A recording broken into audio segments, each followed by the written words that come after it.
Hello, everyone. Good morning and welcome back to the Regional Championship here in Washington, D.C., hosted by Star City Games at SCGCon.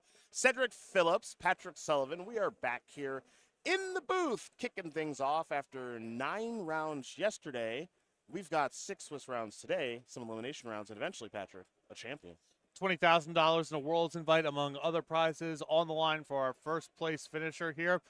We started off the main event with over 1,800 players, and we have whittled it down to a still massive 421 players competing in day number 2. 421 players is generally a tournament by itself. Right, that's like an old Open. I know. And so that's what we have in day number 2. Quite a few players here in the Duelist Expo Center getting ready to do battle early this morning. And among them, we do have some undefeated players. So we do want to take a quick look at our standings.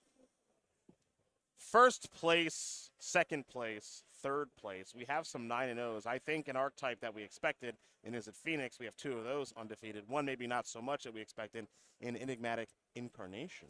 Is It Phoenix perhaps the consensus best deck going into the event, but was not the most popular deck? There was actually more copies of Azorius Control. But here we are with our 3 remaining undefeateds, and 2 of them are playing Is It Phoenix. You'll find Rakdos, Transmogrify, and Boros Control 4th and 5th. Big Boros. There it is. Now we take a look at 6th through 10th. We'll get an idea of what's going on over here. Azorius Humans, okay, not a lot of representation of that deck here in the hands of Michael Greenberg, checking in at 8-1. Rakdos Aggro, we knew coming in was going to be a popular strategy, so for Joe Florman. And Daniel Duterte checking in at 8-1. And then we see a little bit more of the rogue decks, the Enigmatic Incarnation and Mono Black Midrange checking in at 8-1. On to 11th through 15th place, we'll see, hey, somebody we know there, Corey Burkhart. Yes, a Colorado native. Indeed. Nowadays, 8-1 with Is It Phoenix. Eli Loveman, a Pro Tour champion, 8-1 with Rakdos Transmogrify. Daniel Weiser with 8-1 at Azorius Control. Valgari Sacrifice, one of many sacrifice strategies here this weekend in the hands of Liam Edelson at 8-1. And then Fletcher Johnson with Rakdos Prowess, which is a little bit different than Rakdos Aggro at 8-1. Finally, we look at 16th through 20th, and we'll find Sultai Landfall in the hands of Brad Shepard, 8-1. 4 Color Humans in the hands of Garrett Finn at 8-1. Rakdos Prowess and a couple more copies of Rakdos Aggro also checking in at 8-1. So, pretty diverse. That's a good-looking top 20. Yeah. That's a good-looking top 20. Certainly some representation among the top decks going into the tournament, but plenty of room to maneuver. Yep. And I would say at least half of that are decks that were at least a little under the radar coming into the tournament. I agree. I certainly didn't expect to see multiple copies of human strategies up at the top tables here this weekend, but it kind of goes to show you that you can really do effectively whatever you want to in Pioneer, it seems right now. Yeah, I mean, that's a great-looking metagame. Yeah. And for people, I think the general community consensus after the bans was generally positive. These cards, Amalia and Sorna, kind of overstayed their welcome. Maybe a little bit of confusion about Treasure Cruise. It's right on the line there. It's part of the top 3 decks. Yep. But I think community sentiment was generally positive about the changes, and that has borne out here. That's a really good-looking top 20, 8-1, 9-0 set of decks. Yep. And no matter what you're into as a Magic player, there's probably a deck for you that's at least somewhat reasonable. Oh, almost assuredly. This metagame is very diverse, and it appears to be quite healthy as well. But we do have quite a few rounds in front of us to further parse the metagame, and it is worth noting that Nick Miller is already in the sideboard early this morning, working through 400-plus deck lists to see exactly what our Day 2 metagame breakdown looks like. So we'll have that for you folks in a couple of rounds. For now, we do want to let you know what the players are playing for here this weekend in Washington, D.C. And Patrick, you did mention that $20,000. $20,000 for first prize, but that's not it. There's an invitation to the World Championships, to the Pro Tour, and an additional Regional Championship invitation. If you go down to second place, it's $10,000 with all the same invites. Top 4, $8,000 ahead with a Pro Tour and Regional Championship invite. Those Pro Tour invites go all the way down to top 64. Top 8's $4,000, top 16, $2,500, top 32, $1,500, and top 64, $500. You go all the way down to top 128. That's $125 ahead. But remember, we're talking about 421 players here in day number 2. So even getting to that top 128 slot is going to be a slog for our players, especially those entering day 2 at 6-3, which was the minimum record required to get here. But that first prize, that top 8, that's a lot of money and a lot of Pro Tour and World Championship invites on the line. So let's talk about our first match of the day. What's in front of us? Well, one deck, excuse me, we have seen performing pretty well here this weekend, and that is Rakdos Transmogrify. That's going to be in the hands of Connor McKenzie. Atraxa is the name of the game, and a bunch of ways to interact with the opponent until Atraxa actually does hit the battlefield. That's kind of the game plan there. The other one here in the hands of Quinn Tonoli is not something that we mentioned as we went through those top 20 players, which is Selesnya Company, partner. And we're not even talking really about Angels. Mm-hmm. That is a deck that I've seen a lot, at least on Magic Online. There's a lot of really good 2 and 3 mana Angels and things that synergize with Angels, along with Mana Acceleration and Collecting Company. Pretty core shell of a deck there. We are talking about Selesnya cards. People. Selesnya people. Voice of Resurgence. It's back, baby. Your boy. Yeah. How many copies? 1. Okay, maybe the appropriate number. Yeah, that's right. That's the second best number of Voice of Resurgences that one can play. That's true. Yeah, we got Archon of Emeria, Aven Interrupter, Elvish Mystic, Enduring and Innocence, Llanowar Elf, Skyclave Aberration, Anointed Peacekeeper, Thalia, Guardian of Thraben. So much more of sort of a disruptive, death and taxes, whatever you want to call it, vibe, along with Mana Acceleration and Collecting Company, with a lot of stuff that plays very well in instant speed. Well, we're going to see if this Selesnya Company can hold down Rakdos Transmogrify and stop Atraxa from entering the battlefield and winning the game. So on to our feature match, we are going to go. Players are settling in and just getting ready here early this morning. On your right is Connor McKenzie playing Rakdos Transmogrify. On your left, it is Quinn Tonoli playing Selesnya Company. And these players are wasting no time getting things started. It looks like it's going to be a Llanowar Elves to start our day, Patrick. One of the key parts of playing any Selesnya Collecting Company strategy, playing ahead of schedule, making sure that you can play your 3s on 2 because your deck's likely to be saturated with a lot of 3-mana cards once you're playing with Collecting Company. Torch the Tower will take care of the early mana accelerant. And we're going to head back Quinn's way.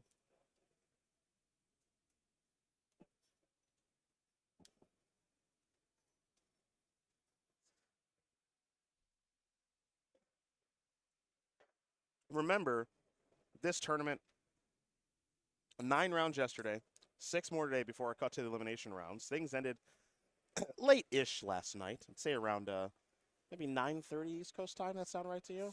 Well, it depends how long you were sticking around. For those of us sweating the matches in the 5-3 bracket, maybe a little bit later. Okay. But it was a full day of Magic. Yeah, it very much was a full day of Magic, and now we have an early morning of Magic. So for players who have not played in a lot of tournaments that look like this, obviously you and I have from our playing days over the last handful of decades, but not everyone has played in very long tournaments like this, where it's a long day one with over 1,800 people, 9 extremely long rounds of Magic, go to sleep, wake up early, have to play again. It can be both physically and mentally taxing, so it will be curious to see how players are able to handle something like this that have never done it before. It is a slog. Yes. And, whether or not you deem Magic a sport, that kind of depends on how you're defining sport, but it is absolutely a mental drain as the tournament goes on. Another copy of Torch the Tower resolves to take care of Thalia. Now there's just another Llanowar Elves here for Quinn before passing the turn back. So both of these players are a little slow out of the gate, but Connor is keeping control of things and has now played one of the best cards in the format in Fable of the Mirror Breaker. Once you play this card on a relatively stable battlefield, which is what we're seeing right now with Tonoli missing a land drop, a lot of pressure on Quinn to get to 4 mana and Collecting Company as soon as possible. Time is not on Quinn's side at this point. There is Naganjo, Seat of the Empire, is the land for the turn here for Quinn. So after missing a couple of land drops, it could be perhaps Collected Company time.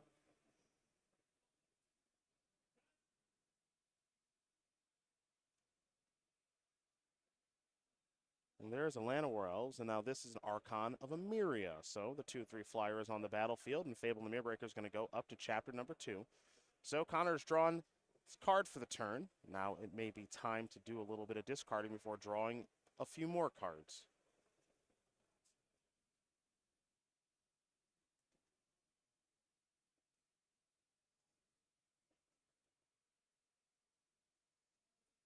It looks like one card will go away, which means one card now is here to stay. Now there is a Transmogrify. So see you later. Goblin Shaman, say hello to Atraxa. Good stuff.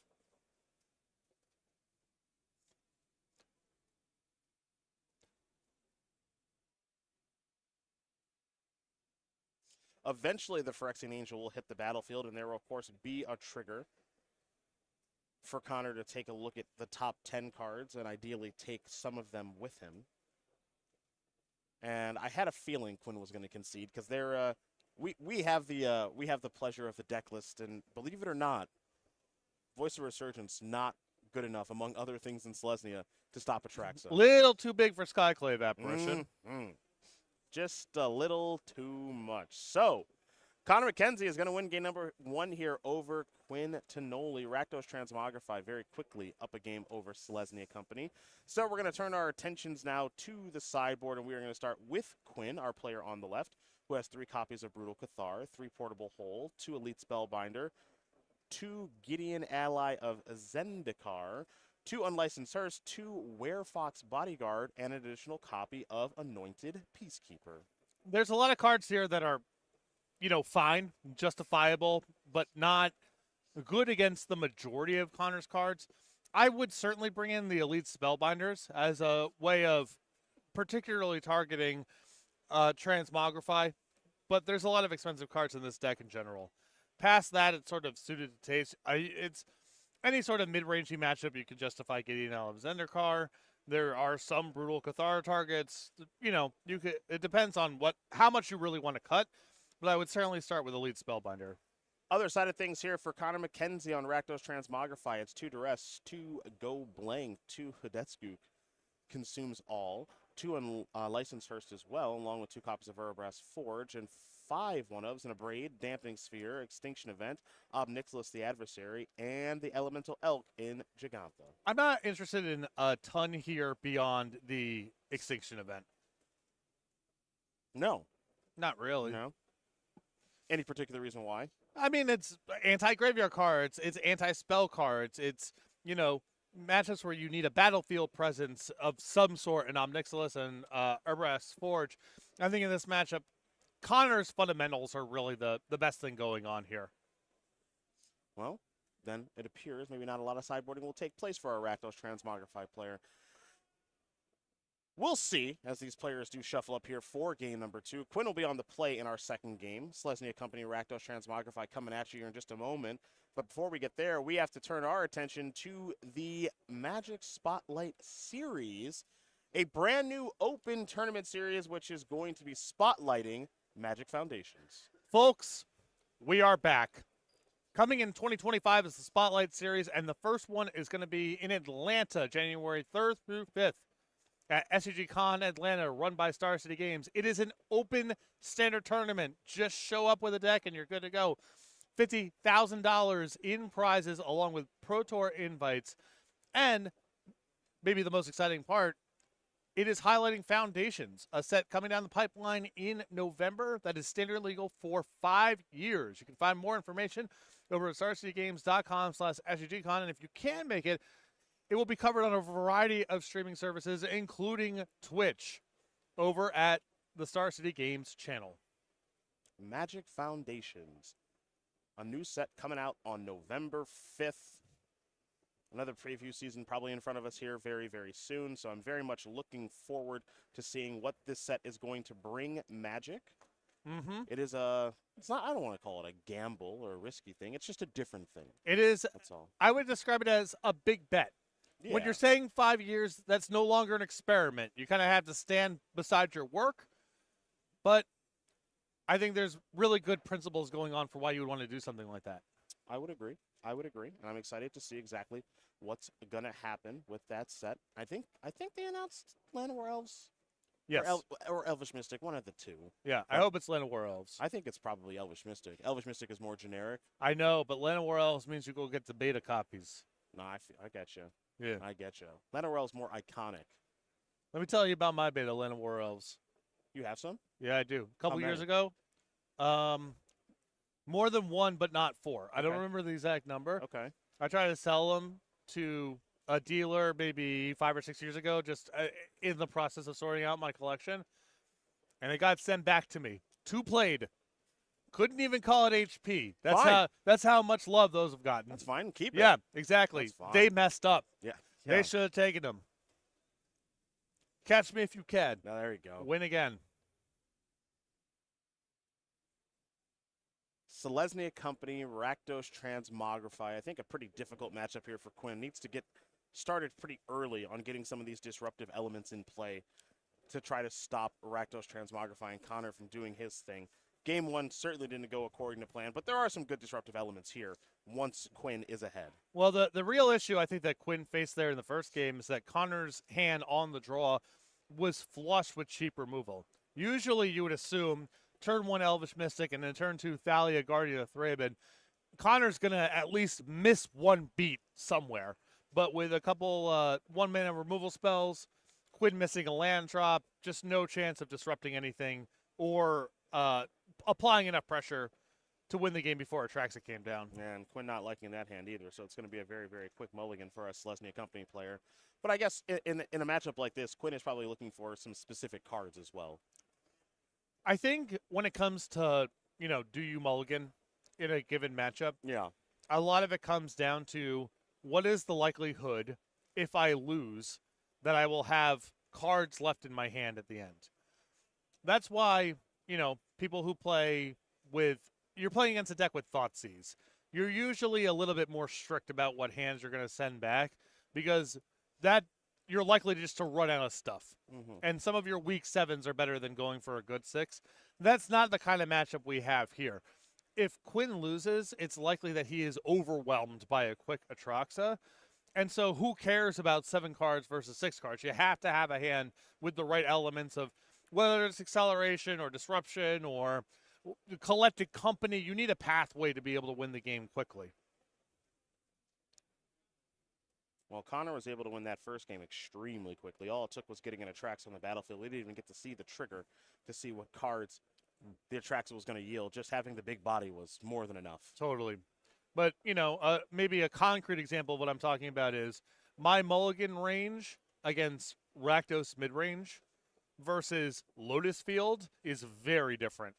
Oh, sure. Because, Sure. if they're playing with Fatal Push and Thoughtseize, you kind of have to value all your cards. Mm-hmm. Everything matters. If they're going to kill you on turn 3, it doesn't really matter that much. Now, that's a deck I'm curious to see how it's performing. Lotus Field, we didn't see that in our top 20 decks. Not a whole lot in the top 20. In fact, 0 copies. I do know that our good friend James Gates, still James, 2 losses. Okay. That's liberal use of good friend, Yeah. I think. Well, he is a good friend and an adversary. It can be both. It certainly is, at least in my relationship with him. Let's see if Quinn's able to find something a little better to work with. Looks like Connor is happy enough.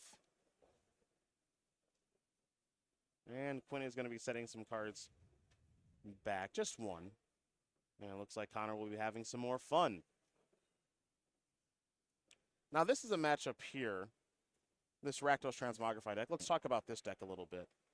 A little bit of interaction to be able to go toe-to-toe with your opponent until you eventually do find a Transmogrify. Mm-hmm. We've seen decks like this before, polymorph decks, other Transmogrify decks, Indomitable Creativity in Modern. Yep. They all kind of just look the same. Yeah, Right. a lot of this is just about finding the best home for Fable of the Mirror Breaker. Okay. It's okay. in terms of just absolute rate, raw power level, it's up there, maybe number 1 in terms of best cards in Modern.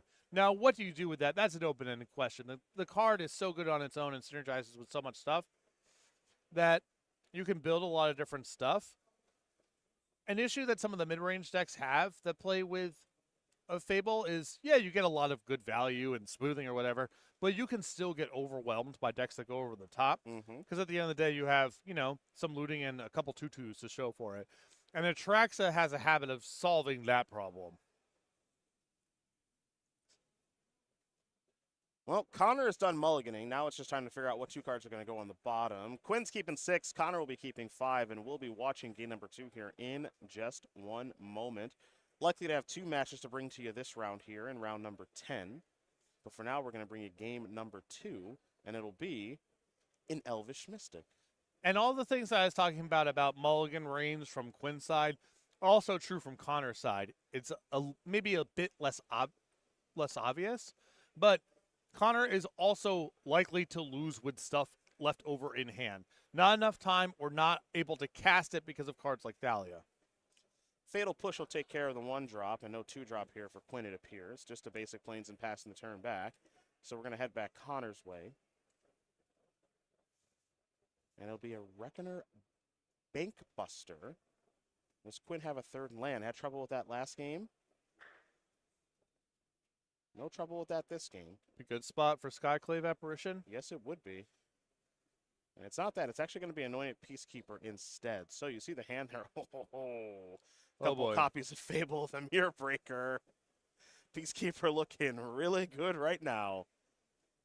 You do see the powerful human cleric on the right side of your screen. Enters the battlefield. You get to take a look at the hand. Spells your opponents cast with the chosen name cost 2 more to cast. So you have to imagine the name there, of course, was Fable the Mirror Breaker. We're just going to see a Bankbuster activation. And now that 3/3 is also going to start to get to work on Connor's life total.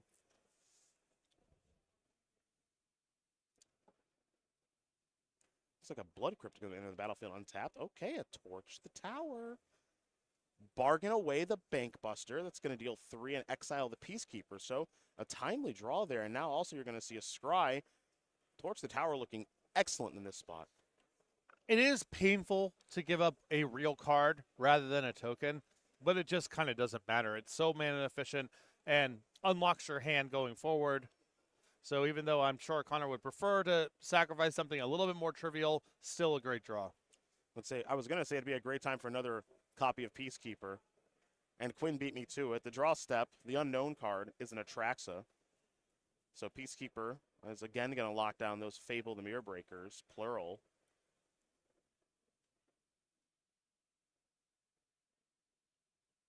It might be time to transition to a... Is it time for a fish stew? Ooh, could be. I was thinking maybe an elemental elk.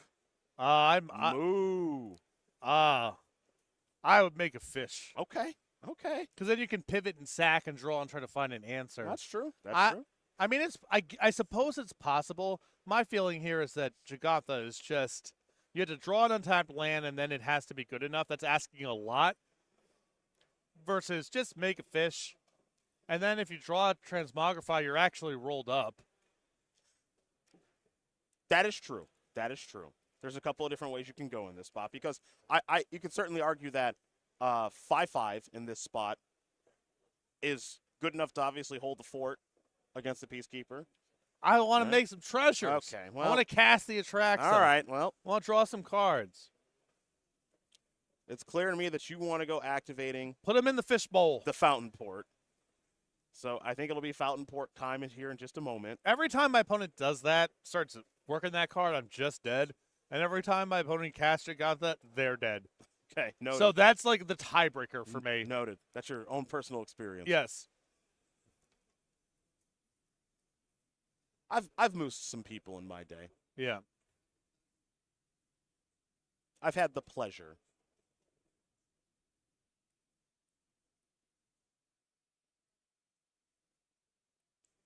Quinn doing a little thinking here in second main phase after getting that attack in with the Peacekeeper and the Archon of Emiria. So you do see the life totals here, 20-10 in favor of Tenoli.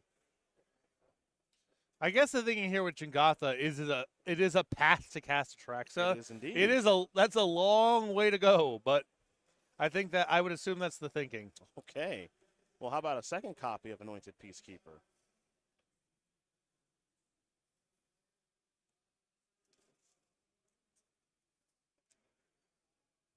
We'll see if we can get confirmation on what that's naming here in just a moment from our table spotter. As we're going to have a fountain port activation. Well, there's your fish. You happy? Huh? You happy now? I wish there were 2. Okay, fair enough. Can never make you happy. I wish. The second anointed peacekeeper is naming Transmogrify. I hadn't killed that fish. Oh, you have to pay a life for a fish token? No way. Yeah. Boo. But then it draws, then you just get the card. Uh-huh. It's like a bank buster. Yeah, they're practically the same thing. Well, yeah, but yeah, the fish is like the crew token. You get it's a that on pilot. the house. Yep.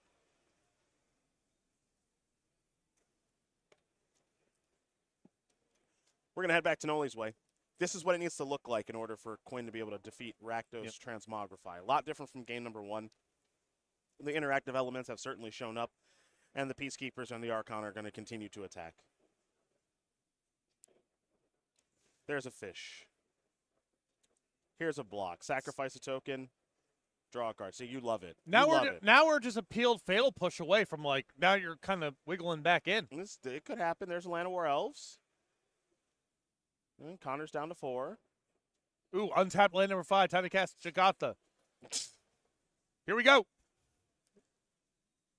Well, there actually is a really good card in hand. That's just, all right. Yeah. You know, That's Aven Interrupter. oh Oh, no! man. Okay. Snap. That's a good last card for Quinn to have because that Extinction event was going to be pretty darn good. So Quinn Tenoli is going to tie things up here against Connor McKenzie as Selesnya Company and Rakdos Transmogrify are going to get ready here for game number 3.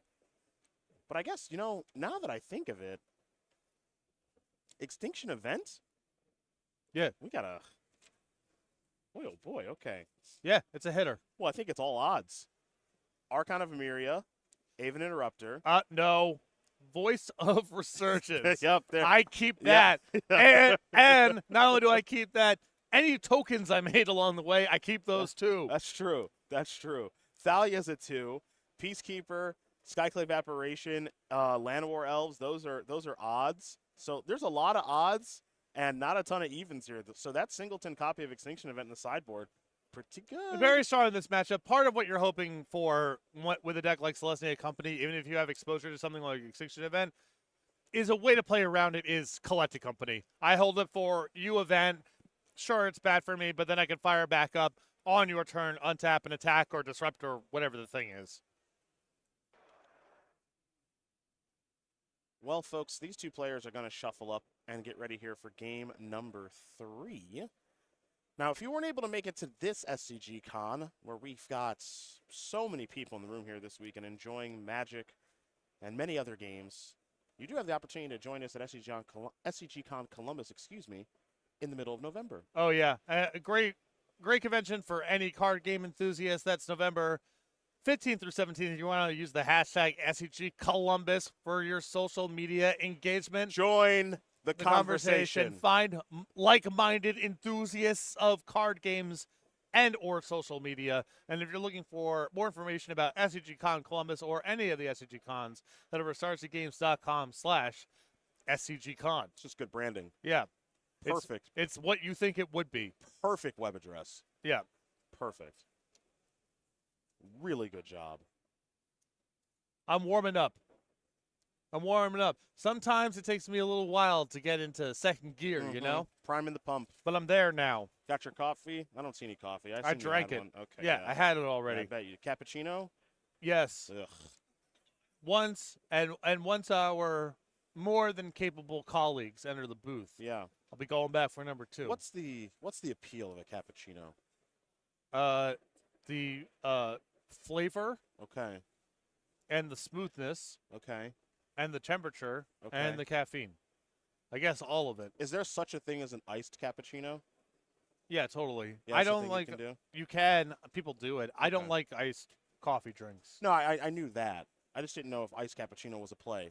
It happens to me at the farmers market all the time. We go to the one over at East High School in Denver. Yeah. And it's most active during the summer months, and they've got people selling coffee. Okay. And it's like 95 degrees in the middle of summer once you get to noon. Yeah. And I go and get a cup of coffee from one of the stands, and they're like iced. And I was like, no, Yeah. No. Never. no, extra hot. Yeah. Extra hot on your 95-degree day. Yeah. Yeah. No I'm in a Rutgers hoodie. Yeah. I'm sweating. Yeah. I'm sweating buckets, not iced. If I wanted something iced, I'd go get ice. Yeah. Sure. It's tough to push back on that. Yeah. No, they're the weirdos for asking. Yeah, That's what we're exactly. at now. Yeah. They're in the wrong. They're in the wrong. I react to the iced question like someone just addressed me with a slur. Yeah. Noted. Good to know. There's no way I just heard you right. Yeah, it's good There's to no way. Game number 3 here between Quinn Tonoli and Connor McKenzie.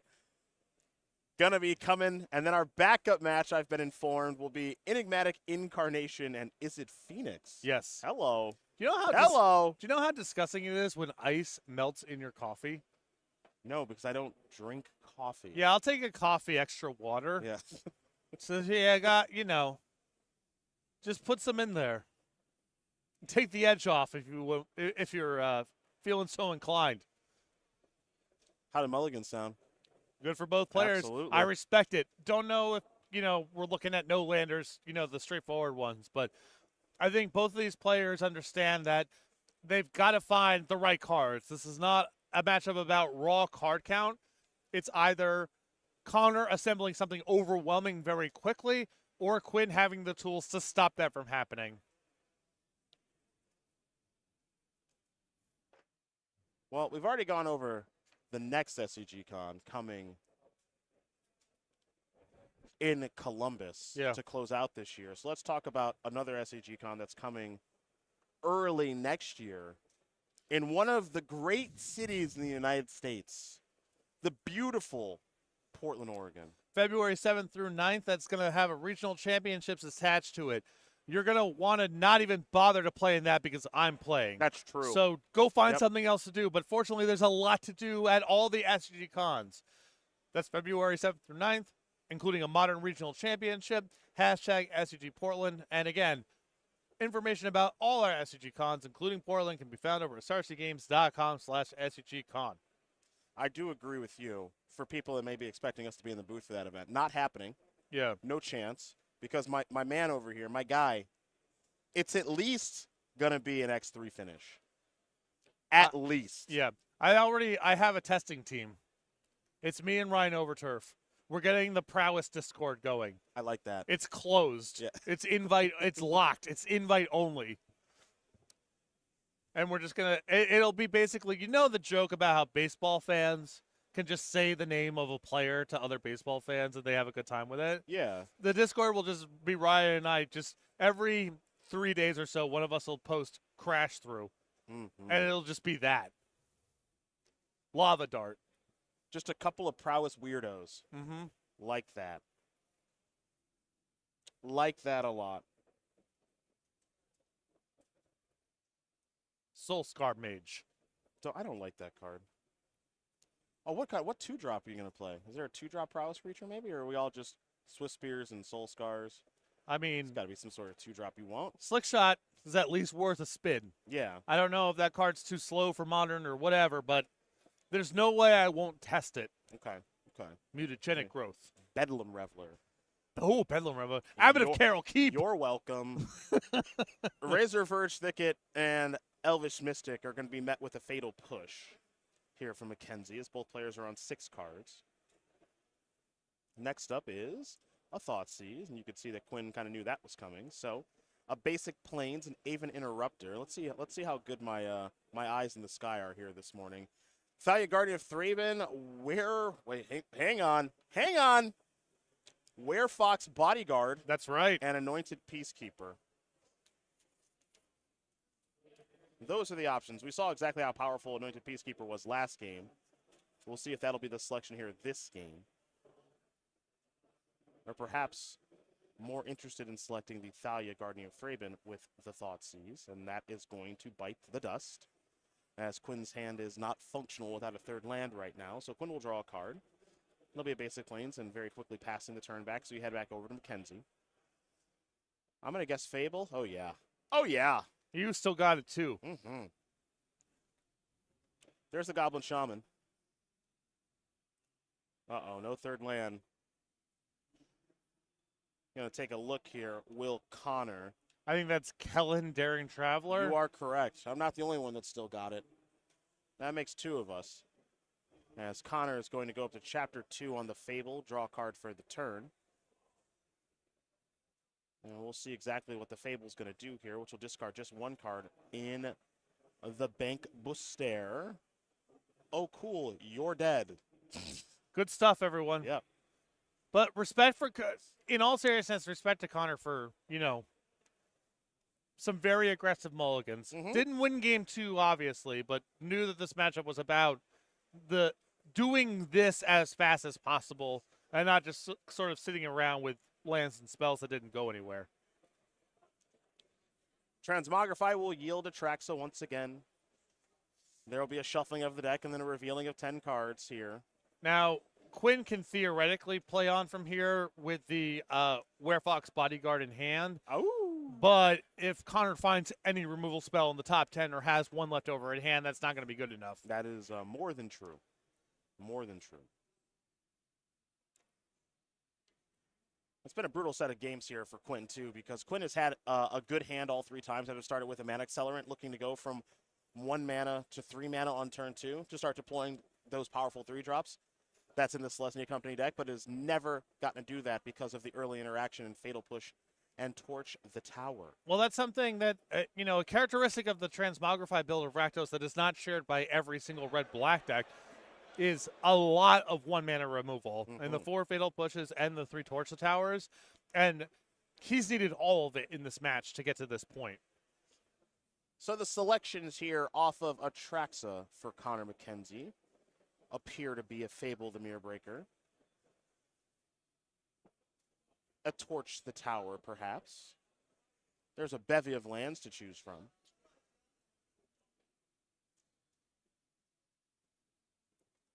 But it looks like those will be the weapons of choice. Though maybe Fountain Port is under consideration, but it no longer is. So, Mutavault, Torch the Tower, and Fable the Mirror Breaker will be headed to hand for our Rakdos Transmogrify player, who's in a very good spot right now. I assume if it's Mutavault, Fountain Port's the best of the bunch over a long timeline. Mutavault's the most efficient for just casting other Transmogrify. Gotta attack here. Gotta attack here. Got to is strong. Well, you got Kellen, you know. No. You want to take a little look. Okay. No, I get it. Set up for next turn.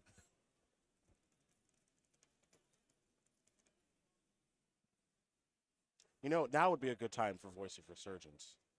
Oh, that's right. Unclear if it's still in after Sideboard. Yeah. To be fair. I mean, Connor has instance and removal. We agree. We agree.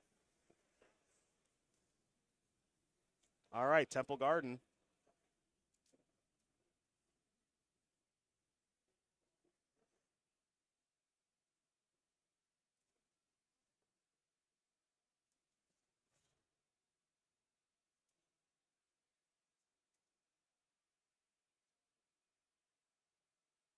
And now Archon of Emeria and passing the turn back. We're settling in. Yeah. Settling in is the Fable the Mirror Breaker is going to transform into reflections of Kiki Jiki.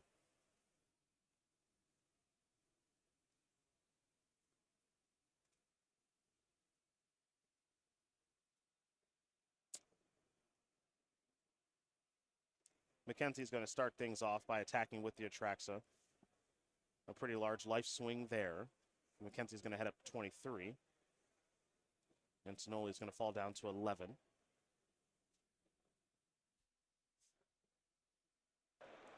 Next up is a copy of a Braid to take care of the Archon. There's a Mutavault, and now here's another Fable. One copy of a Braid in the sideboard. It's a little bit mopey. It's not like there's artifacts to tag, but Mackenzie just willing to pay for Incinerate, which is fine. There's a lot of 3 toughest creatures over on the other side. Looks like Quinn's just going to pass the turn back with an Aven Interrupter at the ready. Connor is going to resolve Chapter 2 here on the Fable, discarding a Blackcleave Cliffs and drawing a new card.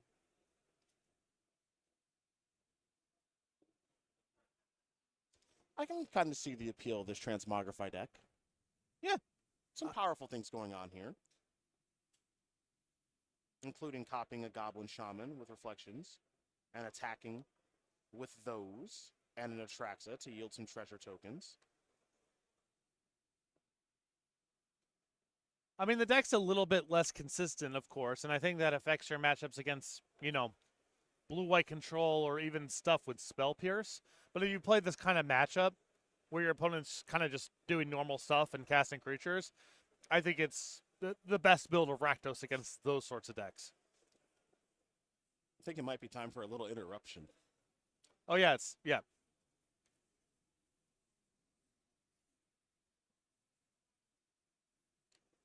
Oh, yeah. Oh, yeah. Chingantha time. Okay, here's the Bodyguard. See ya. Okay, not so much. Yeah. Torch the tower. That was Tap and draw. That was kind of the one out. If Connor got sloppy and didn't have a removal spell, Quinn could have tagged it with the wolf and then exiled the wolf, but that ain't happening. That ain't happening indeed. And it also might not have been good enough anyway. Connor McKenzie going to win this game and match here over Quinn Tonoli, 2-1.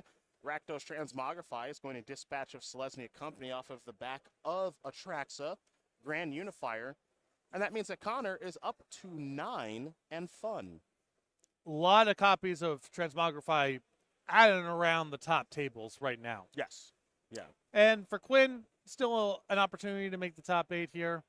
Not dead by any means in the tournament. Mm-hmm. And I appreciate the approach and the matchup. I mean, it's obviously not what you want to get paired against, but understood what the critical cards was willing to mulligan, but winning 2 out of 3 games under those circumstances is tough. Yep, I absolutely agree. So we are going to get ready here for our second match here in just a moment. We're going to be watching Enigmatic Incarnation. This deck is starting to show up a little bit here this weekend and appears to be performing pretty well. We have a deck tech with Mason Clark that we'll be showing you again today at some point as well. But this one is, it's big deck. Yes. Big deck. 80 cards. 80 cards. And, part of it is blinking with Yorion, of course. Mm-hmm. You got a lot of good stuff to blink. But also, once you have a certain amount of tutoring in your deck, it's not the worst thing to be playing more than 60. Yeah. This goes back all the way to Pro to New Orleans. YMG, with their Reanimator deck, they played 61. At the time, unheard of. Okay. And they said, well, look, we have a certain land to spell ratio we want to have. And if we cut anything, it would be a tutor target that was more powerful than whatever the consistency of the 60 card is worth. Okay. And so we're just going to play 61. Unheard of. Now with Yorion, you have 87 card decks some amount of the time. Who cares? But who cares? When you're tutoring, sometimes the answer is actually just, I'll play more cards. Okay, well, that's fair. And here that's we fair. are. Here we are indeed. So let's watch this big card deck in action. It'll be on your right against Abe playing Boring Powerful Is It Phoenix.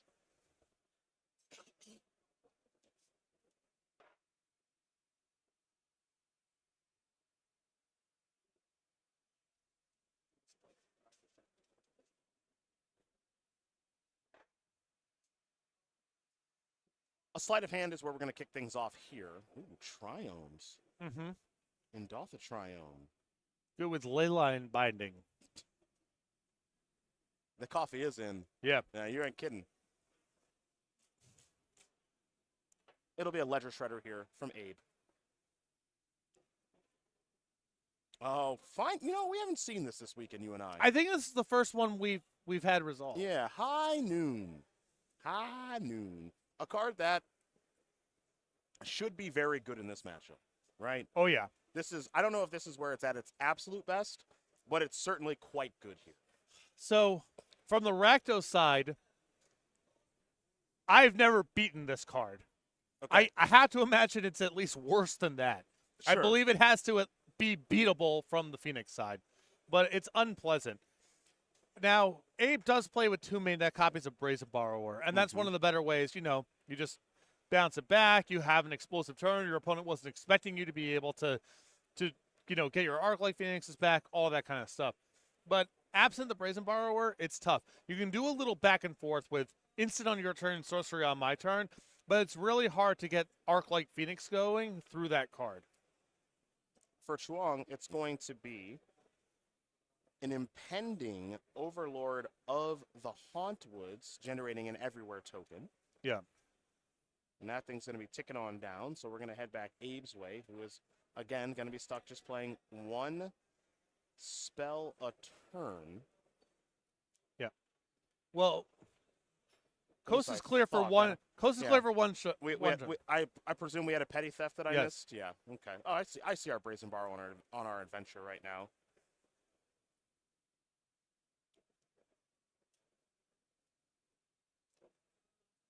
Impending, another new mechanic from Dustmore. Mm-hmm. It's basically suspend designed correctly. That's a good way to look at it. Yeah. Yeah. Here's an opt now. Like, what are the issues with suspend? Well, it's hokey as hell to have it in the exile zone doing stuff. And you have to put the haste clause on it. It doesn't make any sense. Impending, it's on the battlefield as a different card type, so it's doing whatever it's doing. Your opponent can interact with it before it comes off, and you solve the haste question because it becomes a creature at the end of the turn. Good stuff. That's all true. Good stuff. Speaking of good stuff. Everyone thinks I'm just a hater. That's a good design. Yep. That's taking a mechanic that does some good stuff, it does some bad stuff, identifying the parts that are good, and cutting out the parts that are bad. A lot of cantrips. Excuse me. A couple of Arc-like Phoenixes are back. Oh and, yeah, and a Treasure Treasure Group, Cruise whatever. Just who even cares about that? A lot to like here, and now High Noon on the way back. Maybe still useful if we can find a sweeper to pair with it, but you can see the power of Brazen Borrower here. This deck really just needs one window to be able to chain together a lot of spells, where if you can't fire back with a sweeper, you're in a lot of trouble. So it looks like we're going to work on getting our life totals fixed up here, perhaps just a little bit. Should be, I believe, Trong at 11 in this spot.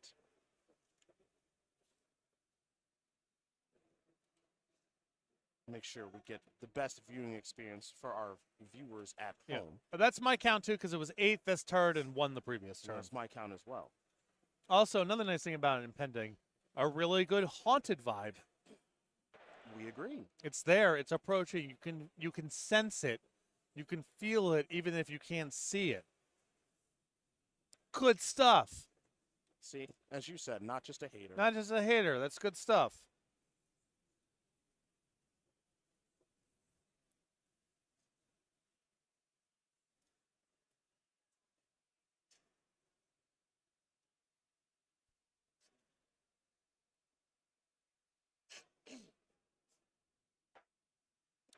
All right, it looks like, boy, excuse me, it looks like we're going to be all good here in just a moment to continue this game, which is very favorable, in my opinion, for Is a Phoenix. Yeah, well, the Incarnation deck is capable of some pretty explosive stuff. That's true. And if you can redeploy High Noon and clean up what's there, it's hard for Abe to fire back. You have 2 Brazen Borrowers that can kind of undo it and give you a window. Now Abe's down to 1.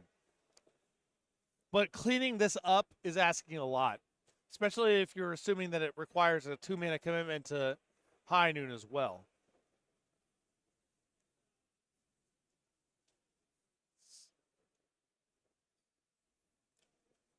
All right, binding. This is a big step 1. Not only does this slow down the clock, it sets up a clear path with Incarnation towards Atraxa. Very true. Very true. Well, it looks like another Triome now as well. And now back over to Abe, who does have 2 copies of Arclight Phoenix on the battlefield. And now, let's make it a 3rd one. Win's going to fall down to 2.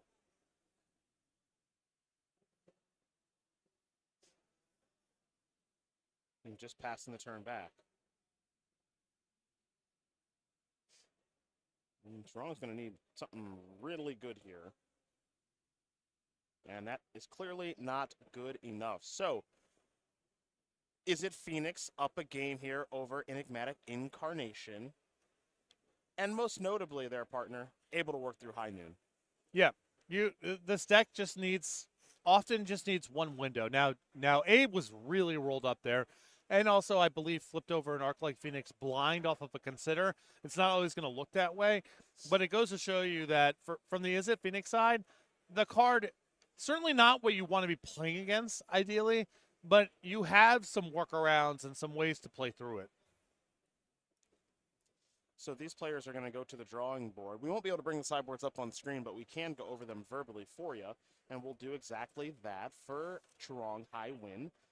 4 Thought Seizes, 3 Thought Distortion, that's a lot of those, 2 Knockout Blow, an Agent of Treachery, an Archon of Emeria, a Go for the Throat, a Nezahal, Primal Tide, Ooh. a Nimble Larcenist, and the big bird itself, Urian Sky Nomad. Any thoughts here? I'm kind of cool on all this stuff. I think Go for the Throat is justifiable, but I don't really know. I could imagine this is the sort of deck where you say, all right, what are my worst tutor targets? Fine, cut those, bring in 4 Thoughtseize, even if it's not necessarily a Thoughtseize matchup. But hard to say. Yeah, I think of those cards, maybe just the Archon of Emeria could be good in a spot like this, slowing down the Is It Phoenix deck. And the other side of things, the sideboard, that's a little more normalized, I suppose I would say, given Is It Phoenix's ubiquity in the format. 2 Crackling Drake, 2 Fable the Mirror Breaker, 2 Mystical Dispute, 2 Negates, an Ether Gust, a Null, Chandra Awakened Inferno, a Chandra's Defeat, a Fire Impulse, a Pithing Needle, and a Red Cat Melee. So there's a lot of counter spells here that are excellent. Mystical Dispute, Negate, and a Null. Fantastic cards. I'm interested about the Crackling Drake here. It is a way to work around High Noon in a certain sense, where you're no longer priced into just trying to do everything all at once, but it is also slow and requires you to put your shields down. My instinct is against, but I could see an argument for it. Well, we're going to fast forward here into game number 2. Don't want to make you fine folks at home wait any longer, so let's dive on in. It'll be a Triumph on one side and a Pathway on the other. And now Wynn's going to pass the turn back. Unsurprisingly, Abe has something to do on the end step, so it'll be a Consider that puts the Steam Vents into the graveyard, and a new card coming. Time to untap and draw. Again, the appeal of this is the Phoenix strategy is that you do get to see a lot of cards over the course of the game. So being able to find a copy of Brazen Borrower, or more importantly, Petty Theft, to bounce a High Noon is surprisingly not that difficult. Yeah, you got a lot of looks at it, and it's the reason that a lot of these Phoenix sideboards are just 2s and 1s. You get so many looks at the stuff. The Overlord of the Hauntwoods is back for more with an Everywhere token. Here is an opt. And this is another opt. Interesting to see Ape here not opt in response, suggesting to me that he would not annul it even if he found it. Sure.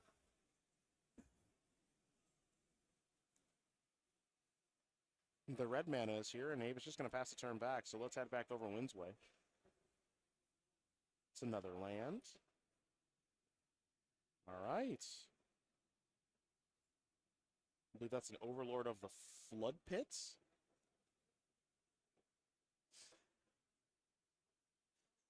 Naming Magic cards for a living must be a hoot. Oh, yeah. Ooh. Talk to me. Time to get busy. Oh, Beatdowns? Yeah.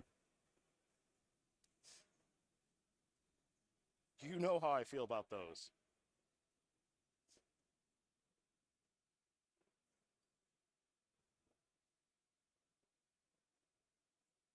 Consider's going to put Picklock Prankster into the graveyard. And Prankster is so generically good that if Abe doesn't want that, he's feeling pressure to find specific cards. You know, I'm going to lose some of my street cred here. Wrong Overlord. Okay. It's the Overlord of the Bale Merc. Sure.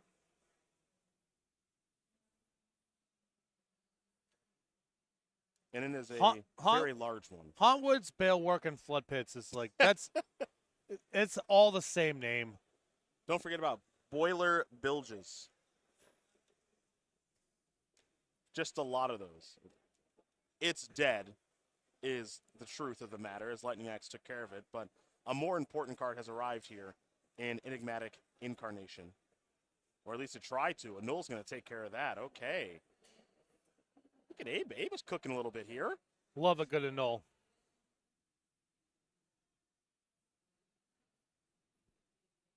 Actually, so do I. It's one of my favorite cards. Yeah. When you got it in your deck, it means you mean it. I would say the same about Treasure Cruise, but No, you don't. you don't mean it. You don't mean it. No. It just happens as a result of other cards you'd play anyway. Including the Annul, which is staying in the graveyard.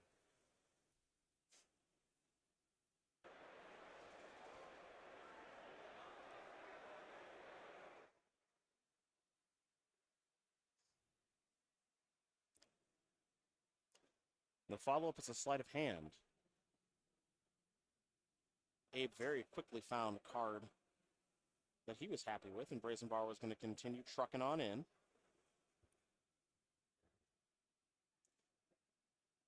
Yeah, that was the risk there is, when you have a land that only makes red mana, if Abe can find a land, maybe he can play a third card for the Arclight Phoenix or at least have blue mana up, but now the shields are down. See if Wayne can capitalize.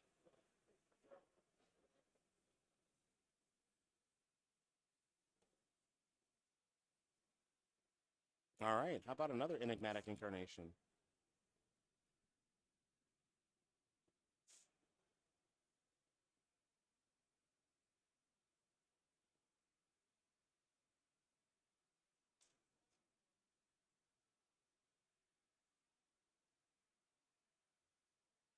All right, here we go.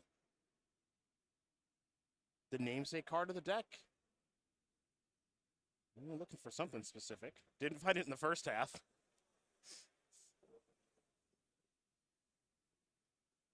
Is it Boiler Bilge's time? No. No, it is not.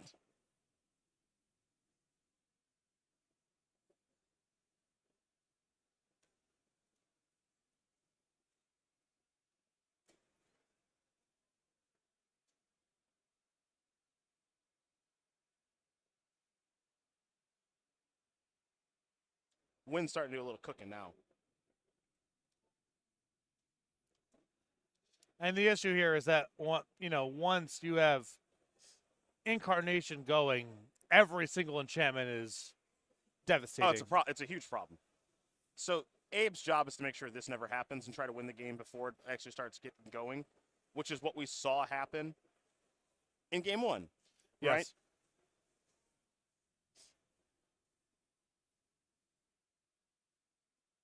But when cards like Sanctuary Warden start coming out, or Titan of Industry, or as you mentioned, Atraxa, I mean, once those things start flying out of the deck, Izzet Phoenix is pretty powerful as is Treasure Cruising, but it's not more powerful than that. Yeah, I mean, this deck, once it starts going, just spinning up removal, sweepers, Atraxas. You cannot fight it with normal cards. No, you can't. No, you can't. And Sanctuary Warden is on the battlefield right now. That's, of course, the 6-mana 5/5 flyer. And shield counters and all that jazz. So that's just going to be a lot for Abe to work through.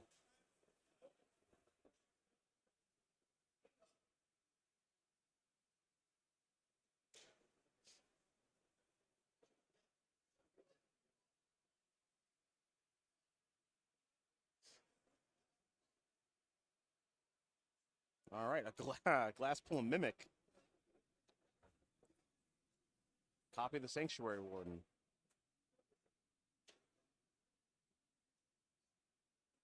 That's a bit of a beating here, to say the least. Of course, when Sanctuary Warden enters the battlefield or attacks, you can remove a counter from a creature or a planeswalker you control. And if you do, you get to draw a card and create a 1/1 green and white citizen token. Mm-hmm. Not a human creature token, a citizen token. Do we have citizens? The artwork does not look like a citizen. Oh, that's a human. Yeah. We're going to have a stern talking to with somebody. Mm-hmm.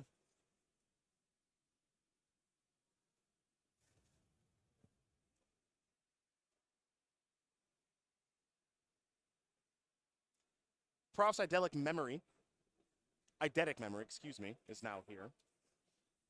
And I would be curious, kind of looking back on this, why Abe felt that he needed red mana so badly. Mm-hmm. A lot of what ended up with this game getting out of control was Abe putting the shields down with just a red pathway up. And when realizing, window's open, I can resolve whatever, and now we're here. And it's not really a matchup that demands red mana. That's usually about matchups with removal, and that's not here.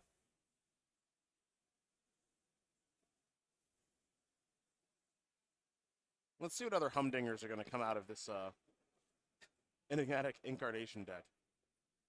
A Fatal Push taking care of the Phoenix is certainly one thing. But I want to see another awesome creature. Croxa and... Well, we're at the point now where Wayne can just cast anything. I know. I want to see something ridiculous happen. Now, these attacks, okay, draw a card, make a citizen. Yeah, that's all well and good. As Abe is down to 3. But I think Trong can do better.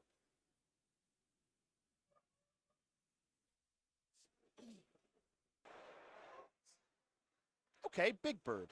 Sure. That's pretty nice here. That's going to go there. This is going to go here.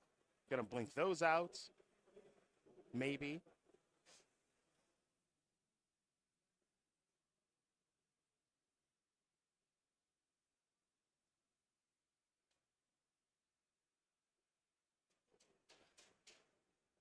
All right, looks like just the Sanctuary Warden.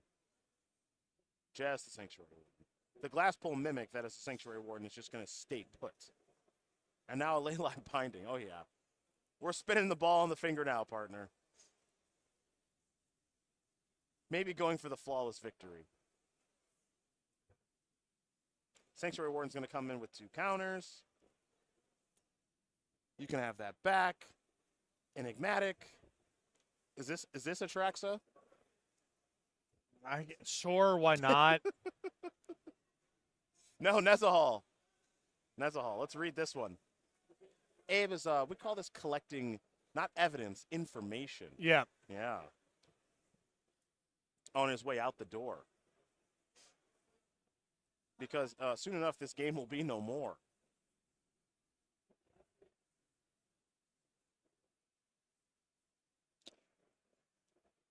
I don't know. Abe looks like he's ready to fire back. Yeah? Okay. Start off with maybe a cantrip. Ooh, Ledger Shard. Hello. Little selection, Yeah. Little bit of size. That's right. Let's get this going.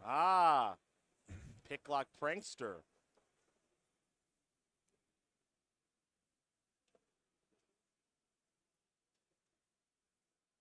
Is the Nezahal eating the Ledger Shredder? Big draw coming.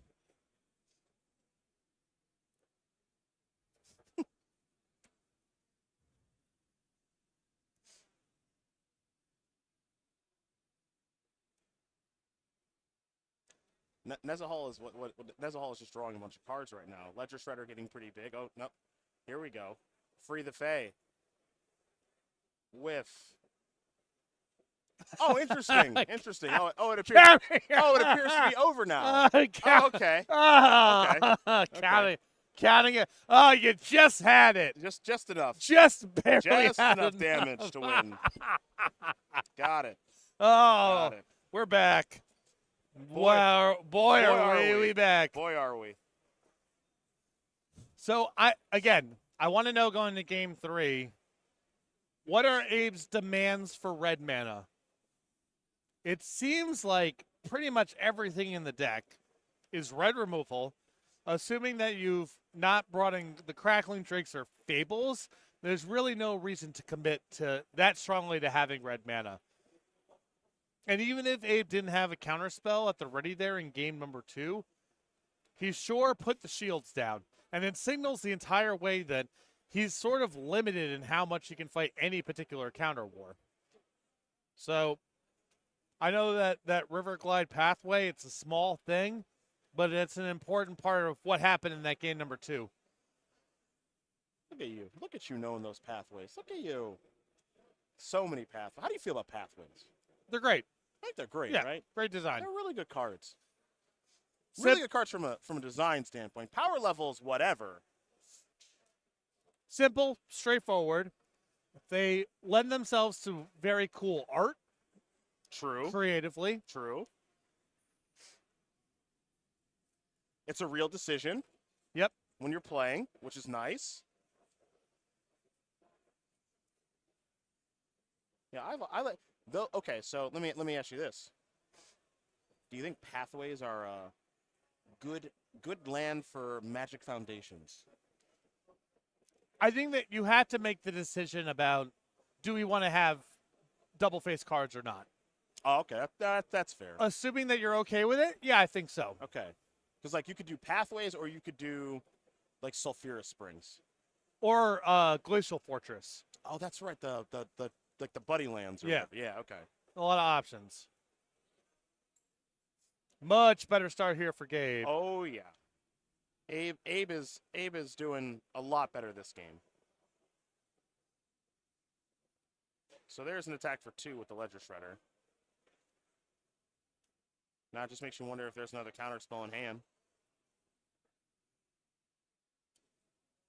The Overlord of the Hauntwoods is going to get annulled as well. And I appreciate trying to win off the mana acceleration, because an issue here is you got all these counter spells that are good against spells and annuls and negates.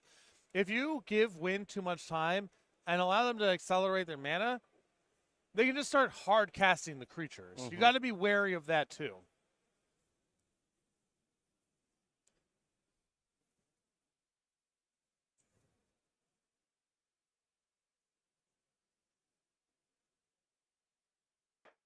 Well, Enigmatic Incarnation's on the battlefield, but nothing to do with it right now here for Chuang.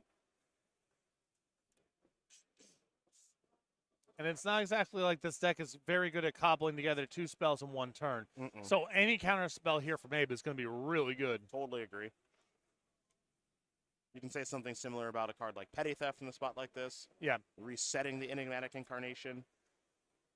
And again, this is the kind of way that Abe needs to play this game, which is effectively pretty far ahead. Yep. Get a threat, grow it up, be able to counter or otherwise tag the key cards, and win before Win is able to just start casting creatures or whatever else. Looks like Picklock Prankster allowed Abe to put an Arc like Phoenix into the graveyard. And now that'll work. Yeah, sure. Either Gust will work. More counters on the Ledger Shredder, Arclight Phoenix, more beatdowns. I have a hard time imagining Chuang being able to get back into this game. This is pretty close to a perfect draw here for Abe. Yeah, that's it. Is it Phoenix destroys Enigmatic Incarnation in that game, and that is the appeal of playing arguably the best deck in the format in that blue-red strategy, partner. If you have the right sideboard cards for the matchup, the stuff that's 1 or 2 mana and lines up the right way, and your opponent is allowing you access to your graveyard, there's no ley lines, there's nothing like that. Yeah. Those kind of hands are going to be really hard to beat. Really no holes to it. Yeah, I mean, that was about as straightforward as it gets in a sideboard game. As you mentioned, get a threat, build a threat, protect your threat, and counter and interact with the things that actually matter, because you are certainly playing against on 1 spell a turn deck. Most notably because the deck also plays High Noon. It wants to be a 1 spell a turn deck. It's really only Leyline Binding. Yeah. Or we've gotten to turn 9 and I can kind of do whatever. Yeah. Barring those situations, it is very much 1 spell per turn. So if you get on the front foot and you have annuls and negates and Aethergust, you can really prevent that deck from getting off the ground at all, which is what we saw in Game 3. Yes, we did. So, unfortunately for Enigmatic Incarnation, it did not win that round, but we did do a deck tech with Enigmatic Incarnation yesterday. Nick Miller sat down in the sideboard with the one and only Mason Clark to kind of go over exactly what this deck is up to. It does a lot of different fun and unique things in the Pioneer format. So we're going to send this broadcast over to that deck tech from yesterday, and then when we do come back, I think it'll be Corey and Ailey in the booth to bring you round number 11 here from Washington, D.C. See you soon. Hello, and welcome back to the Sideboard here at the Regional Championship at SCGCon Washington, D.C. I am Nick Miller alongside Mason Clark, professional Magic player, caster, all of the things. Game designer, yes. Content creator, and you are here playing the Enigmatic Incarnation deck. And take us through this deck in Pioneer, because this has been a known quantity for a while. It's been on the outside, but it's really got a supercharge out of the last 2 or 3 sets. Yeah, I got a lot of big upgrades. So you probably know this deck, if you haven't played much Pioneer recently, as a Fires of Invention deck. And what's happened in Pioneer is High Noon has become one of the big parts of the format. So much of the format is tempo and action-based. So having this card and removing Fires from your deck makes your deck leaner, better against all of those decks, and it's something you can jump with your Enigmatic Incarnations into your strong package of tutorable targets. Combine that with the Overlords, which are just some of the best cards from Duskmourn. I mean, these are what the Titans would be in Standard if they designed them today. No fail rate, incredibly powerful. They take over games immediately, and you play them for cheap, jump with your Enigmatic Incarnation, get your high power end cards, close the door incredibly quickly. Yeah, and these cards, like you said, not like the Titans. They don't rot in your hand if you're missing on land drops. In fact, Haunt Lord gets you an extra land so you can keep playing the game. Yeah, Overlord of the Hauntwoods has this unique ability where it makes a land token that's everywhere. So it has all 5 land types, which matters a lot for ley line binding, and the fact that you're a 5-color deck. It really helps make your draws that can sometimes be a little clunky and a little hard come together in a real way. Now talk about the mana base, because you have done something different with this deck. You know, I think in this tournament we're still going to see a bunch of these decks running Fires of Invention. Yeah. But you have went a different direction with the black in the deck and the mana base as well. Yeah, so someone I actually coach who plays this deck all the time was like, hey, Thought Distortion and Nowhere to Run are great in the deck. And I was talking to one of my friends, and I heard from like good players like Paul Green that like they were trying out similar stuff. And that really got me interested. And the black has helped so many of your bad matchups and just let you have the early interaction you need for decks like Rakdos Valiant, while having strong haymakers in the sideboard like Thought Distortion for blue-white control, which is your worst matchup typically. And so doing that, you know, it involved changing the deck a lot. It's much more of an absent deck now. My girlfriend Niall really worked a lot on the mana base, ran all the numbers with the Frank Karsten, and we came out with just these strong black cards. And it lets you also have some unique tutor targets, you know? We get to play Zur Eternal Schemer, Glissa Sunslayer, these cards that are good in various matchups and also Mirror Breakers. And take us through how, you know, you came to all of the picks, you know, why you wanted some of these cards over the other ones. You know, specifically when I read the text on Zur, obviously all of that matters. Yeah, Zur is nice, turning your enchantments into creatures, and then Zur makes enchantment creatures get lifelink, death touch, hexproof. That works with your impending creatures. So with the red one, you kill anything when you attack. That's obviously a very strong turn 4 play. You kind of have the, what I call the Exodia draw of Hauntwood into Zur on turn 4, attack, make a token, it's a 5/5. But that was a pretty easy one because I wanted something that, like, if the game went long, I could grab. You're going to see a lot of the Temur players play Oculus from Duskmourn, another cool, exciting card, but we get to have this with our mana. Glissa is sort of a card that when our deck plays, we play a little bit like a Jund deck. We go long, we exchange resources, so having something that draws cards great, but Glissa can also remove 3 counters, so if you play the impending creatures, you can get them on the battlefield as creatures so much quicker. And she destroys enchantments, Nick, and I'm hoping I have one of the best decks in the room. So it's a nice thing where it's just like the first 2 modes I want, and it's just weirdly mirror tech. And there's a bunch of random enchantments in these recent sets, like, you know, all the Rakdos decks play Fable. Yep. I just kill Fables. I kill Planeswalkers. So that's how I end up on those. Skyclave Apparition, so your get all. Renegade Rally is a good value card, and then the big cards are just big things that take over the game instantly.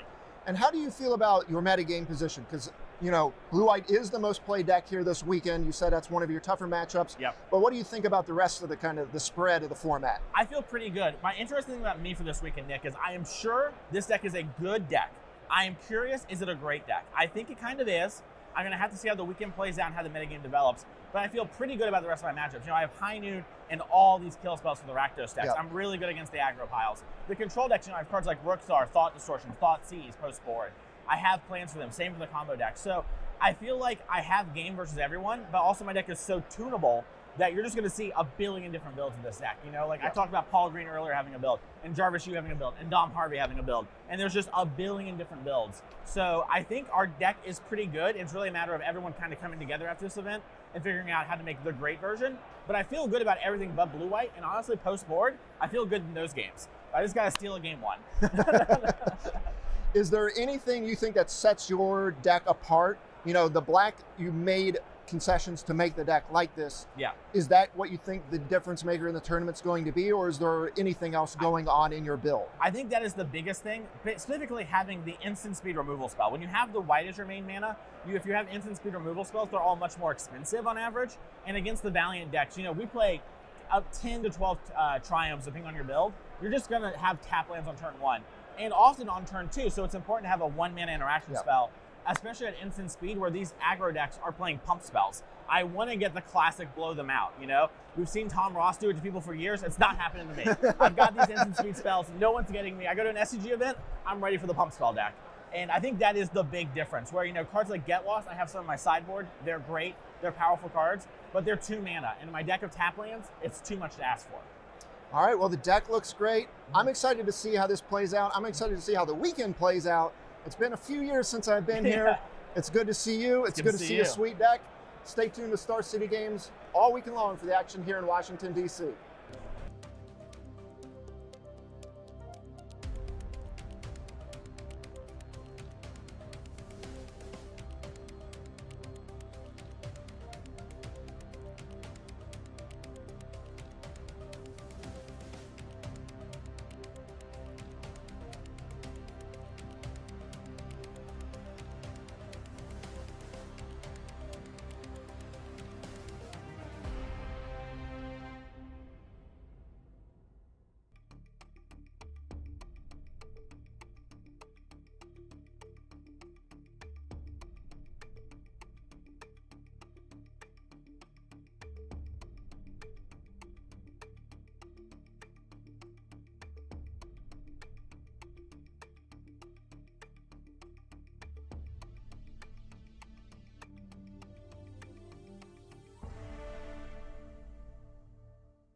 What's cracking, everybody? Hello and welcome to day 2 of coverage of the regional championship here at SCGCon, Washington, D.C. It's all very cool and stuff, and we're excited and probably very caffeinated at this point, Corey Baumeister. Not probably, just for sure. Yeah. For sure. No, this is going to be exciting. Day 2 of this event is always my favorite. You know, sending 64 players to the Pro Tour, sending 2 players to the World Championship. There's nothing better than seeing the reaction on the players' faces when they accomplish essentially their dreams. You know, a lot of players have been trying to get to the Pro Tours forever. I know the first time I made it to the Pro Tour, it was a seriously life-changing moment. So excited to see that for these players. I want to know what that feels like. You'll tell me later, but our players are ready to rock and roll, and this matchup is going to be something that we kind of expected to see quite a lot of, and the players would have been prepared for. It's Rakdos Prowess versus Azorius Control. Yeah. A little bit of a different take on Azorius Control, as this player, Patrick, has been playing Azorius Control for a long time, but has been pioneering Lotus Field in it as a way to place, as a way to strict proctor, play Lotus Field, not have to pay for it, as well as Thespian Stage to copy your land. So you spend a lot of the early turns doing what Azorius Control would do, trying to stop your opponent from killing you immediately, and then gain a huge mana advantage, use Teferi, Hero of Dominaria, to untap 2 Lotus Fields instead of just 2 lands. And then all of a sudden, you know, you get basically, 8 free mana out of it. And it ends up being really, really powerful, cycling some gigantic sharks to use all that mana. That explains the 4 Horned Loch Whales as well, then. Yeah, that's a card we don't see a lot of. No. But when you got 6 extra mana laying around, might as well throw a whale in there. Yeah, just chuck a whale at your opponent. There's a lot of aquatic creatures this weekend. Yeah. So it does sound like we have the updated metagame here. Yeah, we have the updated metagame from the day 2 kind of conversion. So let's take a look at this. And Ailey, it really did not change too much, No, you know? not really. It's still the top 3 decks in the same order. Azorius Control, Rakdos, Phoenix at pretty high percentages. But it was Azorius Control and Rakdos aggro that kind of pulled ahead of Phoenix. So, those 3 numbers were very close for the day 1 percentages.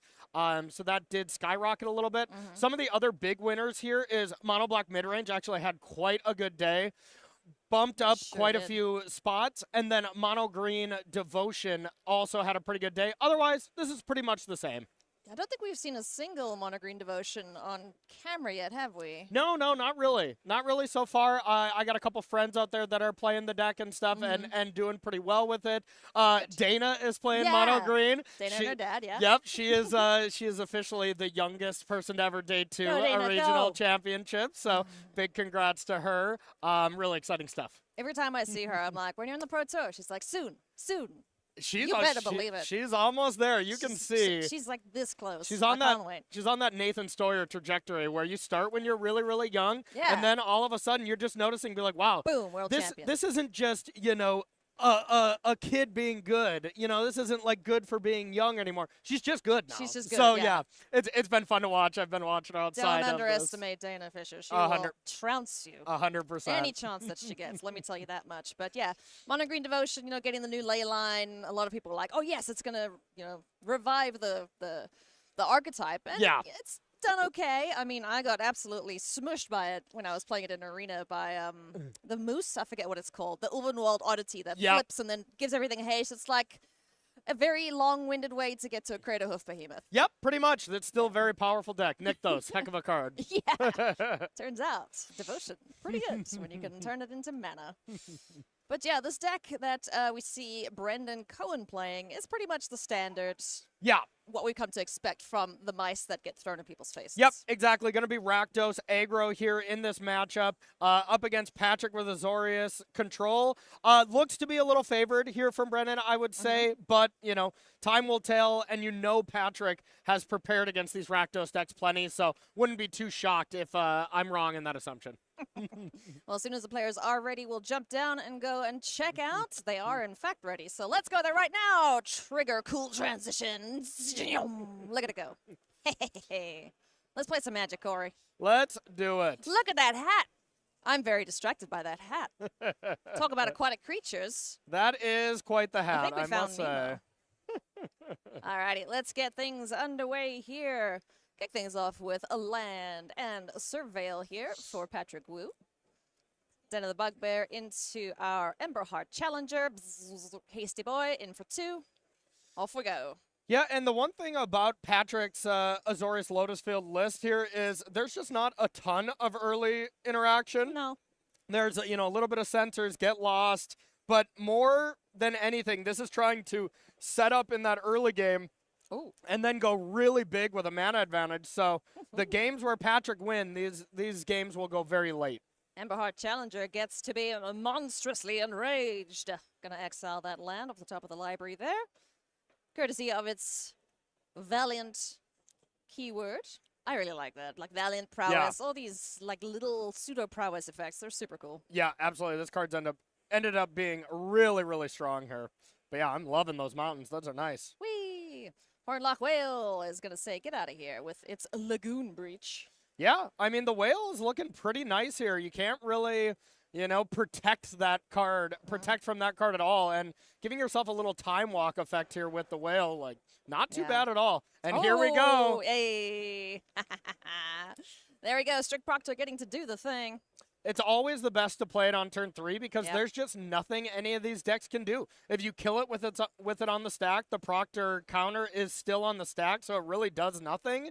Ends up being really, really cool, taking a page out of all the Lotus Field combo decks. It's deja vu all over again. Yep. Emberheart Challenger, Monstrous Rage, exiling a card, and in for a big chunk of damage if Patrick allows it.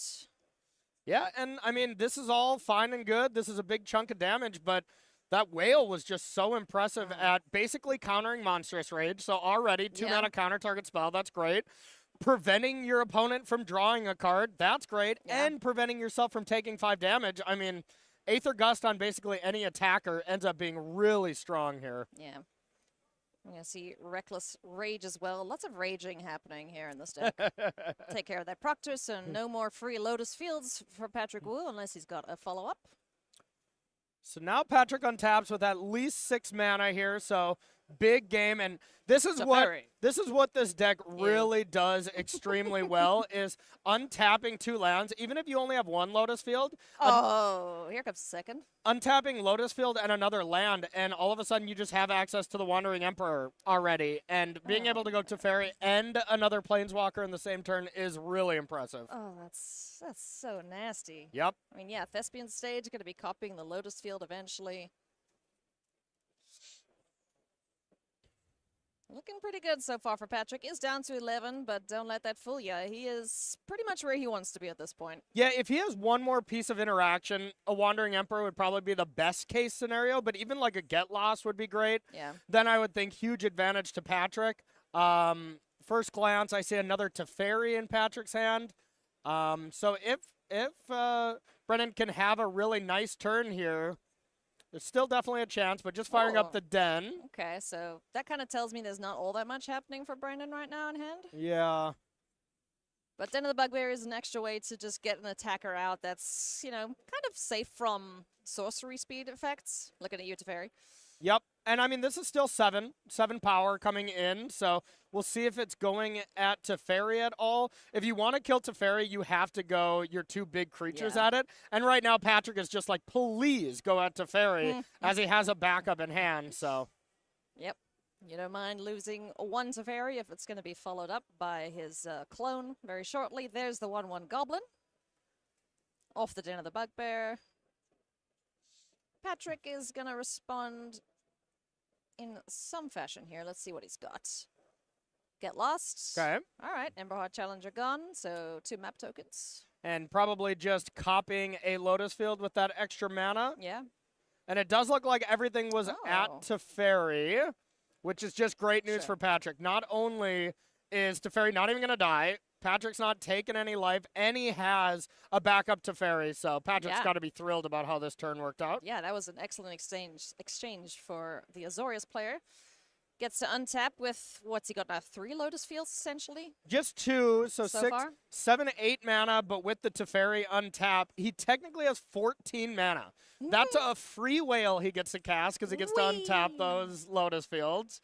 And, yeah, I mean, this deck really utilizes mana quite well. Just an old 6/6 with Ward 2. Not too shabby. I really love the storybook Yeah. frames for these cards. Yeah. They're so pretty. They are very good. Yeah, I've played against Patrick a few times here at Star City Games events, and I'm 0-2. And he's always been playing this deck. He's just an absolute master of this deck. Yeah, he's been playing it as long as I have seen him play Magic.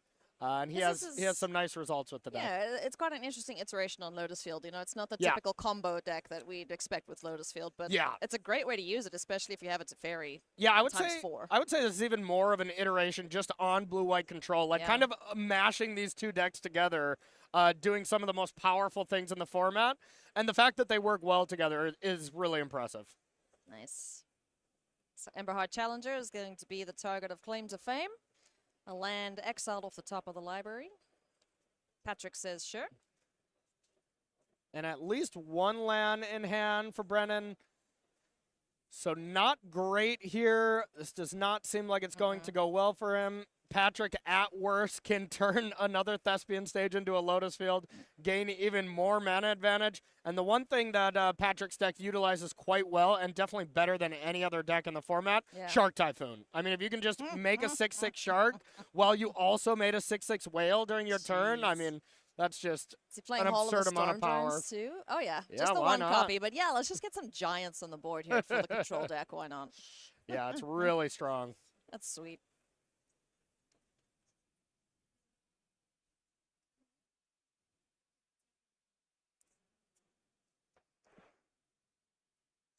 All right, so that's going to go into exile. Map token being utilized on the little gobbo. Well, jeez, is that 4 monstrous rage in the bin? It looks No, like one, yeah. no, one's a reckless rage, Yeah, but yeah, yeah, okay. still 3 of them. Yeah, 4 rages. Must be a barbarian class. Must be, Yep. must be. I'd like to rage. For any D&D players out there, they understood that reference, Corey. I sure didn't, so. You never played D&D? No, I did not. Ah, boo. All right, so playing a shark here, being able to just get these creatures blocked, and I believe these were going at face. I think any kind of follow-up here, like the 4/4 shark, was basically the nail in the coffin for game number 1 here. I love that shark art, by the way. Look at that. Yes, that is really nice. That's a shark with legs. Oh, no. So sharks, whales. Jeez, that's a lot of damage coming through. Like, Brendan definitely on the back foot here. These Rakdos Prowess decks do not do well from behind. No. So we're going to do what we can here with Titan's Strength. Try to deal with one of the threats, but I wouldn't be too shocked if Patrick just doesn't care, but has another whale. Bounce. Yep. Sadness goes on the stack. And gets to eat the other one there, or just trade with it, totally fine. And now able to do the exact same thing Patrick did last turn. Start the turn by casting a whale, tick up to Fairy, go from there, and that already should be plenty to lock up this first game. I think this is the game where Brennan really needed to win too. Yeah. Like this is the first game where, you know, there's not a lot of hate cards that Patrick has. It is a lot of cards that just get you big mana. The Sharks, Deluges and stuff. Plenty of stuff that's good against slower decks. Post-board, though, we're going to see 4 knockout blows here for Patrick, which is going to be huge. That seems to be the theme this weekend. Each control aggro matchup we've seen, the first game has gone to the control player, which is always typically bad news bears for the aggressive decks. So hopefully Brendan's got a good sideboard plan against this. Yep, absolutely. And to be fair, Brendan did flood out quite hard there. What, like 7 lands? That is not what you want from the deck. So hoping for a little bit smoother of a plan. But Patrick, from turn 2, just had a really strong play. Went turn 2. You could say you had a whale of a time. Yeah, he sure did. The Lagoon Beach. Breach. Lagoon. Aha, that's another one. The Lagoon Breach to be 6. able to deal with a creature and then into Strict Proctor, Yeah, that was Lotus sweet. Field, into just gigantic spells for the rest of the game. So really impressive showing there from Patrick. Yeah, it's kind of, a similar effect, I think, against your opponents when you just have this overwhelming amount of resources, kind of like the Enigmatic Incarnation deck. As soon as it gets rolling, you're not going to stop that train. 100%. Yeah, when you can cheat on mana that fast and just go from 2 mana to 5 mana in Yeah. 1 turn. You know, your nut draws per se look really, really powerful. So The mono green devotion deck is very envious of Yeah. the amount of mana that these decks are generating. there you go. So looking at Brennan Cohen's sideboard here, the cards that stick out to me right away are Obnixilis. Mm-hmm. Looks like these may be the wrong sideboards, but we'll get the correct ones up here. Yep. Wrong boards. But to start, Brennan has 3 Obnixilis. This is kind of the go-to card against control decks. Mm-hmm. You know, it is a little bit worse when your opponent's ramping so much, but that's going to be a card I want to bring in right away. There is a Hazoret, which seems okay. Normally, Hazoret is just a threat that is really, really hard to kill for these blue-eye control decks. But with the Whale's ability to put it on top, Yeah, that's rough. I don't actually like that one that much. So I think just 3 Obnixilis, 4 Thoughtseize is all I want from Brennan's side. Yeah. And then here from Patrick's Azorius Lotus Field list, 4 Knockout Blows is going to be the kind of slam dunk here. And outside of that, you can bring in 2 Aether Gusts as just another threat to be able to deal with. No. And outside of that, so probably just those 6 cards. Maybe, No. I wonder what you take out. Yeah. Probably some Farewells. They're too expensive. Even Strict Proctor, I'll be curious to see if Patrick leaves it in, because if there's any matchup where you take this card out, which it could just be, you know, the sacred goat of the deck that you just don't take this out.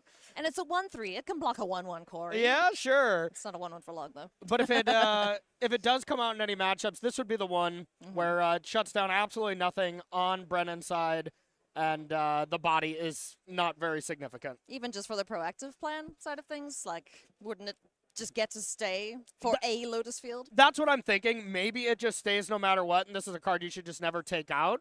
And I would see Farewells just being cards you take out. I could Yeah. also see, I would be taking out Shark Typhoons immediately if I was a traditional Azorius control deck. Okay. Just because, well, by the time you're getting attacked with these gigantic mice, you're cycling and you're putting a 1/1 into play. But Yeah. this deck does ramp, so maybe it's a little bit of a different story here. Yeah, you know, the surprise blocker, as you've called it, is typically a pretty good thing. Yeah. In most cases, but if it is a 1/1, like you mentioned, there's trample in multiple ways for the Rakdos Prowess deck, so Yeah. something to consider. But yeah, I do like a good old Shark. That will see a hard cost Shark Typhoon today, but especially in this matchup, but you never know. I mean, Reed Duke gave it to us yesterday. That was awesome. In his Demir control deck, Reed Duke, of course, still in day A 2. man of the people, I tell Yep, you. yep. Still at 7-2 to start the day. We'll keep an eye on him for sure. Channeling Gab Nassif, and did get that deck from Gab Nassif. Yep. The Demir control list. Yeah, That's you so can sweet. you can always tell it's a Gabriel Nassif deck if If you it's Demir. No, if you just look at the deck list and there's not more than 2 of a card in the deck, yes, you yes, know, yes. like he loves his variety here. You should come play Commander. It's only one of. Yeah, exactly. it. He's almost there. Yeah. Should invite him over. Yeah, absolutely. Friendos, if you are looking at any of these decks this weekend and would love to get some and buy some and sell some even, then go to starcitygames.com. You can sell your cards there. You can also buy single sealed product. There's also a flash sale going on this weekend until Monday. It's up to 50% off of singles and sealed products, so make sure you go and check it out. And yeah, go click on some other stuff on the website because there's a bunch of things happening SCG is doing. Go sign up for the newsletter. You'll hear all about it. The card Flash is on sale. I mean, I know Flash Hulk was a really strong deck, and I'm surprised that Flash is on sale. What a premium card here in Yeah. Vintage Cube. How But cool. yeah. One whole card is on sale.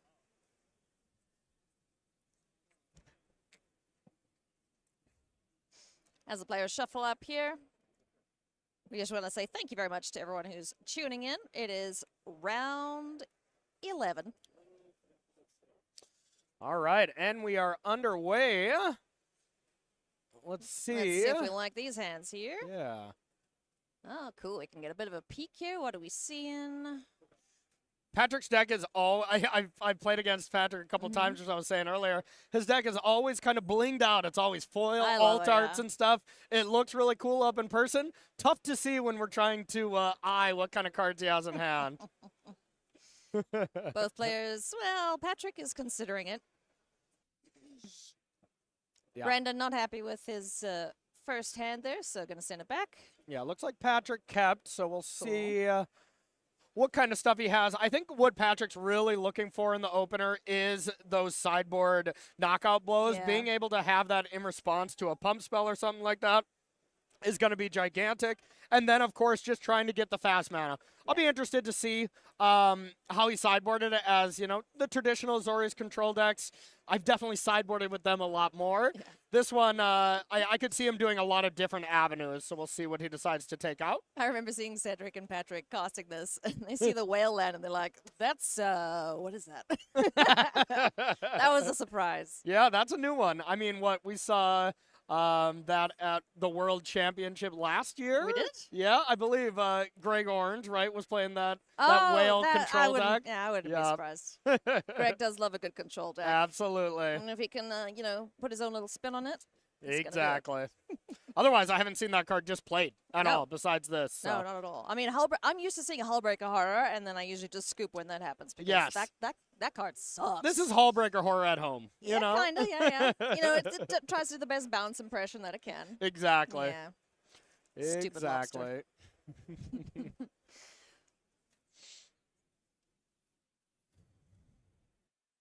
I still want to see a good Thought Distortion. That's just me, though. Yeah. What does he bring that in against? The other control decks? Yeah, blue-white control as well as trying to bring it in against Lotus Field. That is probably the major things here. All right, looking at Brennan's hand now, we see Slick Shot Show Off. We see a Monstrous Rage. There is... Maybe we're on a mulligan to 5 already? Looked like a playable hand at least.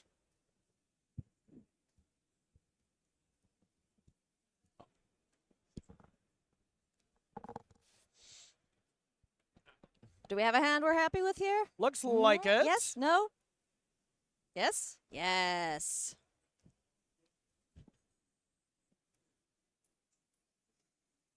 Alrighty, we're underway. Game number 2, Patrick Wu up a game with Azorius Lotus Field, Meticulous Archive. He's going to be doing some surveilling. That is going to be in the bin.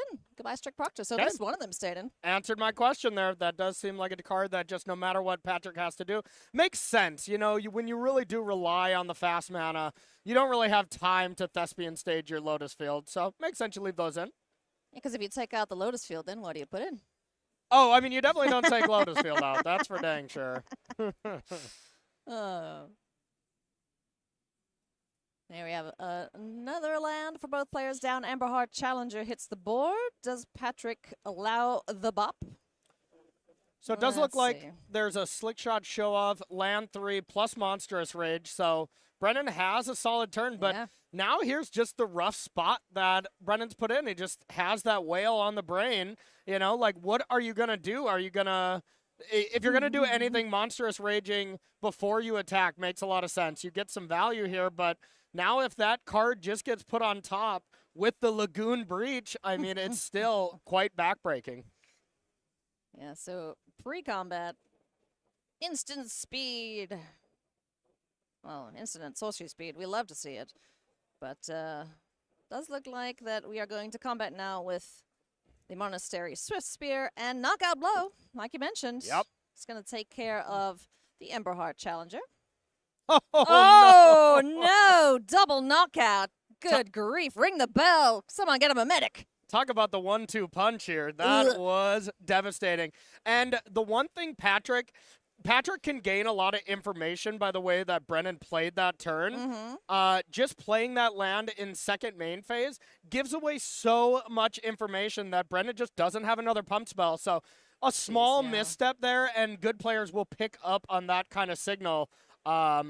You know, maybe a Yeah. slight misstep. I don't know if Patrick could have went for that exact same line. He would have at least had to have been a little more cautious if there was one red open. Yeah. That was incredible. Yeah, What a that, beatdown. oof, that hurt. And then we're going to be plotting some slick shot show-offs here, trying to set up for, you know, just a massive closing turn. But Yeah. Patrick is deducing what Brendan is up to, it seems. And we're going to get a clue off of that spell and just keep setting up here. Send the turn back and wait for you to do something. Yep, no Lotus Field hurrying up your mana type game here, but now you just get to kind of play the other game plan of just a good, slow blue-white control deck that just tries to kill everything your opponents plays. It's just really cool to have a deck that can do both. Yeah. And you're right, his deck is blinged out. I really like his choice of lands here. Really cool stuff. When you play the same deck for years and years, Yeah, you got to vary it up, yeah, right? you definitely take care of all your card choices in the deck. Mm-hmm. Slick shot show off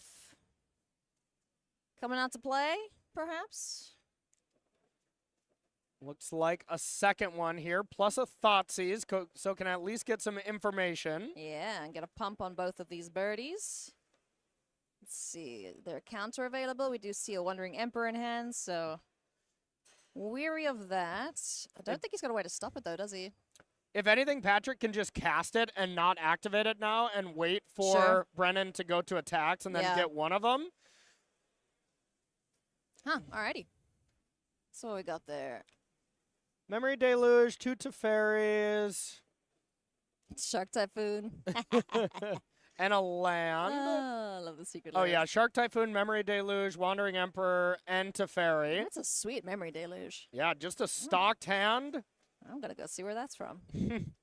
Don't mind me, just doing some shopping on SCG. So it's a tough choice here. Both Wandering Emperor and Shark Typhoon are very strong selections. I feel like you probably just have to take the Wandering Emperor so you can have your 2 threats, but then Shark Typhoon just comes into block. There really is no great avenue for Brennan. This is really rough. Ugh.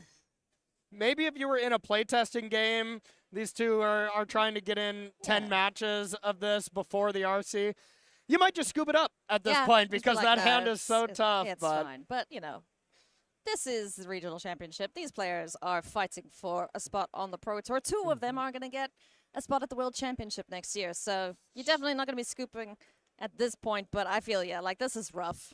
Yep. And he just pointed to the Shark Typhoon and Wandering Emperor. He's like, that's the squeeze. Yeah. Both of them do exactly what he wants.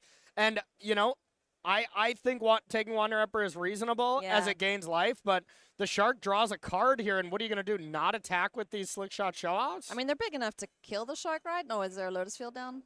No. No. No. But 2/2 trade, 2/2. you know, it's still a solid removal spell that draws you a card, so. Decides to not even attack and just kind of hope to find more pump spells. Silly Burb. Why are you not a 1/3? That would be too good, huh? That would be pretty good. So turn passes back. And Teferi, once again, the 2/2 Shark has come out to play, and now Teferi gets to untap a bunch of lands, draw a bunch of cards, and this is kind of where the snowballing starts for Patrick Wu once again. Yep, really seems like it, and, you know, Brennan even has the sideboard card, the Ob Nixilis, but it just doesn't look that great here, as you don't really want to sacrifice too many of your creatures. It is pretty cute if you can pump one of your creatures up to, let's say, 7 power. Yeah. And then you Ob Nixilis second main, and then you can just drain them with the ultimate. But as it stands now, with Patrick being at 22, Patrick's just going to give the thumbs up and say, yeah, I'll take 4. Yeah, sure. Whatever. That's nothing.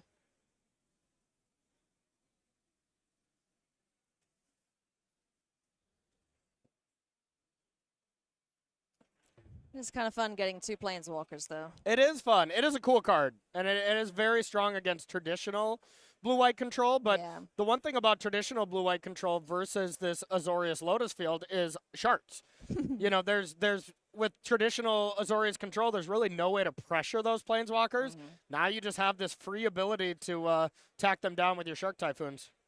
Yeah. So at least one of the Ob Nixes is going to get taken care of, but we do see 1 Slick Shot, or the Slick Shot remaining, going off to Teferi, down to 2. Shark's not interested in that trade. Yep. That Shark needs wings. You know when you see art where it looks like the creature's flying, but it doesn't have flying? Like, this guy flies. He needs wings. 100%. I'm going to go and talk to Patrick. Go talk to the artist of that Shark token. Have some words. So 1 Ob Nixilis down. The one with more loyalty. The original remains. A Little Devil and a Show-Off on the board here for Brendan. Not for long, though. And as far as the lands that Patrick has available, absolutely no way of knowing what they are. With all the promo lands, no one knows. Nobody knows. Except the one thing I do know for sure is that first one up front is a Lotus Field. Yeah. So you have that kind of combination going. There's an archive down there, too. That's what he started off with. Sure. I can identify that one. I'll believe you. Yeah. It's things that produce mana, Corey. Yeah, That's all we exactly. need to know. I just assume Patrick has perfect combinations of mana. Yep. Probably a Thespian stage in there. Yep. Whee! Shark 4/4. Wait. Impressive. How big is the shark? The sharks are multiplying. Oh, no! 4, yeah. Jeez. That's a big old shark. That's going to eat some damage up here. Kill some critters. This ain't looking good for Rakdos prowess right now. No, definitely not. Oof. This game was honestly over when there was. Teferi arrived? Nope, when there were the first 2 knockout blows on yeah, turn 2. Oh, man, that was just lights out. Yeah. Brendan kind of got up and he's just like staggering around doing his best to try and fight. Meanwhile, he's punching the ref in the face kind of thing. There you go. Yeah, dazed for sure. Oh, dazed and confused and very much bruised as Patrick Wu is just going ham. Yeah, I'm really, really excited to see more of this Azorius Lotus Field. We've seen some sweet decks this weekend. We have seen some great decks, and pretty much all of the innovative style decks that we've seen. The really cool take on Enigmatic with the 9-0 player over the weekend. This cool take on Azorius Control. The people that put in the work and are prepared for this event, it's really showing, and it's really proven these players a really heavy advantage. You mean it's not the blinged out cards? It might not give be. him the power? It doesn't hurt, I'll tell you that. But I thought you just bling your deck out and then you win. I think It's that's working for Patrick, clearly. He's now, what, 10-1? Yeah, 10-1 for Patrick. Big congrats there. Nicely done. That was an absolute beating. Brendan, I mean, how do you rally back from that? Yeah, I mean, I thought that matchup was going to be close and slightly favored for Brendan, and I was very mistaken. Of course, maybe Brendan didn't have the best draws. Brendan did mulligan to 5 there as well for game 2, so didn't have the best chance to fight on an even axes, but Patrick's deck looks incredible. Patrick's a master with the deck, and sitting at 10-1, you're getting pretty close to the spot where you're almost locked for the Pro Tour invite. Awesome. I think the past results have been around X and 4, that have been kind of that range where you're going to be qualified for the Pro Tour. So, cool. With 4 more rounds after this, he's got to just not fall off a cliff as far as results. And Patrick should be pretty good to show up at a Pro Tour. He's looking cool as a cucumber. I think he's going to be fine. Yep. We have a backup match for you, friends, and let's jump straight into it and go see what we have. Fancy transition. Go. Nicholas Odenheimer up against Luna Eason, Azorius Control, and Is It Phoenix? 2 of the big bads of the format, I would say. Well, they're the most played decks, so, 2 of the top 3 most played decks, both having great weekends, and both phenomenal players. Yeah. Played against Luna a ton in the past. She's excellent. I haven't seen too much of that amazing hat and Nicholas, but being here at 9-1, it's got to be an expert with his Lotus Field deck. I thought you were going to say with his or hat. with his Is It deck. Yeah. So Azorius Control doing its job at keeping the board under control. Nicholas Odenheimer trying to get something going here. And Luna deciding to play the Kahira version instead of the Yorian version. It's been pretty split as far as we've seen so far, I kind of expected the Yorian deck to be a little bit more popular. It's won one of these regional championships not too long ago here in the U.S., but turns out it's been pretty split and really no consensus which one is better so far. Yeah, it's kind of whatever floats your boat. Play it. Yep. Each has its merits.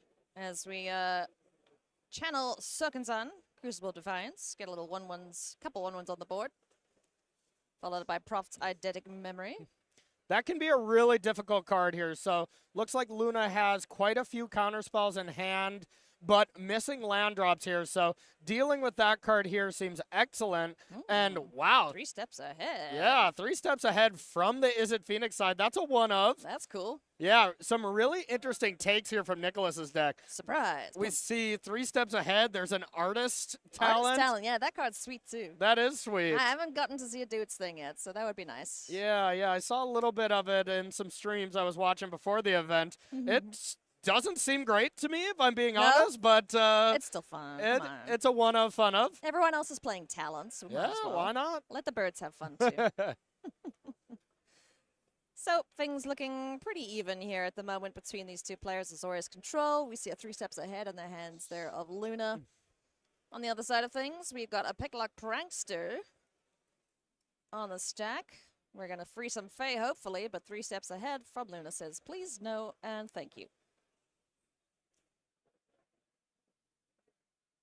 Turn passes back now. We're going to get some hauls going. Woo! That's a big old beaten. Down to 7 goes Luna. I absolutely love this play that I don't see players make enough is, people always think, oh, I'm going to save the haul for that kind of last point of damage. But no, I love getting the haul and putting them within striking distance of a haul because now your opponent has to play differently the entire game. They have to always be conscious of, I have to have a plan for haul as step A.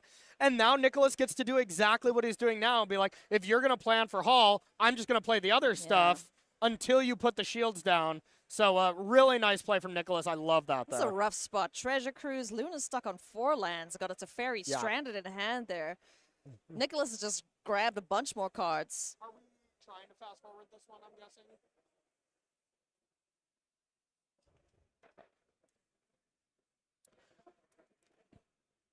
Sleight of hand, gonna take another squiz. And some more cards here. So, Nicholas is very much in the driver's seat here. Yeah.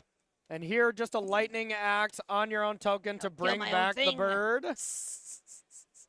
I mean, whatever works, huh? Yeah. Yeah, 5 damage in. Down to 3 now. Or, excuse me, down to dead, essentially, goes Luna, as we're gonna scoop it up. Nicholas, 1-0 up against Azorius Control. Sideboards. All right, so we'll start with Luna's sideboard here. Some cards that I definitely want to see. I have a lot of 1-ofs and 2-ofs here. The 1-of Narset looks great. 2-of Dispute looks excellent. The 1-of Rest in Peace I want to bring in. Outside of that, nothing else really excites me. You could try to mess around with some Shark Typhoons. Don't really want to have Aether Gust. So probably just those 4 cards. Narset, 2 Disputes, Rest in Peace. You have 2 High Noons in the main for Luna, so going to be obviously keeping those in. Now, as far as Nicholas's game plan, in the sideboard, a lot of 1-ofs and 2-ofs as well. I like Mystical Dispute once again in any of the blue-based counter spells deck. There's a Ral Crackling Wit in there. That's a card I didn't expect to see, but then again, I didn't expect to see 3 steps ahead in the main deck, but Nicholas also has another 3 steps ahead in the sideboard. Make a play around it. Yeah, when you have when you see so many cards, a hard counterspell like that actually seems somewhat decent. And then outside of that, you could bring in some Fables. There's 3 Fables here from Nicholas. If you want to really hedge against the I'm going to remove your graveyard plan or I'm going to play High Noon plan, that's the card you want to bring in. Just a card that for 3 mana has 2 bodies, shapes your hand a little bit. You can discard some of your cantrips that aren't good in the face of High Noon. So I actually really like Nicholas's composition here of this deck. A very interesting take on it, but some cool additions. I must say the modal spells that we've seen introduced lately have been pretty good. Adding a bit more variety and depth to matchups, like the 3 steps ahead, all the spree cards from Thunder Junction. Yeah. Yep. Absolutely. Yeah. 3 steps ahead is an awesome card. I don't enjoy dying to the white spree card. I can't remember what it's called now, but instant speed board wipe. Boo. Yeah. Yeah. Absolutely. That's a brutal one. That is a brutal one. Grr arg. I like that after a long weekend, you see these players' deckless sheets. They're just getting beat up. Oh, yeah.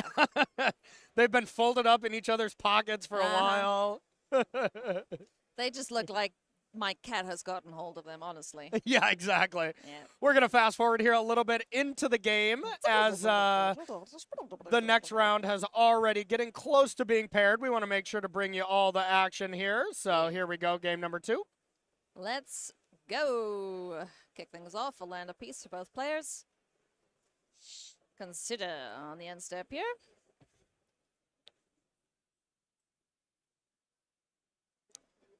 All right, and lands for Luna here, making her land drops is already a better start. Yeah. Has some counter spells to back it up, and it goes for the Field of Ruin. Now, one thing Luna's always going to be aware of is how many basics does every deck play, and looks like there is only 2. So, you know, Luna sees one island already in play, and it's kind of like, okay, Maybe. you put your hands together, and you're like, all right, now let's hope. Fiddle fine. Let's Fiddle hope Luna's just like, I hope to find another Field of Ruin, and they turn into strip mines. Nicholas is getting the Brazen Borrower down on the board to start the beatdowns. And Right. for 3. Right as I say, Luna's making her land drop. She misses land 4. You jinxed her. All right. Fable the Mirror Breaker, Chapter 1 on the stack. And honestly, that missed land drop, if Luna doesn't have a dispute or something here, could just be the game. As this Spell Pierce is able to counter this, Oof. and a Fable resolves. Really That's brutal rough. stuff here for Luna. That's kind of how important these early interactions are in this matchup, because if Nicholas gets a couple threats on the battlefield, he gets to play the control Yeah, role yeah. and attack for 5, counter something, attack for 5, counter something, Yeah. while Luna's trying to gain her footing. I see a 6-mana spell in hand there for Luna in the form of Farewell, too. So, you know, this ain't going very well. Yeah, not ideal, that's for sure. On the bright side for Luna, she has the best basics, so she's got that going. Yep. That's a good thing. Yep.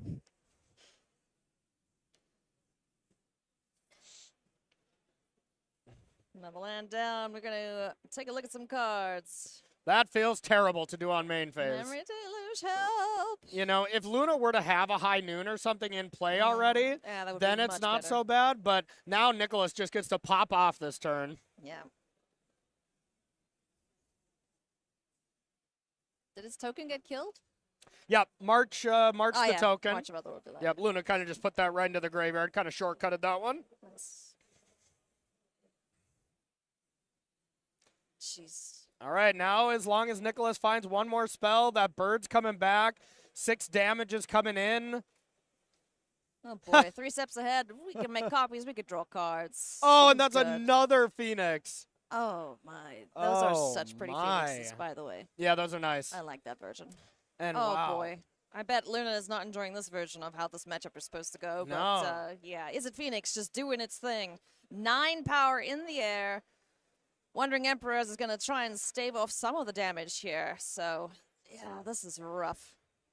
Yeah, what needs to happen for Luna to get back into this game, Nicholas has to not have a dispute, not have a negate, not have a spell pierce, and this farewell just has to work next Yeah. turn. And it looks like a land has to be found as well, so Yeah. that's a lot of ifs. Yep. It's a lot of things that have to go right here for Luna Oh. Easton on Azorius control. Okay, that was a really aggressive spell pierce. This might be something that Nicholas looks back on and is like, hey, I shouldn't have spell pierced here. If Luna does draw land, have farewell, and Nicholas doesn't have it, big moment here. Oh, There- that's there's a the land. land. That's Fountain Port. Now, did Nicholas get a little overzealous and counter this when he didn't really have to? Nope, never mind. Nope, he's fine. He had the backup all along. It's chill. They always seem to Yeah. have another counterspell. Anytime there's a blue deck, it's just, I still had this. Bet Yeah. you didn't expect that. It's like, no, I didn't. And to But be yeah. fair, Nicholas's deck did have a lot more counter spells than the traditional Definitely. Is It Phoenix. So, I mean, this list looks nice. You can kind of pivot into that Is It control role a little Yeah. bit. And, yeah, nice win. Nice decisive win there Yeah. over Blue-White Control there for Nicholas. It's kind of cool that the Is It Phoenix deck can perform either role, you know. Yeah. Either they're hyper aggressive and just don't care what you're doing at all, Yeah. or they're just able to take a step back, say, nope, you're not doing your thing, and then Yeah. I'm going to kill you. That used to be a disadvantage to the deck in my mind. You know, like, Is It Phoenix, every time these players tried to transition into these control roles, Yeah. they diluted their deck so much that they were never the like, play 3 spells, bring back Phoenix, attack Yeah. kind of deck. But when your opponent's already playing cards like High Noon that forces you to not be able able to play that style Yeah, of yeah. game that you would like to, the control plan looks a lot better. So, yeah, maybe we're Yeah. just in a different era of Phoenix where that plan is just much better. Yeah, I mean, Yeah. traditionally we've seen players even board out the entire Phoenix plan and just go for like the crackling drakes and copy those with Kiki Jiki, for Yeah, example. yeah, So sure. Why not? it's nice when your deck can kind of fulfill multiple functions. Yep. So, yeah. Congratulations to the players who continue on in this tournament. Again, we are looking for top 64. They're going to get invites to the Pro Tour, which is going to be pretty darn sweet. Yep. So. And with 10 wins there, you know, that is really in that right step. Maybe one of the next, 4 rounds we got left, you kind of win one of them, and you're probably going to the Pro Tour. But if you're at 10-1, you have higher goals, and that is making it to the top 8. Yeah. You want to make the top 8. You want to try and get to the finals because then you're in the World Championship next year. And, you know, it's a pretty good weekend if you win $20,000, believe it or not. Oh, yeah. Yeah, that's Oh, a yeah. pretty solid weekend of playing cards. That's pretty cool. It's great when you can turn your passion and your hobby into, you know, a pretty decent paycheck. Yeah, no kidding. No kidding. Alrighty, friends. We are going to go to a short break, but before we do, we've got a sweet deck tech for you, so stay tuned. Hello, welcome back to the Sideboard here at the Regional Championship in Washington, D.C., part of SCGCon. I'm Nick Miller alongside Pro Tour champion Reed Duke. No stranger to the Sideboard. Good to see you.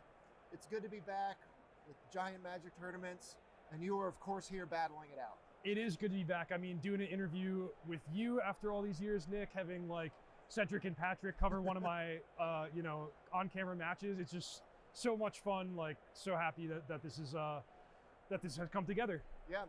Tell us about your deck choice this week. You're playing Demir Control, a standout because, you know, the top deck, well, the most played deck in the field is Azorius Control by big numbers up there, but you're choosing the blue-black route. Take us on that thought decision. Cool. So the storyline of this deck is way back at Pro Tour Karlov Manor. Gabriel Nassif played blue-black control. He was the only one in the entire tournament playing it, and he went 8-2. Really good, right? But as it turned out, the deck that caught on after the Pro Tour was Rakdos Vampires, and Nassif's deck like didn't get a lot of attention. But now Sorin is banned, so I had the idea, you know, let's go revisit the deck that, you know, proved itself so strong in the pre-Vampires world. And it's also just really fun. You know, I enjoy the cards in it, and it's cool to be at least a little different than what everyone else is doing. Yeah, I know one of Gabe's cohorts, Edgar Maguier, also a big fan of the deck. Yep. Won some tournaments up in Canada, I believe, with it. Now take us through your choices here. Lot of, you know, not 4-ofs. So you got a lot of range in this deck. You of course have Deduce and Fatal Push as, you know, maxed out. But I think the card that everyone kind of sees is the Deadly Cover-Up and goes, now what's going on here? Yeah, so you nailed it. The only cards that are 4-ofs, including the entire 75, are Fatal Push and Deduce. Those are the ones I want to see in my opening hand the most. And then other than that, it's like the games go long, you see a lot of cards, you want a lot of variety to line up the right answer against the right threat. But yeah, the key card and the reason that I'm choosing Demir over Azorius is Deadly Cover-Up. So this is really effective for getting rid of creatures with graveyard recursion. Like, you know, I exiled somebody's entire playset of Cauldron Familiars earlier. And against Is It Phoenix, if you can wipe their board, get rid of all their Arclight Phoenixes, not only is it difficult for them to rebuild right away, but it pretty quickly gets to a point where like they don't really have enough threats left in their deck to beat you in a long game. So it's really, really powerful, especially in the right matchup. Yeah, once you have more removal spells than they have creatures, That's the idea. it's hard for them to grind a game out. Mm-hmm. Yeah, and there's a lot of graveyard recursion in this format that you mentioned, and even decks not like those two you mentioned just have random cards that are coming back, or, you know, have Delirium and things like that when you talk about the Rakdos mid-range decks. So you have that covered.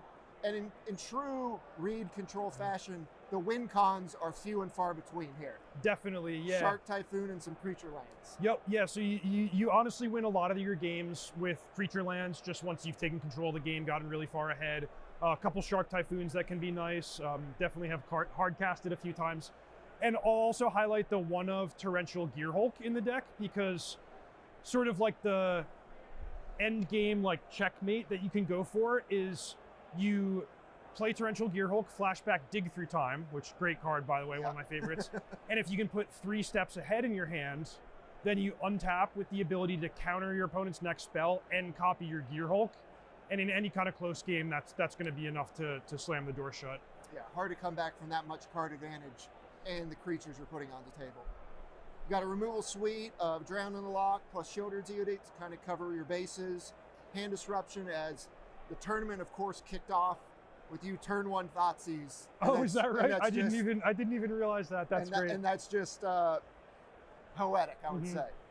Also, I think you need to call out the Cling to Dust here as the main deck inclusion. Yep. Yesterday, like at the midnight hour, I added a second Cling to Dust because this is just a really like low cost, versatile card. Builds in some graveyard hate, builds in some life gain. Yeah, I'm just a big fan of it. You know, subtle inclusion, but it does pull a lot of weight.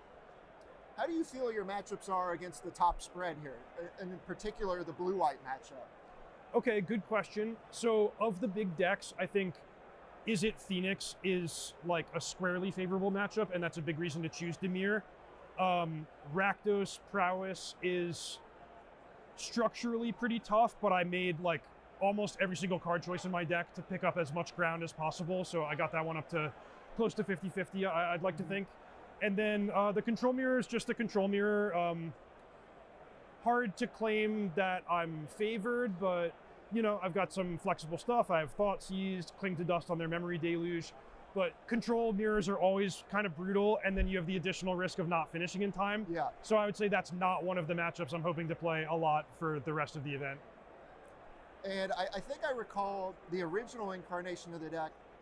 I heard both of them talk about they won a lot of games just through milling, or like, you know, Deadly Cover-Up, taking out all the threats, and then you can just win however you want. Absolutely, yeah. So I've like, you know, natural decked Phoenix players because you remove their Arclight Phoenixes and then an attack with a Restless Reef, or you know, kind of bait them into resolving one too many treasure crews. So that can definitely happen. Take us through your key sideboard cards here. Narset just seems like another door slammer against the Phoenix deck. Yep. Yeah, Narset has been really effective. It was actually the very best Narset was today was against the Unholy Annex Reckoner Bankbuster mono black deck. Okay. So there's like a lot of corner, you know, if somebody's playing Caretaker's Talent, there's a lot of unusual places where Narset is just exactly what the doctor ordered. Yep. And then yes, very good if you can have it on the battlefield against Phoenix. Going down the list, Kalidas is really exciting in this deck. It's a great card right now with like Food and Phoenix and some other aggro decks running around, and Demir Control is maybe the best home for it. Chrome Host Seed Shark just to kind of punish people when they sideboard out too many removal spells. Yep. And Path of Peril is my sideboard card of choice against the just really, really fast decks. It's like sometimes you need it to keep pace in the early turns. Fantastic. In a closing thought, how would you describe Pioneer right now? It seems to be one of the more diverse metagames we've seen in this format before. How do you feel about it? Yeah, it's really cool. You know, like it's rare going into a tournament that you're not sure what the most popular deck is going to be. And here, you know, we have Rakdos, Prowess, Phoenix, and Azorius Control that are all, it's a toss-up. What's the best? Yeah. But yeah, you can kind of play whatever archetype is fun for you right now. So Pioneer's pretty diverse, and there's a lot of directions you can go. Awesome. Well, you're off to a 6-1 start, correct? That's right. Yep. 2 more rounds to go, and then we hope to see you on day 2 doing the usual Reduke thing. Let's hope. All right, Reed, appreciate you for joining me here in the Sideboard. Stay tuned to Star City Games all weekend long for the action here in Washington, D.C.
cracking, everybody? Hello and welcome back. Apologies for the lengthy break, but as you could probably guess, Azorius Control mirrors do take a little while. Yep, there was a long deck check Azorius Control mirror match, which then ended up going to 3 games, and you know the story, y'all. It's always fun.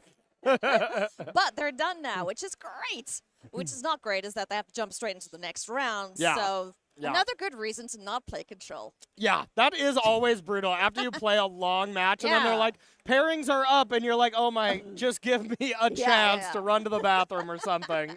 Or at least, breathe or, de-sideboard. Breathing's good, yeah. Yeah. De-sideboarding, very good. Yes. Make sure you de-sideboard or you get in trouble. But friends, we do indeed have our next matchups ready almost to go. But before we do, let's take a look at our standings just to see how our players are doing. This is the metagame breakdown if you are interested in day 2. But current standings, there's no more undefeated players. No more undefeated. Abe did fall this last round to Rakdos Aggro there, and Joe in 3rd place. Schneck, you are our lost hope. Yep, but looking at some of the decks here, some of the best decks are on top. We have Yeah. 2 Phoenixes, then 2 Rakdos Aggro decks, and then our Azorius Michael. human deck here in 5th place, which is basically just mono white humans. With the bird. Doing pretty well here. Daniel Weiser with a 10-1 record here with Azorius Control. You'll remember Daniel Weiser was one of our U.S. regional champions here Oh, yeah? with Azorius Control probably 2 Hey. RCs ago or Running so. it back, man. Just running it back, having a blast as well. 4-color humans. Garrett, I want to see that deck. Yeah, that looks great too. Patrick Wu, who we just saw win on camera there in 7th place. And now we're going to start to see 9-2s here on the rest of our slides here. We have Corey Burkhardt here doing very well with Is It. A couple of Rakdos Transmogrify decks in 11th and 12th. And rounding out our top 20 here. Who we got? Ooh, aggro. Mid-range. Yeah, okay. They're still hanging in there. Yep, couple mono black decks, which had a very good conversion rate coming into it, but maybe not any players really at the top of the standings doing extremely well. But once again, a very diverse format here from Pioneer. I just That's absolutely sweet. love seeing this many decks in the top 20. It's really nice. Oh, man. I can't wait Yeah. to see what our next feature match is. Yes. I bet you can't wait either because we are going into round number 12, I believe. Yep. If I haven't absolutely forgotten everything about... Where's 11? Yeah, going into round 12. 12, Yep, yes. yep, Cool. absolutely. I So know numbers. we got round 12. This is a 15-round total event. Yeah. You know, I would say the record that's going to be needed, or at least very safe, Yeah. is kind of this 12-2-1. That's yeah. kind of the range where you're probably feeling pretty good. If you really want to lock it up, 13-2. That's kind of the you would be set. But, you know, X and 3, if you got bad breakers, that's kind of the Pro Tour invites. You're pretty safe there. And, you know, X and 4, you might be hoping for a tiebreaker sweat.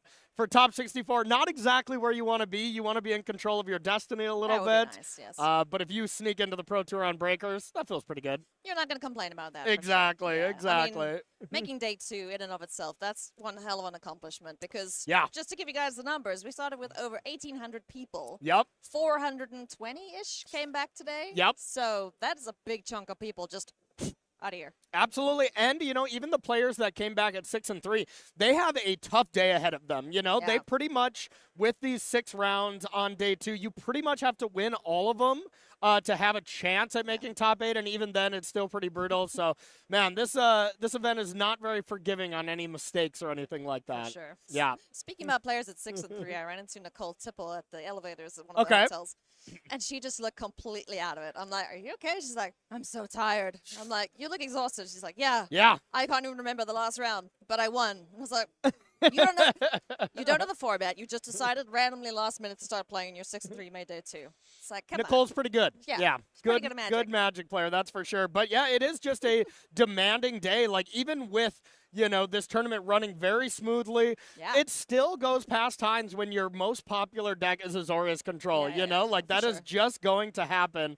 And, you know, ended up being a solid, 11, 12-hour day for these players. Yeah, more than, yeah. I'm not sure what time the That's final demanding. game finished. Yeah. Because, like, when we wrapped up the broadcast, it was just under a 12-hour broadcast. Yeah. But then I hear that they went quite a little longer yesterday. So Yeah. I hope everyone got a good night's sleep. Yeah. Sincerely. Because That's rough. Absolutely. So while we're kind of waiting here, can we take a look at the metagame here Yeah, for let's our ask this. day 2 conversions? Kind of give you all a picture of what it looks like for the decks that did come in There we to go. day 2. I summoned it for you. You nailed it. Thank You you. nailed it. Looking at the top here, Azorius Control was still the most played deck here into day 2. Of course, the percentages grow a little bit as the field shrinks. Any other deck you kind of want to call out? Anything you really love here that you want to see? I mean, Sacrifice still hanging in there. There's 22 decks remaining. I love Yeah. a good sack deck, but they're not doing super hot. You know- I don't think I saw one of them in the top 20. Same. I think Sacrifice did pretty bad because I also think we combined Jund and the Rakdos sacks Yeah, sure. going into day 2, so that number even looks worse. I think Sacrifice had a pretty bad round, and I think Rakdos Cauldron had a pretty bad round as well for day number 1. Just only 7 decks making it. There were a lot of good players playing that deck as well, Yeah. so the tree has been failing people, I think. Yeah, you're barking up the wrong tree, evidently. I guess so. Yeah. Look at me go. You nailed it. Oh, we got a battle of the Daniels. Yes. Damn, Daniels. All right. Weiser versus Duterte. We're going to confuse you all and ourselves by saying Daniel a bunch. Is it going to be Daniel 1 and Daniel 2 or Daniel A and B or 1 and A so that no one feels like, I don't know. I don't know how we're going to do this. Sure. But basically, it's Azorius Control Daniel Yeah. and Rakdos Daniel. Yeah, so Daniel Weiser here, the person I was just talking about, won a U.S. Regional Championship Yeah. here a couple events ago. Is just a master with this Yorian-style blue-white control. Was playing it, before Sorin even entered the, not before Fair. Sorin, but before Vayne Ripper even Yeah. entered the metagame. Dominated that tournament by beating Phoenix in the finals. I remember casting that. And he just put on a masterclass with the deck. Sick.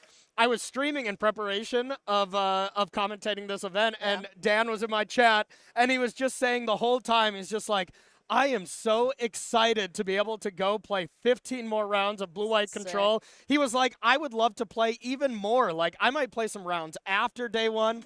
This man loves Azorius Control, and now he's playing it when it's actually the best deck. Yeah. I have high hopes for him, and I think another top 8 is, pretty likely from this position. The control players should just make like a club where they can just play continuous Magic nonstop against each other. You know? It's called Magic Online. Absolutely. Got Yeah, and me then there. on the other side here, we got the other Daniel playing Rakdos Aggro. And both players are 10-1, I believe, here. Yeah. And just your standard, really aggressive deck kind of that we saw last round. It'll be interesting to see the Azorius Control versus Rakdos Aggro, not the Lotus Field Yeah, version. yeah. You know, Yeah.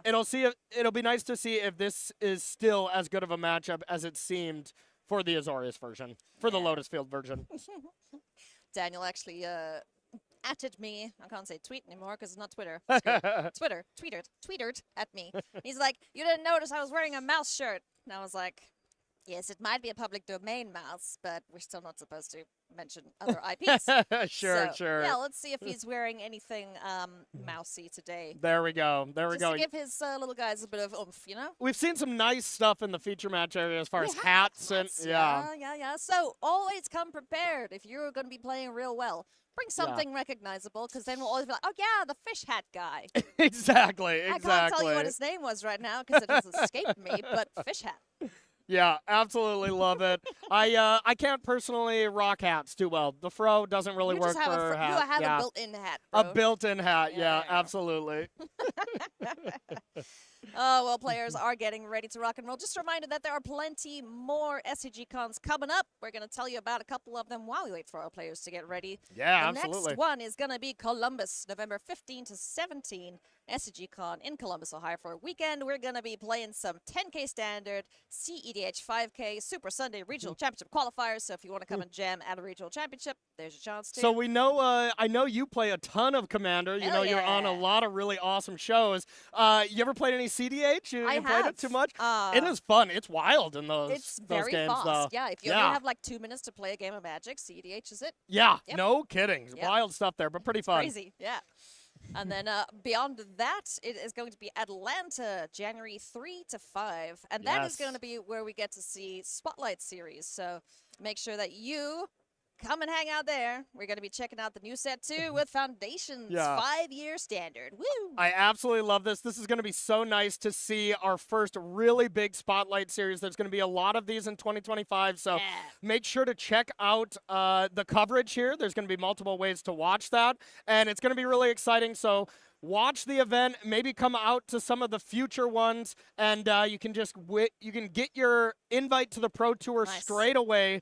Don't have to qualify for this event. It's just an open event tournament. Top 8 goes to the Pro Yeah. Tour. You can still win $10,000 for Yeah. first. It's going to be reminiscent a little bit of the old Grand Prix and stuff. So Shoot your if you shot. love that kind of event, you're going to love the Spotlight Series for sure. I don't know, maybe playing that. Oh yeah, I want to battle. You want to do some play testing for it? Well, Yeah, let's all just right. do that while we cross this round. Okay, too, right? okay. Our players are ready, so let's go and see who the superior Daniel is. Go Rakdos. Woo! Alrighty, players are ready to rock and roll. Let's boogie. Daniel Weiser is always a very cool, calm, and collected Magic player. I've had the great joy of playing in the old PTQ system with him from the Minneapolis area. I was in North Dakota, so I'd travel up to his PTQs, and he'd be pretty consistently top 8ing/winning those. Nice. And just a Monastery really Suspiria. nice guy. Oh, yeah, for sure. Monastery Suspiria getting in 1 point of damage. So Rakdos Daniel takes the lead, albeit a small one.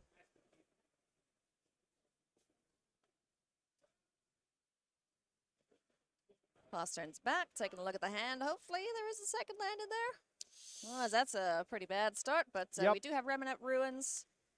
What is turn 2 going to be?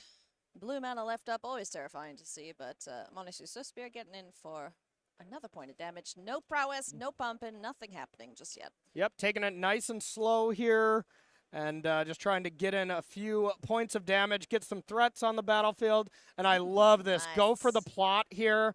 There's more than likely going to be a No More Lies or a Yeah, Get for sure. Lost or something in hand for Daniel, so our Rakdos aggro Daniel will be trying to double spell to try to prevent Weiser from gaining any kind of bit of control.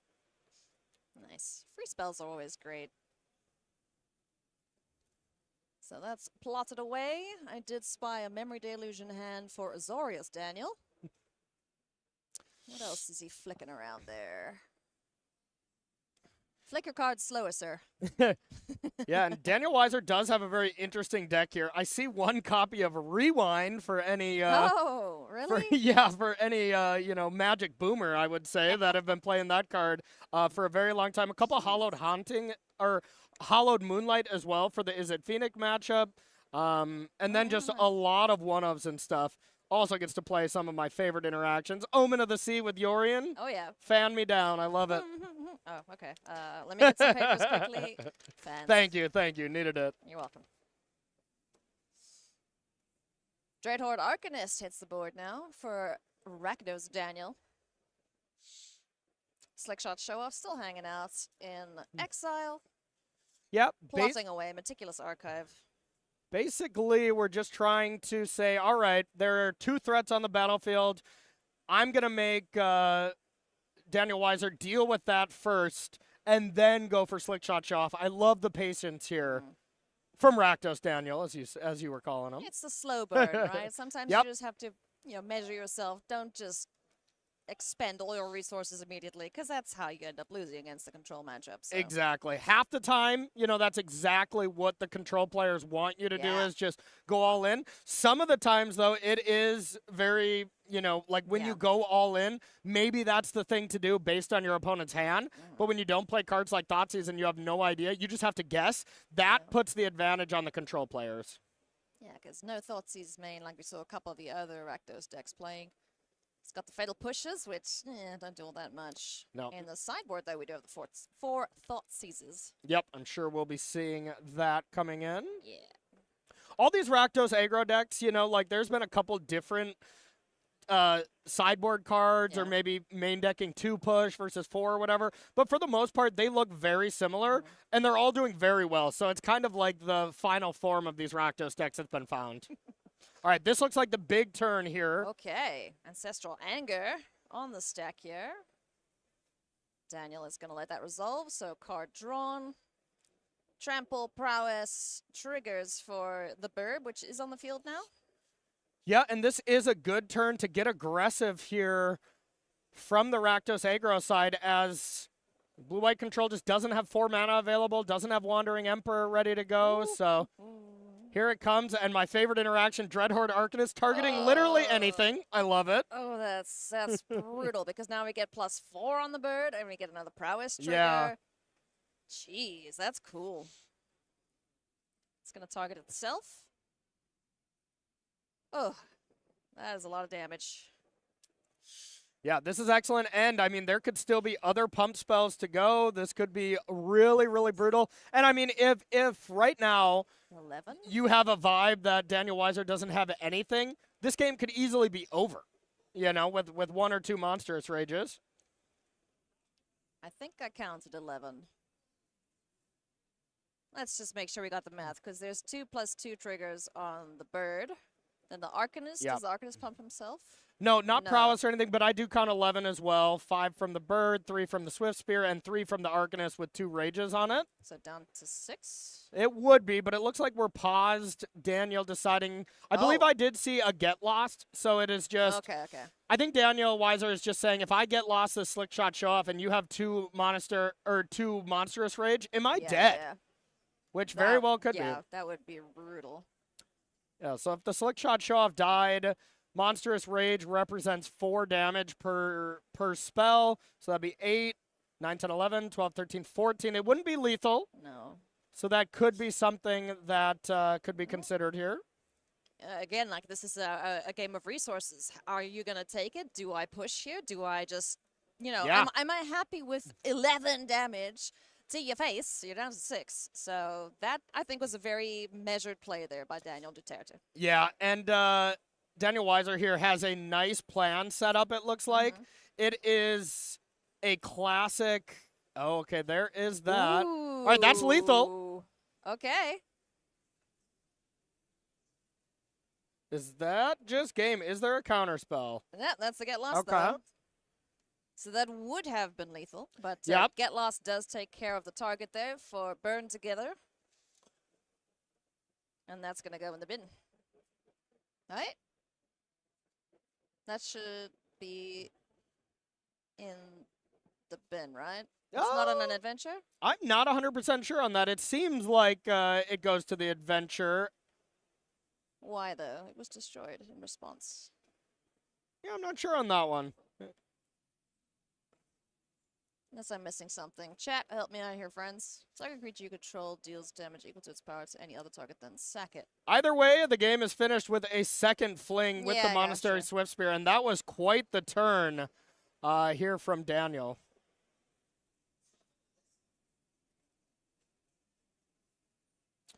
Impressive stuff. Well, that's pretty much what we wanted to see. Like, we have broken our bad luck for the aggro player against Yeah. control in our games that we've commentated, Corey. So, Yep. Rakdos up a game. Woohoo! Yeah, Daniel Weiser there had a nice turn ready to go for the following turn. He was trying to set up a big play with temporary lockdown and having Get Lost available. Yeah. And just decided to not get lost in combat. Ended up taking too much damage because of it and lost the game immediately. But to be fair, even if he get lost the slick shot show off, I think the 2 flings post board would have just got it done. Let's look at some sideboards here now. So, High Noon, I imagine we'll see coming in here for Azorius Control. A couple other good options, Yep. too. Dust Animus I have not seen in a very long time. Yeah, I haven't seen Outside that, of but Limited. I would say why not bring that in. Yeah. I like the 2 Biza, being able to bring that card in, and then 2 knockout blows, Yeah. as well as the Almost Aether Seed Shark. Gust, Yeah, maybe the Seed Shark. It's actually a pretty good sideboard for this matchup. You know, it is a very good sideboard, but Daniel Weiser is also playing the Yorian version, so, you know, the amount of times you're going to draw your sideboard card is a little bit lower. But from our Rakdos aggro player, cards I want to be bringing in, 3 Ob Nixilis seem great, 4 Thoughtseize seem like the slam dunks for me. Mainly, you want to get those Fatal Pushes out of your deck and go with that. Maybe you bring in the Hazoret as well. This is a lot better now that they don't have, you don't have the whale to be putting it on top like we saw in the last round.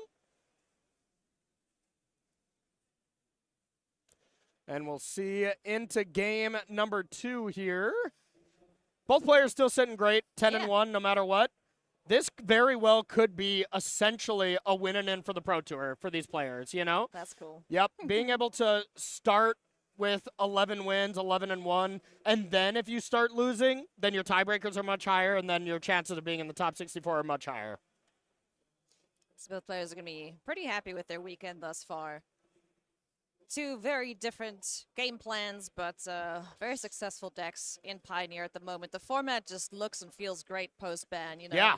No 7-game matches at the Pro Tour with Amalia combos going to ties. Thank you very much, Christopher and Simon, for that. Yeah, that was absurd, that's for sure. Yeah, no, the bans look great. You know, Treasure Cruise is the one card that's left in the metagame that maybe people were considering that it shouldn't be.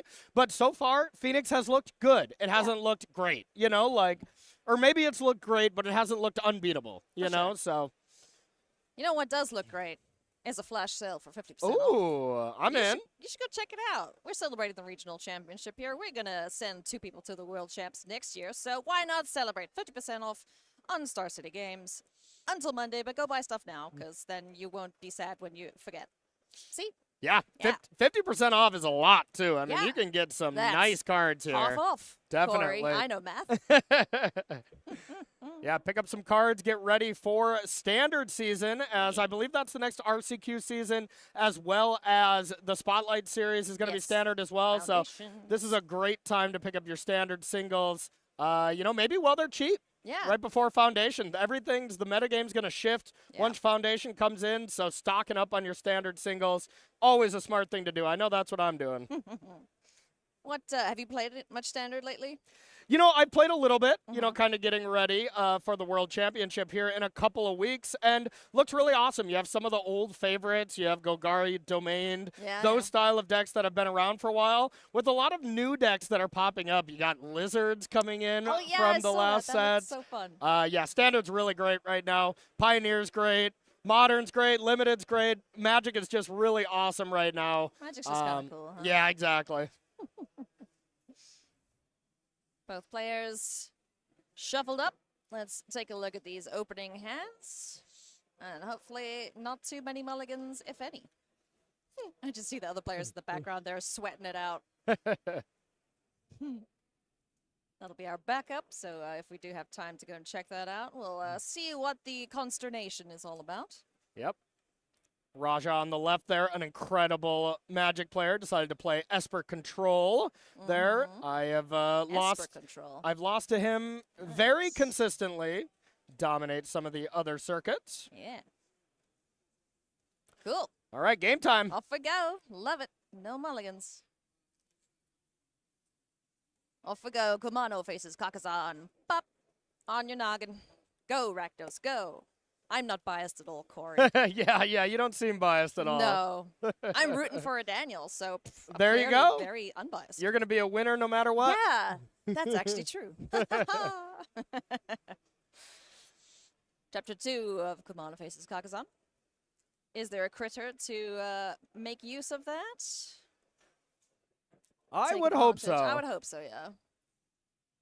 It's always it feels bad when you don't get the freebie, you know? Definitely. I believe I saw Heartfire Hero as an option at least, but maybe debating if you want to try to go for a 2-drop here. Monastery Suspir, okay. There's no more lies in hand. Do you go for it? You know, it's very tempting because of the extra +1/+1 counter, but the way it works here is if this gets countered, then you still get to play another creature, and that will get the boost. So I think this is kind of brutal no matter what for Weiser. Would it get the counter? Because it's when you cost your next, right?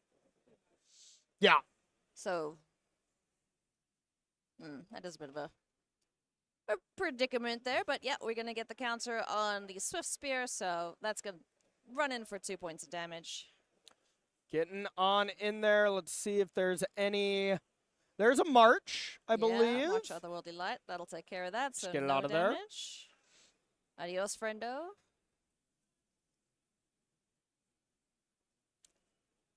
And, you know, Daniel Weiser did say, all right, no blocks. Did you want to do any other pump spells? And didn't fall for it. Both these players have been playing excellent. Heartfire hero. That's the real hero we need in our lives. There we go. You know, this tiny mouse with a flaming sword. Okay, doesn't look like there's another untapped land for Weiser, so I believe I saw a temporary lockdown, so this would have been a great turn to Yeah. just slam that if available. Yep, we're going to get Etching of Kumano flipping over. So this turn, there could be a fair amount of damage here for Daniel. Yeah, absolutely. This is the big turn to get as much damage in as you can. Still a no more lies from Weiser, so is able to prevent some of this over-the-top action. Yeah, I would love to high noon or something. I think I saw a Supreme Verdict in hand there for him, too. Yeah. Instead of Wandering Emperor, maybe? No. Looks like Weiser can definitely control the battlefield if he can find a white source, but there is not Yeah. a second white available right now, so this could be very brutal. Yeah. Down to 16 he falls. And the Flood Farm Verge is just a plains right now, as there's no islands. Not that big of a deal when you already have 2 blue sources, but still something to keep an eye on. I do like the Verges. Yeah, they're great. They're great.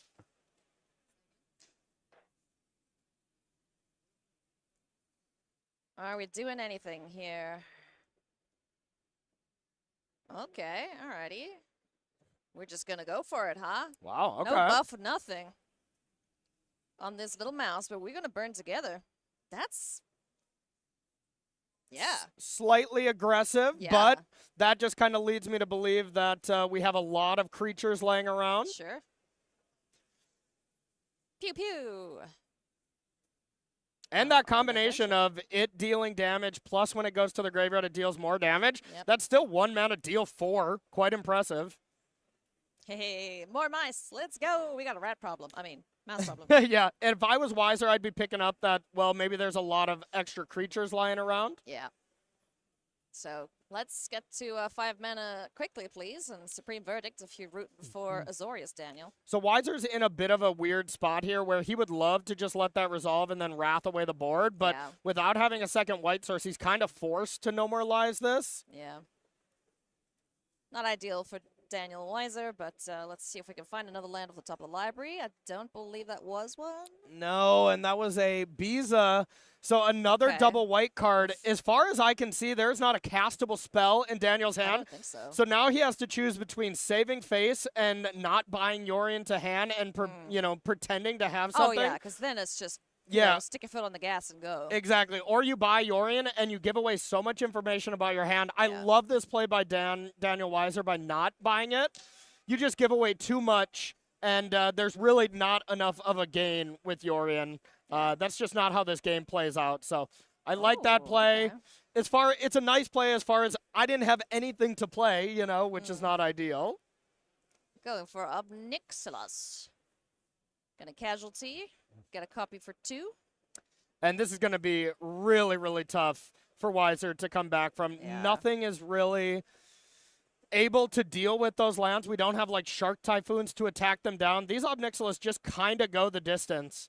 And with Daniel Weiser being at only 12, can only take 5 hits from these Obnixilas. Yeah. 2 of them are going to tick up every turn. This looks like a near unwinnable game. Daniel needs Yeah. a white source now and needs to play Biza to be able to have a chance. It's a land? Nope. Oh. Good grief. This is such a rough spot for Weiser to be in. Yeah. Oh, did find land. Okay. We still got a game then. All right. Here comes Biza. Okay, get to gain some life. Doesn't look like you No just draw creatures, a card. yeah. 2/2. But at least has 1 body to start Yeah. pressuring these Obnixiluses. That's a pretty big body to have in the way there. Good old 4/5. Yep, not bad because you can kill the copy next turn if it goes to tick up. But Rakdos Daniel here can always just -2 Yeah. and make a devil to have a blocker. And I love -2ing on the copy if that is your plan, to be able to just prevent that from dying. But this would lead me to believe that there is still a Jeez. plan for Biza here.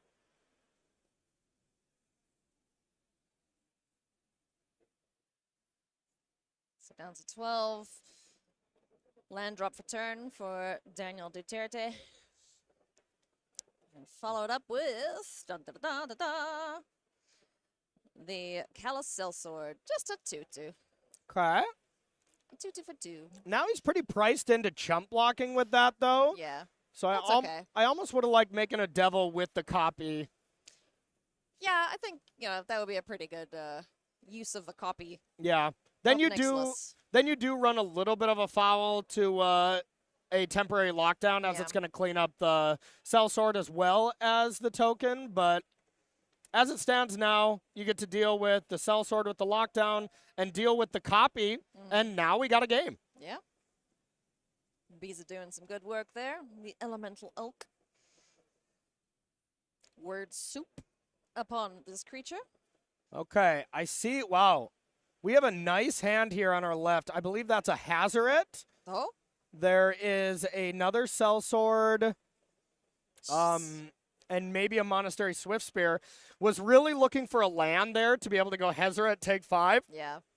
Wow. Yeah, if he drew a land here, had Hazoret plus the sellsword, it would have just been take 5, fling it, take Yeah. 5 more, Oh. and then if you take 2 from Ob Nixilis before the attack, you would have just won the game. So still a good play for later. Yeah.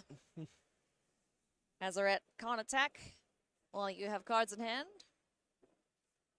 Unless you have one or fewer. Yep. So definitely wants to be close to Hellbent. Heckbent. There you is just go. 1 card in hand. There you go. I like it. So just hanging out. Just looking imposing for the time being. And looks like a lot Omen? of blue cards in Yeah. hand for Weiser.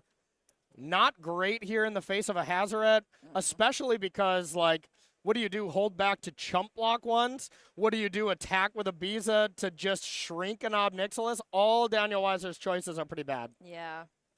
Jeez. Pass the turn back. If Daniel Duterte can get his hand empty down to 1 card at least, then we could see some action here as we're going to force a discard or 2 more damage to Daniel Weiser. Karma's Seed Shark is the victim of that discard. Shark did come in. That's interesting.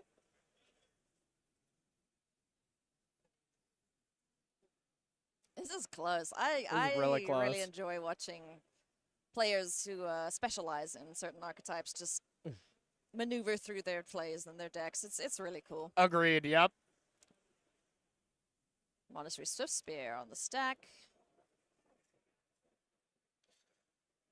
So if he can get rid of 1 more card in hand and just keep the sellsword, that would be ideal. But wow, doesn't do all that. right. Okay. Interesting. I mean, the one thing Pumps. yeah, the one thing that is nice is you can just go discard to Hazoret and block Biza Yeah. and just keep your Ob Nixilis safe. I like that play. So a nice slow defensive Hazoret. Usually not the words No. we say together. Nope. But this is still going to be a very rough game for Weiser to win. Red God usually go bear, but this time, protect. No attack. If anything's going to help him out, though, it's this memory deluge to be able to find some answers. Yeah, needs them for sure. So let's go looking for cards. What do we get to see? Teferi, okay. Land, Teferi, and what was that? So absolute worst case, you can take land to Teferi, Tuck Hazoret, attack down Yeah, Ob yeah. Nixilis. Sure. That's pretty good. Yeah, that could be the turning point here for Yeah, Daniel. that's got to be what I would take. Because you can take Teferi and one of the other spells and try to hope to draw land, and then if you brick, you're just dead. So Yeah. I like this from Weiser. Just more than likely play Teferi, Tuck Hazoret, and hope for the best. I mean, in terms of the best, like, Teferi is probably one of the best planeswalkers ever printed. So Oh, yeah, absolutely. what more could you hope for?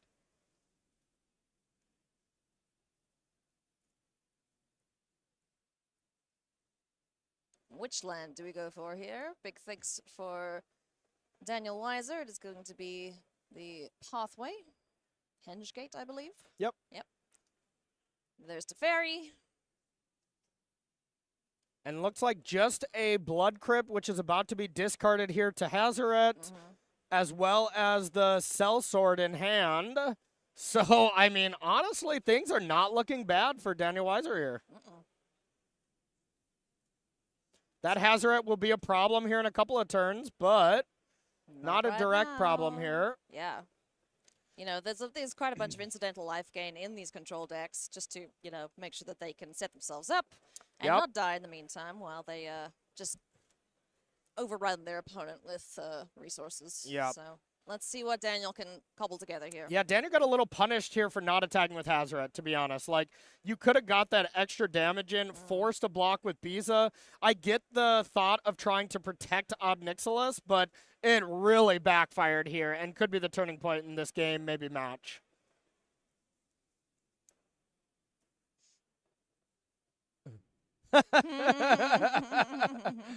Man, temporary lockdown would not be great. Just pay for your card and you can play Yeah, I mean, it's on somewhat of an adventure. Get it out of there. It's an exile, you know. Oof. All right. Land go, so I guess we've just forgot about Gigantha? yeah, maybe just ran out of oomph in hand there, but Gigantha could have been brought to hand. So Yeah. here comes another, just like the other, Teferi. That's a bunch of land in hand now. Yeah, but this game's looking completely fine now. It's going Yeah. to take Jeez, another land on top. Hallowed Fountain, getting Garden. yeah, it's going to take Daniel D drawing like a chain of maybe Ancestral Angers or something now to be able to close this game out. Yeah, I'm not loving his chances in this game now that we've seen Teferi. Hazoret didn't get in for the attack. You know, either way, if Hazoret did attack, you know, Teferi would have still been back-to-back plays for Daniel Weiser, so. Yeah, and there's some thought to not buying Gigantha so that when you draw Hazoret next turn, you can attack with it, but we knew that Hazoret wasn't this card, so you could at least just play Gigantha, but, you know, if you draw something like this, you don't have the option to attack next turn with Hazoret, and looks like Daniel D is prioritizing that. So, moving to combat here. Select shot show off. Gonna ding one more damage to Daniel W. And now we'll see if Weiser has found an answer to the Hazoret on top. It looks like just Island Omen of the Sea for now, so doesn't have it now, but essentially has, what, 4, 5 looks at some answer to that. Yeah. And basically any answer is good, you know? I mean, a No More Lies, something like that. And now we're buying Gigantha, where for sure next turn we're not going to be able to attack with Hazoret unless we use the Cell Sword. So interesting for sure. Hazoret's 4? 4 mana to cast, yep. So Kin go Hazoret plus fling something and then attack with Hazoret? Yeah. Which is a decent play. Little awkward though. Yeah. But yeah. Especially because now, at worst case, Daniel Weiser has Hall of the Storm Giants to just animate and block, if you want to do that. Well, I suppose if the bird is getting it in the air, then throwing Hazoret at face is enough. Yeah, not anymore. Not enough, Bird is tucked away. Bye-bye, pigeon. Nice play from Weiser here. Yeah. Daniel Weiser is really hoping for one more land, and then we have the, kind of quote-unquote 8-mana spell, the Yorion, able to be cast, blink out Biza, and just gain 4 life, put another 4 or 5 body into play, and, we're pretty much done here. That's kind of what Weiser has been setting up. He did have that one turn where he didn't buy Yorion, where he could have just cast it now, but I still totally stand by Weiser's play of not buying it at the time. All right, Jeggy. Coming on down. Oh! Ooh. Oh! Okay, we're making a copy of Biza? Yeah. No? We're just countering. Okay, I thought we were making a copy Oh, of we the card. are. Oh, we are. Yeah. Oh, crikey. We spreed it all, so you get a copy. It just legend rules right away, but it does represent counter target spell, gain 4 life. That's good enough. Oh, this game is over, my friend. And now you can Yorion again if Weiser has a land to go up to 14, and, it's GG, basically. Oof. What a nice play from Weiser. Yeah. That was sweet. Gross, but sweet. Restless Anchorage now. Yeah. Just to add a little more concern and worries to Daniel D's plan. Every Magic Boomer is about to get very excited here because we drew the rewind, everyone. Oh. We drew it. A Hazoret is about to get rewound in 2024 Magic. Let's go. I believe what everyone has been saying is we're so back. We are so back. No, a Thoughtseize to break it up. Our fun. But Rewind is going to say no and untap all the things. So we could still get, what's his face in the way? The Hall of Storm Giants, right? Yep. So now here's the brutal spot. This Hazoret's probably going to resolve. It can't really attack. I mean, to be fair, I think Daniel D should still attack because it makes Weiser use his mana. Because if you don't attack, then Weiser can just flash back Memory Deluge. Yeah, that would suck. Yeah. So, yeah, let's get the Hall out. Oh, no, we flash it back now. Okay. Okay. Sweet. Deluge, what do we see? Teferi, we see the oh my flying Animus friend whose name I've forgotten. Yeah, Dusk Animus, as well as another Biza. So I bet we are going to chump block now. Yeah. If you do want to go for that plan. Yeah, let's do that. This has been a sick matchup. This has been nice. I can't believe Weiser, not let alone is looking like he's going to win this game, but I'm shocked he wasn't just dead 5 turns ago, you know? It felt like it was going to go that way. I thought we were for sure going to see our first 2-0 against the control deck, but yeah, we got another Beza coming out. This one gets fish. Woo, fishies. Yeah, I love fish. Don't think we get any cards ever against an aggro deck. But yeah, definitely get the life. So, geez, look at this. Look at the life totals now. 18 to 14. Slickshot Show Off coming in hot. Trying to do its best here, but I don't think the best is going to be good enough unless we have a chain of instants to go along with them. Yeah, and I think we've entered what Patrick would say is garbage time. Garbage time. Teferi. Da-da-da-da-da. Teferi. Whenever the third Teferi comes down and you no longer need to tuck any of the permanents from the hyper-aggressive decks, and whenever Daniel's attacking, you know the game is probably over. Yep, that's bad news bears for aggressive players when your control player is hitting you with the face. Now you're at 14. Yep. So at some point, Daniel D is going to have to look at clock consideration. Yeah. We see 19 minutes, so still plenty of time. Doesn't have to worry about it now. But at some point, we'll see him probably pack it up just to make sure we can finish the third game. Yeah. Don't want to end in a draw. Got to read Quick Study. Be like, wow, Divination has Flash now? Yeah. Sweet. Yeah, sweet. This is a true control gamer who's trying to save time. Didn't even untap Visa. Just said this is going to attack again. Love it, Weiser. Love it. Let the bird fly. So I now thought you're about to say let the bodies hit the floor, and I was like, yeah, they probably might because they're going to have to block soon. Here's the nice thing with Yorion, too. You can always pick up temporary lockdown if you want. Yep. They get the creature back, and then you get all the creatures, including the fish, but whatever. Gobble. Yep, game 3. Let's go. Damn, Daniel, that was cool. Daniel W, that is. That was a really, really sweet matchup there. I thought for sure Daniel had that locked up, but didn't find any pump spells there. Had Hazoret. Yeah. Didn't get to attack with or didn't attack with it when he had the opportunity, but yeah. Let's look at sideboards again. Let's see what the plan is going into this one. Yeah, I want to go back to that game for a quick sec. But yeah, Weiser not having a play on that turn 5 or whatever where he didn't have double white. The game was just over if he didn't top deck that second white source to play Biza. And, everything looked to be Daniel D's way and just some tight play from Weiser to be able to come back. So as far as play draw differences, this isn't a matchup where you change a ton play and draw. Most of the time, Yorion deck, you have so many cards you need to take out anyways that play draw changes are kind of just not a thing. And we don't see either player even picking up their sideboard. So really no changes. Going to just keep Thoughtseize and Obnixilis there from Daniel D. I love that. And, like I said, for the Yorion deck, you just got to take out the bad ones. Shuffle, go our 2 Daniels. Both players at 10-1, looking to improve their records to 11-1. 16 minutes, or 17 minutes, just under, left on the clock. But I think they can get it done. Plenty of time. Yep, absolutely. And, 100% time for Daniel D to win the game. Oh, yeah. And, especially from Daniel D's perspective, great if he can win the game in that time, and if Daniel Weiser can't win the game in that time, then kind of the best case scenario is a draw. We gaming, let's go. That's always something to keep in mind because clock is a resource here in both paper Magic and online games. Players are boogieing. We are in for damage. Hotfire Hero alongside Emberheart Challenger. Mice, baby. Let's see.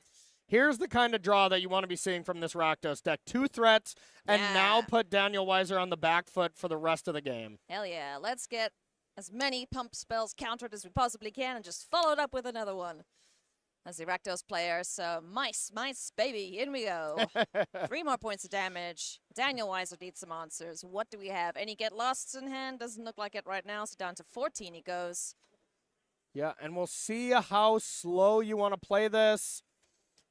If, you know, if you're going to second main, oh, that's the perfect follow-up. I was going to say playing another creature on this battlefield is not ideal, but... No, yeah. You wanna not have that happen, but Yeah. no more lies. I almost called that get lost. It's basically the same thing. Just get out of Yeah. here, up next list.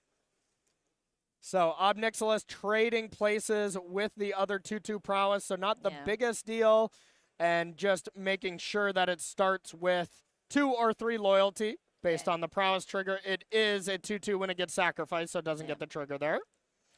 Casualty's really sweet. Yeah. It's like, oh, you have a counter spell? That's nice. I still have a Planeswalker. Let's go. So down to 12 now is Daniel. All right, looks Let's see, like Teferi in hand. What else we got? 2 lands, now 1 Beza. land. We have a another creature, another challenger, and a pump spell, I believe, from Daniel D. There's a get lost in Daniel W's hand. Okay. So that's useful. Down to 10 he goes. Man, they're hustling now. Yeah, definitely don't want to pick up a draw at this stage. All right. Ooh, Sokenza channeled. Let's get some little spritz done on the board and let's go wide and go face. I love it. Able to get 3 damage in here and put Daniel yeah. Weiser down to 7. Hell no. Knockout blow says, get out of here, mouse. That's okay, though. The mouse does get to do some damage when it dies. Yeah, but that was a great exchange. Definitely. Yeah, that was cool. All right, I did see a Biza in Daniel Weiser's hand, so this is a perfect time to play it if he has land 4. Gonna get fishies. Does have land 4. Here comes the elk. Sweet. So fish, life. No treasure, no card. Being able to go from a spot where it looked like he was going to be down into single digits to be Yeah, up to 13. Yeah, no, he's fine. And you're able to pressure this Obnixilis. Just a huge swing for Weiser. Like, Biza is the control player's dream, right? It really is. It does the same thing that 3 other cards would typically do. You know, Yeah. timely reinforcements or whatever. I'm going to get some life. I'm going to get some dudes. But this Yeah. card just does everything. Yeah, this card is so unbelievable. It's made its mark in not only this deck, it's been a one of an Incarnation decks. Really, really powerful stuff. And just a pass here from Daniel D. When Daniel Weiser can untap, play land 5, and a Teferi. Yep. Well, I guess we just get to sit back and let him do his thing now, right? Yeah, pretty much. Yep. This one feels kind of over, Jovers.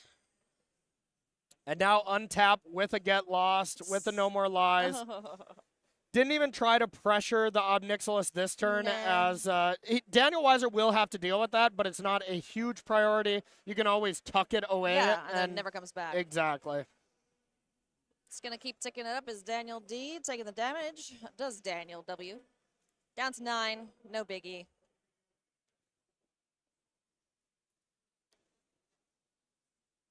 This has been a sick matchup. This has been a sick matchup.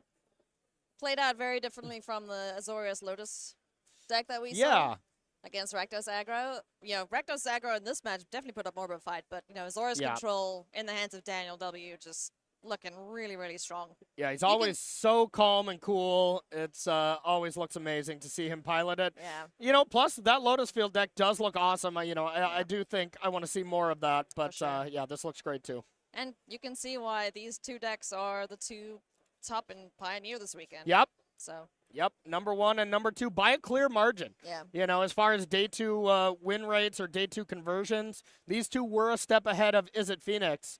So definitely the best 2 performing decks so far of the weekend. Daniel's passing back to Daniel.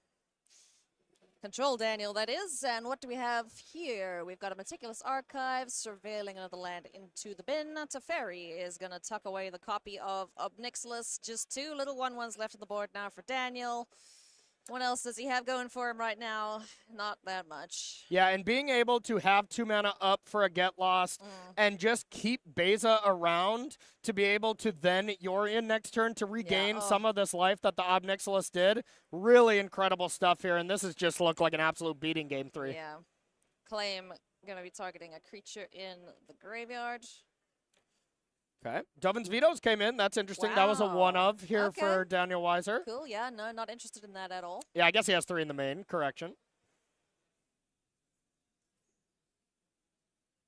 Kavana faces Kakazan. That'll resolve dinging Daniel W for another 1 down to 8. Again, no big stress for him. Still sitting pretty. And a nice little interaction. It deals 1 to Teferi as well, but oh, yeah. it would matter if Teferi's at 1. If Teferi starts the turn at 1, it might as well be at 7, you know? Yep. It's basically like the control player's life total. If they're at 1, they may as well be at 20. Yeah. And here comes the attack because Yorion's going to blink these back anyways. Yorion will even be able to blink Yorion, Yorion will even be able to blink Teferi, which you don't see Crikey. often. Yeah. Just to give it 1 extra loyalty. Yeah, why not? Seems decent. In he comes, big old bird serpent, gonna blink the permanents. Or 2 extra loyalty, excuse me. Even better. Gain some And life. again, yeah. Doesn't get the cards, doesn't get the fish, but the life is really the main Yeah. thing here. That's gross. It's good, but it's still gross. Silly Orion.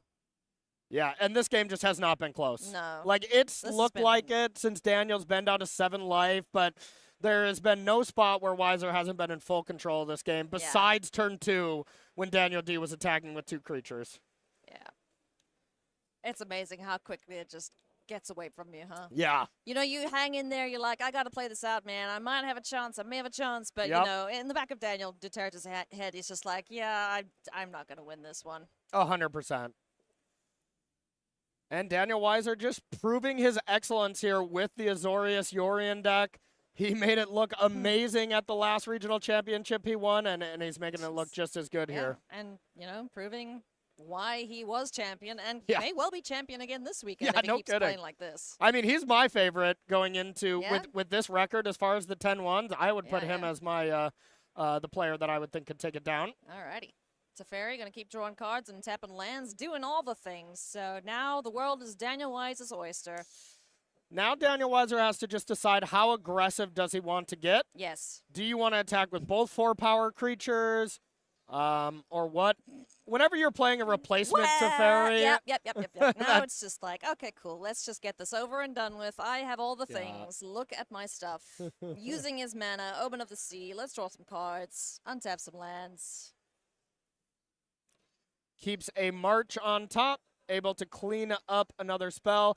Has March, Dovin's Veto, and Get Lost in hand. What do you think, Chad? How do you think we got a chance here? Yeah. In comes Biza, the Boundless Spring. Once again, down to 4 goes Daniel.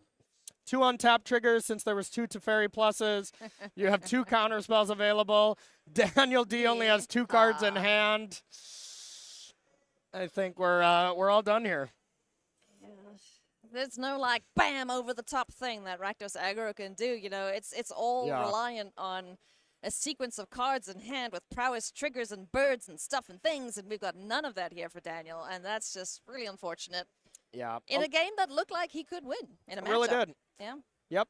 And so far, the more I have been seeing this matchup play out, I kind of Yeah. thought this matchup was really close, favoring Rakdos a little bit. That's not what we've been seeing on camera. You know, so far, Azorius Control has kind of just been working these Rakdos decks. Yeah. You know, that's kind of like the biggest thing between an aggro deck and a control deck. You know, the aggro decks, they're so reliant on the top of the deck being nice to them, whereas the Azorius Yeah. control deck, they are more in control of their fate because they're Yeah. drawing so many extra cards. They have so many more looks into their deck to get the cards that they need. So, And it's just redundancy. Yeah, You know, yeah. Daniel Weiser's deck is all redundant cards that kill creatures, counter stuff, and draw cards. All his cards do those 3 things. Yep. So even if it's a Yorion deck, people say, well, it's a Yorion deck, 80 cards, Oh, you're not you're- going to... he probably sees more cards than a Rakdos aggro player would. Exactly, and it's Yeah. like, okay, sure, you don't find your Sunfalls, but you found your Lockdowns, you know? So, like, all these cards kind of are the same in such a deep card pool like Pioneer. So, barring a cat coming in and knocking all the cards off the table, Daniel Weiser is going to pick up the victory here in round number 12, improve his record to 11-1. The players will go through the motions, but yeah, Azorius Control looking absolutely fantastic.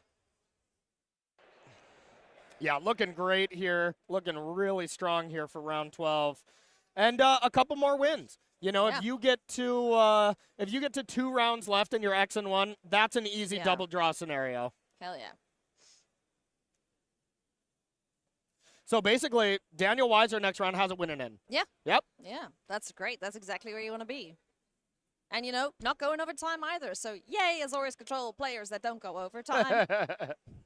I mean, to be fair, some of these, it takes a while to, you know, get to a spot in the game where you can kind of gain control. But once you gain full control of the game, the deck can actually close it out pretty well when you have Yorion, because you automatically have that 4-power creature. And when your opponent's out of resources, attacking with Yorion, saying go, you know, you can win pretty quickly. For sure. So, creatures aplenty, mana aplenty, Planeswalker hanging out there, threatening to ultimate. Hopefully we don't have to go through that, but Daniel Duterte, last-ditch effort here with Monstrous Rage on one of the attacking spirits. Daniel Weiser just kind of looking at it, being like, yeah, I mean, sure, whatever. That's a shark. You don't have sharks, sir. Yeah, trying to. There we go. There's the monster. There we go. We got the right token. There's the monster aura for him. What's it now? 5-2?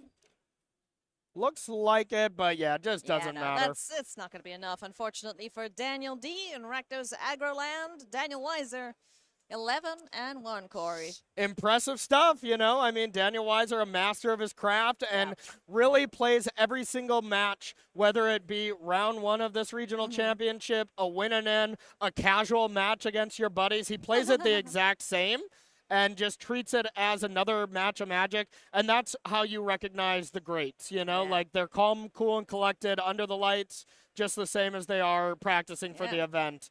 An absolute master. Well, I look forward to seeing him on the Pro Tour. That's going to be awesome. Yep, absolutely. It's going to be nice. Should be locked. You know, his breakers have got to be good, even if he were to lose the next 3 rounds. I'm sure Daniel Weiser would like to not do that. No. Yeah, so I won't stress any more than we need to. Okay? Exactly. Weekend's pretty stressful as is. Although watching these players, or some of them at least, you wouldn't think that. They're just like, yeah, sure, so chill.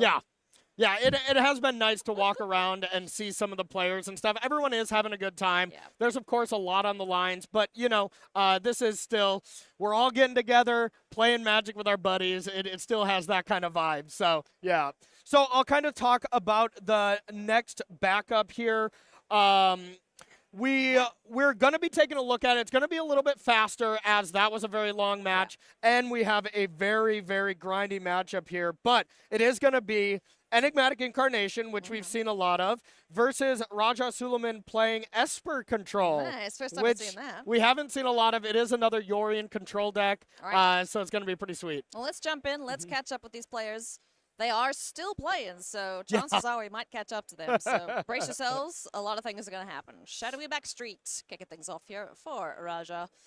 The Triumph on the other side of things for Jacob. Yeah, and this is going to be sped up quite a bit, as, you know, the next round will be being paired pretty soon. And here is this version of Enigmatic Incarnation that we saw yesterday that just looked so awesome. There's so many different ones. Being able to have that really powerful combo of the Black Overlord being sacrificed for other big powerful things. Overlord of the Bailmark. This looks to be the exact list we saw. You know, there's the Kroxa and Kuranos. Yeah. That Glarb. can bring, yes, Glarb. Love it. I'll never get bored of saying that. We do have Narsil on the other side of things, doing her best to try and dig deeper there for Raja to find a way to deal with these enchantments. What does he have in this deck to be able to do that? Yeah, absolutely. So a lot of interesting takes here. from Raja's list. Raja is a player who likes to usually bring something a little bit off the beaten path, but in the control sphere. He is very much a control master, plays a lot of that. And this is no exception. Plays 3 Void Rend in this list, which I think is pretty interesting. That's sweet.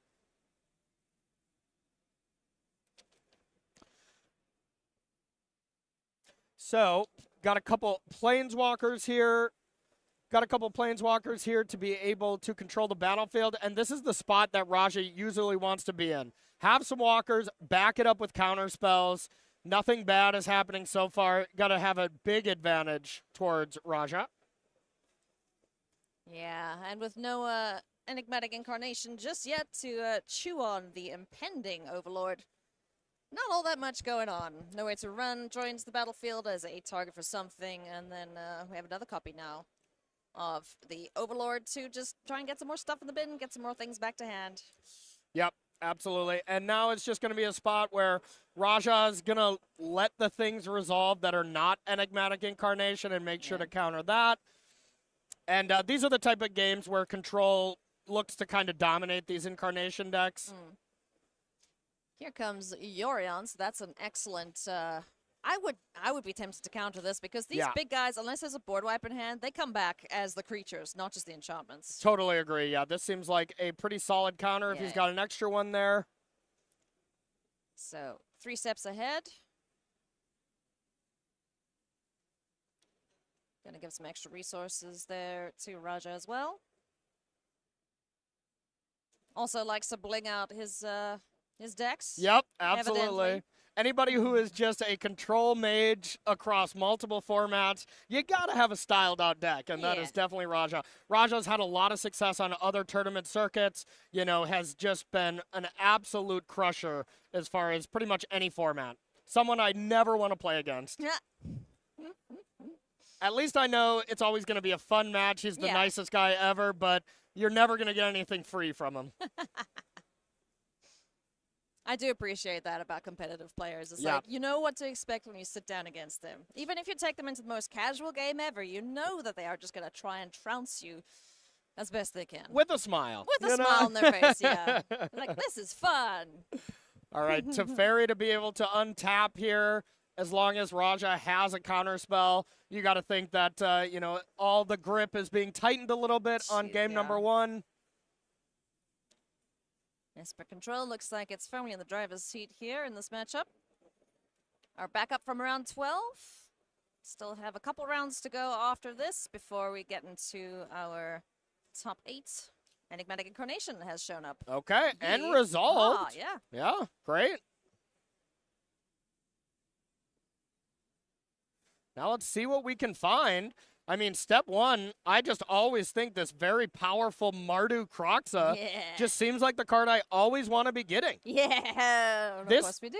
This piece of technology has been my favorite thing of the weekend so far. I didn't see it leading up to the event, but now bringing it back, look at this. You get to bring back Yorion. Now this blinks out. And it blinks everything. And at Raja's end step, it's going to come back, and you're going to be able to bring another thing back. This is just bananas. And stuff stays safe while it's there in exile, you know? This is really, really cool. I was playing this on Arena last night, and apologies to the 10 people that I just, you know, steamrolled with this deck. But, yeah, this is so fun.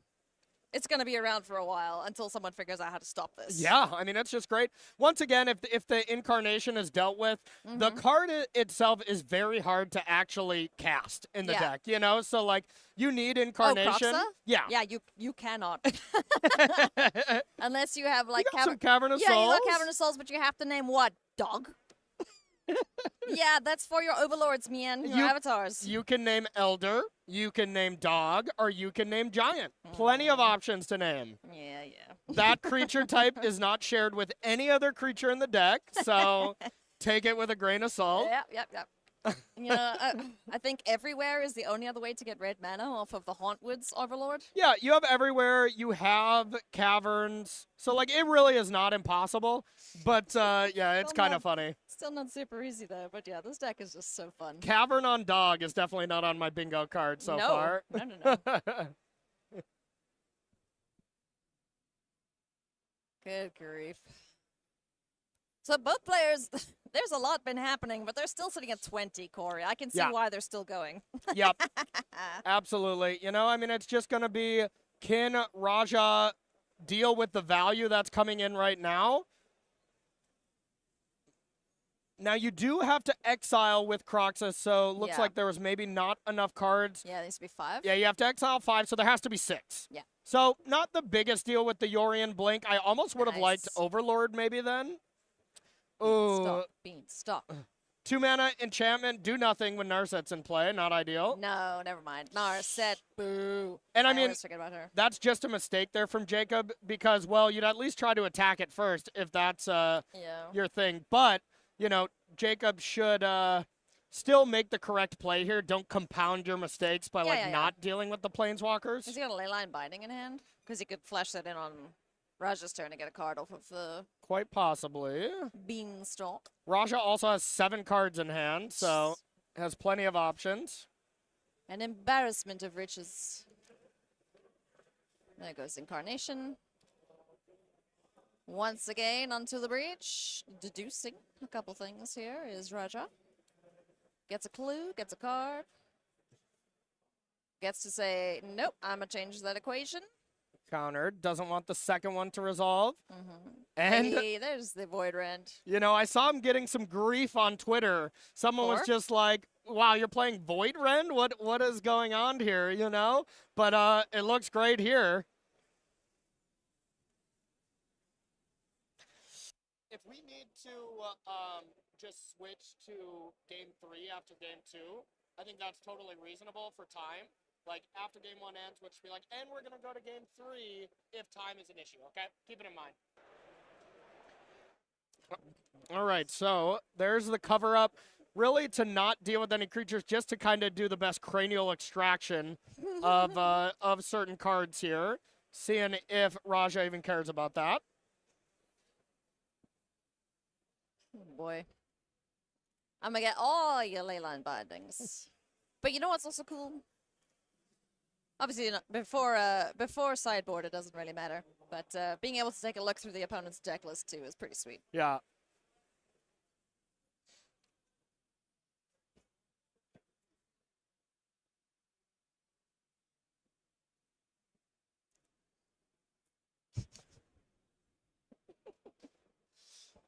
Did you give chat our secrets? Yeah, I think this game is the last one of the round, so we want to show you the conclusion. We're going to jump into live now.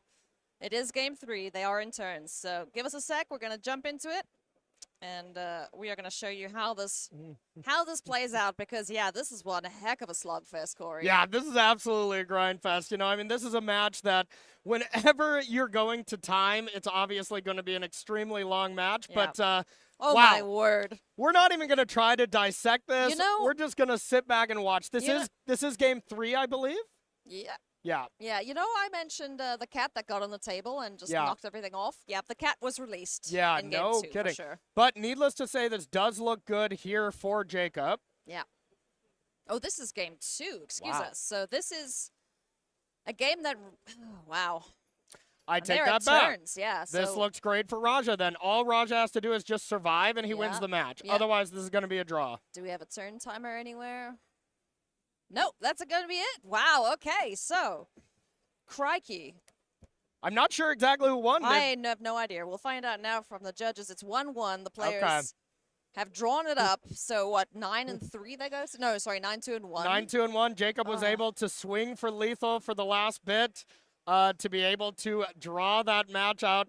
That looked like an absolute crazy match. Sorry we couldn't bring that to sorry, you, guys. but we want to bring you the next match because, well, the next round is not only Cedric and Patrick coming back, but we're really starting to get win-in-ins. Yeah. You know, like next round is very much win-in-in scenario. Even though we're about 3 rounds out, these X and 1 players are playing for that kind of soft win-in next round. For sure. Yeah. So there's going to be some excellent magic still to come after this break, my friends. So don't go anywhere. Round 13, lucky number 13 for some, coming up right after this.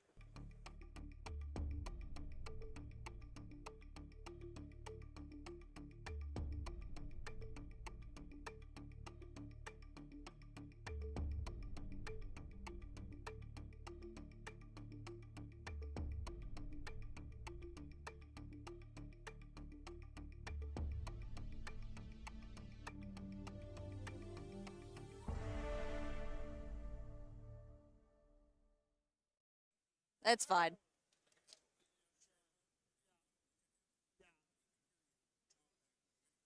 Yeah.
Hello, everyone, and welcome back to the Regional Championship here in Washington, D.C., hosted by Star City Games at SCGCon. Cedric Phillips, Patrick Sullivan, getting ready here for a little more Pioneer action. We are in round number 10, 11, 12, 13. I can count. Still got it.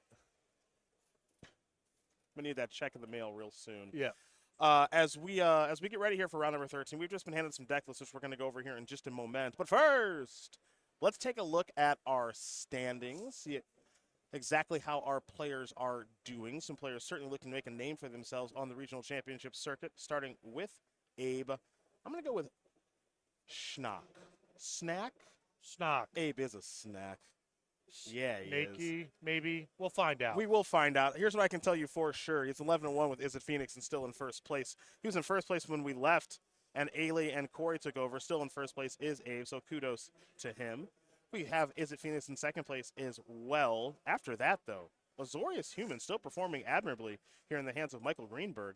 11-1 in third place. Daniel Weiser, who has won a regional championship before with Azorius Control, is up to his antics again. 11-1 with the very powerful control strategy. And then Ian Robb, Is It Phoenix, 11-1 as well. So the blue-red strategy is starting to dominate things as we take a look here through 6 through 10.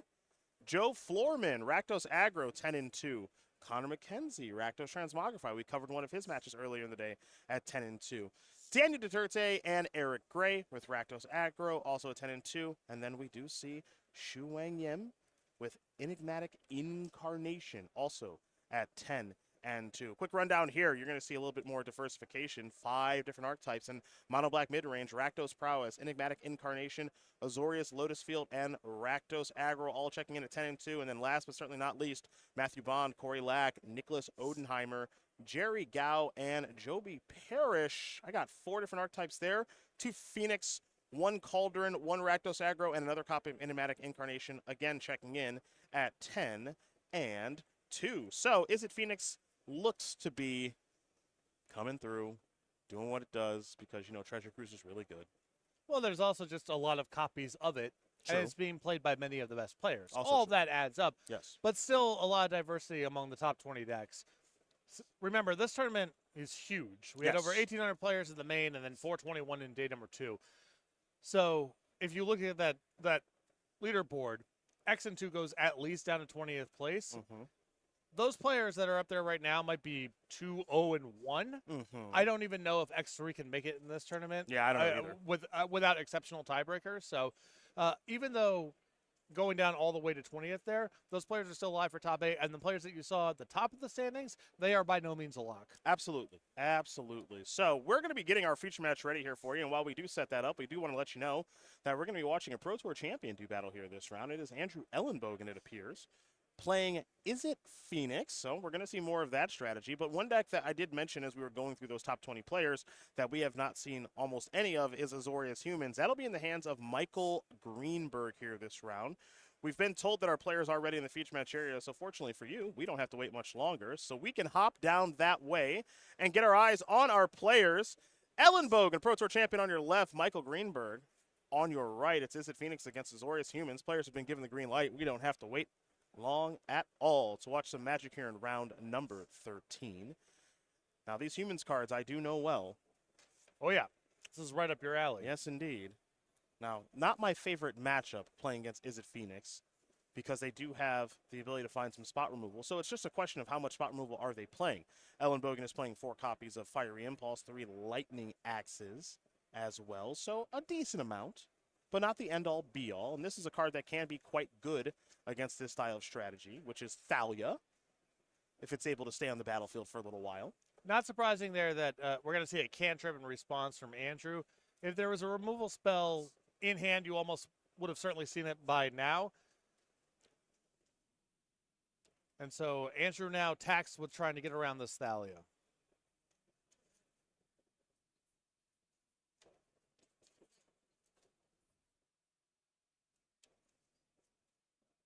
Andrew just an island after the Spire Bluff Canal.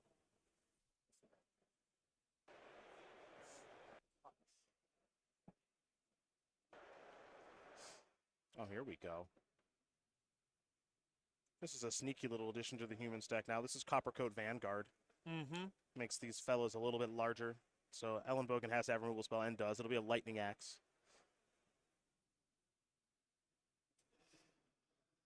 I think Andrew is just deciding what to discard to the additional cost.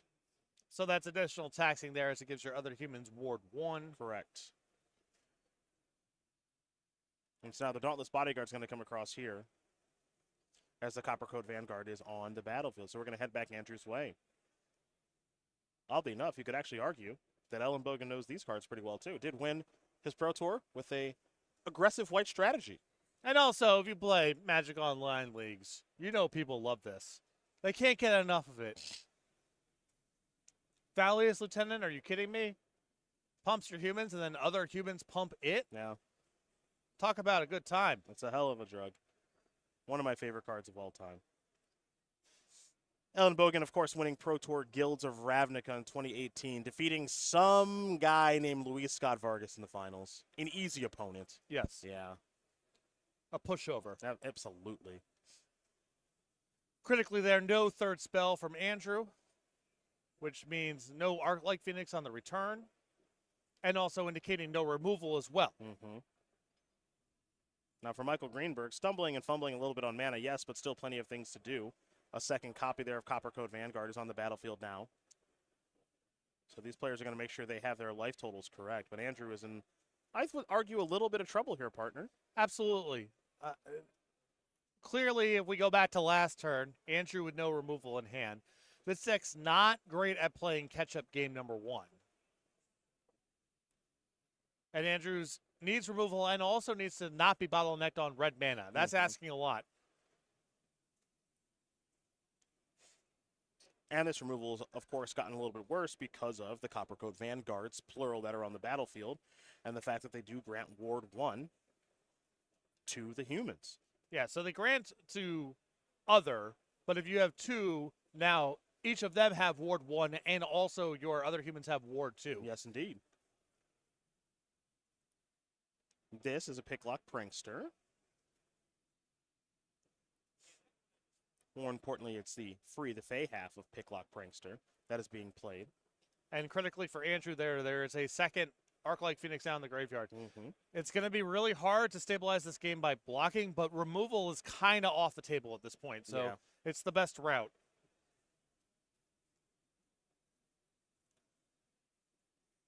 Andrew going to play a Consider. Sleight of Mind is headed into the graveyard, and now it's time for a Treasure Cruise. So by my count, that's a third spell. And those Phoenixes will remain in the graveyard.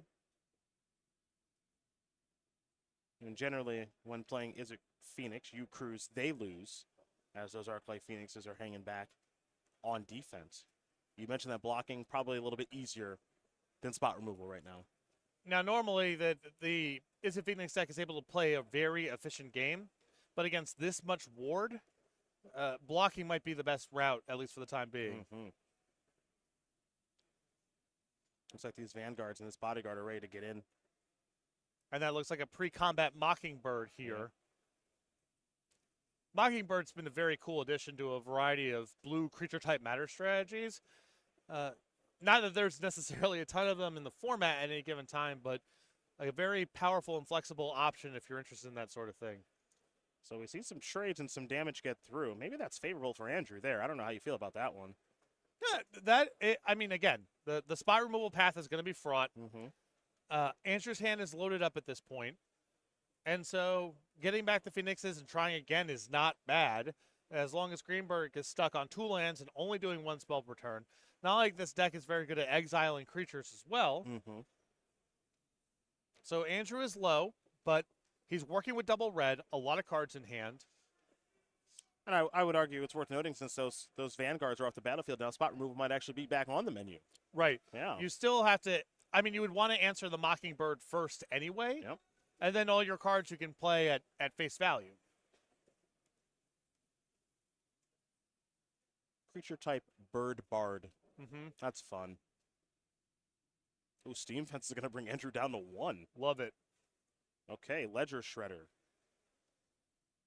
Let's see what comes next. I mean, I would assume if he's willing to go down to 1 here, we're going to have 3 spells rolled up. Boy, I would hope so.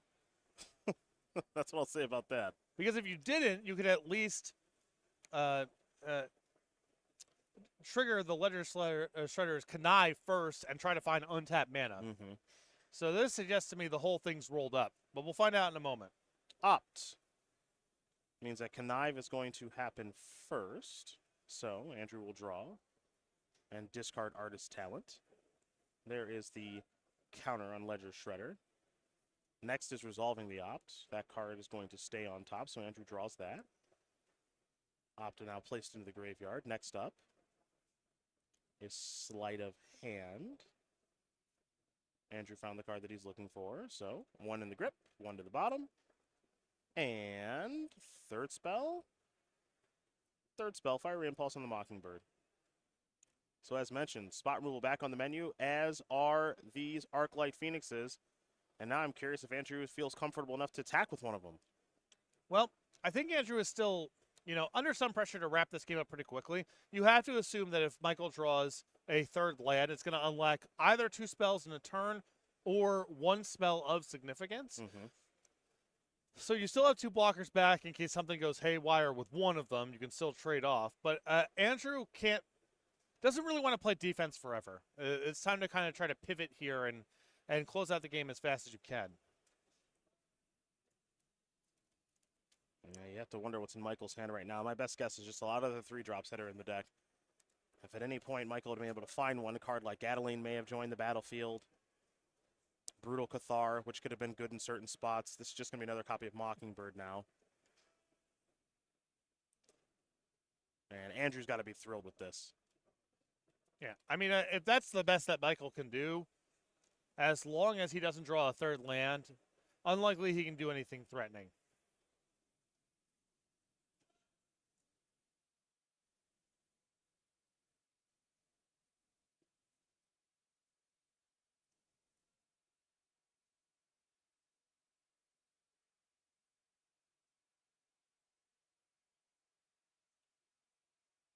For Ellenbogen. Ah, yes. Prof's memory. There'll be some card draw and some counters moving around now. This is a really nice card for Andrew to find here because it does allow him to thread the needle of offense and defense a lot more effectively. Mm-hmm. Can load up, find one target to put it on, have your blockers back, and try to close out the game quickly. Now that Mockingbird, as you saw, it is doing an impression right now of Ledger Shredder. So Michael connived first, discarding a Thalia. Andrew connived second, and now is resolving Sleight of Hand.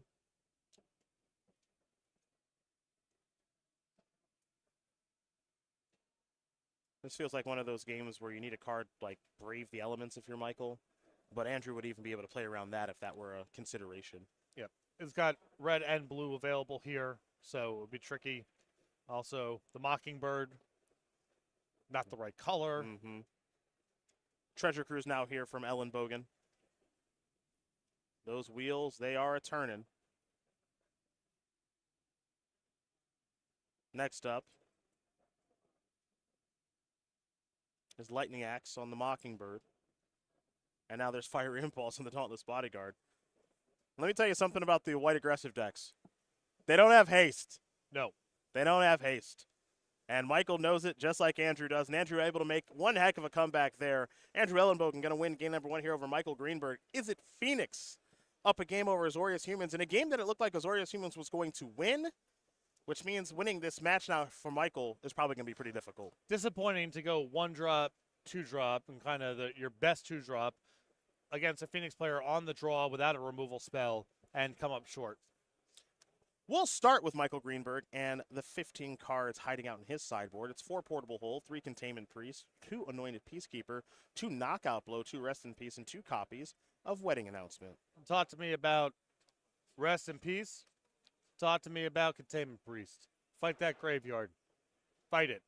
Portable Hole is going a little too deep for me. Hopefully, if against something like Ledger Shredder, you could just go wide or go tall against it. But the things that mess around with the graveyard seem great. Other side of things for Andrew, it's 2 Annuls, 2 Brazen Borrower, 2 Mystical Dispute, and 2 Negates, along with Oh, that's 7 Singletons and Ashiok Dream Render, Chandra's Defeat, Crackling Drake, Lightning Axe, Prismari Command, Prof's Eidetic Memory, and Thassa's Oracle. Talk to me here about the Lightning Axe into that. I think Prof's Eidetic Memory is probably pretty strong in the matchup.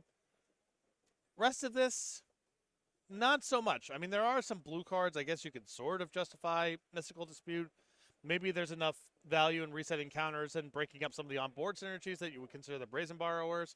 But in this matchup, I think Andrew is going to just put a premium on removal and things that can grow his creatures. Well, those are the options there for both players. You see they are working on their sideboards, and we'll be heading back over here for game number 2 in just a moment. But we already talked about some of the SCG cons that are coming in front of us here this year. We're, of course, in Washington, D.C. Next year, there will be a Spotlight Series in Atlanta. We'll also be going to Portland. But don't forget about Charlotte, early March, where there's going to be a regional championship. Oh, yeah. You're going to want to make sure to check out SCG Con Charlotte. That is the weekend of March 7th through 9th. There will be a modern regional championship attached to that, along with a bunch of events. You can head over to starseedgames.com/SCGCon to find out more information about this and all the other SCG Cons. And if you are on social media, make sure to use the hashtag SCG Charlotte. To do what? Join the conversation. Yeah, there Find we go. Hop in. like-minded enthusiasts on X, formerly known as Twitter, the Everything app. I've never heard the Everything app. Oh, that's what they Portion. tried to pitch it as shortly after the sale. Yeah, okay. You're going to be able to do your banking on here. Oh, that's neat. I definitely want to give that website my banking information. Yeah, sure. Well, I get messages all the time Mm-hmm. from women who seem very interested in me. That's and fair. if there was some way to connect my routing. All right, fine. Hashtag SEG Charlotte. Join the conversation. Game number 2 underway here in just a moment. Shortly. Michael Greenberg, Azorius Humans. Andrew Ellenbogen, Is It Phoenix? This is a pair down here for Michael, right now at 11-1. Andrew, one of numerous 10-2 players who probably need a 2-0-1 to make it to the top 8. But both of these players looking solid for a Pro Tour invite. Humans on the play shortly. I'm fine. Yeah. I'm doing great. Yeah. Me too. Good. I'm doing good. Good. I need a Humans beatdown here. Yeah. That's what I need. I thought game 1 was going to be that. I mean, red mana on the draw, no shock against Thalia. But, this isn't Phoenix deck. This is why people like this deck. It seems to wiggle its way out of everything. Yes. I'll tell you. It seems to, someone plays a high noon, which we watched earlier in the day. All right, bounce it temporarily, play 4 bazillion spells in a turn, bring back 2 Phoenixes, your high noon doesn't matter anymore. It always seems to wiggle its way out of everything. But you know what? Andrew deserves a lot of credit for that first game. I know that Michael's draw there kind of faded, but that was not an easy spot to wiggle his way out of.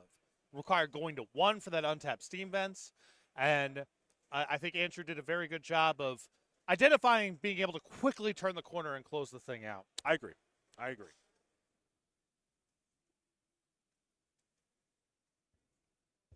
Of course, as we did mention, Andrew Ellenbogen, the more known of the 2 players here in the feature match area, and so far as he is a Pro Tour champion.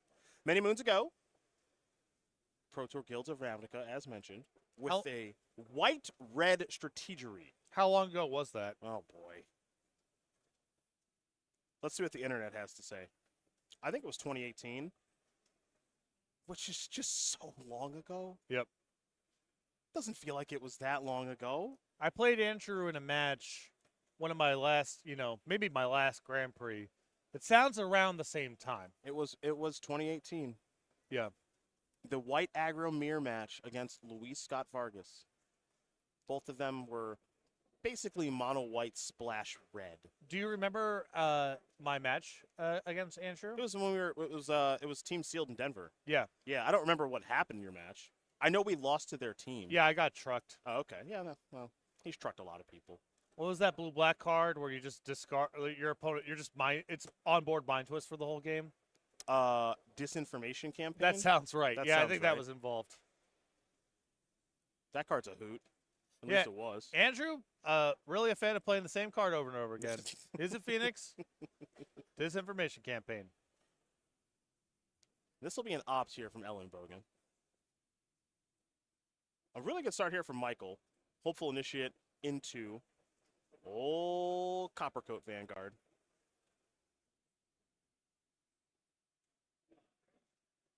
Oh, there's our removal spell. Remember, don't have to pay the 1 for ward on the Coppercoat because it protects the other humans, not itself. Yeah, you get they hold hands if you can get 2 of them. That's right. Otherwise, it's just the other stuff.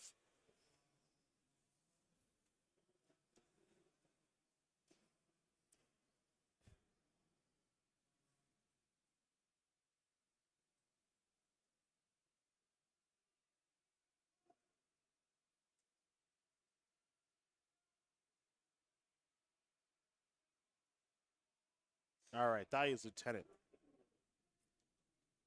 Pre-combat is where Michael's going to try to start. Does Andrew have another removal spell, perhaps? Another Fire Impulse or a Lightning Axe? Andrew said, that's fine. All right, counter on the Hopeful. And now, I believe that's a Recruitment Officer. Ooh, Hoodalally. Yep, 4 of those here Now in Michael's deck. keep in mind we have open deck lists here, and Andrew's list, no copy of Brotherhood's End or Anger of the Gods. Yeah, no Pyroclasm sweeper style effect. Nothing like that. Yeah. And Michael is armed with this information, and so he can be very aggressive in just playing out the hand because all Andrew has here is spot removal. So now Thalia's Lieutenant will have a counter, and Hopeful Initiate will die. All right.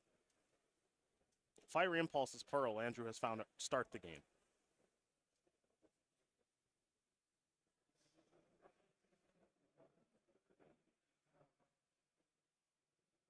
Here's a Ledger Shredder. And now it's that one's a Consider. They're testing us. They're testing us with the new art in this match. Where are those from? Is that Lord of the Rings? I don't know. I think so. I think so. You know, we got a different version of Recruitment Officer out of here. A couple different versions of lands on the Azorius human side.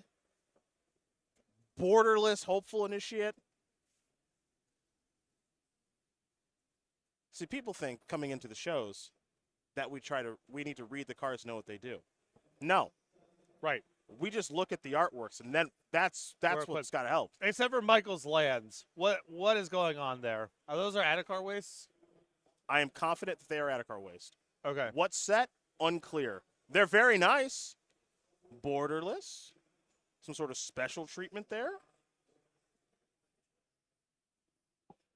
But the tip off there, you take a look at the top line, I see it taps for colorless. Right? Yeah. And then second line is where the tapping for That's how I figured it too, but Yeah. I can't be too sure these but days. also the middle one is different from the other one that's above it. And then the Adhikar waste that we have here over in the corner is a different one altogether. So this is a very fun game. Yeah, I think that's the Outlaws of Thunder Junction one. Because I know they reprinted the Painlands, and all the artwork is kind of an homage to the Ice Age one. Yeah. Looks like it'll be an Adeline. Oh. Another artwork test. A card I know that you are very fond of in Vintage It Cube. is one of my absolute favorites. The sideboard is a great place for it to be. Luis Scott Vargas and Andrew Beckstrom are probably shaking their head at me right now. Yeah. But I stand by it, which is why they win at Cube more than I do. I don't know if that's true. For Luis, it's true. I'm not going to give BK that level of credit, but Luis, I mean, if you only post your winners, that's the way it looks. it's hard to post your losers when you don't lose. Adelaine, on one hand, it's not very good, and on the other hand, it's pretty hard to cast. feature, not a bug.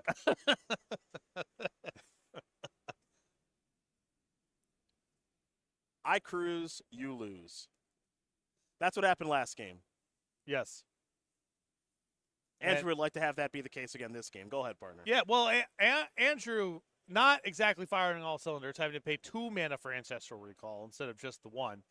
But for his trouble is going to connive and probably pump the Ledger Shredder and also recur a free 3/2 flyer with haste.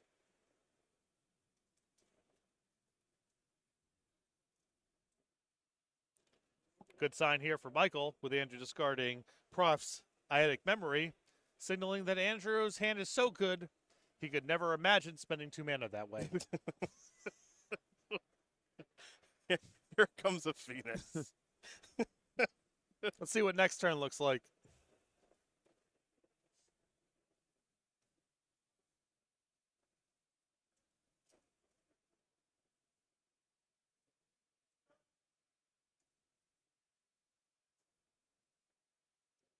Andrew now hanging back on D. See, the appeal, or at least some of the appeal, to Is It Phoenix is, again, you get to see so much of your deck every single game that you play that you're going to be able to kind of set things up the way that you want to. That's the nice part of playing the deck. Whereas opposed to a deck like Azorius Humans, you kind of need your top 15 or 16 cards to be ideal. And the amount of leverage you create with 1 or 2 copies of stuff in sideboards. It's something that I've noticed about the Is It Phoenix list as we gotten deeper into the tournament, presumably the better builds, the sideboards are just 2s and 1s because you're looking at so many cards. And the value of having, 1 Thassa's Oracle. Maybe it doesn't come up very frequently, but the times where the game is about that or you're worried about going in that direction, what a powerful card to have access to. Totally agree. All right, recruitment officer, what do you got going on? This is like a treasure cruise. Yeah. They're basically the same card. Yeah. Yeah. To look at the top 4 cards. You look at 4 cards, just like a treasure cruise with connive tied into it. Yep, that's right. That's right. You have some numbers. Mm-hmm. 2/1 versus a 1/1 counter. The most significant part of it costs 1 mana. True again. True again. We got a couple connive triggers here. So Andrew is basically explaining the stacking that's going to take place as the turn began with the Ledger Shredder, and now it'll be a copy of Consider. So Steam Vents go away from the first connive. Now it's time for the next connive. See what Andrew wants to discard here. Remember, the Consider is still on the stack. Art like Phoenix in the graveyard where it belongs. So that Ledger Shredder is now a 2/4. The other one is a 3/5. The 2/4 cannot attack due to summoning sickness, but the 3/5 can. That'll be a path away. This will be another copy of Consider here for Ellenbogen. Island into the graveyard. Draw a card. That's a second spell. Is there a third one here for Andrew? Unsurprisingly, the answer is yes. Yeah, remember, he discarded the memory last turn, so there's no way he just didn't have a tap out this turn already rolled up. Yep. So there's a Lightning Axe. Arclight Phoenix is back, and they'll see what Ellenbogen wants to attack with here. He's sitting at a pretty healthy 9. Last game, he fell all the way down to 1 and was able to win, so 9 probably seems like a huge mountain to climb. And it looks like a 3/5 Ledger Shredder and a 3/2 Phoenix. Just 1. Will it be an attack for 6? It's being an attack for 9, says Ellenbogen. Greenberg's going to fall down to 11. And it won't be hard for Ellenbogen to attack for lethal next turn in the air, so Michael's going to need to have something pretty darn good right now, folks. Put him in the hole. Of the portable variety? Oh, yeah. That's another thing. I've had this experience a lot playing with red and red-black. Okay. Is even if your opponent is on sweepers, you do have to have an answer for Ledger Shredder. It's just too much blocking. Yeah. But how much are you willing to dilute your deck? It's a very hard needle to thread. And I found that, I like to have maybe 2 good answers to Ledger Shredder in my deck. But you still line up the wrong way sometimes. You have Rending Volley against nothing. Or you have your fatal push, but it's too late by the time it comes up, whatever the case may be. It's a tough squeeze that these decks put attacking decks in. And if Legend Strider goes unchecked, it's very, very hard to make inroads on the ground or in the air. We're going to see Ellenbogen do some cantripping to start right now. I have to imagine he's trying to get some of his creatures out of the range of Ganjo, as here's another copy of Treasure Cruise. You know the neat thing about Treasure Cruise? It's good with other copies. You know, you would imagine it's interesting, right? Because it's Delve, right? Your graveyard is a finite resource. Yeah. And you're already trying to bring back Arclight Phoenix. So you think, well, you know, you do the first one, that's super good, right? But the second one, you're going to be stuck for a while. Yeah. But, you know, that's why Andrew's a Pro Tour champion. Can't get anything by him. Right. In order for this game to continue for what it's worth, it's going to have to be an Aganjo, Seed of the Empire, that's channeled, which does cost 2 right now because Adeline is on the battlefield. Ooh. Talk about a combo. Can't get anything by me. So you can either pump things up or you can kill the Adeline before combat. That'll also work. And I imagine that's why we're seeing Andrew doing a lot of cantripping and everything else before going to the attack step. See if he's able to finish this game in 1 turn. There's your Lightning Axe.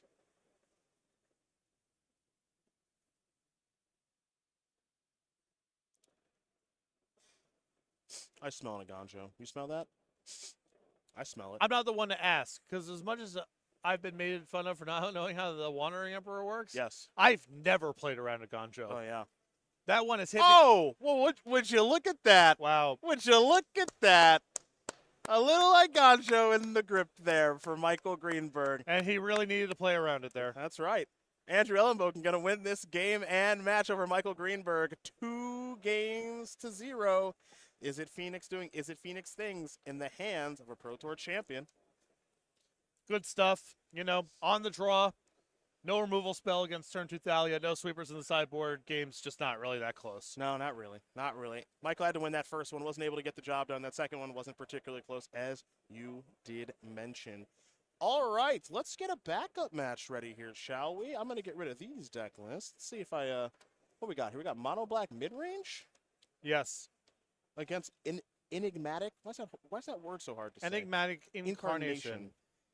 They made that difficult for us on purpose. I'm sure that's what they were thinking when Well, they named the card. Ig-In is kind of a tricky cadence.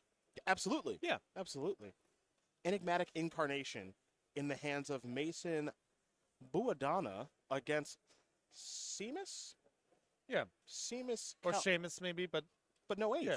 But still, No H. we the spelling and the pronunciation in my neck of the woods Yeah. kind of divorced. Okay, got it. Let's make it easier. Mono Black Midrange against Enigmatic Incarnation. We're going to head on down to that feature match right now. That's going to be our time-shifted match here, everybody, where we might speed it up or slow it down depending on how long it does take. But this should be interesting. This right here, this is fun because these are 2 decks with not that high of a metagame representation squaring off against one another. Yes. And looks like we have some green mana in this build of Mono Black for some sideboard cards. Oh, talk to me. Yeah, because that's an Overgrown Tomb right there. Okay. Ooh. Back to nature. Someone came ready. That's good in this matchup. Oh, wow. That's good in this matchup for obvious reasons. I like it. He figured it out. I like it. Not good against enchantments. You know what is? This. Yep, bang. Bang. Oh, also, okay, this is exciting because this Mono Black mid-range deck, it also has the combo of Unstoppable Slasher plus Bloodletter of Alkazats. Yeah. Aklazats, excuse me, Aklazats. Is it just me? Is it just me, or since the last time we've done this together, they've made the cards harder to pronounce? Is it just me? It's not just you. Okay. We all agree there's a million versions of the cards, yes. But come on, these Aklazats. I can do this. I know you agree at home. And that Field of Ruin is just ready to destroy something. Another Field of Ruin. All right, here's a swamp. Play the Slasher. Play the Slasher. No Slasher. So this is the Unholy Annex. This is the new card from Duskmourn that is inspired all variety of mono black mid range decks. This is something of a this mode right here is something of a Phyrexian Arena. You lose 2 life unless you draw a card at the end of the turn and lose 2 life, unless you have a demon, in which case they lose 2 life. Yes. And the other room creates a 6/6 flying demon, which interacts very nicely with the first half. You get it. I like the rooms. I think the rooms are a cool design and flavorful. And Yeah. I'm just very pro a lot of things that are going on in Duskmourn, but I'm big into the rooms. I also really appreciate an element of the design of the rooms is that I believe on all of them, one is a one-shot ability and the other is an ongoing enchantment. Yeah. So you do care about keeping the card in play, but the whole thing isn't predicated on if the enchantment stays around. Mm-hmm. Now, I will say this. As far as 3-mana enchantments go, one of these is probably better than the other. Well, They're both good. one of these has an advantage that's a lot harder to break up. Also true. Also true. So Fable the Mirror Breaker is on the battlefield, of course, joined by its trusty Goblin Shaman token for Mason.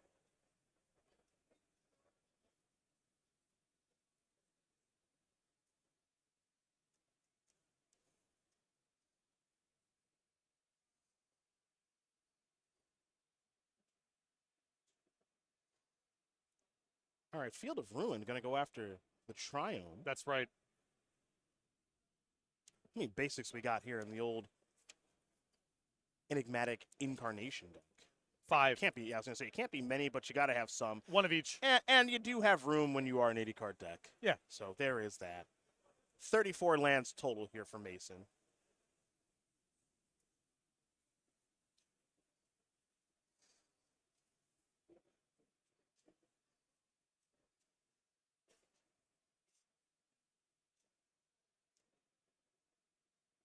But nothing else here for Callahan after that.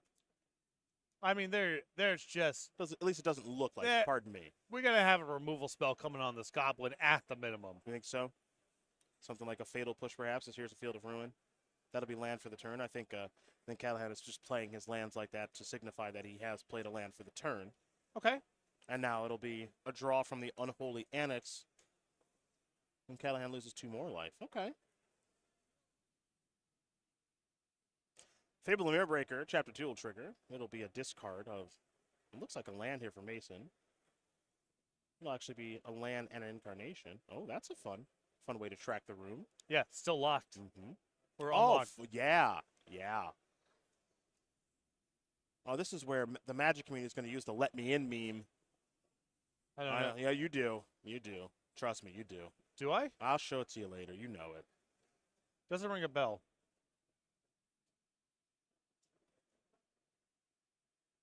Eric Andrew, I think. The White House shaking the gate. Let me in. Let me in. Still All nothing. right, I'll show it to you after the match. I got nothing. You're not hip. You're not cool like the kids. I guess not. You're not lit. What card is that? Is that another It's Fable? another Fable, yes. Okay. Just different art. Why is the art different? You didn't do your artwork homework.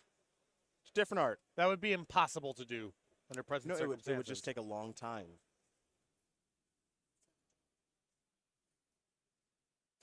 You know what that one is? Duress. There he is. Originally printed in Urza's Saga. Here's what I'll do. I'll take care of the new cards. You take care of the old ones. All Together, right. we're Voltron. We got sorcery here in Duress. When target opponent reveals their hand, and you can take a non-creature, non-land from it, make them discard it. Like that Enigmatic Incarnation, which is a new one. As is Up the Beanstalk, Leyline Binding, and Torch the Tower, which is what Mason is working with. A hand that is heavy on action. Little bit of pressure here on Callahan to kind of get the ball rolling here, because once Up the Beanstalk is on the battlefield, then that's all your draws become super heavy. Oh man, are we going into the Annex twice? Oh yeah, Whoo, dog, that light total. we got to make a demon soon and have it Yeah. and have it stick around. Yeah. Not easy. Man. A couple of cards coming, absolutely. But Unholy Annex, unlike the aforementioned Phyrexian Arena, 2 damage, not 1. It's nice. That's a lot. So Callahan down to 10. Mason still at a very healthy 20. And Fable number 1 is going to transform here in just a moment. Fable number 2, we'll be seeing some, potentially some drawing and discarding. So step 1, in comes Reflections of Kiki Jiki.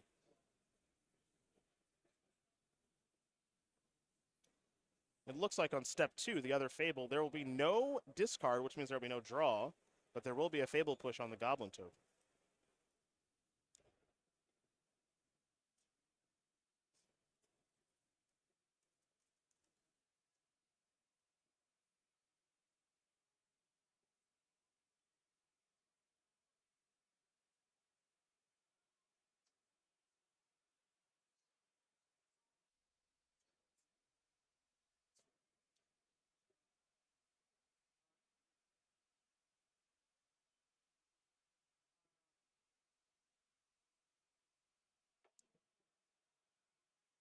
Up the Beanstalk has arrived.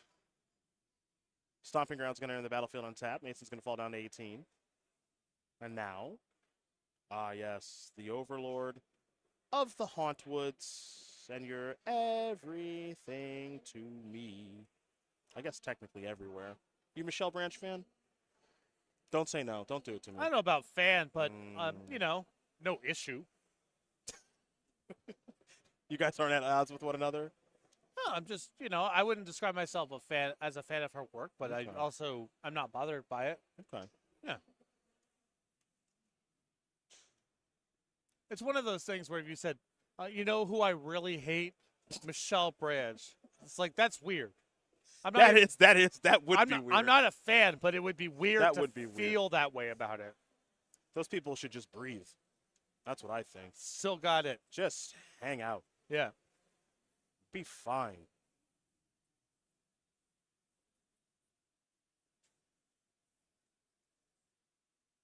You know this one. Duress number 2. All right, Leyline Binding, biting the dust. Yeah. Samus here needs to get a demon to Yes. sort of cool off the pressure here a little bit. Yes.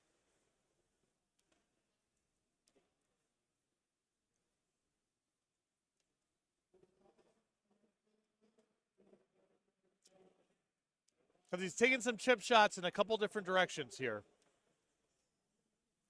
He's taking potentially 2 from the reflection, 4 from his own enchantments.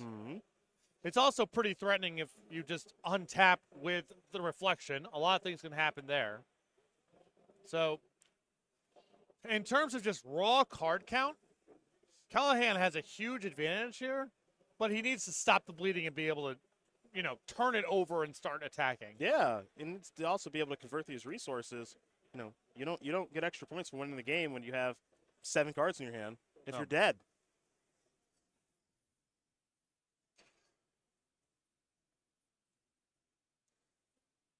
So Callahan, a couple more cards. We're heading back Mason's way. This Fable will also transform. All right. This looks like an attack for 2, or at least an attempt.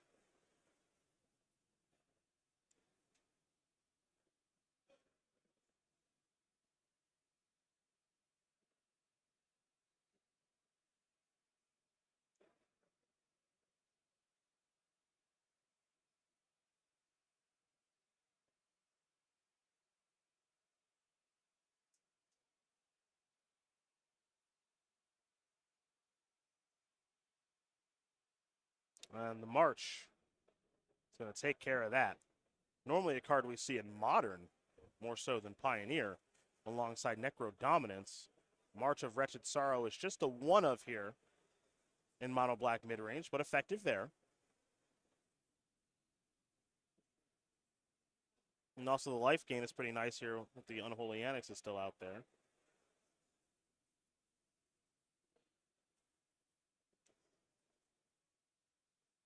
A path to the World Tree Yeah, here. don't see that one every day. A fun little card. Gonna search up the basic swamp. And now another Overlord. I'm going to trigger the Up the Beanstalk. This one is the Overlord of the Boiler Bilges. Impending counters ticking down. Yeah, just went straight upstairs with that one. So finally, a little something going on here. So instead of taking 2, it turns into drains for 2. Huge swing. Bloodletter of Alcazatz finally arriving. And you said it, that is a huge swing. Here's the Knight of Autumn. We'll take care of one of those runes. Copy the Knight of Autumn. Try to take care of another one of those runes. Ooh, that was pretty good. Nice little crack back here. Yeah, not bad at all here for Mason. Here's a Torch Tower. Okay, second Torch Tower. Okay. Well, whew. Man. That is just about perfect. Yeah. Yeah. Mason did some real nice work there. Yep. Looking around, and then, yeah, I guess it's your turn. Yep. All your stuff's dead. Thoughtseize, I think, may have been the draw. Not very good here at all. Mason's empty-handed.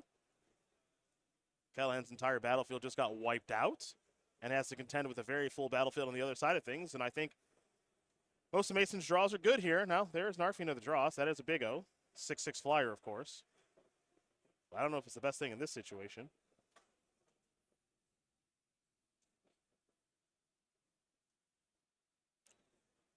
Oh, Big Bird going to be added to the hand. So no shortage of things to do here for Bunadana. And Knight of Autumn plus a reflection is a very flexible spot to be in. Can kind of just hold tight here. Hard for things to go too bad.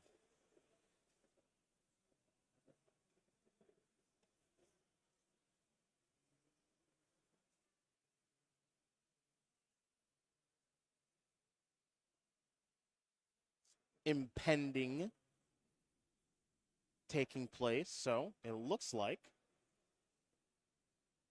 that Overlord of the Hauntwoods has now joined the fray permanently, while the Overlord of the Boiler Bilges is almost here. This looks like it's going to be a copy of the Knight, but in combination with the Archfiend attacking for 6 and the Bloodletter of Alcazatz, Callahan able to wiggle his way out of a game that looked like he was doing terribly in to come back and win. Incredibly swingy game there, to say back the and least. forth. Looked like Callahan was something of a razor's edge of, you know, I have to manage all these powerful enchantments in your hand. I have to accrue enough cards to overpower all of your card advantage engines. I have to get a demon involved here somewhere. Looked like he was being pulled in slightly too many directions, but able to kind of sneak that one through the back door and up a game. Now, we still haven't seen the mono black combo yet. We still have not seen the Unstoppable Slasher into the Bloodletter of Alcazatz, but we hope to. In the meantime, we'll take a quick look at these sideboards for both players. We're going to start with Mason. 3 Dovin's Vetoes, 2 Knockout Blows, 2 Rest in Peace, a Deafening Clarion, a High Noon, Krenko's Buzz Crusher, your favorite. Nice. A Nimble Larcenist, a Rook Tar, the Unbowed, Yasharn, Implacable Earth, and of course Big Bird, Urian, Sky Nomad. All these cards seem very bad to me in this matchup. The end. I guess I don't think anything anything of note here, right? Yeah. You have an anti-graveyard thing. Not applicable here. Knockout Blow is ostensibly useful. I guess you could bring it in, but to the extent that Callahan has advantages, it's not really about attacking with black creatures. Dovin Veto is pretty rough against a deck with this much discard for 1 mana. We'll see. I guess we'll see. Other side of things, well, you've already spoiled the Back to Natures that Callahan has. I think those will come in. 2 Extinction Event, 2 Go Blank, 2 Liliana the Veil, 2 Path of Peril, 2 Unlicensed Hearse. I haven't seen these 2 in a while. Invoke Despair, the Meat Hook Massacre, and then a Withering Torment. I already talked about Back to Nature, clearly about matchups such as this one. I think this is a very strong matchup for Liliana the Veil as Oh, yeah, well. me too. All 3 of the modes are very good.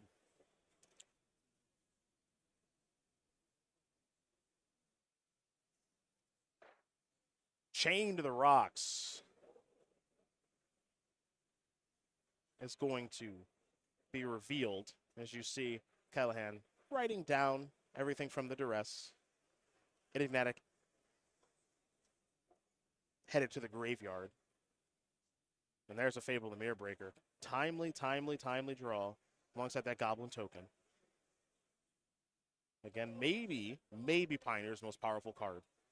And there is another 3-mana spell in Liliana the Veil. As you mentioned, a pretty good one, it looks like, in this matchup. So there's Mason invests enough into kind of chunky creatures that the Edict is good. The symmetrical discard is very strong against a deck that's trying to get higher in resources than Callahan really needs to get. And because Mason's not very good at applying pressure, it's possible that getting to Liliana's ultimate and breaking up the mana base and getting rid of some of the enchantments could come up too. Like I said, I think all 3 elements of this card are going to be applicable here.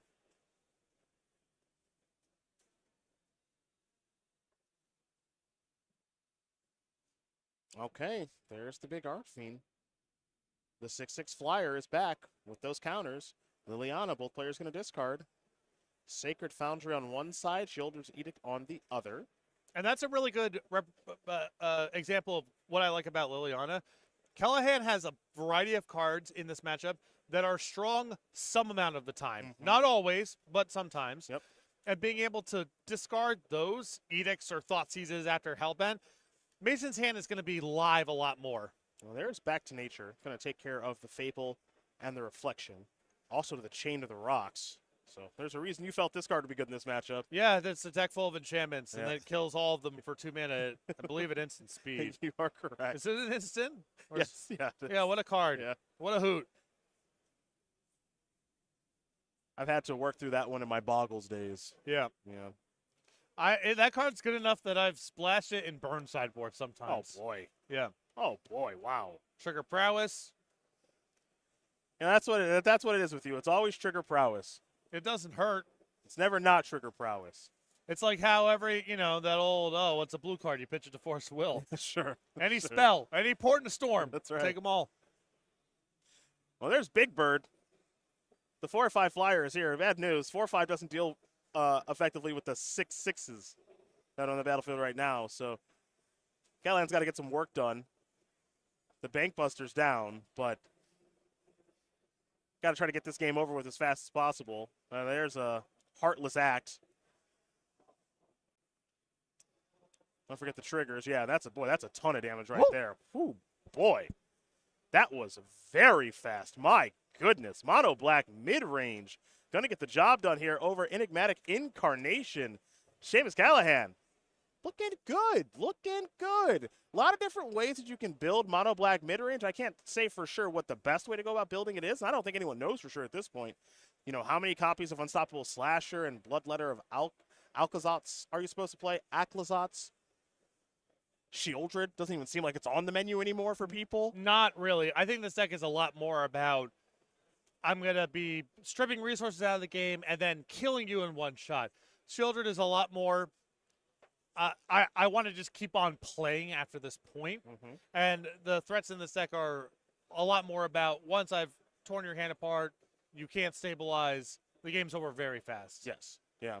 And then, of course, how much discard do you want to have? Callahan had 8 here and 4 Duresses and 4 Thoughtseizes. How many Unholy Annexes do you want to play? The card seems pretty powerful. The whole demon interaction is obviously quite good. And then the removal spells, because, of course, Black wants to play some. I think 4 Fatal Pushes is pretty much a staple in the format. But after that, you can play Sheoldred's Edict, you can play Heartless Act, March of Wretched Sorrow, and a bunch of other cards that I'm not mentioning right now. And that's before we even get to the mana base. Most people are just strictly mono black. This one has a small splash for green, and that splash for green was clearly very effective with that Back to Nature. And I think another issue, to go back to Sheoldred for a minute, is it's taken a big hit because of the ubiquity of Lightning Axe. It is Sure. not a mistake that this deck is a lot about 6 toughness. That is a magic number here, because then it requires 2 spells even if they have an axe. No, that's a very, very, very good point. And look, Archfiend of the Dross is a very powerful card. Right. You have to do a little work. If you show those 2 Magic cards to a player and said which one's better abstractly, I think most people would say Shieldred. Yeah. And just if you imagine just a random sampling of games, right? But this meta game is so hostile to investing heavily into a 5-toughness creature. Yep. And once you hit that inflection point and you get to 6, now you're talking about something that's very hard to kill. Yeah. And so you see, the room creates a 6/6 token. True. Archfiend Dross, that's a 6/6. That's not a mistake. Yep. It is about fighting Lightning Axe along with other elements too. So mono black mid range with the splash of green this particular round, but we've seen other versions without a splash at all, able to get the job done up to 11 wins. So we've covered our 2 matches, and I think we're going to be headed to a break here in just a moment. But I will say, partner, again, we saw Izzet Phoenix do what it does against Azorius Humans. Then we see mono black mid range against Enigmatic Incarnation. 4 different decks once again. And then, we don't know what the top 8 is going to look like. The tournament's too big for us to make really any accurate predictions about who in the top 20 is looking good versus not. It's all kind of the same record. Yep. So the top 8 could look a certain way. We don't know yet. But there's been a lot of different decks that people are playing. There's a lot of variety at the top tables. And even if there is an established best deck or top 3, there are a lot of options depending on your preferences, the metagame you're expecting, all that. We haven't seen a mono black list this weekend of the mono black mid ranges. This is the first one we saw with the green splash. Yep. And it really came to bear in that match too. So even if you think the deck lists are kind of spoken for, or what are the top 5 or 6 decks, maybe that's a stable thing. Clearly there's room for innovation in the sideboard at the minimum, as we just saw. Well, one thing that we do know is spoken for is round number 13. It is in the books. So we're going to take a short break here from Washington, D.C. When we do come back, we'll take a look at the top of our standings once again, and then we'll get our eyes on round number 14 of action here from the nation's capital. See you soon.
Hello, everyone, and welcome back. Star City Games is presenting the regional championship here at Washington, D.C.'s SCG Con. Cedric Phillips, Patrick Sullivan. We are here in the booth getting ready to bring you round number 14 of the regional championship, which, of course, is Pioneer. But we want to start things as we did last round, the same way we start things this round, with our standings, see who's sitting at top of things, and see, more importantly, I think, what deck is sitting on top of things. Well, okay, cool. Cool. All right, that's Yeah. 3 of those. Good deck. Yeah. Good deck. That's a thing that people can choose to play. Is it Phoenix is dominating right now. First, second, and third place. Very impressive. Less of it here on 6 through 10, though, partner. Yeah, we have Azorius Humans, Enigmatic Incarnation, Rakdos Aggro, Azorius Lotus Field, and Rakdos Prowess among our 11 and 2s here in the top 10. Let's take a look at 11 through 15. Corey Lack on Rakdos Cauldron, 11 and 2. Chris Bathello, who I like and enjoy his stream. Hasn't lost yet. 10-0 and 3 with Azorius Control. You okay? You okay? What I'm about to say would make this my last moment of commentary. Well, then we will keep it going. 13th place, Mono Black Midrange. 14th place, Rakdos Transmogrify. And 15th place, John Balla. Awesome. LA. Yes. Love to see it at 11 and 2. Andrew Ellenbogen, Pro Tour champion, 11 and 2 with Is It Phoenix. We watched him win last round. Then we got Celestia Company, Rakdos Transmogrify, Is It Creativity, and Lotus Field Combo, which we haven't got to see any of this weekend at 10, 2, and 1, 20th place. So players are still fighting it out. We are in round number, this is 14. Yes. And then next round is 15, and then that's it for the Swiss. So this is crunch time right now, right? This is players playing. I know there's a bazillion players here in the tournament overall and over 400 players here in day number 2. So we can't say anything with absolute certainty as far as what record needs to make top 8. But, you know, there's 2 rounds left in the tournament. Only thing I can say with certainty is 10-0 and 3 would never not be in the top 8. Okay, so let's see. If it's 12-0 and 3, 36, that's 39 points. Yeah, that's the equivalent of X and 2. That's a top 8 record. Now I'm rooting for Chris, Does who I liked already anyway. So here we go. Does this person have another draw to give? I don't think so. We don't know. I don't think so. But this should be fun. Hopefully, Chris, if wins this match, that's prime future match territory for round number 15 for Corey and Ailey. Yeah. Always thinking. That's not us. Always thinking. Let's take a look at the feature match that is in front of us. We have a little Is It Phoenix action because it's kind of hard to get away from at this stage of the tournament with it being very much at the top of the standings against Selesnya Company in the hands of Zevin Faust. So our players are ready in the feature match area. That means we're ready here in the feature match booth. So let's head on down to Zevin versus Omri. Selesnya Company on your left, Is It Phoenix on your right. We just watched Selesnya Company a round or 2 ago. Didn't get to really see it do its thing insofar as it was playing a 1-drop, mana accelerant into a 3-mana spell on turn 2. And you better believe we're not going to see it here either. No. Why would you? As Goldenberg very quickly plays Fiery Impulse on that Elvish Mystic. Now, that is a troublesome card. One of the better ones in the matchup. Has to be. Thalia, Guardian of Thraben. At its best against a deck chock full of 1-mana spells. It is indeed. And there is the 3rd mana. When we watched Selesnya Company last time, the player, whose name I don't recall at the moment, I do apologize, was unable to actually play 3 drops on time in 2 of the 3 games. That is not the case here for Zevin. And I assume that these people worked on their list together because we got the one Voice of Resurgence here too. Lists might be identical. Maybe Selesnya Company is better than we realize right now. Who knows? As this Anointed Peacekeeper is going to resolve Arclight Phoenix, Treasure Cruise, Picklock Prankster alongside the Red-Blue Pathway, a beautiful Urza Saga Island, and a Steam Vents. Yeah. Talk about a good example of what Thalia can do in this sort of matchup. This hand is bottlenecked. It's going to be very hard for Omri to get to 2 spells a turn at any time in the near future.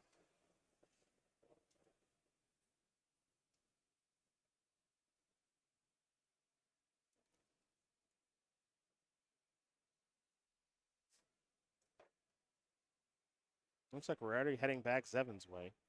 Beatdowns, love to see them. That'll be a Temple Guard that enters the battlefield untapped. The deck is a little bit awkward at times insofar as, excuse me, it's a deck that contains Thalia and Collected Company. Sure. That can be a touch awkward sometimes. It is, but also usually when you have Thalia, you're thrilled to have it. And if your Thalia dies, the whole thing gets unlocked.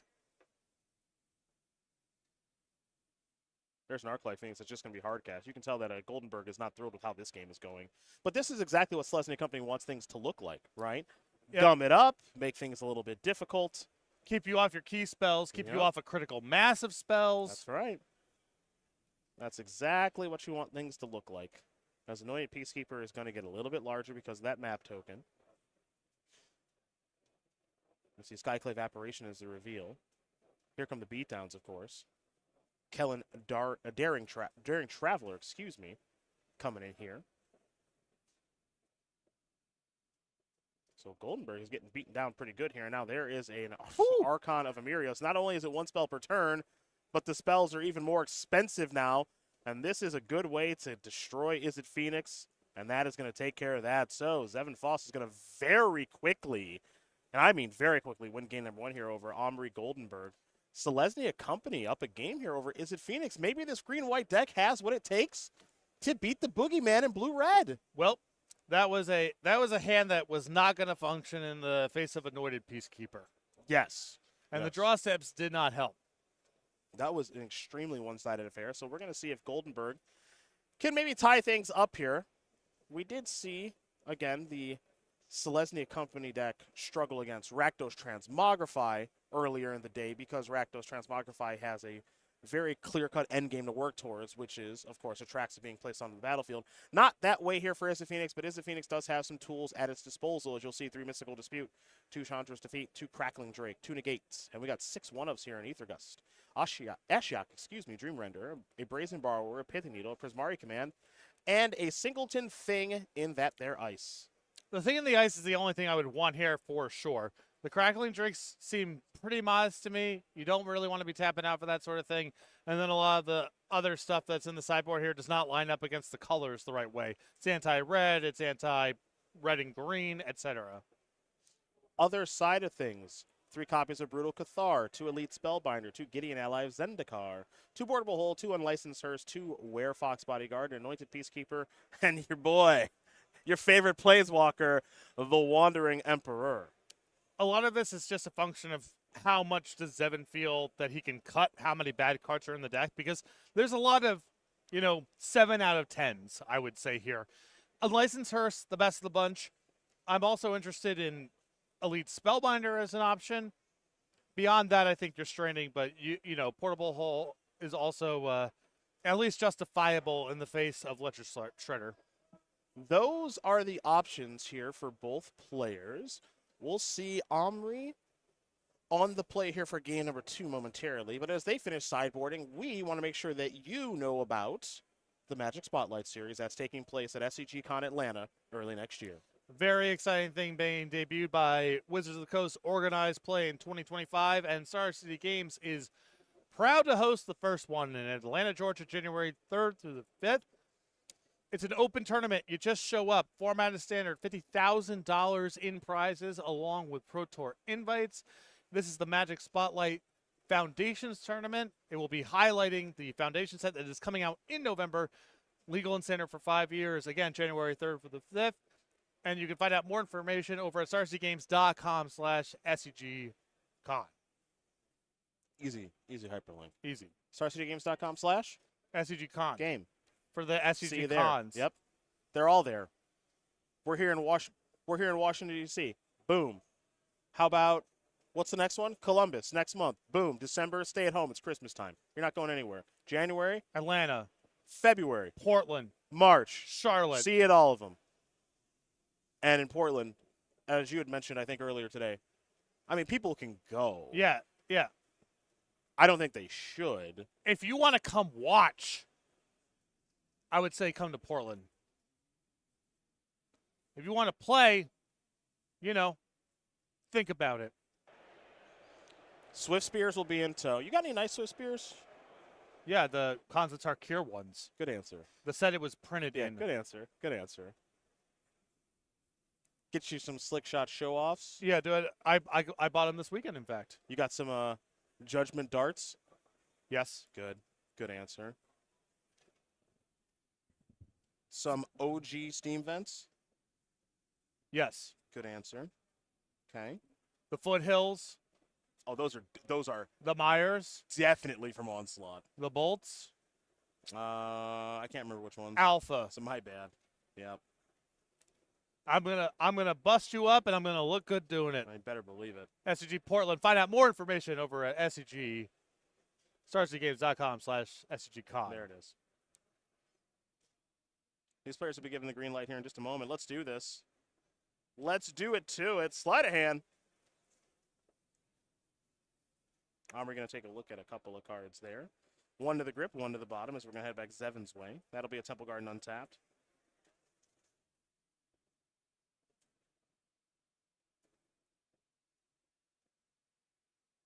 So Elvish Mystics start the action Yeah, just a different looking one. Artwork challenge. because of the brick of flavor text. That's right. It's got a long story to tell. My Yeah. goodness. I was like, they print another elf? What's up? I said, did they print another 1 mana? That's a course. green? That's not Elvish Mystic or Llanowar Elves? You never know. Finhorn. Oh, right. They already did it. Yeah, you're right. No, you're right. You're right. You're on it. Omri looking not thrilled with the draw here, and notably no red mana. Just a Ledger Shredder. Now, And- there's the Archon. And this is a matchup that's very much about the red cards. Mm-hmm. And this is the first time that we have seen a Celestia Company player actually get to play a 3-mana spell on turn 2. Yeah. Actually try to do what their deck's trying to do. Hope springs eternal. Yeah. Oh, no. Is it 4 mana and Collected Company? Send my heart a flutter. It's been so long. What, at least 4 years? All right, good block, good block. Love that. Yep, snap you off. Yeah. But I like the attack, too. Yeah, no, it's both. Yeah. Gotta let you know. This is a really good time to collect a company while Yeah. the opponent is tapped out. That's right. Yeah. I mean, probably better to let the thing resolve. No, because you can hit Aven Interrupter. Oh, never mind. Ignore me. Let me talk to you. Yeah. Yeah. Well, that's not Skyclave my Apparition, God. yeah. Oh my. Haven Interrupter, yeah. See ya. See ya. Yeah. That's awesome. See ya. Smell you later. That is just, that's how it's done. Yeah. That's how it's done. Zevin Foss. But shout out to Omri just letting that one go. Oh, yeah. Walk away. Yeah, that's Walk fine. away. That's fine. Yep. Rub your eyes. Shake it off. There's another match to You're play. 12-1. You're fine. You're fine. You It's got to fine. forget that happened. Yep, it's fine. Nothing to be gained by thinking about that for a second longer. Totally fine. Totally fine. Zevin Faust now up to 12-2. Mm-hmm. Omri Goldenberg falls down to 12-2. Again, bazillion people in the tournament. 1,800. I think it was 1818. Is that our number yesterday? I heard 18-19 maybe Yeah, at something final like gate, that. but a lot. 421 in day 2. We don't know if they can draw. We don't know if it's winning in, probably winning in territory. I mean, X and 2, and also at least in Omri's case, has to be the best tiebreakers. yeah. X and 1 coming into the round Yeah. couldn't have been any lower than second or third place. Yeah, so both of those players probably playing for top 8 next round. Congratulations to Zevin. A very one-sided affair there. that was Really good nice. stuff, yeah. Got to actually do the Selesnya stuff. All right, let me take a look at our backup here. Okay, we got Ian Robb Yes. playing Is It Phoenix. So for those of you who like to see Is It Phoenix lose, could happen twice here. Against Michael Greenberg, who we watched last round. We're going to watch again here this round since so high up in the standings is Azorius Humans. So Phoenix versus Humans. Last time, Azorius Humans was not able to get the job done against Phoenix. We'll see if Michael Greenberg can do that now. I believe our match is ready, so we'll be heading that way here in just a moment to get our eyes on Humans versus Phoenix. I still think it's a good matchup for Phoenix. I would have to assume so. Yeah. Yeah, I think that's tough. Part of the, I think an issue here is just the creatures in Is It Phoenix are actually useful blockers on top of everything else. Yeah, that does make it tough.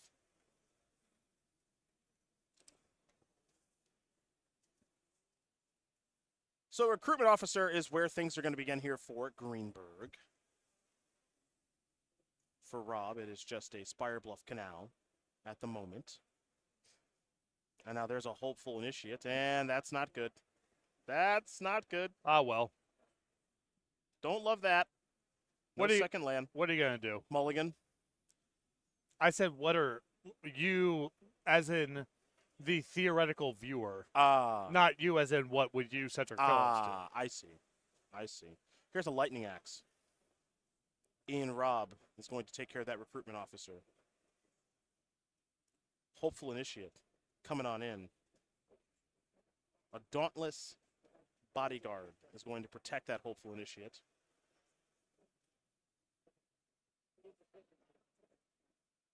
And now here's an opt from Ian. We're going to head back Ian's way. There's a third land. This is Ledger Shredder. Quickly passing the turn back. Show me a second land, Michael. Fortunately, no follow-up spell from Michael's perspective for me in that turn. There we go. There we go. Second land, Seachrome Coast.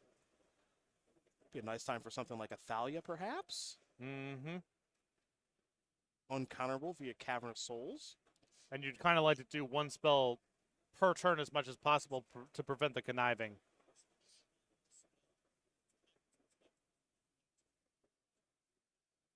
All right, here's beatdowns.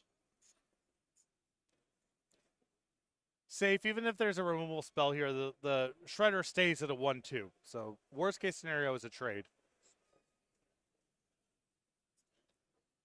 All right, damage just going to come on through. Ian Robb down to 11. You know, something's going on with Ian's hand here that is not good. I mean, this is some of the explanation, but would have really loved to follow up last turn with a 1-mana spell.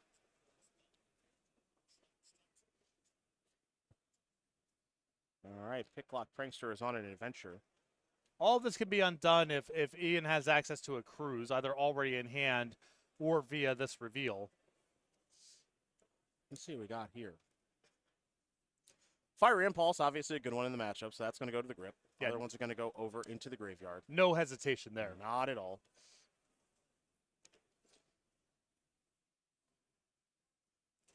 Free the Fae, just a huge game changer.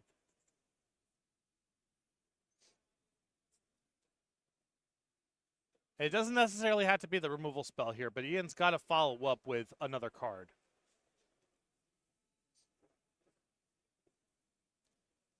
And I really love that play from Ian. This is an incredible spot to spend all of your mana. Mm-hmm. A 1/3 body is actually kind of nice here. Yep. And you get to hold back your removal spell for maybe a better spot the following turn.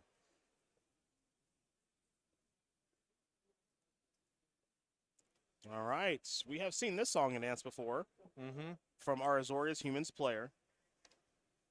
Two copies of Coppercoat Vanguard on the battlefield. So killing anything is going to be pretty difficult.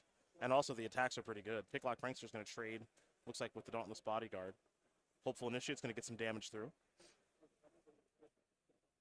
And we're going to head back Ian Robb's way, who is at a low 7. But, you know, this whole thing. You hear about this thing? They let you just do this? Yeah. Anyone can register Treasure Cruise. Anybody. They just let you do that. They do.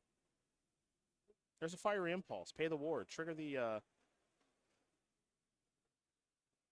Ledger Shredder. Discard an Arclight Phoenix. Well, we had some laughs. For a little while we did. Yeah. Yeah, this was going well. This was going well.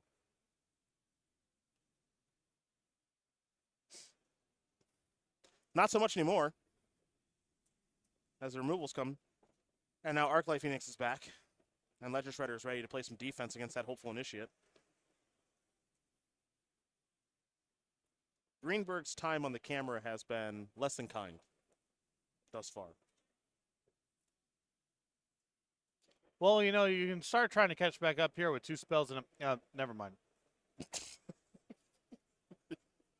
Stop yourself. I'm sorry. Yeah, I'm yeah. sorry. You stop yourself. That only makes it worse. Yep.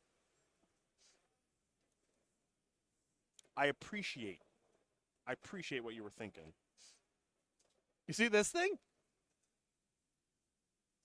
You hear about this thing, though? Oh, here we go. Consider. When you play red, how do you do against Phoenix? okay. Really depends Okay. on their sideboard. They have a lot of. The matchup can be anywhere from good to bad depending on how much they care about it. But you can actually, sometimes you can kill Shredder. Or if you have Soulscar Mage, you can kind of at least keep things at parity a little bit. Mm-hmm. You can also burn them out sometimes Okay. Okay. because you have burn spells and ruin. And it's not like they're great at countering burn spells, and they're not always great at closing the game out. It's a really big commitment for them to spend 2 mana on Prof's Eidetic Memory, so there's all that going on here.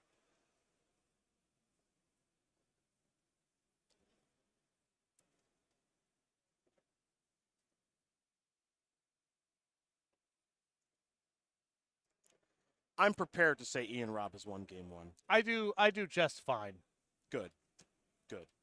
Not my favorite matchup, not my least favorite matchup. Okay. Previously, Vampires was your least favorite matchup? When Sorin and Vein Ripper were doing its thing? I think Lotus Field decks are worse. Oh, okay, yeah, that's fair. That's fair. I mean, not the builds that I've seen so much at this tournament, but the more center ones. Arboreal Grazer, you see this thing? Yeah. You see Mox Diamond that blocks? Yeah. So that thing's a lot. A lot. Yeah, that's a pretty That's tough a matchup where the Rakdos deck is noticeably better. Because they just kill a turn and a half faster if you're not doing anything. Yeah. How about Nopt? Gonna keep that card on top here, will Ian. The follow-up is a Lightning Axe, discarding Ledger Shredder. There's the Connive on Ledger Shredder. Bigger. And we're all done here. Ian Robb's going to win game number 1 here over Michael Greenberg. Is it Phoenix? Very quickly up a game here over Azorius Humans. Now, I know we've gone over the sideboard just a moment ago, so we'll do it again very, very quickly. On Michael Greenberg's side of things, we have 4 Portable Holes, 3 Containment Priests, 2 Anointed Peacekeeper, 2 Knockout Blows, 2 Rest in Peace, and 2 Wedding Announcement. Probably the same thing you suggested last time, right? I like the Containment Priest. I like Rest in Peace. Although, I don't know. Maybe it's just the small sample size thing, but I feel like we've seen enough of just turn 2 Ledger Shredder just is lights out that at least 1 or 2 Portable Holes have to be in consideration. Second sideboard to go over is, of course, Is It Phoenix? That has 2 Anuls, 2 Ashiok Dream Render, 2 Crackling Drake, 2 Mystical Dispute, and a Braid, and an Aether Gust, a Brazen Borrower, a Brotherhood's End. Most players don't have that Pyroclasm style effect, but Ian does, alongside a Chandra's Defeat, a Fable, the Mirror Breaker, and a Negate. Yeah, I would just bring in probably the Brotherhood's End. Is there any other? A Braid is fine. Just stuff that kills creatures. This again, huh?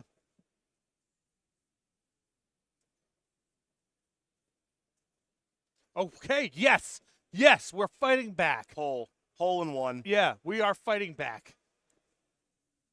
Yes. We are not going to go down like last time. Good. We're at least going to make it look good. Yeah. Come on, Michael.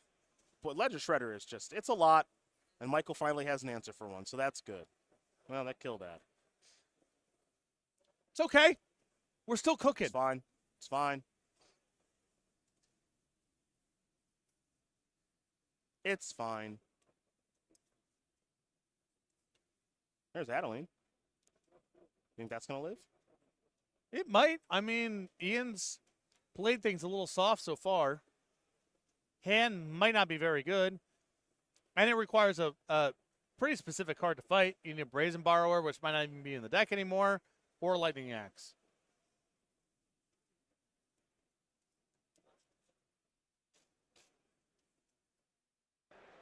Lightning Axe. Oh, well. These Is It Phoenix players always have it. They always have it, whatever it needs to be. Oh, you know what's another a card against Is It Phoenix that's nice that no one has this weekend? A Braid. Kill that too. Go ahead. What's that? Magebane Lizard. Oh, one of your favorites. Yeah. Spit all over him. Yeah, Hawk Tua. Oh, is that a second spell? Yeah. Here is a... And I'll tell you a little, for all you Wizards fans who are looking for some tricks of the trade. Okay. You know how we told you the magic number? Mm-hmm. 6 toughness, right? Yeah. Magebane Lizard plus Chapter 2 of Commando faces Kakazan plus a Monstrous Rage. They cannot kill it. It takes a little bobbing and weaving. It doesn't come up every game. But if you got a shot to get that thing to 6 toughness, good luck. It's a good thing that you know exactly that. I'm Yes. proud of you. Yes. I'm proud of you that you know exactly It's come that. up.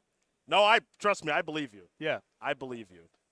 You know what they call that? Chalice on 1. Yep. Arclight Phoenix is back from the graveyard. Here comes Picklock Prankster.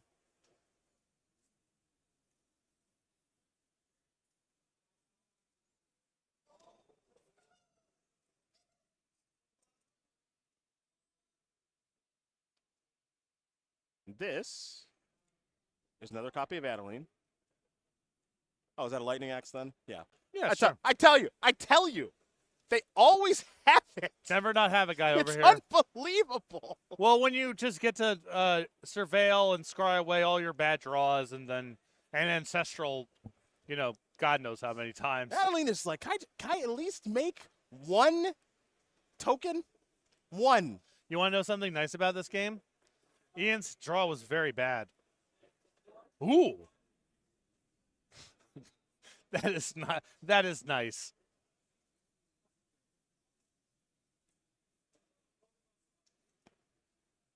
A little ganjo.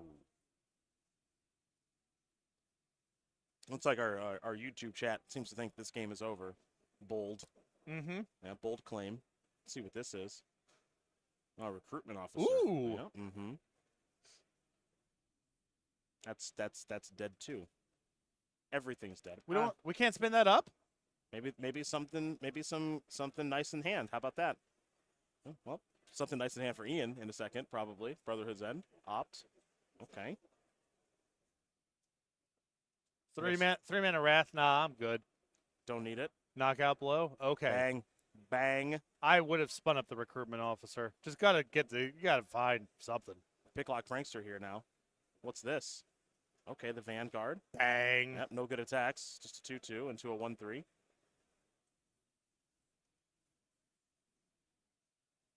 Taste. Love it. Love it. Here's an opt. Keep that card. Next, cantrip.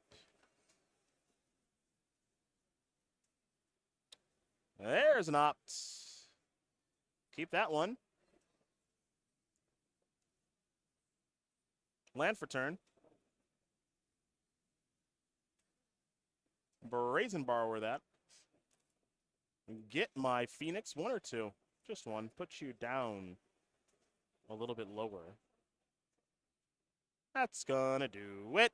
Ian Robb gonna win this match here over Michael Greenberg, 2-0. I don't think Azorius Humans fares particularly well against Is It Phoenix. Well, hate to say it. didn't seem great, but congrats to Ian. Our first player to our knowledge walk for top 8. That's X1. That's done. That's done. Congratulations. Very nice. Big dub. Big dub for Ian. Well done. We got a third match. 3 in 1 round. Is this in the contract? I had to look it over. Okay. All right. Let's get our eyes on it. I know we're joining it live, so let's see what we can see before the round is over, before the match is over. I think we got Rakdos Cauldron against Is It Phoenix? Yeah, Ellen Bogan versus Corey Lack. There you go. You too can cash Treasure Cruise if you'd like. A couple players are having success doing that here this weekend.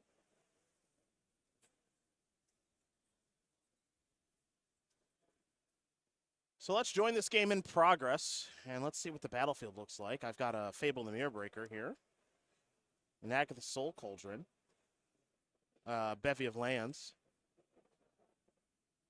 and now a Goblin Shaman on the battlefield alongside a Voldaren Thrillseeker. Okay. All right. What is going on with this treasure cruise? It's a good. It appears to be on the stack. If I had, maybe not. Probably revealed from a discard spell. Oh, that makes Yeah, okay. there Okay. you go. Great. There you go. Got it. That makes more sense.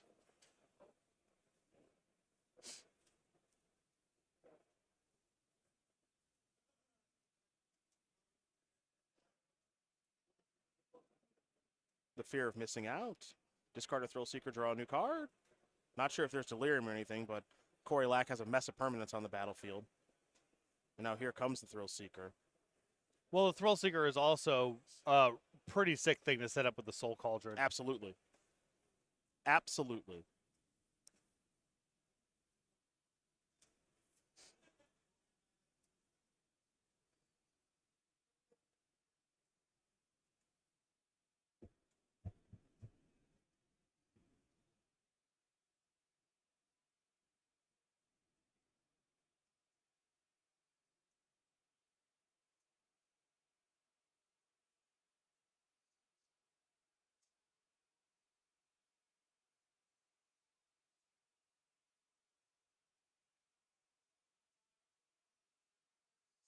Ellenbogen doesn't really appear to have much going on, and it is worth noting that when Soul Cauldron is just active on the battlefield against Phoenix, pretty good. There's nothing that card doesn't do. Yeah. Purposefully powerful. Yeah. That's how I would describe it. Say on purpose. Yeah.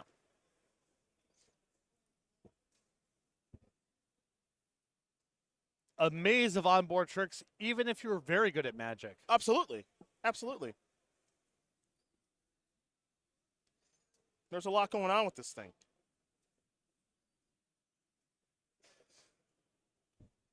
Can the Pro Tour Guilds of Ravnica champion wiggle his way out of what appears to be a very difficult situation? Keep in mind, already down the game. Yep. You'd have to assume that a loss here would end the top 8 aspirations of any player Oh, here. yeah. Oh, yeah. This one's high leverage. So, Agatha's Soul Cauldron is going to remove a Voldaren Thrill Seeker to put a counter on something. And Andrew and Corey are basically going over exactly how everything resolves because the Soul Cauldron is a little bit weird than other graveyard removal cards. You exile a target card from a graveyard. When a creature card is exiled this way, then you target and put a +1/+1 counter on something. So the exiling a target card is one aspect of the card. The putting a +1/+1 counter on the card is a second aspect of the Soul Cauldron. And now Andrew can respond in kind if he would like. And he will. So it's a petty theft on the Soul Cauldron. So that's why you saw all of the theatrics and communication. Now Ellenbogen will pass the turn back.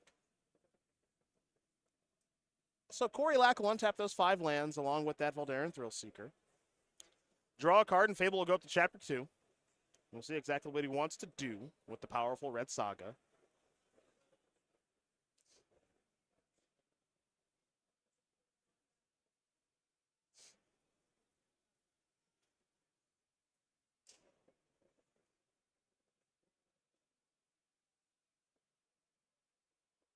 A lot of different angles of attack here. And the fact that you could just leave Soul Cauldron up to break up the graveyard is, you know, sort of hampers a lot of Andrew's most explosive comebacks.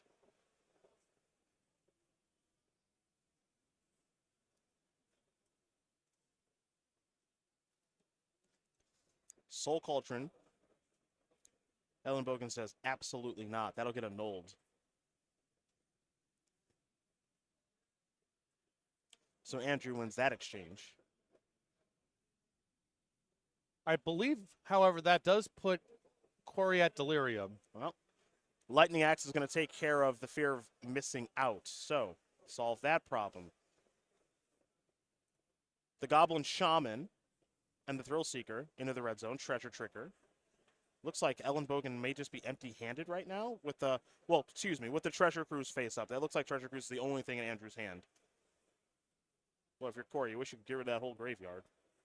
Just going to be another copy of Fable. Well, that's not so bad. Building up a nice battlefield.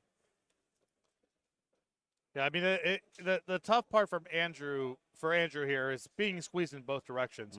Falling behind on the battlefield and also Corey sort of setting up these synergies and long-term combos such that Andrew needs to kind of clean up what's happening on the battlefield quickly and pivot and get the game over with.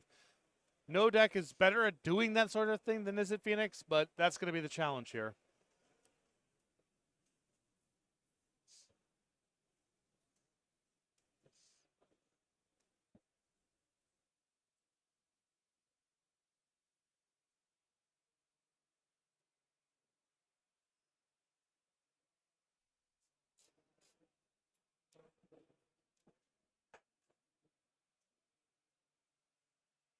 Life totals under duress. Graveyard's been chewed up. Mm-hmm. A lot of need for spot removal. And there's Ledger Shredder. That's the thing that can get the party started. Now remember, that counts as spell number 2. It counts itself. So no conniving this turn.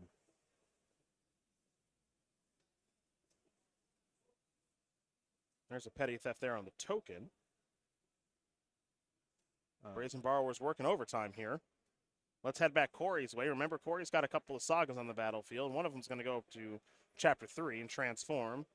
One of them's, of course, going to go to Chapter 2 to allow a little bit of drawing and discarding.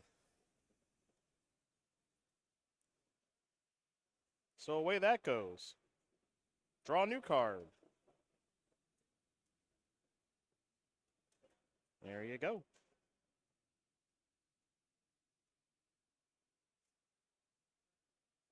So Reflections of Kiki Jiki joins the battlefield alongside that Voldaren Thrillseeker, an active Goblin Shaman token from Fable the Mirrorbreaker. Ellenbogen is entirely tapped out, so Corey Lack has nothing to fear in that regard. Here comes that Goblin Shaman token.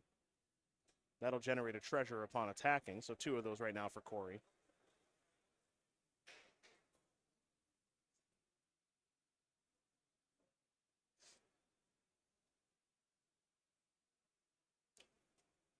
And Ledger Shredder's going to block.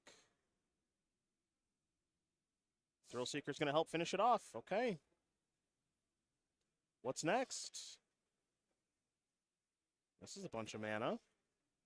Looks like 1 treasure being used here. Okay, 3rd Fable and a Blood Tithe Harvester. There's a blood token. Andrew pushing things along pretty quickly here. Time is of the essence here for Ellenbogen being down a game. Yep. And there being about 15 minutes left, so he'll start his turn off with a Consider. Going to keep that card. Next, it's a Picklock Prankster. Consider among the cards that have been revealed. 2 Considers and Opt.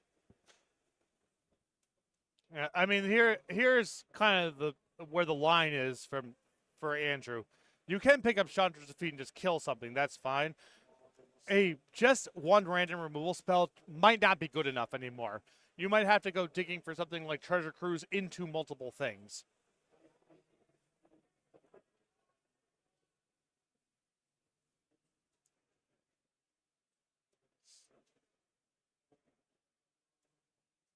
Particularly because on top of everything else, Corey has a lot of things to sink mana into. He's got the Fountain Port, he's got the Hive of the Eye Tyrant, Jagatha's still available if he wants to go in that direction. So Andrew might need to spike something big. And I think that's the decision he's made too. Mm-hmm. Go for broke.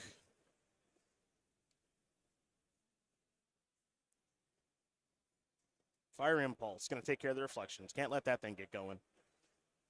Alongside that Picklock Prankster. So here we go again. Draw. Trigger the Saga. Trigger the Sagas. 1's at 2, 1's at 3. Transformation complete.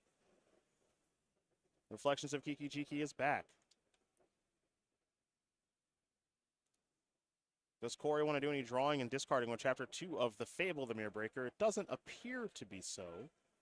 Remember, went in the turn Hellbent, so... Mm-hmm.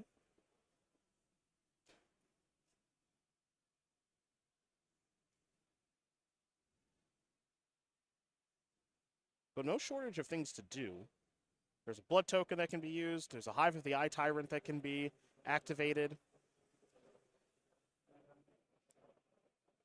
I mean, it's even possible that you want to use the token, the treasure, to animate Hive, and then use the treasure generated off the Goblin Shamans to activate something like Fountain Port. There's a lot of way to spread costs right now. Yep. So this will be a Hive of the Eye Tyrant. Looks like everybody's coming in. Couple of treasure tokens on the way here from the Goblin Shamans, plural, assuming Corey does remember the triggers. The Hive of the Eye Tyrant's going to eat, looks like a treasure cruise from the graveyard. A lot of material to keep up with here. So, remembered those treasure tokens, did Corey lack. And now here's a fear of missing out. Okay. And pass the turn back. So Ellenbogen took all that damage. Treasures are used. Everything is clear. And we're all good here. As Ellenbogen has got to do some cantripping to have any chance to get back into this game. Going to start things off with a sleight of hand.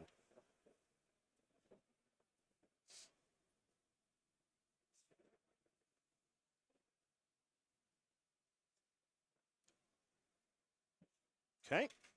Opt is all done. Bottom card became, card became nothing of consequence. And that is going to do it. Corey Lack's going to win this game and match over Andrew Ellenbogen, the Pro Tour Guilds of Ravnica champion, 2-0. Rakdos Cauldron, we only got to see one of those games, but it was very dominant in the game we did watch, taking care of Izzet Phoenix. And now for Corey Lack, that's up to 12-2. Looks like he'll be playing for top 8 next round. And for the Pro Tour Guilds of Ravnica champion, Andrew Ellenbogen, tournament, of course, not over, but his top 8 dreams are with that third loss. I mean, knocking out one of the best players in the room, playing probably the best deck in the room, 2-0. And that game looked like Andrew could not get a foot into the game. And it was something that had gone on for a long time. So it wasn't like we were talking about missing land drops or whatever. It was just too many dimensions of attack. Andrew had to sit there spinning his wheels. All the one-for-one removal doesn't really undo the advantages that are being accrued. And eventually just got run down by a random army of creatures. 14 rounds in the books here in Washington, D.C., everybody. We've got just one round of Swiss left to bring you as we work towards figuring out exactly what our top 8's going to be. We know one player that's in there, Ian Robb, playing Izzet Phoenix, but we got to figure out who the other 7 people are going to be. Ailey Loney and Corey Baumeister are going to take you on that journey, so we are going to step out, they are going to step in, and we're going to take a short break here from D.C.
to coverage of the regional championship here in Washington, D.C., hosted by SCG at SCGCon.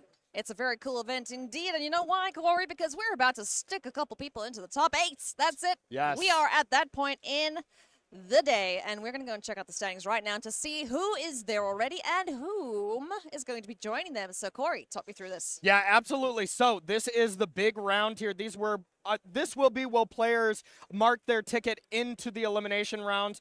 First through 5th, all these players are live, of course, and we actually have some insider information that first through 6th, Dun, dun, dun. Drew in. So this should perceivably be, 5 players that are in. Let's take a look at the next slide. Our 6th place player, Eric, should also be into the top 8.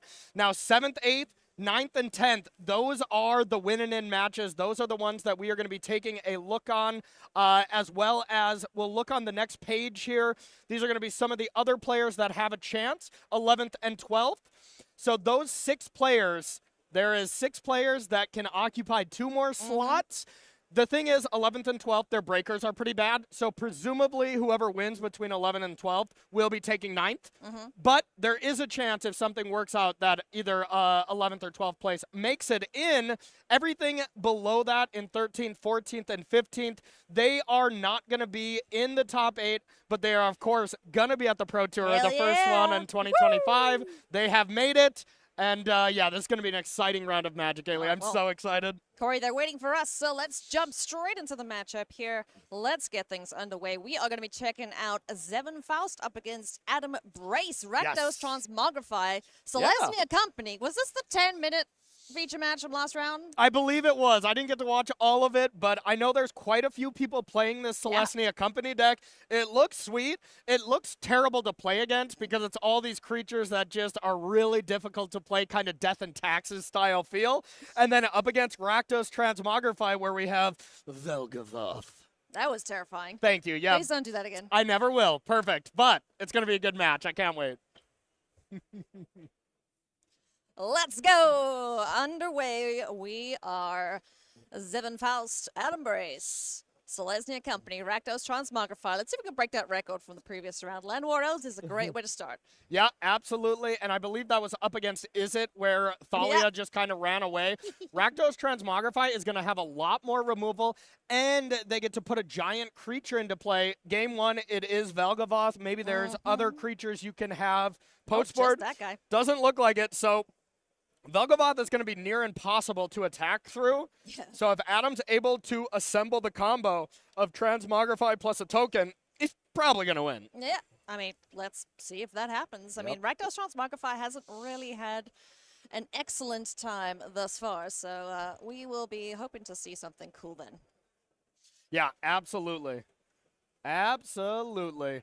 Yeah, so far the Transmogrify deck has definitely been the deck that has not really performed as well as people thought you were going to. Yeah. I mean, I'd be interested to chat to Adam and find out, like, how his wins have actually gone. If it has been through Transmogrify, if it's just like, cool, I'm going to just get a massive demon down and...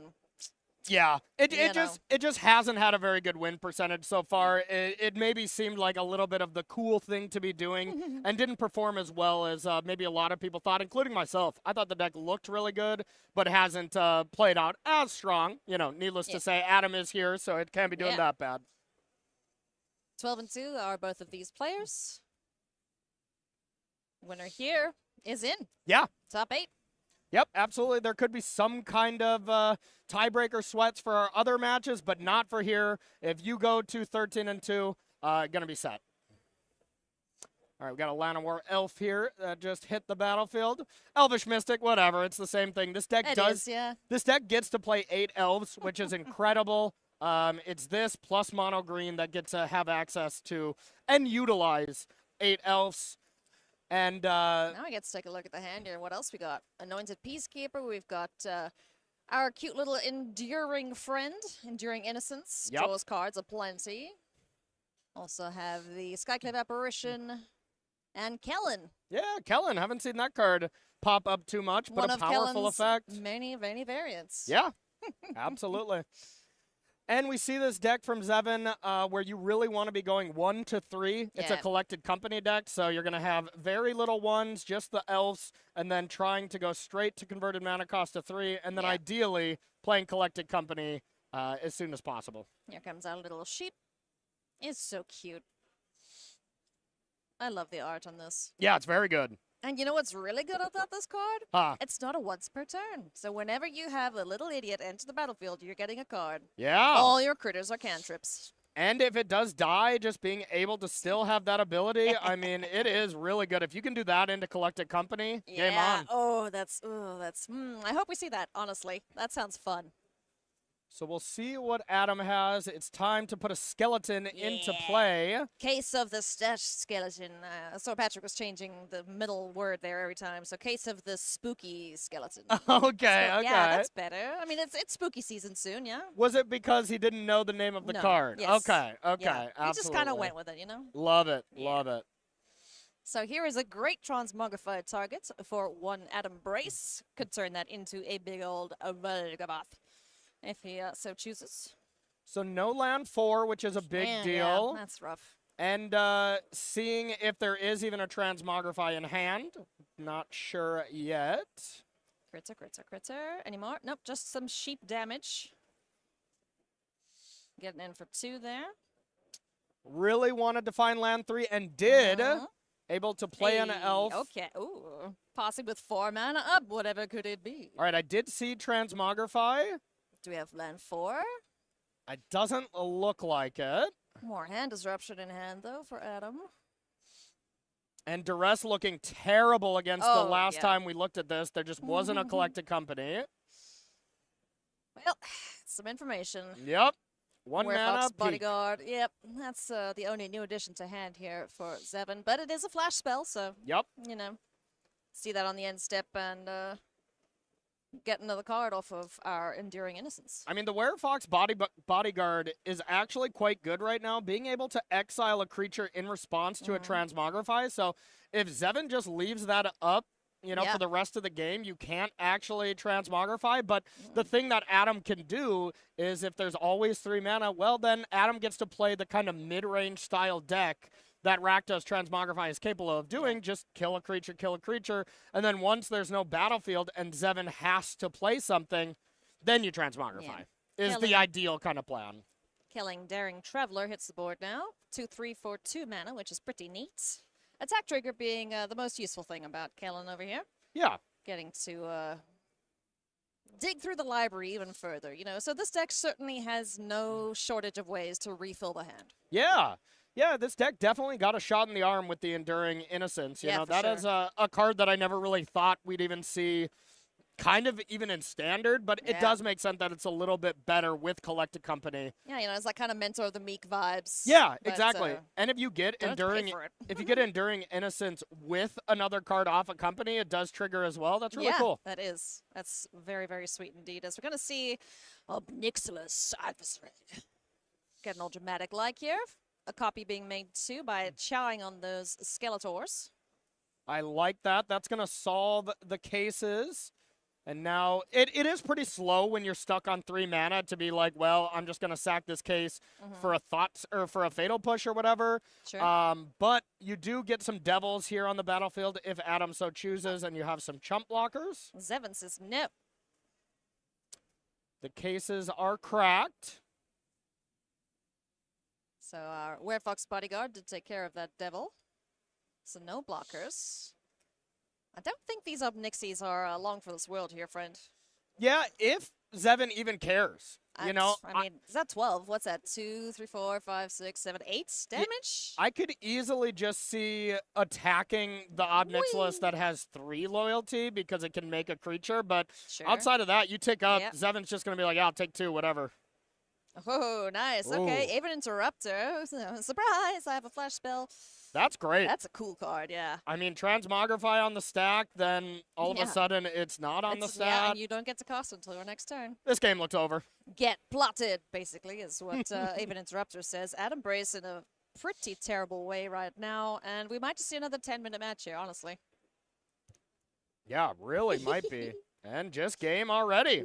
Off we go to the races. Sideboard time. Corey, what the hell is that Embrace supposed to do here? Yeah, no, I mean, this shouldn't be that terrible of a matchup for Adam, but when you don't draw lands, it does get a little trickier. So looking at Adam's sideboard, the thing I love the most, Path of Peril looks excellent. It's going to kill basically every creature.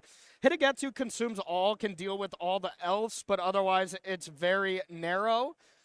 We have Extinction Event to be able to be excellent because most of Zevin's deck is going to be odd. Yep. So that's going to be great. Nowhere to Run, another good removal spell. So I would be pretty keen to bring in at least those 4, Path of Peril, Extinction Event, Nowhere to Run. Probably want to get out any Duresses you have. We saw how terrible that was. Useless. I mean, they can hit Collected Company, but If you're that's lucky. really it. And then looking over to this really cool, innovative Celestia Company deck from Zevin. As far as I saw on Twitter, there was 3 people playing the deck, playing the exact 75.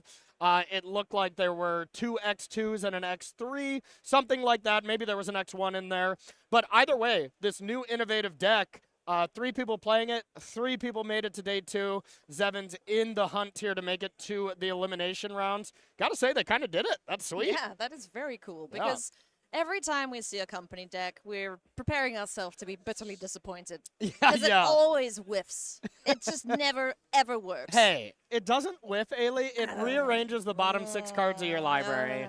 You know, that's... It's been pretty poopy, let's put it that Some- way. But sometimes this time it around, has. this looks like it's got game, you know? Yeah. And sitting at 12-2, I think Zevin is proving just that. Yeah, pretty cool. So looking at Zevin's sideboard, there's a Gideon ally of Zendikar, which I have not seen in years. I mean, what year is it? Yeah. That's a spicy one. You have the Werewolf Bodyguard, which is a decent threat up against the Transmogrify plan. Yep. Basically, every bit of Zevin's sideboarding is going to be in response to, I can't let you have Velgavoth. Yeah. So we might see Elite Spellbinder as a good way to negate that. Anointed Peacekeeper is fine. Werewolf Bodyguard's great. You don't want cards like Brutal Cathar because that's a sorcery way to deal with it. You know, your opponent could always just go land 5, animate Mutavault, Transmogrify the Mutavault. Yeah. So anything at instant speed is what I would be a fan of. Speaking of terrifying things, that image down on the screen there, screens, I should say, Yeah. advertising SCGCon Columbus. Don't worry, it won't be a terrifying event, we hope. November 15 to 17, if you want to come and hang out with us, SCG Columbus is where you'll find the next Star City Games hosted event. It'll be great. Come hang out. There's plenty of action coming in from SCGCon, so go and check out the website, sign up for the newsletter, and you'll know all about them. That looks like your stream room, right? You got a lot of monitors out Oh, there. no, What, you just I- got 2? No, 3? I have 3. Okay. Technically 4. Okay, there we go. That looks Yeah, exactly like but your stream room That's then. that's more just for editing these days. Okay, yeah. okay, Yeah. okay. You gotta have all the monitors. Okay? I still tuned into a lot of Alias V streams You back did, in the yeah. day, so Yeah. nice stuff. I was Is that having your that for a hot minute. is that your screensaver as well? That creepy. No. Yeah. Who uses a screensaver anymore, Corey? Yeah, that's fair. Put your PC to sleep. I still use the screensaver, you know, where it's just something bonks into the side and yeah? it keeps going. The DVD menu. Exactly. Ah, right. From, 1995. Yeah, it makes me feel at home. I'm so happy for you, friend. Oh boy, these players. I'm just watching the guys in the background there too. Big things happening in that matchup. Yeah, that's another winning in. We'll be getting to that in its entirety after this, y'all. So, have no fear. We'll be showing you all the winning in magic at our normal speed, as this is the last round before the top 8. Just a preview for that one. It is Seamus Callahan versus Corey Lack. Mono black mid range. Woohoo! Up against Okay. Rakdos Cauldron. Okay, the tree made it. Pretty terrible weekend outside of Corey here, but Yeah. that should be pretty sweet. Yeah, that should be really good. And, just seeing in our feature match area, in our winning in magics, 4 different decks. That's Pioneer cool. rocks. Yeah. It rocks. Our drawing ins, I guess. What Yeah. were all of their archetypes? Yeah, let me take a peek. So our top 6 players, well, we kind of look. We have in first, Ian. This was our dominant player, the only person that reached 13 wins. Is it Nice. Phoenix? Is it Phoenix in second? Rakdos Transmogrify in third, Enigmatic Incarnation. We have that Azorius Lotus Field in the Yeah, hands sweet. of Patrick, and then Rakdos Aggro. So Nice. as it stands, there's only going to be 2 of an archetype at most in the top 8, and it's 2 Yeah. Phoenix decks, maybe 2 Rakdos Transmogrify decks. So an incredible, incredible top 8, very diverse and very cool. Let me check the Brazil one because there was also only 2 of. Is it Phoenix 2? No, I don't think so. I think it was just 2 blue-white controls. But speaking of that, no traditional blue-white control, the most played deck. I don't even know if this Azorius Lotus Field deck was even grouped into the Azorius controls. Yeah. So, all right, but looks like we are underway. Let's get things cracking here. We're gonna just kick a couple things off of the board. Goodbye, Elvish Mystic. No turn 3 Collector Company, but we will see a Kellen, and then we will say goodbye, Kellen, as Nowhere to Run gets rid of the Daring Traveler. Is there land 3 for Adam's Fable? I see the Fable, but no land 3. Icky. Brutal. That's rough. Adam really needed that here Oof. because now the Peacekeeper is able to delay this Fable the Mirror Breaker. You know, it's kind of funny. You know, every color kind of has an archetype, but now we're seeing counter spells in white. We're seeing the hand disruption in white. Sure, it's not permanent hand disruption, but like, yeah, get rid of some of that stuff. I don't Counter like that it. Stuff. You don't like it? I don't like it. No, Ah. absolutely not. These aggressive white creature decks are too good. I lose Yeah. to them too often. I Old don't, man yells at cloud. yeah, I don't play them often, but I do lose to them often. And Anointed Peacekeeper is also a beefy body on the board. Like 3/3 Vigi, that's nothing to sniff at. Yeah, But it's dead, so it's fine. that's a card that's really good that didn't get enough credit. You know, kind of it hasn't seen enough play, really. Yeah, Molten Collapse taking care of that guy. So at least Adam doing a decent job of keeping control of the board. But yeah, Zevon is just ripping Yeah. apart the hand.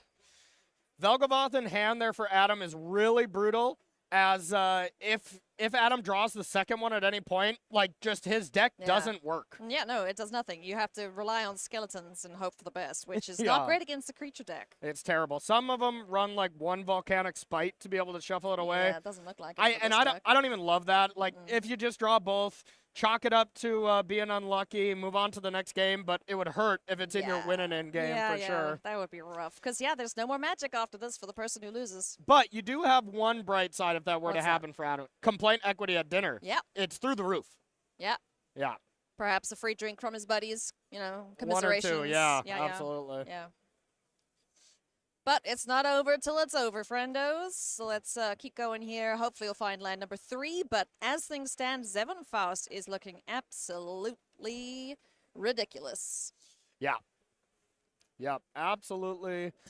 Just brutal. Not picking up a land here. Another boy. creature that can't block. Mhm. Not great. Oh, Wandering Emperor coming in is just like, hello. Okay. Not the 4-drop spell I was expecting, but that's a yeah, 1-of in the sideboard. It's at instant speed. It either kills things or makes things, so you Yeah. don't hate seeing it. We're going to make a Sure. little samurai here, it seems. Yep. Gideons, Wandering Emperors, Collected Company. What is going on? Mm. There's our samurai. So, hey, I mean, they did all that hard work on that infinite token. Let them have their doodles, judges. Ah, real tokens? Real tokens? Boo. Just throwing skeletons at them. Take these bones. Oh, boy. Oh, gosh. Now we have even more creatures down on the board here, just getting in for so much damage. That's, what, 6 Vigi damage? Even if these skeletons wanted to attack, they couldn't. Zevon is out of cards, but once again, no land drop here for Adam. Oh, that is so rough. And I believe the torch is made more expensive by Anointed Peacekeeper. It's kind of hard to see which one. Usually you kind of keep it on the table. Yeah. But Thalia's dealt with. And these skeletons can, I guess, attack Wandering Emperor, but you can just double block one of them. Yeah. But what else are you going to do? Be sad is what I would go for here if I was in Adam's spot, unfortunately. So one skeleton down to 1. Loyalty goes the Wandering Emperor. Anything fun drawn off the top there, Zevon? Sure. No clue what that is. Me neither. Enhance. It's a 3 It's an elite mana. spellbinder. Okay, Yeah, okay. Looks great. Yeah, sure. And I mean, look at It's a promo from something Look or at other. look at Adam's hand. The best thing he was going to be able to do, even if he drew a land, was just play Fable. So I Yeah. just think it's over. Crikey. That really sucks. You hate to see your tournament end like this. Adam, commiserations, friend. But Zevon Faust's going to stick Selesnya Company in the top 8 here. And it looks like Zevon had played a total of like 18 minutes in the last 2 rounds. Yeah. You know? You know, look at that. Just the easiest way to get into the top 8. Yeah. Playing so quickly. And, Yeah. you know, congratulations, Zevon. We can actually hear the clapping across the room. That's rad. You know, especially when you got buddies that are on the decks, and I was kind Yeah. of seeing it with from chat that they were saying maybe there was about 5 people playing the Yeah. deck, and they all did pretty well. So when you got that kind of collective company, I know, that are just rooting for you and stuff, you got to be cheering for your buds. Anybody else want to finish? Come in here. Yeah. No, really Bravo. cool Good job. stuff, and great job to Zevon being into the top 8. Really was exciting stuff. We Yeah. do have a backup match for you that we will jump into, friends. We told you about it previously. It is Cauldron versus Mono Black Midrange. So we put aside those lovely deck lists, and let's take a look here as we get ready to jump into the matchup. Rakdos Cauldron, big old tree that we're trying to get into the bin and then do some fun stuff with, Yeah. courtesy of Agatha's Soul Cauldron. Yep, absolutely. Rakdos Cauldron kind of being the go-to Fable Thoughtseize deck, I would say. You know, we did just see Transmogrify, but the tree deck seems to be a little more popular. Neither of them did extremely well, if I'm being honest. You know, they did okay. Of course, we are seeing 2 people in contention for the top 8, but overall, as far as win percentage, it was just okay. Corey, I have a question for you. Yeah. That might be a little divisive. Yeah, Thoughtseize is a very good card. We know that. yes. Fable the Mirrorbreaker is a very good card. We know that. Yep. Are people too reliant on that playing Rakdos? No, I do think people absolutely love just having agency over a game, and I do think Thoughtseize and Fatal Push are probably some of the best pieces of interaction in the format. They're just so cheap, so effective, and they go well together.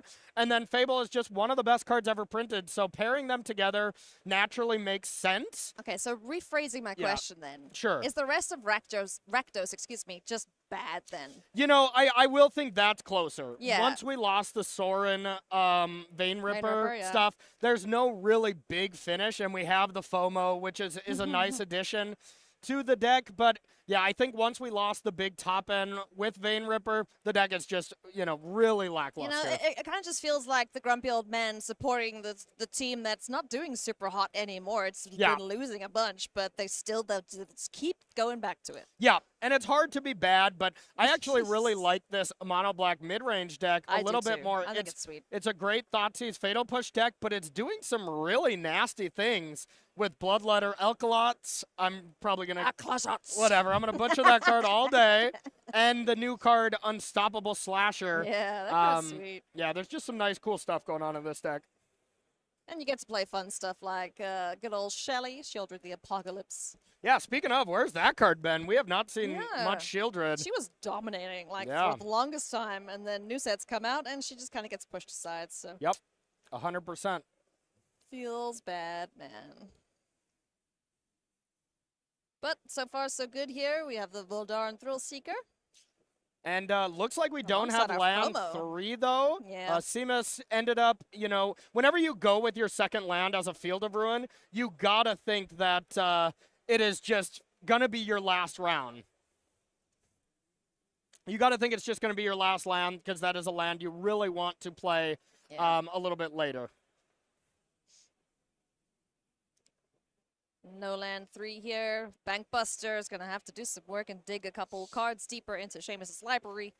On the other side of things, Corey Lack. Gonna try and get something going. Yeah, I kind of would have liked Seamus to be able to just draw a card off the Bankbuster there and try to hit land 3. Yeah. Maybe if you have some interaction, sure, you would rather do that. I think I see a Shieldred's Edict as Yeah. something, but So.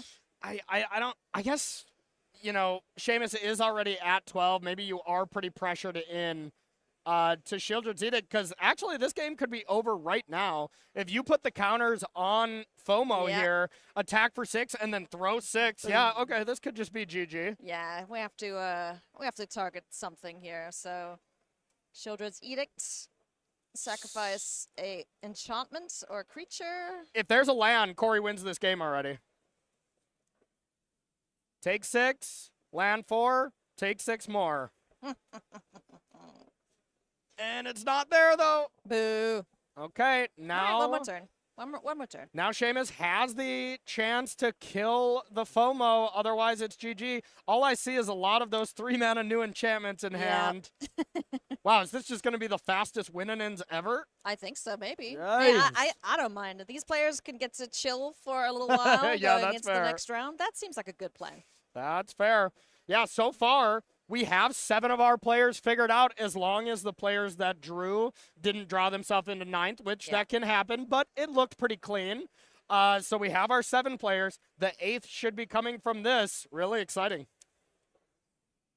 Awesome stuff indeed. And our top 8 players, you know, they're going to be duking it out for the top 2 spots. World Championship seats up for grabs in the next year. $20,000 up for grabs, too, for player number 1. So plenty to play for here. 100%. Mutavault. Big things now for Corey. Is he going, how am I going to kill you? I have so many options. Oh. Just thinking, how am I going to spend this prize money? No. Oh, boy. Okay. Heartless act. Remove 3 counters. Yeah, that's not too terrible. Brutal. Hey, Brutal. keeps him alive. Barely, but alive. Yep. Hey, Marvin! This guy is terrifying. And everyone's dead. Yep, Marvin there had the ability to have the Voldarian Thrillseeker ability to just sacrifice it, deal damage equal to its power, and this was just a classic case of Seamus just didn't have enough lands to operate. So I don't know if there were mulligans or what, but not really a tough game there. Marvin is he's an interesting addition to our card pool. It really is, yeah. And only a 2 of in the deck, so it's maybe not the absolute best card. As you know, you're not playing 4 of it. It is a legendary artifact, but it is very interesting. So we'll start with Seamus as far as the sideboard goes. What do we got? Oh, I love this. Yeah, this is the list where Seamus decided to play Back to Nature in the sideboard and splash green for it. Pretty cool stuff. Not going to be coming up here, but I do just enjoy it. Now, as far as the cards you want to bring in, not a ton. Invoke Despair, I think, seems pretty good. You want something that would be able to deal with the Cauldron. There we go. We see Seamus even reading it, because that's got to be the main focal point of the deck. And Seamus doesn't have a lot of ways to deal with it. There's ways to deal with enchantments. Withering Torment, 3 mana, destroy target creature enchantment. You know, kind of the feed the swarm type thing. Just at instant speed. Yeah. Nothing else really, though. Yeah, so far, looking at the sideboard here from Seamus, Invoke Despair, Meathook Massacre, Withering Torment, Back to Nature, Extinction Event, Go Blank, Liliana the Veil, Path of Peril, and Unlicensed Hearth. None of these seem amazing. I think if you're on the play, I really like Liliana the Veil, and I think it gets much worse when you're on the draw. But other than that, just not too much going on from that side. And then from Corey's side, by the way, just great name. Oh, yeah. Yeah, absolutely, absolutely. It's missing an E, though. It is missing an E. I did notice that. It could use an E. Yeah, maybe a typo or something. We can probably get that fixed. Up against Mono Black mid-range here. Not a ton either. These 2 mid-range decks don't have a lot for each other. I think Bitter Triumph, Go for the Throat. Those are going to come in from Corey. Any ways to kind of trade up. You know, you spend 2 mana to deal with their 4-drop creature. That's going to be pretty good. And outside of that, Withering Torment I like. Those are the only 3 cards I think I would bring in from Corey's side. Alrighty. Players getting their sideboards taken care of. We are in round 15. between these two players, one of them will be joining our top 8. And Yep. then we should be locked and loaded, ready to go, and, into our quarterfinals. And the other one will definitely be at the Pro Tour. Hell you know, yeah. so no matter what, that's awesome. You are looking at 2 Pro Tour competitors. Participants, yeah. Yep. Thank you, everyone who is joining us wherever you're watching. We hope you've had an excellent weekend so far. Enjoyed our absolute nonsense in the booth alongside Yeah. Cedric and Patrick.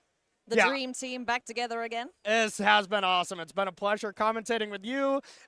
After I've gotten done with my matches, normally, y'all, I just kind of unwind, make sure I'm ready for my next commentating match. Yeah. I've been going straight back to my hotel room to just watch more coverage here Yep. of Patrick and Cedric. Just like all of y'all, of course, I am a fan of, the nostalgia and all the coverage they have brought us in the past Hell yeah. here on the SCG Tour. So. Two of the best in the business. Yeah. So thank you everybody for tuning in and stuff. We really appreciate y'all being here. And it's just we have coverage for this event. This is the only one for 2024, but 2025 we're going to have so much coverage for you here on the exactly where you're watching right now, the Star City Games channels here. So make sure to be tuning in. Yeah. Hit those. Hit the buttons. Hit the buttons. Like the things that make the dings, okay? Exactly. As we're Yeah. back. Get We're just back. notifications. You like those, right? All the notifications. Yeah. Yeah. Shuffle, shuffle, shuffle. Player- Go our players. Players taking their time. I mean, this is a huge moment for them. So no point in hustling out, especially with game 1 being so little. You have plenty of time to make sure you get it right here, and some really good stuff.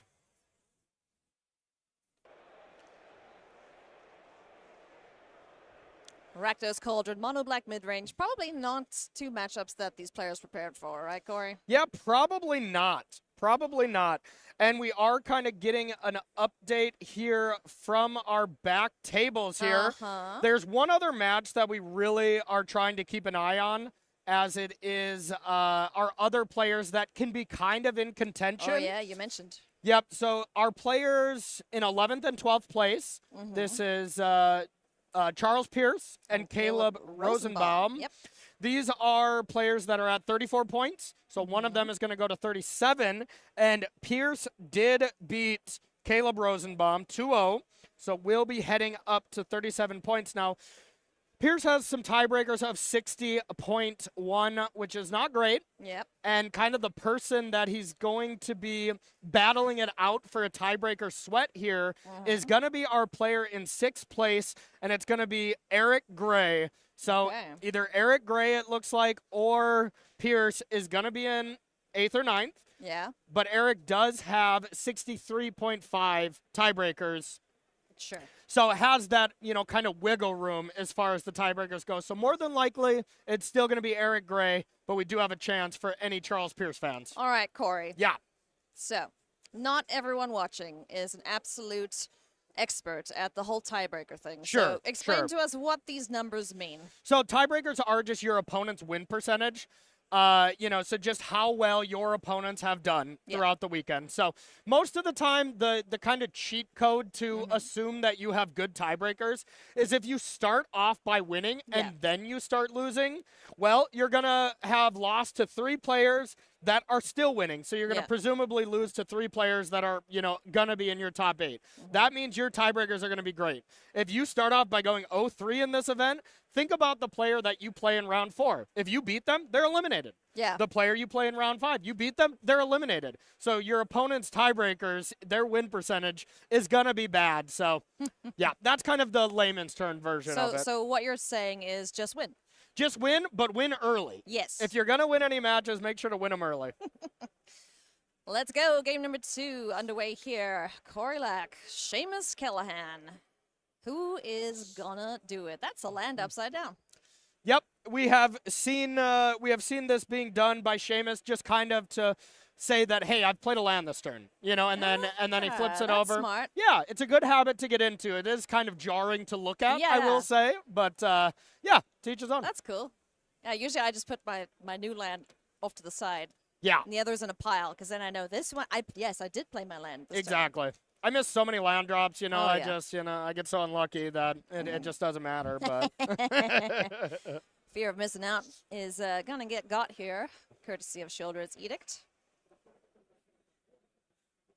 Now, what is turn 3 bring us? Hopefully a third land here for Seamus. Hey, there we go. Castle Lochthwain hits the board, and now we're going to see the first part of the combo. Perhaps, maybe we'll get to see it this time. Yeah. Unstoppable Slasher. Yeah, whenever this card gets played, you are just absolutely terrified. Now, you know, Yeah, if let's go. Seamus goes and casts the Bloodletter, the powerful vampire demon, and then attacks, you have to chump block. Otherwise, you die. Yeah, You're dead. yeah, Game's over. it's great. Not great for Corey, but it's pretty fun to Yeah. watch. It is pretty cool. I mean, to be fair, his deck does exactly the same thing. It's just a little bit more convoluted to get to that combo, but yeah. Honestly, even if you take this, what, you go to 18 and then you lose 9 life? This is an attack for 11? Is this how I'm understanding that correctly? Yeah, sure. You lose half a life, so round it up. Yeah, so you go to 18 and then you go down to 9, I would think. I don't know. I've never let this card connect because Yeah, I'm you're always too so scared of it, scared. yeah. Yeah. And then Bloodletter, if they've lost life, they lose twice that much instead. So, Yeah. Gross. yeah. That's pretty sweet, though. I don't like it. Yeah, neither does that goblin. So he's just like, nope, you ain't touching. Oh, imagine if the slasher had menace. That would be gross. Well, let's not get crazy here. Yeah, It already it's comes got back when touch. it dies. Yeah, that's cool. Oh, hey, hi. How are ya?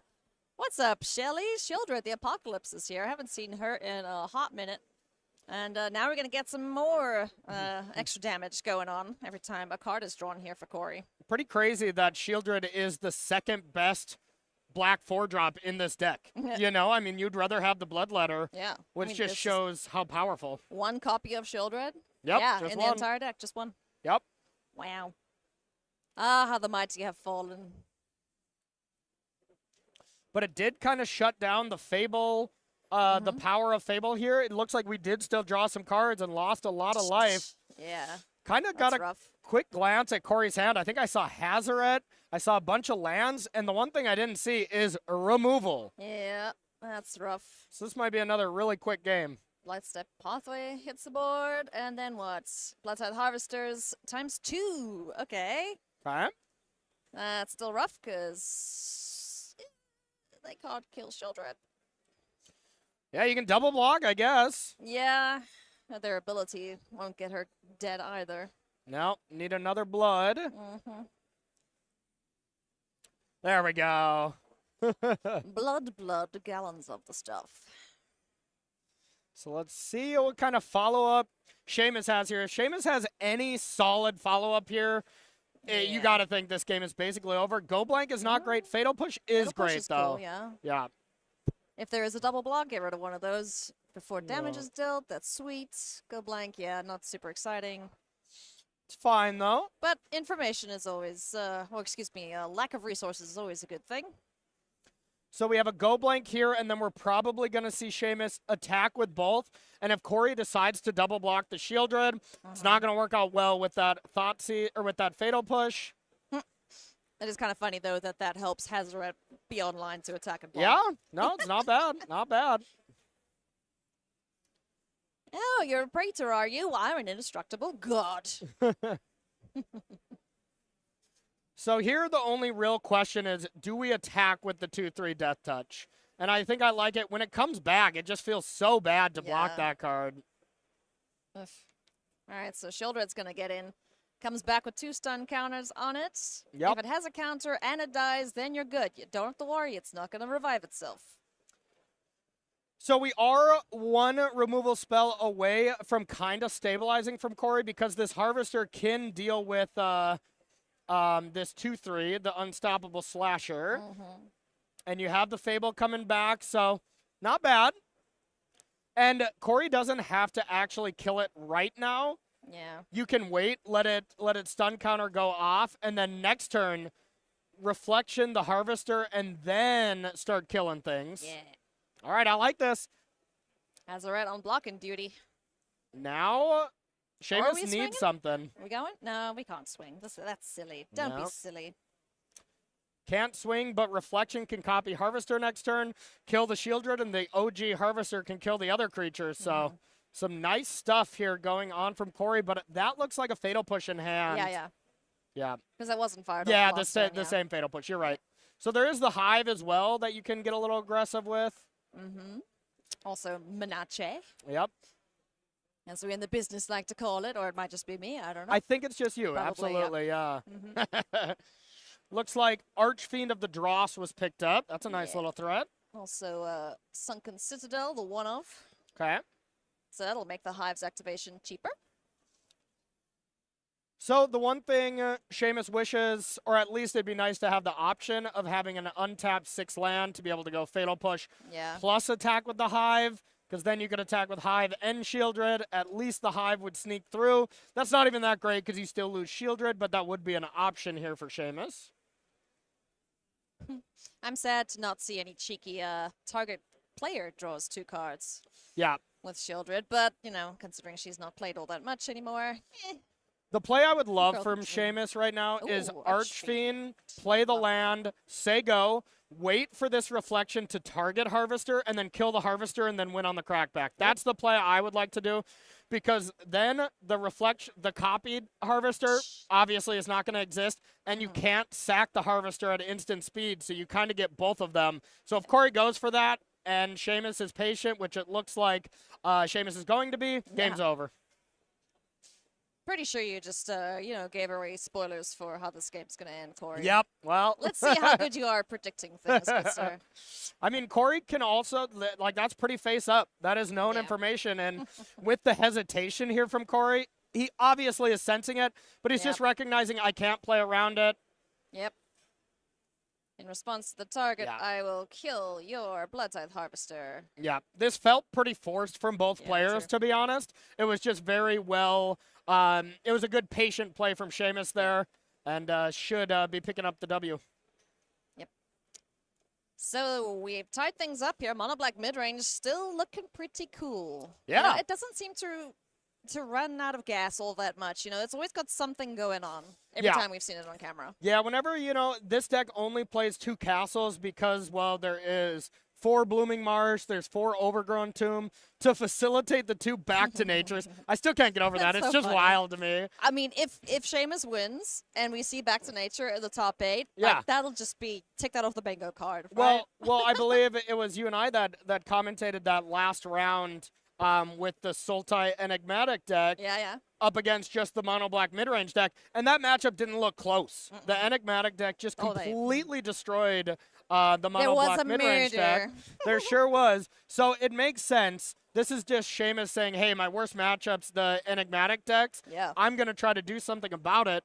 But yeah, you're right. This Mono Black deck doesn't run out of steam very easily because most of them play 4 Castle Lockdown, Yeah. which is just awesome at never running out of gas. I reckon our Bankbuster doing a good job of drawing some cards too, and Fountain Port, if you really need, can rely on that as well to draw some cards. So it's a pretty sweet deck. Yep. I want to give it a whirl later. That seems fun. I love this. Seamus has already shuffled up, presented, and started the stare down. Just be like, I'm ready, are you? I love it. I love it. I mean, this has got to be, you know, one of, if not the biggest games of these players' career. 1 game to the top 8. Yeah. You lose, you're probably going to top 16. I don't remember exactly the payout for top 16. Maybe we can get a refresher course of the payout while Yeah, they're let's shuffling see up. our, And they're still going to be doing fine. That's a nice payout. But you really want a top 8 at this point. Let's get a reminder here for everyone what the prizes are for the players here this weekend. Prizing up to 128th position. Yep, looks like these players that we're watching have that top 16 prize money all locked up. Maybe their breakers are a little bad where they get pushed down to top 32, which would be a little unfortunate. Yeah. But regardless, they're playing for minimum $4,000 for the top 8, and of course you'd have the chance to win that $20,000. So a lot of stakes on the line for these players, Ayler. For sure.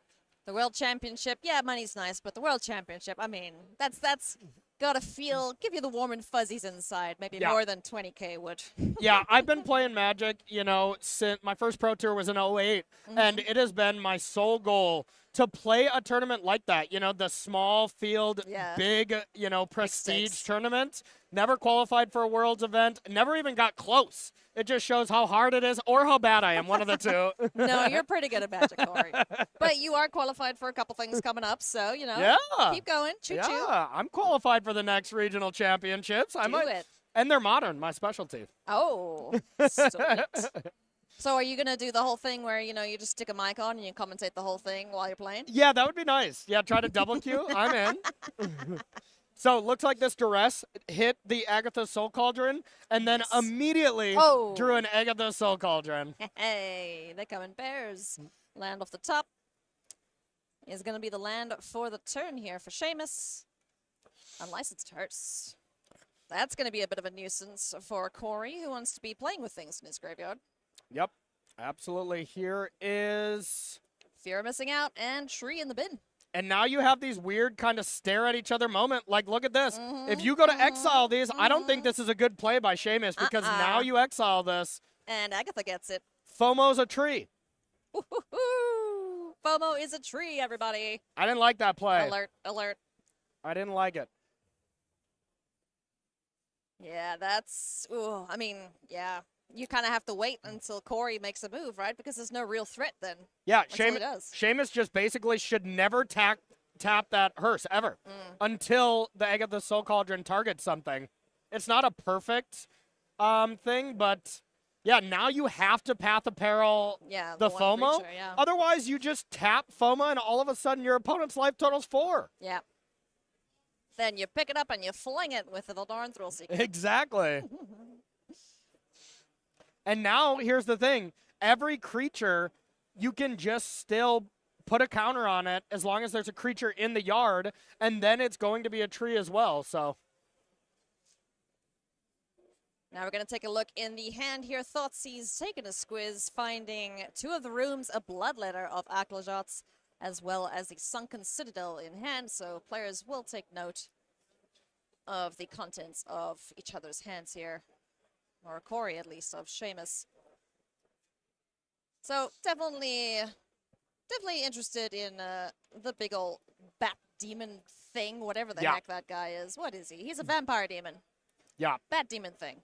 Bat demon thing Yep. is the technical term. Yep. Yes, they just didn't have enough space Absolutely. on the type line to put that on. Yeah. That maybe was the test Testing. card. Yeah. Bat demon thing. Like Buddy Bro Dude guy face. Yeah. So, going to be taking out the second copy of the room, Unholy Annex / Ritual Chamber.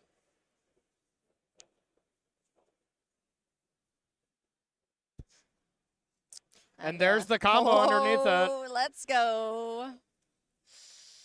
Is this just Dunzo? It looks pretty brutal. So that's the thing is you can tap the creature to then switch the life total, and then you can throw it up. Yeah, And that's it. wow. That's it? That's it. We got to see the thing. Well, technically didn't because he scooped, but the thing happened.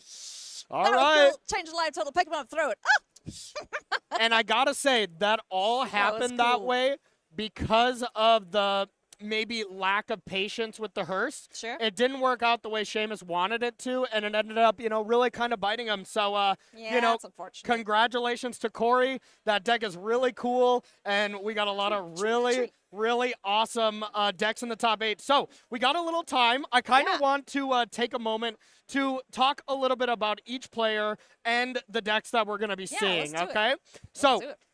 starting off, we have Ian Robb, which is on Is It Phoenix. This was our #1 seed. Was the only player with 13 wins going into it. Sweet. Kind of the big bad of the format. Pretty stock list, but there is one artist talent in there. Yeah. So, I bet most of you don't know what that does. Let's remind you yeah, all. yeah, absolutely. Artist talent, not even that great of a No, card it's in these really Is not. It Phoenix decks, but that is kind of the spiciness. Otherwise, this is stock Phoenix. I mean, it is a discard effect too, Yeah. so it's got that going for it. So I wouldn't say that's our #1 seed, but I'm going from standings of the Standings. last round down. So next one, we have Omri Goldberg. Is It Phoenix as well? We'll take a quick look at this list. once again, there's not much you can change Yeah, no. as far as these Phoenix decks. They all kind of look the same. So number 1 and number 2 seed going into the last round at the top of the standings, both Phoenix. That's pretty telling. All these high noons, all of the stuff like that, supposed to be scaring away these Phoenix players. It didn't seem like it. They have such a good game plan, though, post board, so. Yeah, Or yeah. even against the lockdown effects. So. Yeah, yeah. Up You want to do the next two? here we Yeah. go. We got Connor McKenzie playing Rakdos Transmogrify. So we've seen a couple Yep. different variants of this. Who's going after what? His list is going for Atraxa Grand Unifier to dig into the library and just find a refuel. Every single card type you can, it's going to be in hand. Which one do you like more? You like the Valgavoth or you like the Atraxa? I think I like Atraxa more. I think I like honestly. Atraxa too. Like, Yeah. there's certain situations where each of them is going to be great, but I also want to just call out the player. We're not going to know all of these top 8 players. Yeah, Maybe for they're sure. not all established players, but Connor McKenzie is a great player. I play against him a lot at the SCG cons. Always somebody I know is going to give me a great match, and as always, just a very tight technical player. So big props to Connor. That's going to be someone I want to be keeping an eye on going into the top 8. Who we got Yep. next? Enigmatic Incarnation in the hands of Surang Yim. Yep. This is also another very, very spicy list that we saw yesterday in the Yeah. hands of Shang-Chi. Yep. But a couple different cards here and there. We see a Kutzel's Flanker. I don't know if that was the same. Also, Heliod, Radiant Dawn, and Bonnie Paul. This is quite the different list. Yeah, this is Yeah. more of a, there was kind of these Soul Tide lists Yeah. for the Enigmatic, and then there's kind of the more traditional list, the list we might have been seeing more from Canister was where I kind of saw the list Yeah. first, ended up playing that to a top 8 finish early on in the format. This looks like that traditional list. Yeah. Some of the 7 drops, we got Titan of Industry, Atraxa, those are the big things you're going to be going into. But Enigmatic, that's our only Enigmatic deck looking to be into the top 8. Next up, we got Patrick Wu. Woo! Yes, I love Patrick here. This is our Azorius Lotus Field gamer. Patrick is incredibly versed with this deck. One of the best Azorius players in the room. This is going to look a little different from the other list. This is the Strict Proctor Lotus Field kind of combination that we see from just the Lotus Field combo deck. Yeah. Emergent Ultimatum, that kind of stuff, which, by the way, we didn't see that deck at all. No, Patrick Osford. I think he got it in like 1 round, maybe. Yeah, it did terribly. So I guess that was not the choice. That's maybe what I would have played too, so I probably wouldn't have done great. It would have done better if you were playing. I don't know about that. I'm trying to give you a but- compliment. Thank you. I appreciate welcome. that. So that's Patrick in with a draw. Here's Eric Gray. This is where it gets a little dicey. Yeah. Eric's going to be in either 8th or 9th. Probably 8th because he's got about 3 percentage points over our other player, Charles Pierce, which Sure. we'll be talking about. But Eric Gray is playing Rakdos Aggro. Yeah. This was the second most played deck going in. Only put one of them into top 8, the Mice Aggro deck. So We do enjoy that deck indeed. But Yep. we'll have to wait to see if it did make the top 8. exactly. Then our next one, 7th and 8th place is Corey and Seamus. We just saw Corey win, so Yep. that's the Rakdos Cauldron deck we just saw. Corey's actually going to be, in 1st or 2nd because couldn't draw, had to play, Yeah. is going to be a step above the rest of the field. 39 points, yeah. And then 9th and 10th place, we have Zevin and Adam. That was our first match. Yeah. Celestia Company, Rakdos Transmogrify. We saw Celestia Company take That's it down. a sick top 8. That is a sick one. And here is our 9th place competitor. Not confirmed yet. This is unofficial. Yes. And it's either going to be, like I said, Eric or Charles. Charles is playing Lotus Field. So Lotus Field combo actually did do okay. I can scroll down the rest, and I don't see any more Lotus Field. So Nope. not great. No traditional Azorius control either. Yep. Yeah? So- Wow. So that looks like what we're going to be seeing here Huh. in the elimination rounds. Of course, you and I are going to be bringing the top 8 after this, and then Cedric and Patrick, Yeah, they're gonna top bring us home. 4, and the finals. Gonna be But dope. sounds like we got some stuff to pitch. We are going to check out. We're going to check out Atlanta. Let's check out a Yeah. slide with our next events that we're going to see Yeah, before let's we check these take a out. break. If you guys enjoy some Magic and you want to come and hang out Yeah. at the SCG Con Spotlight Series is coming to Atlanta. This is going to be the first time we get to check out Foundations, the brand new set in Standard that's going to be legal for 5 whole years. That's half Yes. a decade. So these cards, they're going to be good. I Yep. hope they're going to be good. January 3rd through 5th. Absolutely. And if you want to get foundations, we have that available here at StarCityGames.com. So honestly, this is a nice spot to pre-order this. Whenever you pre-order the cards from Star City Games, I've done it plenty of times, you get a very good price. Yep. You kind of lock in the prices. Some of these cards in Foundation, yeah, they're going to be cheap right away. Yep. Then they're going to go up. Oh, you yeah. know, every set kind of has one of those sleeper cards. It was kind of the overlords for this one. Sure. Yep. So Definitely so. go to starcitygames.com/MTG/foundations to check that out. But that's not the only events that we have going on after Atlanta. We got our next 2 batches of regional championships. So let's put those up. If you have been watching the coverage this entire weekend and you want to be competing in this, well, these are invite-only tournaments. So go to your local game store and start qualifying. The first one's going to be in February 7th through the 9th. It will be in Portland. Yep. Portland's a really cool city. I'm a Portland fan. is sweet. I like it. Yeah. And, you know, for the SCG cons, we don't always go to that coast. So it's going to be really special to go that far over. And that's more your side of. Only East Coasters are mad, I tell you that much. Yes, exactly. Yeah, I'm kind of in the middle-ish now, but yeah. Okay, cool. West Side, baby. So that's Charlotte. Portland. Yeah, this is Charlotte, March 7th through 9th, another regional championship. So if you would like to come and hang out there, if that's your neck of the woods, we hope to see you in Charlotte. Yep, absolutely. So exciting stuff. I'm ready for a top 8. It's going to be right on the other side of this break. Oh, let's go, baby. This is going to be awesome. I can't wait to see who it is. Same. And who ends up winning the whole darn thing. We'll be right back.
been waiting for, friendos. It is the top 8 of the regional championship. Yes. All the tiebreakers are sorted out. We are good to go. So let's take a look at our bracket to see what we have in store for you before we determine who our champion is going to be.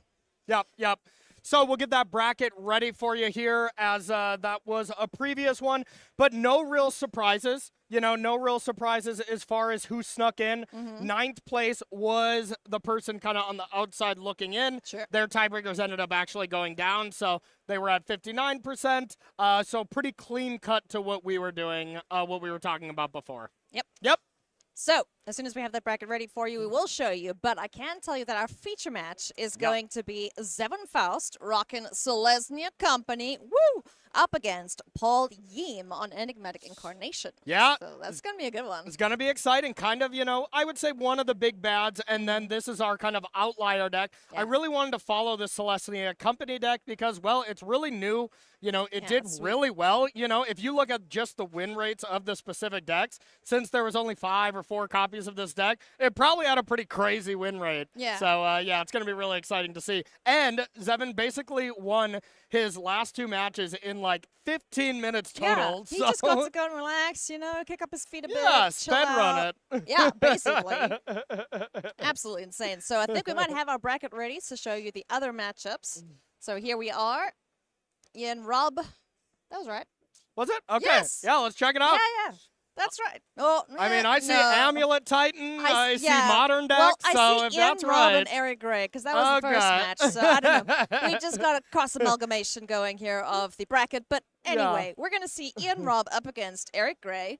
And then we will see Omri Goldenberg up against Connor McKenzie. Yep. Our second feature match, after we see Zevon and Paul duke it out, is going to be Corey Lack versus Patrick Wu. So Yeah. So yeah, I mean, that's gonna be sweet. I'm ready to just check it out. Let's just dive in. That sounds great. We could, in theory, see a Phoenix mirror match. Yeah. But we have to get through aggro and transmogrify first and foremost. So let's talk about this matchup that we're going to be seeing. Zevon Faust on Selesnya versus Enigmatic Incarnation. How do you predict this one going out? So I actually think this is probably a pretty solid matchup for the Selesnya deck. There's just so many of these creatures that make Paul's deck a little bit slower. So Thalia is going to be great. Oh, yeah. Aven Interrupter to be able to stop these key spells is going to be awesome. So it's going to be really on Paul to cast like a lot of leyline bindings, a lot of removal spells to slow down Zevon, and then cast the bigger spells. So that's going to be the important thing, as well as just casting maybe the Overlords for their impending cost. That's going to be big, as it doesn't really get the Thalia attacks.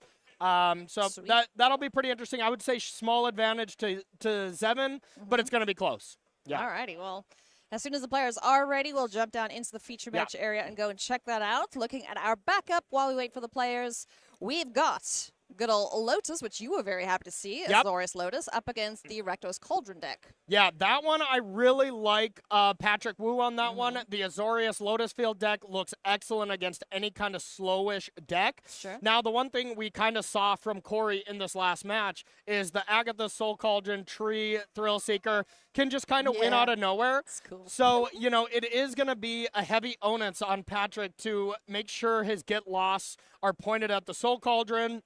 Yeah. And you're able to control that combo finish. Because if you can control that, the big mana that Patrick can supply is going to go way over the top of the Rakdos deck. So I like Patrick there.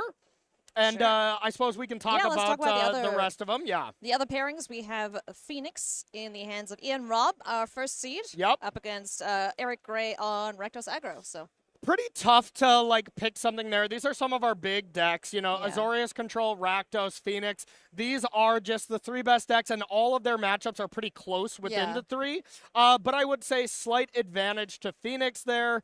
Ian Robb also has only lost once. Yeah. 13-1-1. What a gamer. So is really our tournament leader so far. I went and checked out his Twitter as well. He was just posting his results. 1-0, 2-0, 3-0, 4-0. He's up to 7-0, and he goes 7-1. Damn it. That was really funny. So.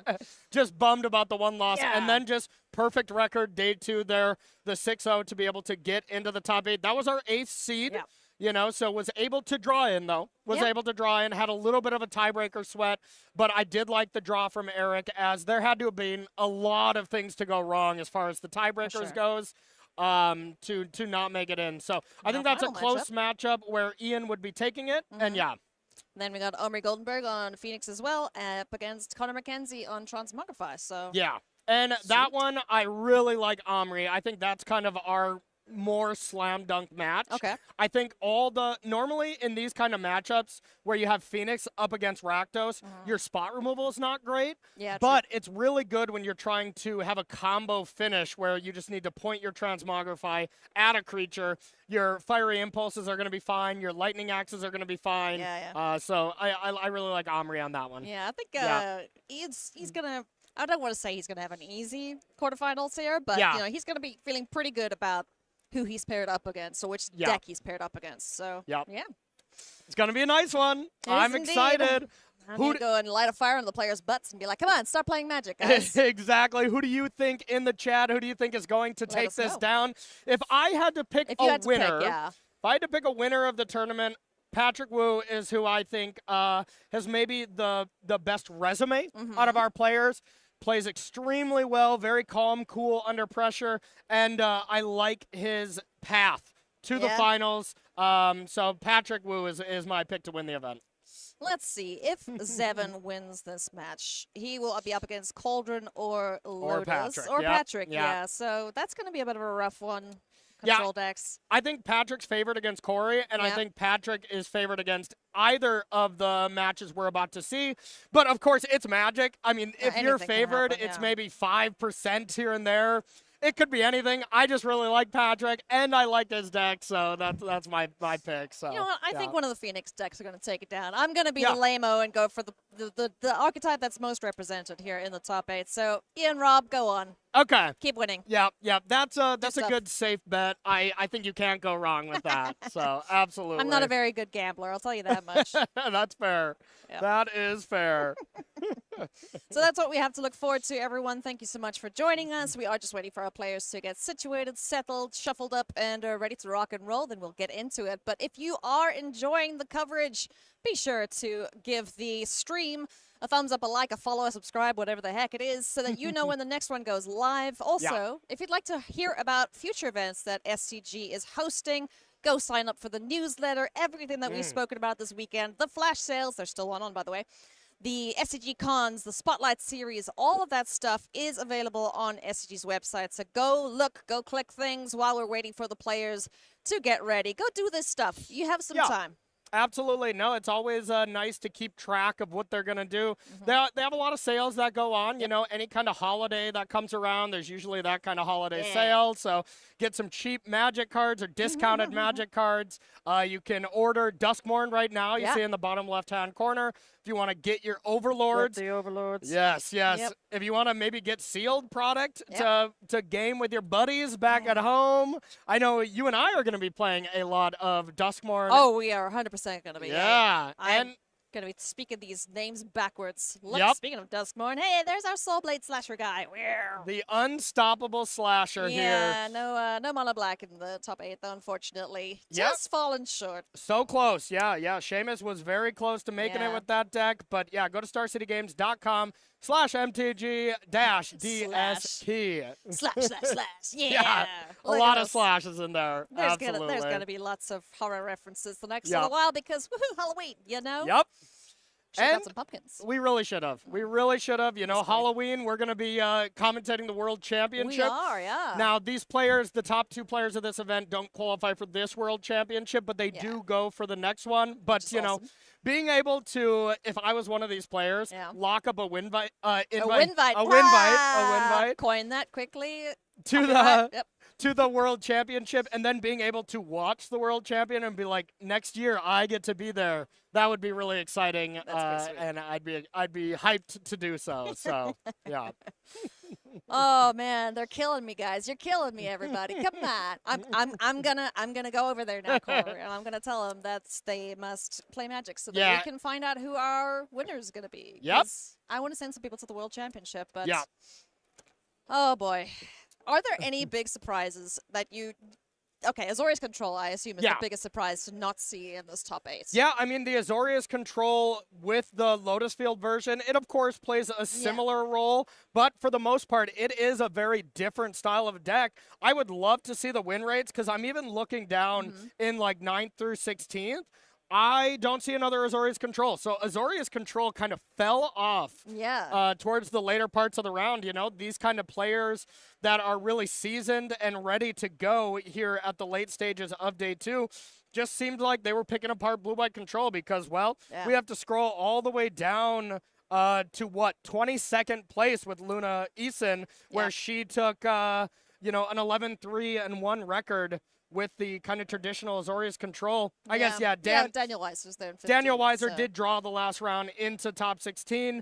He had that really exciting finish of winning, you know, the previous Pioneer RC event. Really wanted to go back-to-back. I was just talking to him outside of there, and he seemed really bummed to not give the people the back-to-back, you know? Back-to-back world champ. Okay, maybe not world champion. I think Shanhar is the only back-to-back world champion. Only back-to-back. Yep, Yeah, okay. absolutely. That might take a bit of doing to get that done again. But while we are waiting for the top 8, if we can bring up the standings, let's take a look and see some of the other big names that you may have been following. You know, some of your friends, your family members who got there. The standings are down, but we will then go through and just call out some of the names that we have been paying attention to, that we've seen. Abe Schnake, our lone undefeated player for a little while, but then unfortunately just didn't make. That's a rough beat, huh? Abe was the only 10-0 player and then ended, 11-3-1, really brutal. But, you know, still top 16, still gets, what, $2,500, $100 Sweet. Pro Tour invite, still pretty nice. But, yeah, as far as here are the prizes that these players are going to be competing for. So everybody we see is going to have $4,000 or more in their pocket. And then top 4 going to $8,000 for winning that first round. And then once you're in the top 4, you almost don't care what the dollar amount is in second. You're playing for the World Championship invite. That's really what you want once you get to the top 4. Yeah, that's awesome. Like you were mentioning, being at a World Championship, not even as a player, just being there. And experiencing the event, the draft, it's like nothing else. It really is cool. You know, we've kind of seen the cold draft. Oh, it's so much fun. We've seen and commentated a lot of these Worlds events where it is, you know, a lot of people, maybe down to just 16 or 32, and it doesn't matter the size. The prestige of the event is really what is up here. So. This is our top 5. Let's scroll all the way to our third page. We've seen the top 8. We're going to kind of see some of the names that got so very close. Give them their props here. We got so close. A couple Transmogrify decks. There is that Azorius Control decks in the hand of Daniel Weiser. Yeah, the Humans deck was also sweet. Michael Greenberg, Yeah. high fives for that one. We enjoyed watching that. Thank you very much. Yeah, Michael was going really deep. Lost a couple at the end there. Lost to a Pro Tour champion, Andrew Ellenbogen, to kind of be out of top 8 contention. But that deck was really sweet with the Mockingbirds, right? That was cool. That was really nice. Let's take a look at some of the other pages here. See the other decks that got really close. Yeah, we saw a couple of these players in the feature match area as well. Daniel Duterte on the Rakdos Aggro. I'm probably butchering your surname. I apologize, Daniel. But yeah, really enjoyed that deck. I probably would have played that this weekend. But, you know, I just like to turn things sideways and not think too hard about things. Yeah, and Daniel played really well. Yeah, we saw Daniel on camera not do well, as I think his only 2 losses at one point were the 2 feature matches that he had. Ended up losing 1 more and drawing into top 16. Still great. Gotta love getting exactly 16th place too. That feels real good. Then we have their Mason with that Enigmatic Incarnation deck. I believe that was the Sultai version, which was really, really cool. Let's see the next page. Give a shout out to our we've only got 20, so we won't see the next page, but yeah, definitely congratulations to all the players who managed to make it into those different brackets and, you know, cash a big tournament. This is pretty great. So cool. It does sound like our players are ready, finally.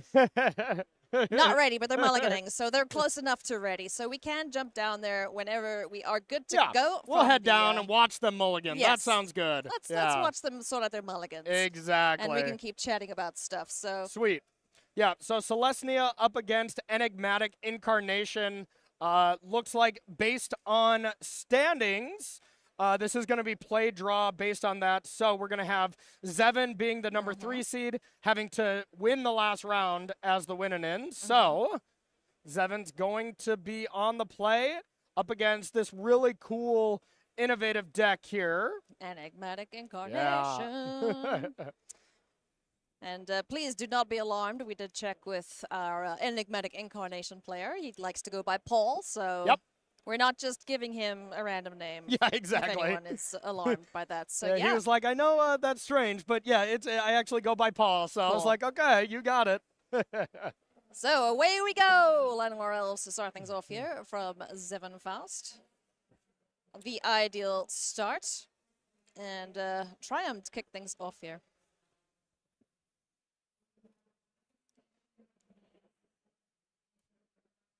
All right. So Llanowar Elf, and here comes Thalia as the 1-2 punch. Oh yeah, that's, wow. That is exactly what you want to be seeing if you're Zevin. Yeah, not bad. Sometimes you like to be able to go 1 into 3, but Yeah. there's just a lot of really good draws from the Celestia Company deck. I'm here for it. Yeah, we won't be able to see turn 3 Collector Company with good old Thalia. I've never known how to say her name properly. On the battlefield. Yeah, we haven't actually just seen a Collected Company cast, at least No. you and I. No, we but haven't. Yeah, I'm pretty sure Patrick had said so one. So. Yeah. Let's see, where are we going now? We're going to crack a map, stick it on the elf. The elf gets a land. Ideal scenario, I would imagine. Or maybe we are a little flooded. I do see a few lands there. We're going to get Kellen out. So, yeah, I love this. This is creature, go wide, smack face approach here. So, Paul Yim is going to go down to 17, excuse me. Untaps, and let's try and deal with this Thalia. Yeah, so some of the cards that are going to be really important here from Paul is Lightning Helix, Portable Hole, Chain to the Rocks, Torch the Tower. Yeah. You only have 1 or 2 of these, and then the 4 Leyline Bindings. So what Paul really wants to be doing is just casting a lot of those early pieces of interaction to ideally deal with cards like Thalia, and then get your Enigmatic Incarnation down to be able to really go over the top. I think he's got full domain, right? Teamer, no, missing black. Oh, yeah. Yeah, that's Naya and Teamer. Okay, so I wouldn't be able to fire off that. So one of the 1-mana removal spells is definitely what we're hoping for Yeah. Enigmatic Incarnation's sake, but there is a land, so... I see a Helix, so if anything, that's an option. Nice, but okay. Overlord of the Hauntwoods. Let's go everywhere, shall we? Yep, gets an everywhere counter here. And just a great start. I mean, now we have domain. I mean, the way this card works with Sweet. your Leyline Bindings is really, really It's nice. so sweet. Like oh yeah, I really like the Overlords. Yeah. I want to see more of them. And the fact that you get to impending this with a Thalia in play. Normally you think, okay, I'm playing it as the enchantment side. You would think that it would cost 1 extra. You would also think that it doesn't trigger up the Beanstalk because you're paying 3. Yeah, it's not very intuitive. It is not very intuitive. Overlord kind of, cheats through those ways, but really just ends up equaling to being very good in this deck. Very synergistic. So now we could just have Enigmatic Incarnation if we have untapped land plus the powerful enchantment. Da-dum. Da-dum. I see a Glasspool Mimic in hand for Paul. Not the one you really want to draw. No, not it's tap land, so that's no bueno Yep. right now. But not under a crazy amount of pressure. Not bad. And the Llanowar Elf, I believe he was just asking if it just got played, which I think it was. So no ability to Collected Company this turn, even if the Thalia were to die. It's a good thing to check, just to Yeah. make sure, So I see a Lightning Helix in hand. I did see land 5 untapped. So if Paul has it, you would imagine you jam it. But the thing is, Zevin can have a plethora of cards to be able to deal with it. Aven Interrupter is the first one that comes to my mind. Yeah, there's a couple flash thoughts. Aven Interrupter, Were Fox Bodyguard. Yeah. Those are the 6 cards that could be available to Zevin right now to just really interact. And they'd all be pretty backbreaking, to be honest.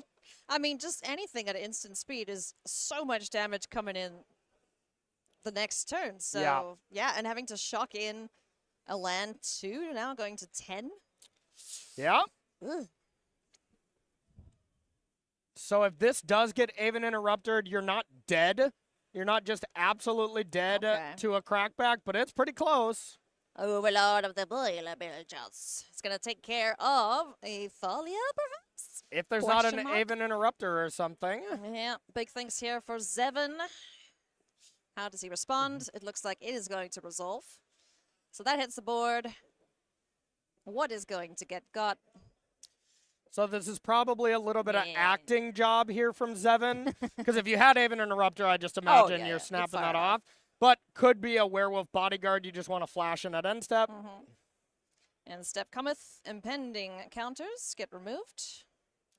Okay, that Time was counters, excuse me. that was the exact type turn that Paul wanted. Just you didn't have Aven Interrupter, you didn't have anything too crazy, and being able to untap and only take 4 damage or something here with a Helix in hand to be able to gain some life Yeah. back next turn. Paul's got to be feeling great.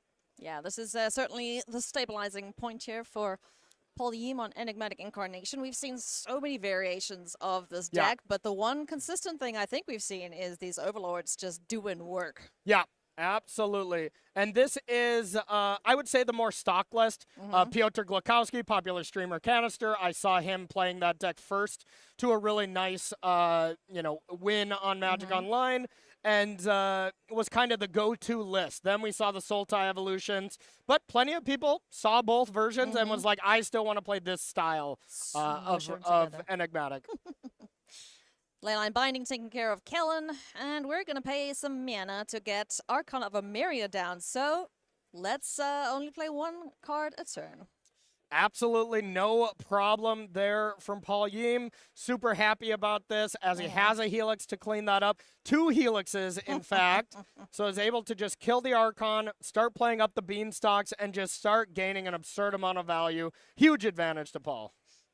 You know what's kind of sweet, though, with this Enigmatic Incarnation deck? Yeah. Like, I was jamming a couple games. People had high noons out. You were coming to expect that. But once Yeah. you have the engine going, you can just jam an Enigmatic Incarnation and just keep going. You don't have to Yeah. do all that much because all these creatures have such crazy ETB effects. Sorry, Yeah. enter effects now. Yeah. So, you know, it's not all that backbreaking for that Archon, but it will be dealt with here. Yeah, exactly. The Archon, whenever you have these, you can only play 1 spell. There's a pretty good go-to thing that if your deck itself plays cards like High Noon, you don't really care about those Yeah, effects across of from course, you. yeah. High noons in this list? There should be, yeah. High Noons are usually pretty one stable. On the sideboard. Just 1, yeah. Wow, didn't. oh, no, there's one in the main deck. yeah, Okay. 1 and 1, so nothing crazy, but The time counters keep ticking on our Overlords. and remember that little face down token isn't everywhere land. Where do we go through from here? We do have the Lightning Helix, like you mentioned. We have the Mimic. Can't copy anything right now, I No, believe. probably gonna wait till one of the Overlords come off. Yeah. And now you can either really just buy Yorion or start casting up the Beanstalk. Purchases the beautiful bird serpent. Silly bird. Okay. We're gonna play that as a land? Yep, looks like it. Yep. Just a land drop there. Flippity flop. And Zevin needs a big turn here. I think it's like any other card besides Collected Company. I don't think is going to have the staying power. So really needed in the face of Paul Yim's plays. Pull down to 10 now, or? No. Okay, here comes Anointed Peacekeepers, so we get to take a look in hand. See the Yori on the Helix, the Beanstalk. One of these cards is going to get taxed. And it almost just doesn't matter. Even if you tax the Yorion, you can just pay for it. I believe the tax is 2. Yep. So with that Temple Garden in play, you can just blink. And I mean, if that becomes the case, worst case, you just go take 2 down to 8, play Yorion, blink out both Overlords, get an everywhere counter, That's deal 4 gross. damage to the Anointed so gross. Peacekeeper. You can Leyline Binding too. I boy. don't think we'll actually see that play because if there is an Aven Interrupter, you're actually kind of in a little bit of trouble. So I wouldn't be shocked to see just start a nice value turn, up the Beanstalk, Lightning Helix, just make sure you're not going to die type thing. Not dying is generally a good thing.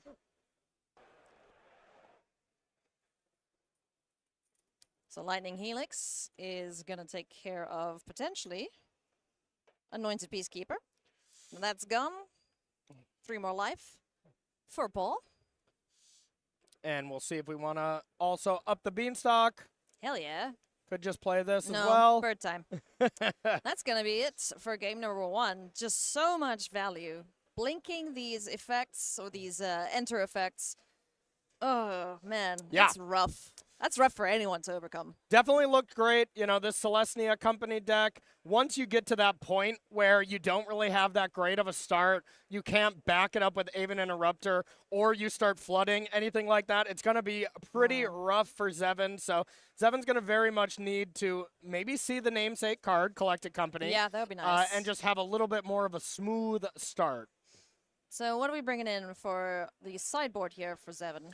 All right, so let's take a look. I like the Elite Spellbinders, the Paulo Vitor Damaderosa World Champion card. I like Anointed Peacekeeper, anything that keeps Paul Yem off of the on-time Enigmatic Incarnation. I don't think Gideon is where you want to be going with this. It's a fine card, but What is he for? for 2015, I believe, you know, like that's the main purpose, winning Pro Tour Honolulu back in 2016. Sure. No, I don't know. It's probably pretty solid up against these like Rakdos mid-range decks. It's going to be nice against like blue-white control. If you can stick that, they don't have a way to deal with it. Okay, so it's a card I would have not expected to see for what it's useless worth. for but now. Okay. yeah, it might come in. I don't know, but I'm definitely bringing an Anointed Peacekeeper, Elite Spellbinder, and that's really it. Those are the things that really jump out to me.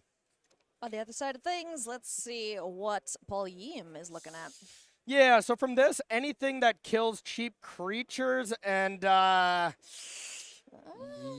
not yikes. that much, yeah? I don't think I'm bringing in a card. I think I'm just, you know, presenting my deck back. Yeah. I mean, it's Chandra, but that's going to take way too long to get to. I'm not bringing She in a has card. board wipe. Board Yeah. wipe, yeah. Okay. Yeah, I wouldn't bring in a single card. I would just leave it as is. We're just playing best of one then, yeah? Yeah, and, you know, I mean, these Enigmatic Incarnation decks are supposed to be good up against aggro decks. Yeah. This is an aggro deck like we haven't seen before, as it does have these kind of death and taxes aspects to it. You know, these really kind of brutal creatures that are tough to deal with. So this isn't a matchup where Paul is really ready per se to deal with it, but there's still a lot of 1-mana ways to deal with a lot of creatures in the main deck, so Yeah. Paul's just fine, probably clicking back. And also pretty happy being up a game at this point, so, Yeah. you know, gets to look at the sideboard, probably not bring all that much in. Maybe Yeah. there's, maybe Yeah, there's a card coming in. the Chandras are fine if you want to just have a 6-mana way to deal with the creatures. It seems a little too expensive for me. Elspeth Conquers Death does deal with a card as well, but once again, that seems a little too expensive. Yeah. Anything that's a Thalia deck, I really don't want to bring that stuff in. Maybe you bring out Knockout Blow just because it still is 3 mana, destroy a creature, but otherwise, I don't really love it. Yeah, this sideboard, you know, it's like kind of just a bunch of one-offs and then hope like heck they work. Yeah, exactly. But, you know, that's kind of the downside as well to multicolored decks is you have too many options. Yeah. And Yorion decks, you know, most of the time there's like your sideboarding strategy begins with what cards do I need to take out? Yeah. Not the flip side where what cards do I really want to bring in? But that being said, there isn't any of these cards in the main deck that are just absolutely awful against aggressive decks. The flanker probably being the worst card, but even that, whatever, it's fine. It's a 3-mana flash blocker. Yeah, you can gain life off of it too. Yeah, It's not terrible. Knight of Autumn looks pretty bad. You know, you really don't want to destroy any enchantments. Gaining life isn't great. High Noon is probably not ideal. So those are the 3 cards I would want to try to get out. And, you know, it is just the what do you want to bring in for them? And not amazing options, but you can always bring in a Reckoner Bankbuster. It does its thing. And go from there. Sweet. Alrighty, so while Paul is taking a look at the sideboard, getting that all done and dusted, we can take a quick look at the bracket just to show you how this top 8 shook out. Ian Robb versus Eric Gray. Omri Goldenberg versus Connor McKenzie. Corey Lack, Patrick Wu. Zevon Faust versus Paul Yame. That's what we're watching right now. And we're going to be focusing on, for the top 8 here, the right side of your screen. We're going to be watching Zevon and Paul Yem here to start, and then we'll be checking in on Patrick Wu and Corey Lack after that. And then, of course, the winners will play each other for a World Championship spot. Woohoo! That's pretty neat. That's going to be exciting. I do love me some good Magic, and we've been treated this weekend. I will say there's been some excellent games of Magic between these players. Great metagame, great matches, great sports. You know, I mean, this has just been an overall amazing weekend. Yeah. For a regional championship. You really can't ask for much more. So kudos to all the players for some great Magic being played. Shout out to all the people behind the scenes who have made this possible to bring you coverage of the regional championship. It's great to have Magic back on our screens. That's, you know, not just the Pro Tour. Yeah, the Pro Tour is great and all, but we only get 3 of them a year. So Exactly. Yep. we need some more. We need more. Inject it more into my coverage. veins. And they're doing it. Star City Games here giving us a lot of coverage here in 2025. Something like 10 or 11 events, which are all going to have coverage, you know, like let's go. I can't even count that high. My 2-year-old can. He just randomly counted to 20 the other day. That's There you pretty neat. go. You're crushing it. Cool. Good job, bud. Alrighty, let's take a look at the hands here. Let's resolve mulligans. Is Zevon happy? No, we're gonna send that back. Okay, so mulligan there from Zevon, not ideal, you know, but if you pick any spot where you have to have some mulligans, in the top 8 is not the absolute worst spot. Oh, yeah, for sure. As we have just, if anybody was watching the last 2 rounds of the broadcast, Zevon played not for long because he destroyed his opponent so very quickly. I remember I heard Cedric getting very animated. I wasn't watching the broadcast at the time, and I'm like, oh, yeah, something aggressive just happened. And I was right. Yeah, Zevon just absolutely smushed his opponent. So, yeah, I hope they've recovered. I hope so as well. I hope so as well. So you do see kind of in the background picture here of Paul Yem. The other top 8 players, they are playing at the same time as this. So we'll be giving you updates as they come in. Yeah. As people finish their matchups, if they're done before this. Otherwise, we'll have to wait a little while after our 2 feature matches while we find out who our semifinalists are going to be. Absolutely. Yeah. Looks like this is a big thought here from Paul Yem. Looks like I think we may have reluctantly kept, or we're still thinking about it. Yeah. There's no real rules here between mulligans. It's like, yeah, sure, I'll shuffle your deck while I'm thinking about my mulligan still, right? Buy more time. Yeah. Big things. Stalling.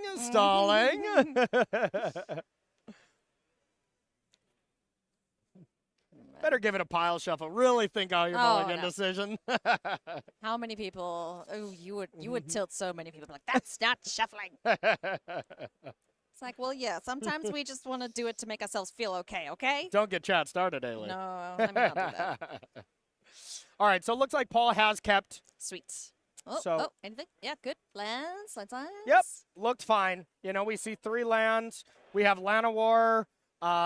And some stuff in the back. So this is a hand Zevon's going to keep, just debating what to put back. Looks like we put back land number 3. Okay. So that is putting some weight on Llanowar. That is a choice that we're going to see. Don't die. Yeah, exactly. But it's pretty tough to die turn 1 against this Enigmatic deck. There is like Sacred Foundry for portable hold, Torch the Tower, or Chain to the Rocks. Yeah. But outside of that, there's a lot of tap lands in the Incarnation deck. Alrighty, away we go. Game number 2 underway here. Zevon Faust needs to win to keep his hopes alive, and it's a Sacred Foundry, and it's a Chain to the Rocks, Corey. You jinxed him. There goes the elf. Big oof. Big oof indeed. That's one of the small combinations where you can actually kill a creature on turn 1 with Enigmatic, so big stuff there for Paul. That was huge. Yowza. All right. Talia, Guardian of Thraben, back on the board here. She's been a mainstay for the white decks this weekend. We've seen her a bunch. Even though, you know, white wasn't necessarily played all that much, they've snuck their ways into the top 16 here for sure. Absolutely. The Celestia Company deck as well as the blue-white, Azorius deck. Humans. We'll really say it was just mono-white, but that also did some serious damage. It sure did. Llanowar Elves is just, it's a lightning rod slash remove me target. As we do see the Enduring Innocence on the board, so any future 2-power critter is going to be drawing cards here for Zevin. And I did see some removal spells here for Paul Yem, and they're in the form of destroy target things. So that's pretty brutal up against this 3-drop that we just cast because, well, you really need to exile that card. Yeah. Otherwise, the value will just kind of run you over. I do see Lightning Helix plus what looks to be land 3, so at least you can kill Thalia to unlock your hand a little bit, but I don't necessarily see a removal spell. I see the Roaring Furnace as an option as well. I think we're going to go Lightning Helix's way here first. No, okay. We are going to go to the room. Roaring Furnace. Will deal damage to Talia equal to the number of cards in hand, if I'm not mistaken.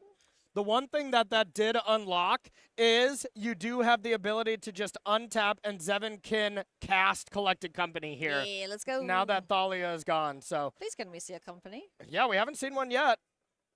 Let's see. You would probably want to cast it right away. There are going to be some sweepers, but, for the most part, there's not a lot of them. No Supreme Verdicts or anything like that in this Enigmatic deck. Just passes the turn back, so whatever's going to be happening from Zevin, if anything, is going to be at instant speed. We're just checking life totals here between the players.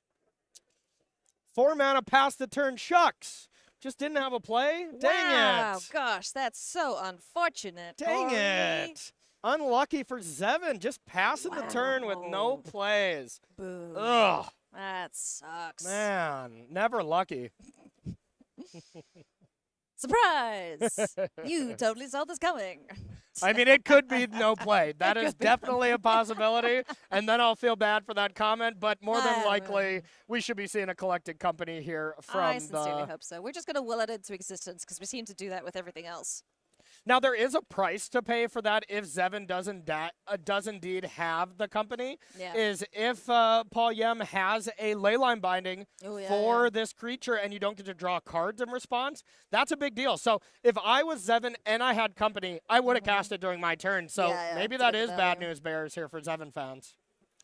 Well, let's see what Paul Yem's got here in hand. Thinking.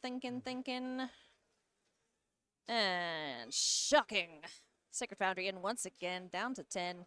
Here comes Heliod. Ooh, this guy, he's nasty. And yes, we do have to read him because he's not played all that much. Yeah, Heliod is definitely one of the tutor targets that you really want. You know, you're able to return an enchantment card from your graveyard to your hand, so it does nothing. This is a 4-mana 4/4 that can transform.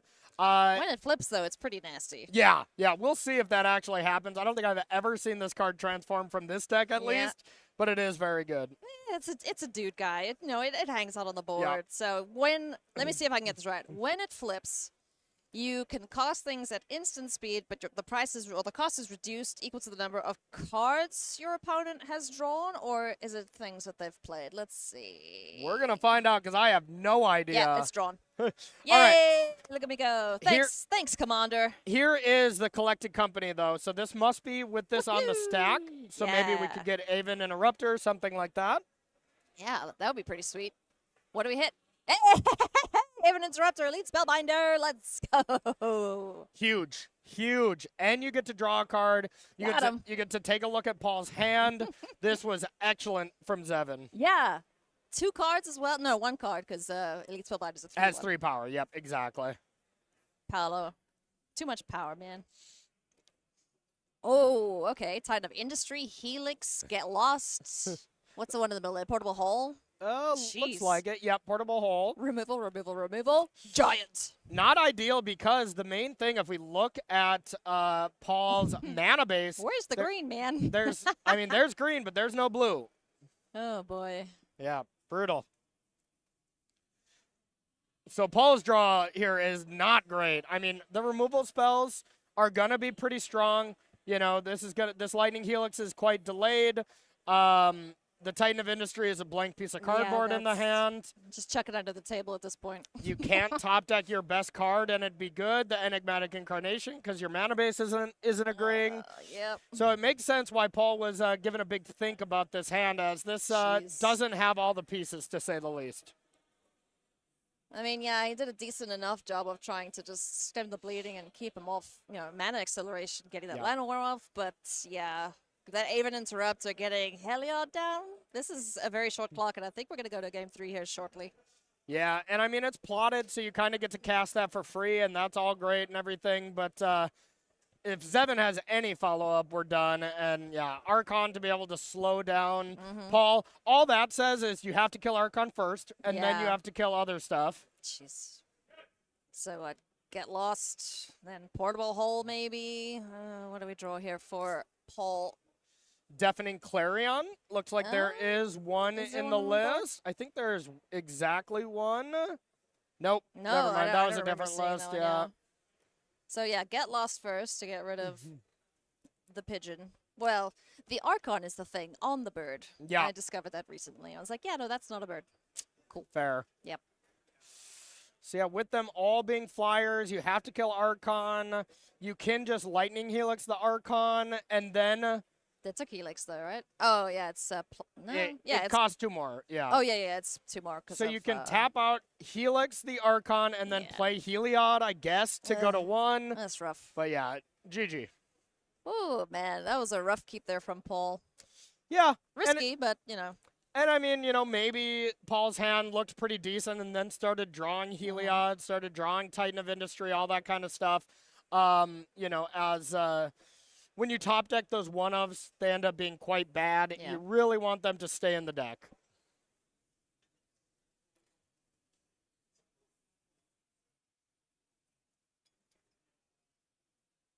So one more game to determine which of these players is going through to the semifinals.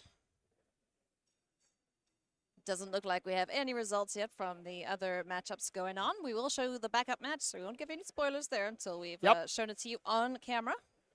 Yep, absolutely. And we're going to have a nice game 3 here between these two players. Yeah, hopefully. To see who makes it to the top 4, to play the winner of the other 2 players that we see on our screen. Gonna be a nice one. The Transmogrify deck on the right there for Corey, and the Azorius Lotus Field on the left for Patrick.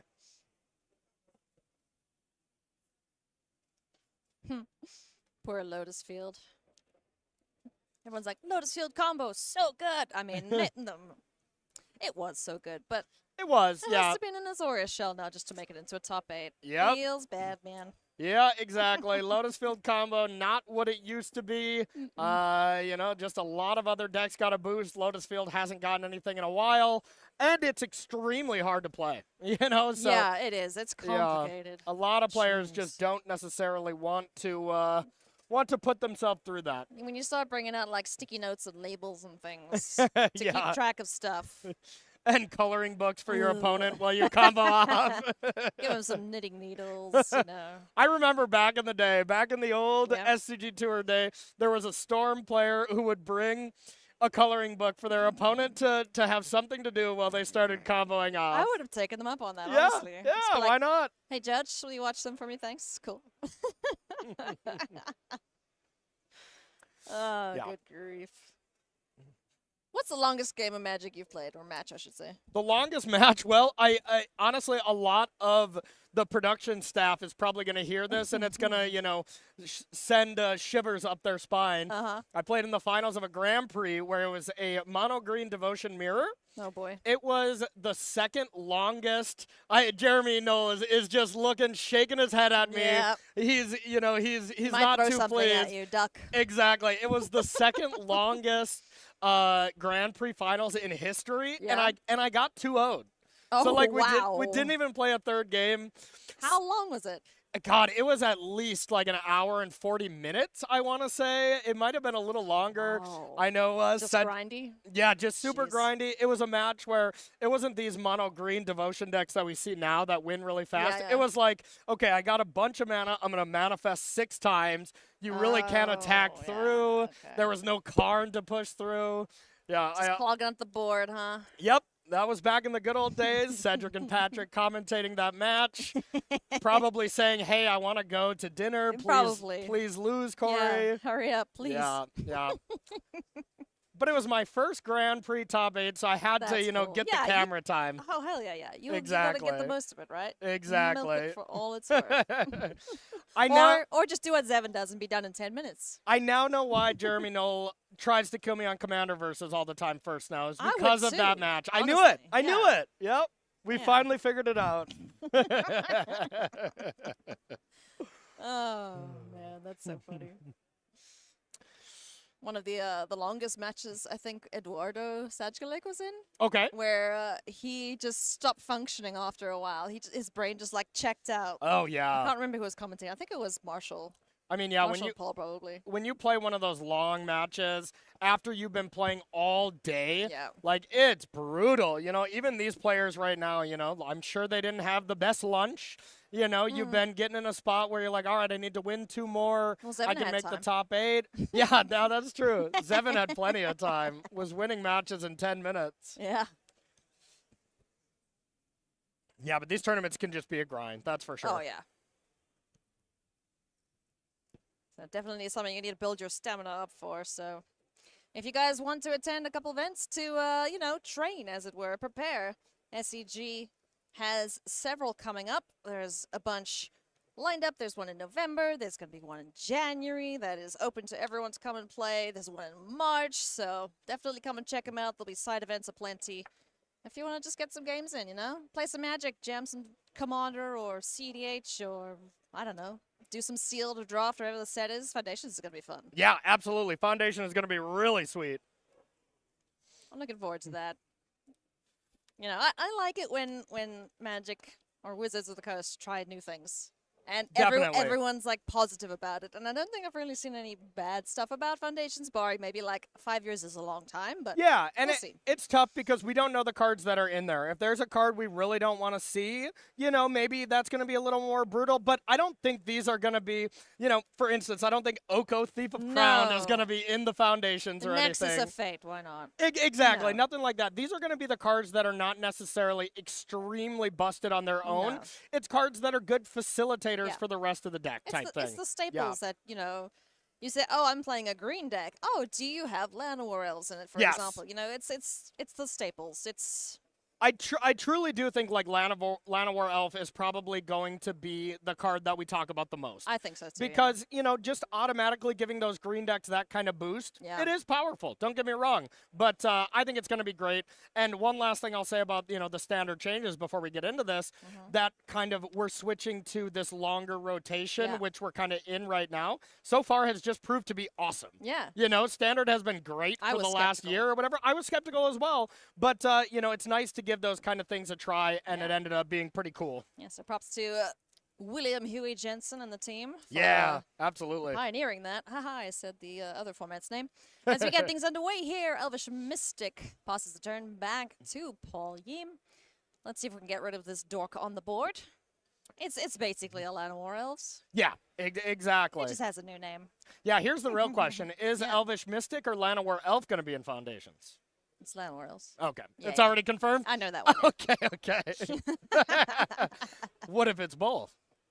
Well, Brian Kibler would be very happy then. Yeah, it's rejoicing. Yeah, absolutely. Portable Hull does take care of the elf, so get out of here. No mana acceleration for you this time around, Zevin. Turn 2 play. Talia again. Hey! There we go. Yeah, she is on time all the time. So the big difference here is Paul is on the play, though. Mm-hmm. So being able to have an answer here. And, ooh, I see a quick glimpse of that Chandra. Looks like we did decide to bring that in. Hey, Yep. cool, nice. That's a good board wipe.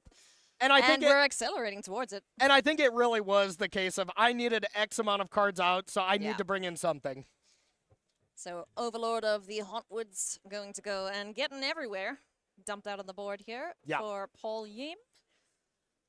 Both players at 1-1, so definitely giving us the most action we could expect here. There's Llanowar Elves, followed up again by, Okay. would you believe it, another Llanowar Elf. And 2 cards in hand, and I saw one of them was a land, so Zevin doesn't necessarily have a great draw here, with Paul already having Overlord to do his best to ramp, and that Chandra ready to go Yeah. here next turn already. If we make a couple land drops, you got to put big advantage here to Paul. Yeah. Definitely do at that. So let's see. Let's get the land down first and foremost for the turn. And then see where we go from there. Yorion always hanging out, ready to be brought to hand if nothing else is going for him this turn round. Yep, absolutely. There is Breeding Pool. And Looks like there's a Leyline Binding in there. yeah, too. I think I see that as well. So it'll be interesting. That one will cost 2, you know, Yeah. with the domain from the Everywhere counter. So a really big key turn here from Paul. As I just see the one land, so 4 other spells. I think Leyline Binding as well as the Chandra, and then 2 kind of mystery cards. Time will tell as we take another 2. Looks like a March. Yeah, March of Otherworldly Light. Yep. Yeah. That might have been the Leyline Binding, though, so I'm not sure if we have both, but we'll see. There's a piece of removal. Yes. It's white. We can tell you Yes. that much. Absolutely. All right. Big turn here. 2 Leyline Bindings. Hey. Okay. Wow. Sweet. 2 Leyline Bindings, March, Chandra. That's a pretty solid hand. That's gross. But once again, the card that we just cannot seem to find. And I haven't seen an edit. Where are these 4 mana spells? we saw it coming in. We did? Yeah. Okay. My brain is not so functional right now. Sure. But, oh, yeah, we did. Was that even Yeah, interrupted? Yeah, that was sweet. exactly. Yep. Cool. My brain can only hold so much information at a time, so, yeah. Here we go. Smart. 3 mana. What we got? Just going to purchase the bird. Bird is 'Kay. the word. Not bad. Now that does set up for a solid turn of Yeah. 5 mana, 4/5 flyer, put an Everywhere counter into play, and you get a 6/5 as well. So Yeah. Alrighty, Zevin, what you got, bud? you can also bounce out the Portable Hold to then eat the Thalia through Yeah. the Yorion. So That's a sweet. lot of cool stuff you can do with Yorion here. Yep. His life total's not under that much pressure, just with, 4 power on the board with Talia and the elves. But, if I'm Zevin, I'm pretty sure I'm using... Oh, never mind. I take that back. Pretty sure I'm using the elves to cost something, perhaps? Still a ton of cards here from attacking. Zevin. Okay. Whee! In we go. It is the Leyline Binding on Talia, so that's going to get got. So we'll see if there's a follow-up Thalia. The one risk of not waiting till end step is if there's another follow-up, you just play it. But Yeah. that's another really sweet thing. If there is a follow-up Thalia, Yorion blinking, Leyline Binding, Legend ruling the Thalia, and then being able to just re-bring it into play is always quite nice. But I think I just saw lands and Skyclaves. Yeah. Hellbent? So it's Yorion time. Oh, yeah. This is, I think this is pretty much wrapped up at this point. No cards in hand. It needs a collector company off the top and not to miss, essentially.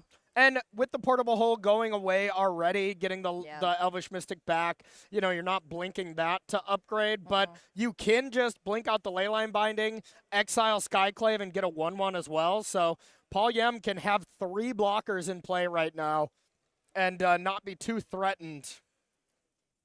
Yeah, Yorion coming in, blinking the Overlord too. Get another land off of that. That's pretty sweet. How many Yorions do you think I own? I know you have the massive one on the wall. Yeah. I would say 5. I think I have 15. Why? Well, I've either gotten gifted a good amount of Oh, yeah, I Yorions, suppose. or I've bought a bunch. I have so many different Okay. alterations of them, Alright. too. It's So- my favorite card, y'all. So, as you've just heard, then, dear friends, viewers, if you are coming to one of the SCG cons, Yeah. bring a Yorion. Oh, yeah. Yep. Absolutely. And you know what? You sign it and give it to Corey. Yes. There you go. Yes. Okay, I'm in for this. Sweet. I'm going to be Yorion flooded. Your bird equity is going to go all the way up. So the one really bad draw here from Paul. Paul just drew Chandra number 2. Ugh. Not ideal. It's still fine, don't get me wrong. And wow, actually, if you can resolve one of them, Yeah, all You that just- stuff's dying. yeah, you just go -3. Bye. You get to keep your creatures and you lose everything. Oh, man. If that doesn't shut the door here, I don't know what does. Well, looks like Paul's looking pretty good here on this one. Yeah, I think our Selesnya company dream is dying here, unfortunately. After Chandra hits the board, wipes it entirely, and leaves Paul with a incredibly powerful board. Yeah, really too much to come back from if you're the Celestia Company deck. Once the Enigmatic deck is just ahead in this matchup and you're at a healthy enough life total, it's just over. So really nice, well-fought battle here from Zevin. Yeah, it was great. And big congrats to Paul Yem, looking like he's going to be advancing to the top 4 and playing for a world championship spot. Let's get this game wrapped up. Is that an Atrax in hand? Oh, yeah. Sure, why not? Yeah, why not? Paul can draw all lands from here on out, and I'm confident he will still win this. It looked like he was about to attack with Chandra. I'm like, I don't think how that works. Yeah. Yeah, she's cool and all, but I think she has been Princess a creature. Never mind. I Yeah. retract that statement. Okay, so let's tap some mana. We got a bunch of everywheres. How are we going to finish this game in style? It's going to be March of the Worldly Light. Get that blocker out of the way. Yeah. Turn things sideways, and that is going to be it. Paul Yim is going through to the semifinals. Yeah, absolutely. Very Big cool. congrats. Our only Enigmatic Incarnation player here. And, Yeah. you know, this is kind of the matchup that I could have saw go either way.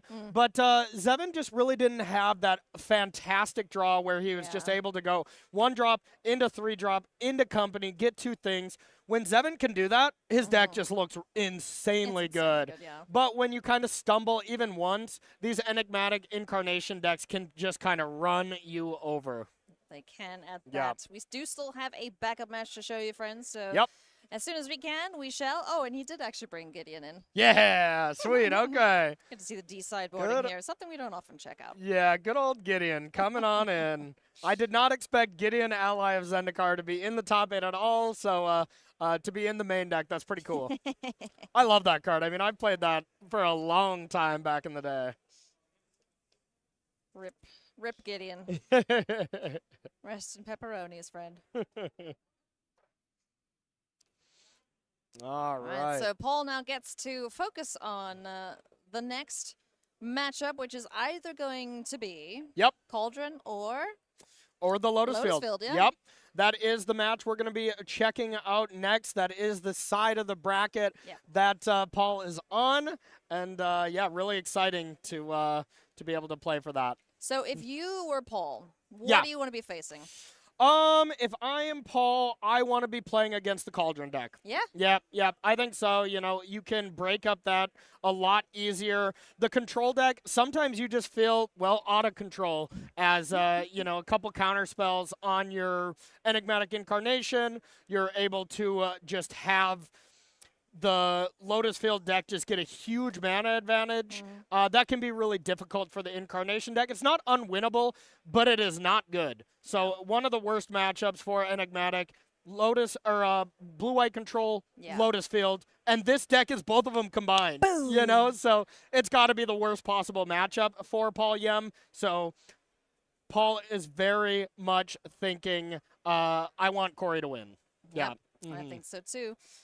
And that first match of ours did go quite long. So Yep. we're just waiting to see how the other matches are doing, if we will have time to show you the backup. We're going to jump in as they are wrapping up. So let's go see how they're doing, shall we? Let's see who is going to be facing Paul Yim in the semifinals. Yeah, we're just jumping into this live so we could be. Let's go. Oh, it's Oh, sweet. easy. Sweet, 1-1. We This- love it. Easy. This could not have worked better. Yeah, You know, we look just at get to us. jump into a We're nice s- game 3. We're so good at our jobs. Gosh.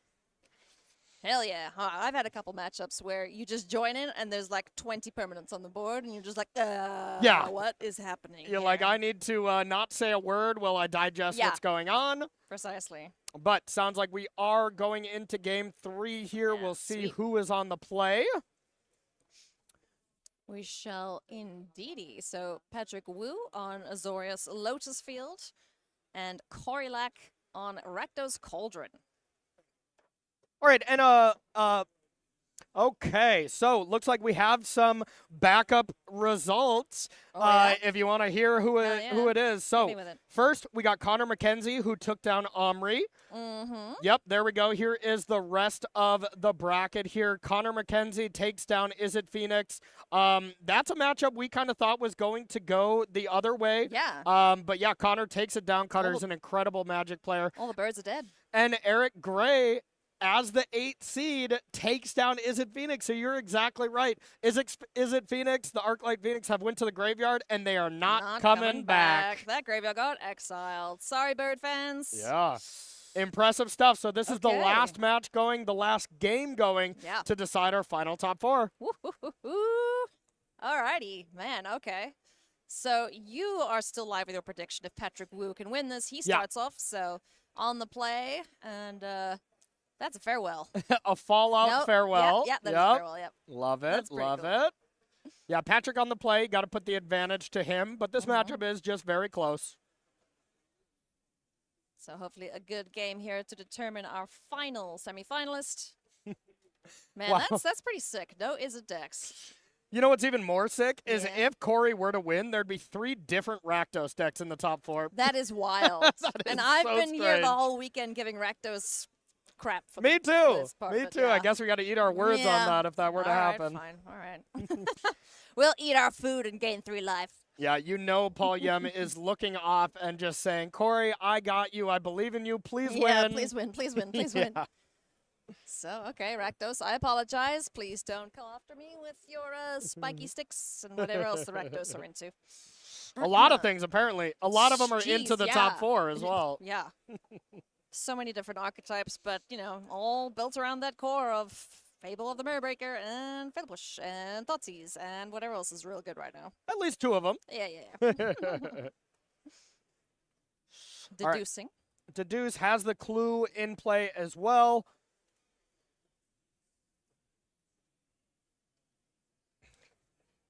And we will see what Corey has for the follow-up. Looks to be just a fear of missing out in play right now. Discarding, one of the combo pieces into the yard, the Voldaren Thrillseeker. Yep. Cauldron. Hey. Okay, that's a good start here for Corey. That's a scary card for Patrick, so I wouldn't be too shocked if there's a way to remove it, that you just get rid of it right now. Yep. Definitely want to get that off the board as soon as possible.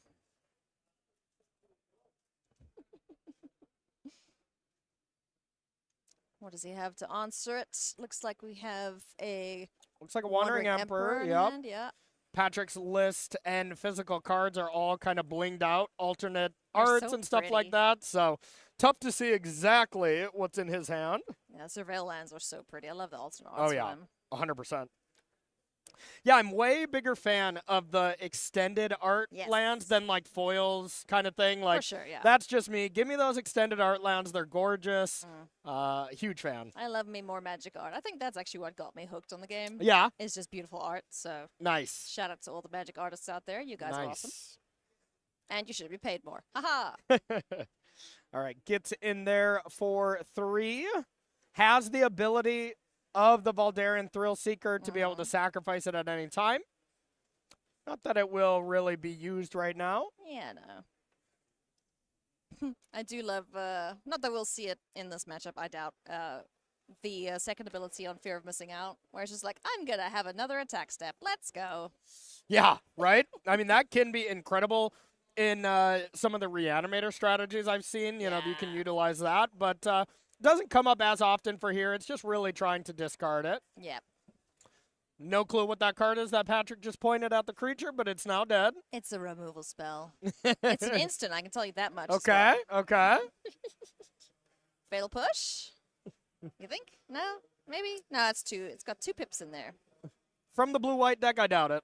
Oh, wait, no. I'm looking at the wrong thing. Don't mind me. No. Oh, it's probably that, the one that the what's that thing called? The one in the sideboard. Never mind. Chat will tell me, I'm sure. We're going to find out. Yep. We are going to find out. Could just be an Aether Gust. Yep.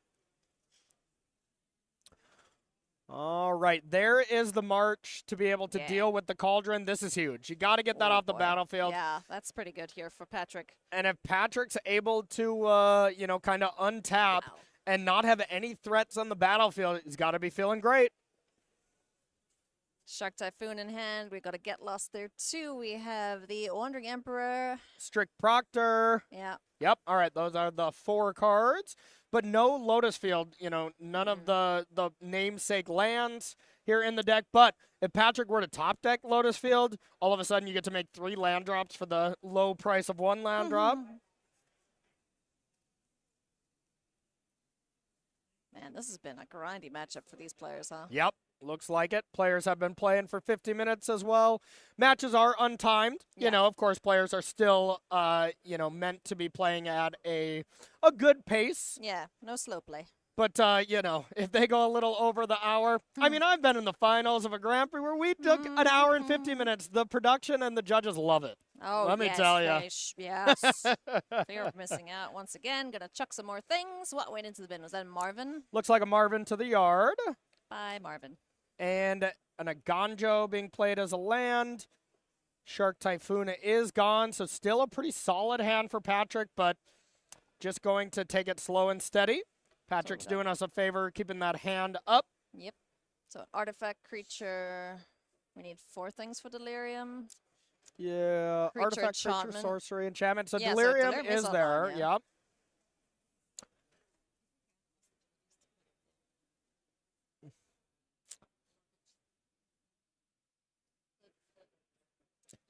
So we have the clue in play as well, so you're able to sacrifice that.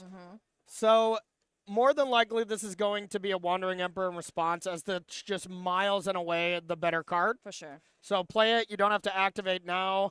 Gonna take this Get Lost, I would imagine. Strict Proctor is a doing very good card, but not great right now.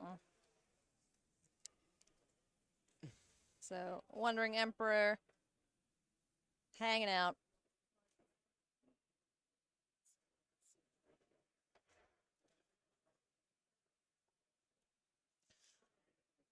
Decides to take the Get Lost. Nice. And this is all fine and good from Corey being able to just rip apart Patrick's hand. That's great.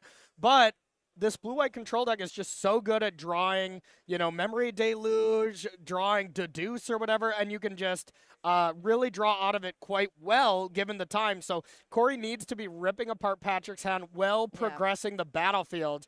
And right now, Patrick just has the better battlefield with that Wandering Emperor. Yeah, Wandering Emperor still can be activated, so attacking here is a little awkward for Corey. Yeah, it's brutal. I mean, do you want to just get it out of the way, get the exile out of the way? It's not great either way.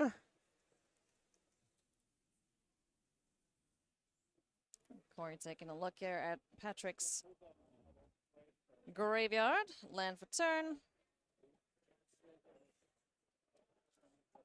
And what is the follow-up here? It is going to be another Cauldron. Yeehaw. Okay. Nice. Now, the Thrill Seeker was exiled with the first Cauldron. Yeah. They don't really cross over the way that the Cauldron players would like. So once one Cauldron's gone, you got to recook your ingredients. Yes. You know, you burnt that pan, so let's Exactly. go buy another one.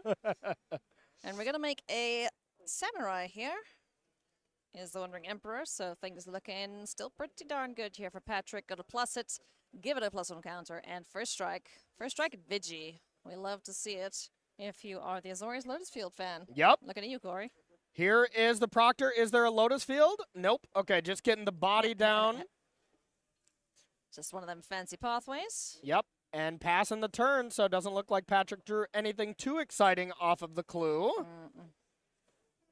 And now we'll see what you want to do with the Soul Cauldron. There is a couple things that you can eat. There is a FOMO. You don't get any cool abilities from that. But it puts a counter on. Yep, so you do get to put a counter. And most importantly, now this fear of missing out, the FOMO, can attack Wandering Emperor. You do, you know, want to have the ability to pump it one more time. Otherwise, you can double block with the 3/3 and the 1/3. But it does make blocks for Patrick's here a little brutal on this Wandering Emperor. Yeah. Definitely something that you want to try and keep around as long as you can, these Planeswalkers. We've seen time and time again this weekend. A Planeswalker resolves, it's not removed immediately. The control player usually wins. Yeah, yep. Teferi's definitely the public enemy number one in that kind of thing, but Wandering Ember still is an incredible planeswalker. Yeah, no, she's great. Yeah. That card is just so cool in the design space. Yeah. A flash planeswalker. Yeah. You know, we've just never seen it up until this point. And Really, really cool. The Kamigawa planeswalkers are pretty sweet. You know, Kaito Yeah. now being able to ninjutsu in. Yeah. Sure, why not? Planeswalkers can do whatever they want Yep. now. Yep. I thought Gideon was the only critter planeswalker, but Yeah. nope. Kaito's like, let me in. Big things here now for Corey. Both these players have won a game apiece, and this is our final quarterfinals to determine who is going to be in our semis. Eric Gray and Connor McKenzie, as well as Paul Yeem, have made it through already. Yep. Nice match coming up. You know, Yeah. this will be our last match together in the booth. Cedric and Patrick will be bringing you home. But that top 4 match at the U.S. Regional at any RC, Yeah. any regional championship, it's just the greatest match as, you know, making it to the World Championship is just a career-defining Yeah. result, you know? I can't wait. Yeah, Every it's time I gonna be think about it, awesome. I'm like, oh, goosebumps. So I'm so excited for these players. You know, we saw a bunch of them make it into like just the top 8, the top 16, the top 32, Yeah. and they're just, you know, rejoicing Yeah. outside of the booth here. We so. heard a lot of let's colorful language go. Yes. From a lot of players out there as they saw the standings for the Yeah. final time, realized that their short list of dreams Yeah. to make it to the Pro Tour came true for 64 gamers. So That's really awesome. awesome stuff. Congratulations to all of you who made it, and we look forward to seeing you on the Pro Tour. Yeah, absolutely. We're going to attack now with our fear of missing out, and Delirium is online. Yep, we got sorcery, instant, artifact, creature. So it is untapped, can gain that extra attack. Yeah, it's pretty sweet. Yeah. And no real good blocks here from Patrick because it is a 3-4. Normally a 3-3 and a 1-3 can block it, but this Agatha Soul Cauldron can pump it up. So if Patrick blocks here, Patrick has a trick. Yeah. Or he doesn't see the onboard thing, but yeah. Just the single block. Okay, so Strict Uh-huh. Proctor hangs around. And that'll be tapped then. Second combat. There is 1 toughness left, so we will have to see the cauldron activated. No creatures in Patrick's side, so we'll have to Marvin, yeah. eat the Marvin here, which, you know, does really cut down on Delirium. So this is a real cost, but at this point, Corey has to, basically, yeah. you know. What do you do then? Is it just Hive of the Eye Tyrant time? Like 1 card in hand? Have we seen what it is? Not sure on either player what their last card in hand is.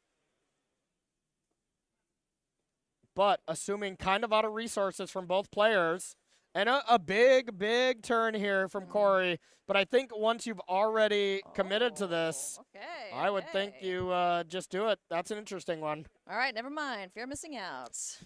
It's back. Love this interaction with Fear of Missing Out. That's you know, it's cool. already great to just discard draw, but the way it is templated, if you don't have any cards in hand, you just get to draw a card. Yeah, that's great. I still would have ate that creature You and think, pumped it for sure. Oh, and it wouldn't have mattered. Brutal. Yeah. Brutal, brutal, brutal. Everything goes away, and you got to think that is just shutting the door here on this matchup.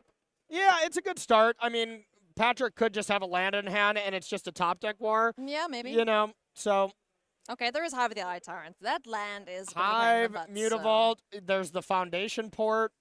Fountain Port. Fountain Port, yep, You got yep. foundations on the brain. I Corey. do, yeah. Who doesn't? Yeah.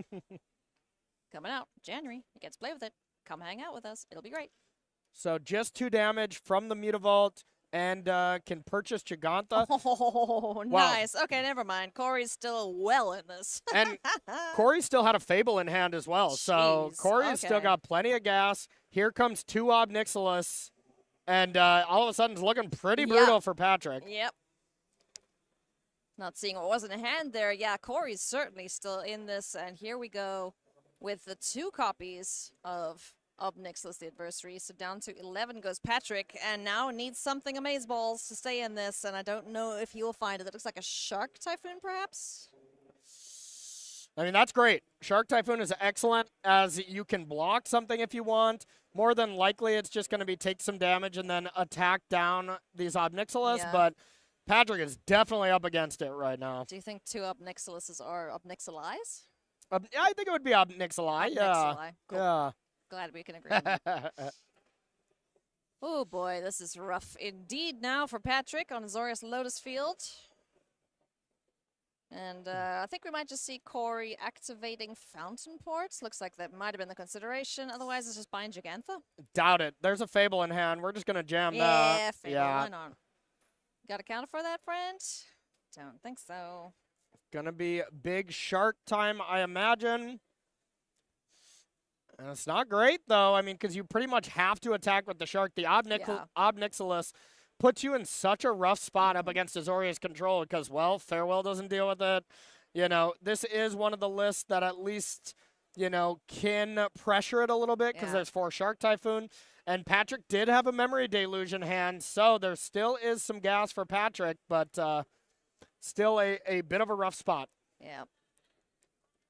So the Flying Shark can take care of one of the Obnixilis. Paying 4 here. Where are we going with that mana? Memory Deluge, like you mentioned, available to Patrick. Yep, probably just casting that main phase, but double-checking the thought on this. Yeah. And so far, I mean, the one game we got to watch here, Patrick just didn't do the sweet Lotus Field thing that really puts his deck over the top. And, yeah, so far it's just looked much more fair and just a very close game. Yeah, I think that's kind of what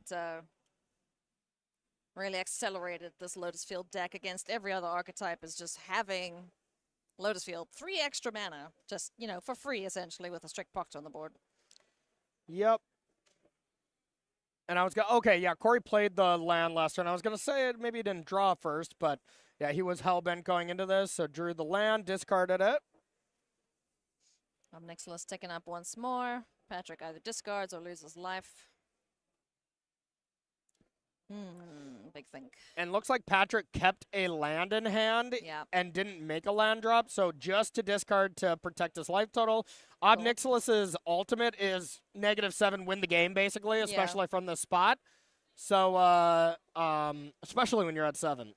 Whee! Dunk. Yeah, that's a magic number. Okay. Oh, sweet. All right. Horn Loch Whale.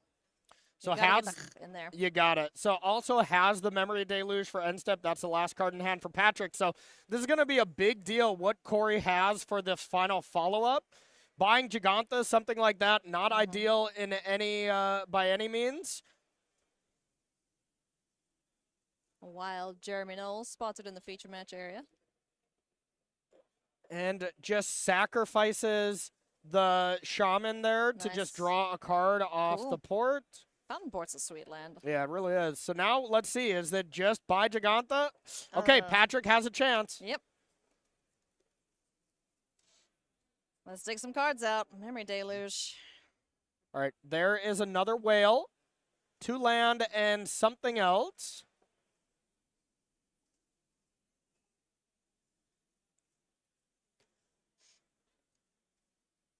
Now, there's a lot of creature lands here from Corey as well. Mutavault plus Hive.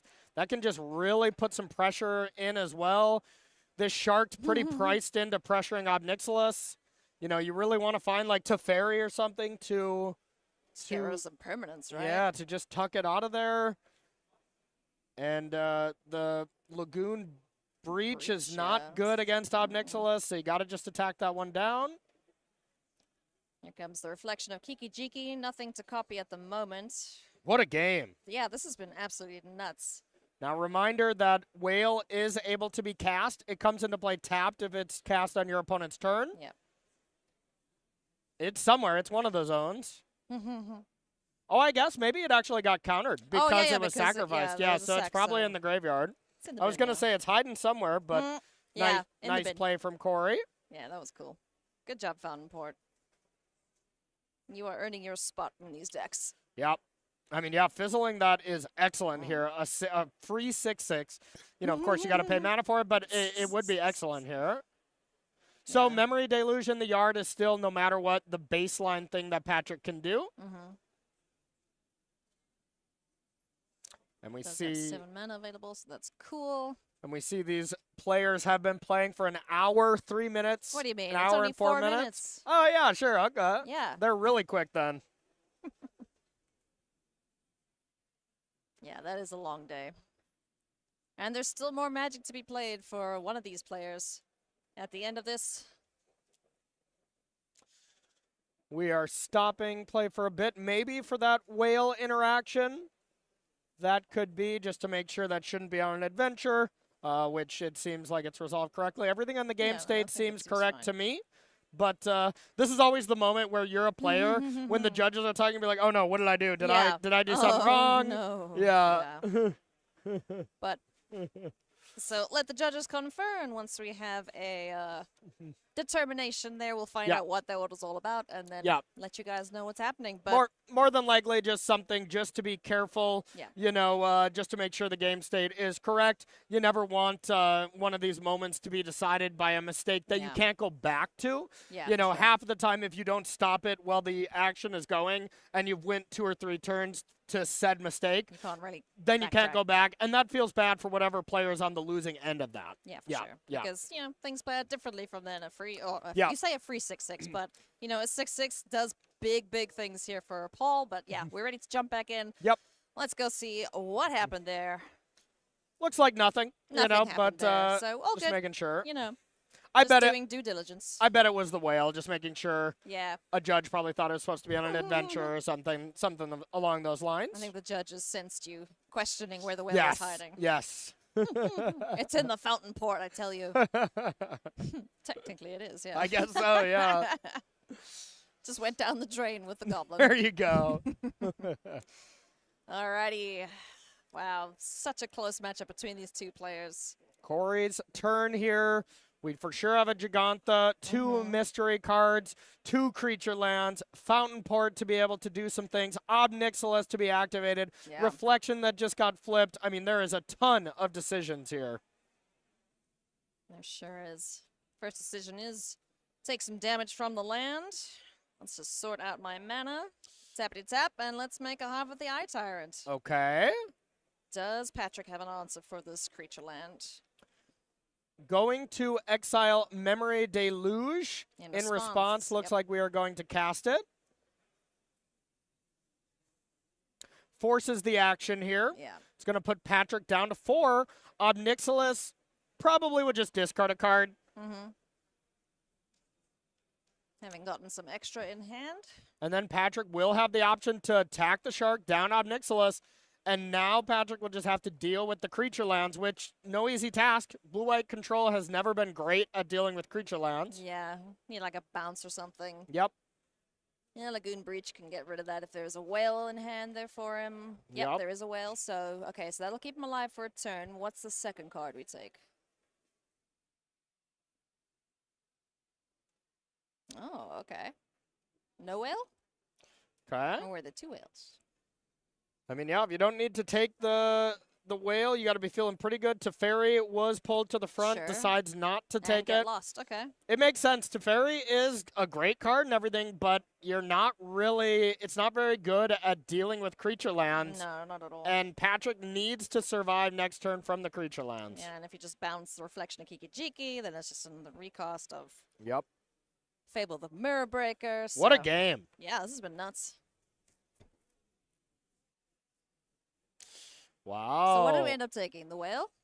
I'm Yeah, not sure, yeah, but the whale. Oh, there is a whale, so that's good news for Patrick. I'm pretty shocked by this -2 from Ob Nixilis to get a 1/1 devil. Wow, really? Yeah. Oh, yeah. I was busy watching Patrick's hand. I didn't even see that happen. Yeah, I Good would think you want to force the shark because now Patrick doesn't have to attack with the shark, has a blocker here. He just hangs out, right? I don't love that play. Well, okay. Maybe we're just making copies of the devil. It sacks and then dings him to death. Sure. Is that the plan here from Corey? Sure. Or just eat it with the fountain. Yeah, I don't know. Or, oh, okay, that's kind of cool. If we make a copy of the devil before it dies, we chow on it to get a card. Yeah, and deal a damage. Yeah, and deal the damage. So that's not terrible. Is it quick enough, though? This with is- the shark. This has got to be good news for Patrick fans as he's still attacked with the shark. So, I mean, that's a He's- sign of strength. Yep, he's got removal. And also has the bounce for the token if that is Corey's plan. Yep. And now Corey could go end step, sack the devil. You have to get rid of your treasure and the devil here to deal 1 damage, put Patrick to 3, draw an extra card. That's an option. That's what Corey's considering. Boing, boing. That's what I'm seeing in Corey's future. Jeez, so many decision points here for both players. Yeah. Tough, tough, tough. Gone are the days of, Rakdos just turn things sideways and hope for the best. Which was all of like 20 minutes ago when Rakdos Prowess was still active. Yeah, exactly, exactly. Wow. Tough choice here. I think I would probably just untap. Mm-hmm. But also, I don't think Corey played that Surveil land in hand last turn. Mm-hmm. Maybe he played a different land, but I didn't see one played.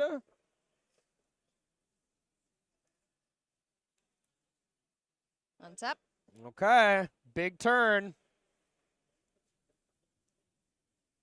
Upkeep. Draw.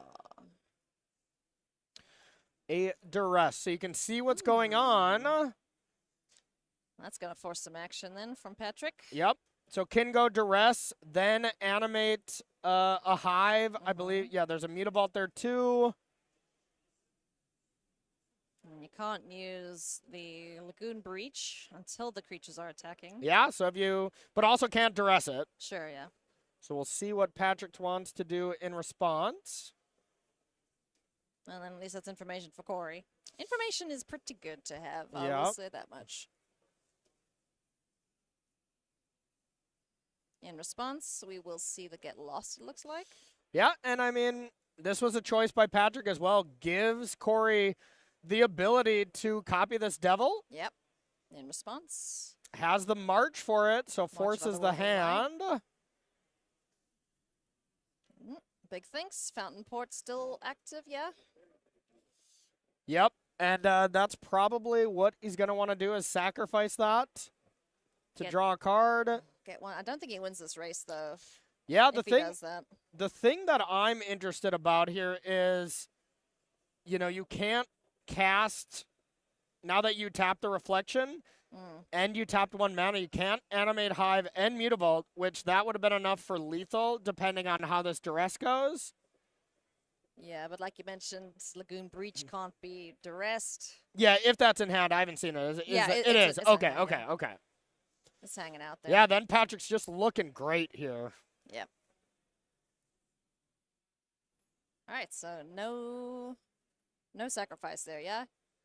Yeah. No sacrifice. No sacrifice of the little guy. It just gets taken care of by March of Otherworldly Lights, so no death trigger either. Looks like a land as well as the whale. I could be wrong with that other one from Patrick. And now Corey just has to go Yeah, with that's Lotus Field. the kind of super sad Gigantha Surveil go. But yeah, just 2 attacks from the shark and dead. Yeah, so you can Surveil first here, or you can cast Gigantha and then sack a map. Sure. I think I would have liked Gigantha, sack a map, and then Surveil. Surveil, yeah. Just dig a little deeper. Is Corey considering not playing Gigantha? I mean, you have to. Attacking with a hive here is not great, so I think you just have to do this. Jaggy. Bring out the moose, elk, deer thing. Okay, so Gigantha down. Shark attacks twice. This game is over. We need to use a map here, I think, to try and find an answer for the shark. I mean, you surveilled on top, so you already know it. So I think Corey's realizing a maybe mis-sequence there. If you already know it's a spell on top you want to keep, a 6/6 Gigantha is no different than a 5/5. So Yeah. you just say go and you use those maps next turn. Okay.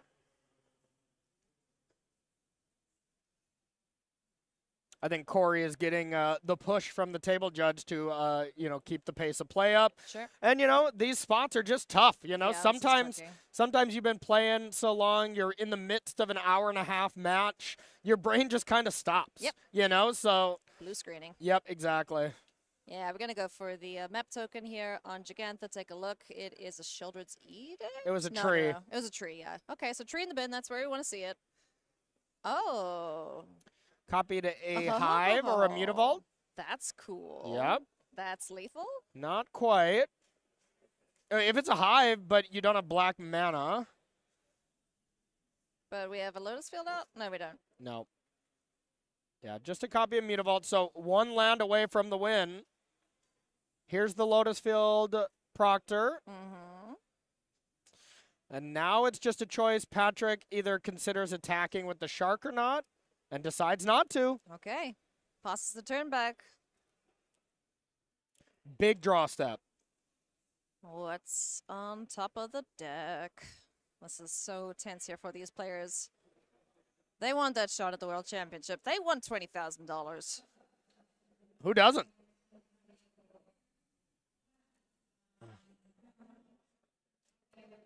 Mathing time now from Corey.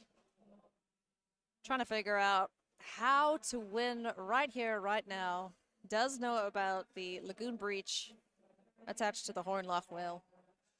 Yeah, and at this point, maybe trying to just not die. So the one thing you can do with maps, too, you can just sack it to the port. Yeah. It's kind of a much better map now, if you just want to sack that to start. 2 minutes tapped. Is this What did we FOMO? find? No, okay. Harvester. Bloodstone Harvester. Sure. Blood token. Doesn't Do anything. Yep. Because Proctor is on the board. Patrick was on top of that. You can pay 2 and still get a blood. Yeah. It's not that important, though, so this is shocking to me. You know, now I think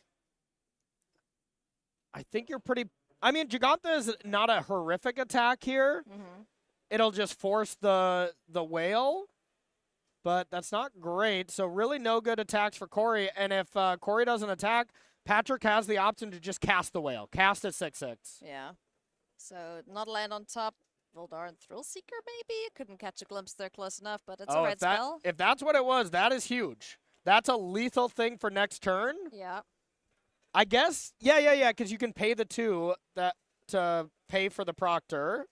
Yeah, So for the backup ability. If that's the case, Patrick has to find something. To disrupt the top of the deck. Yeah. Or to counter it, essentially. What do we go for?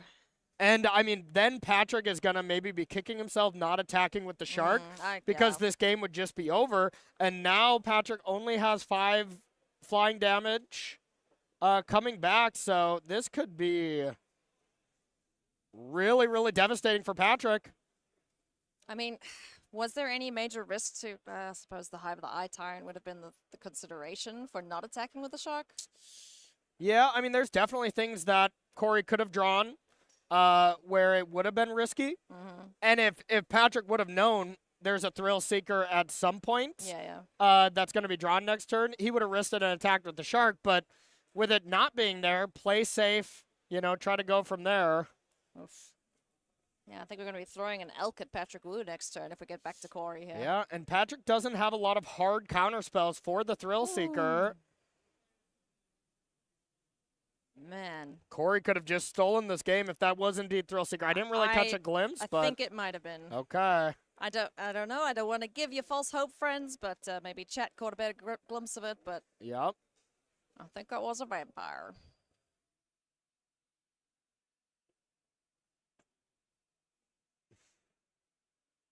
I know Patrick got a glimpse of it because you have to reveal it, so. Corey can go end step, sacrifice a blood to draw a card. Yep.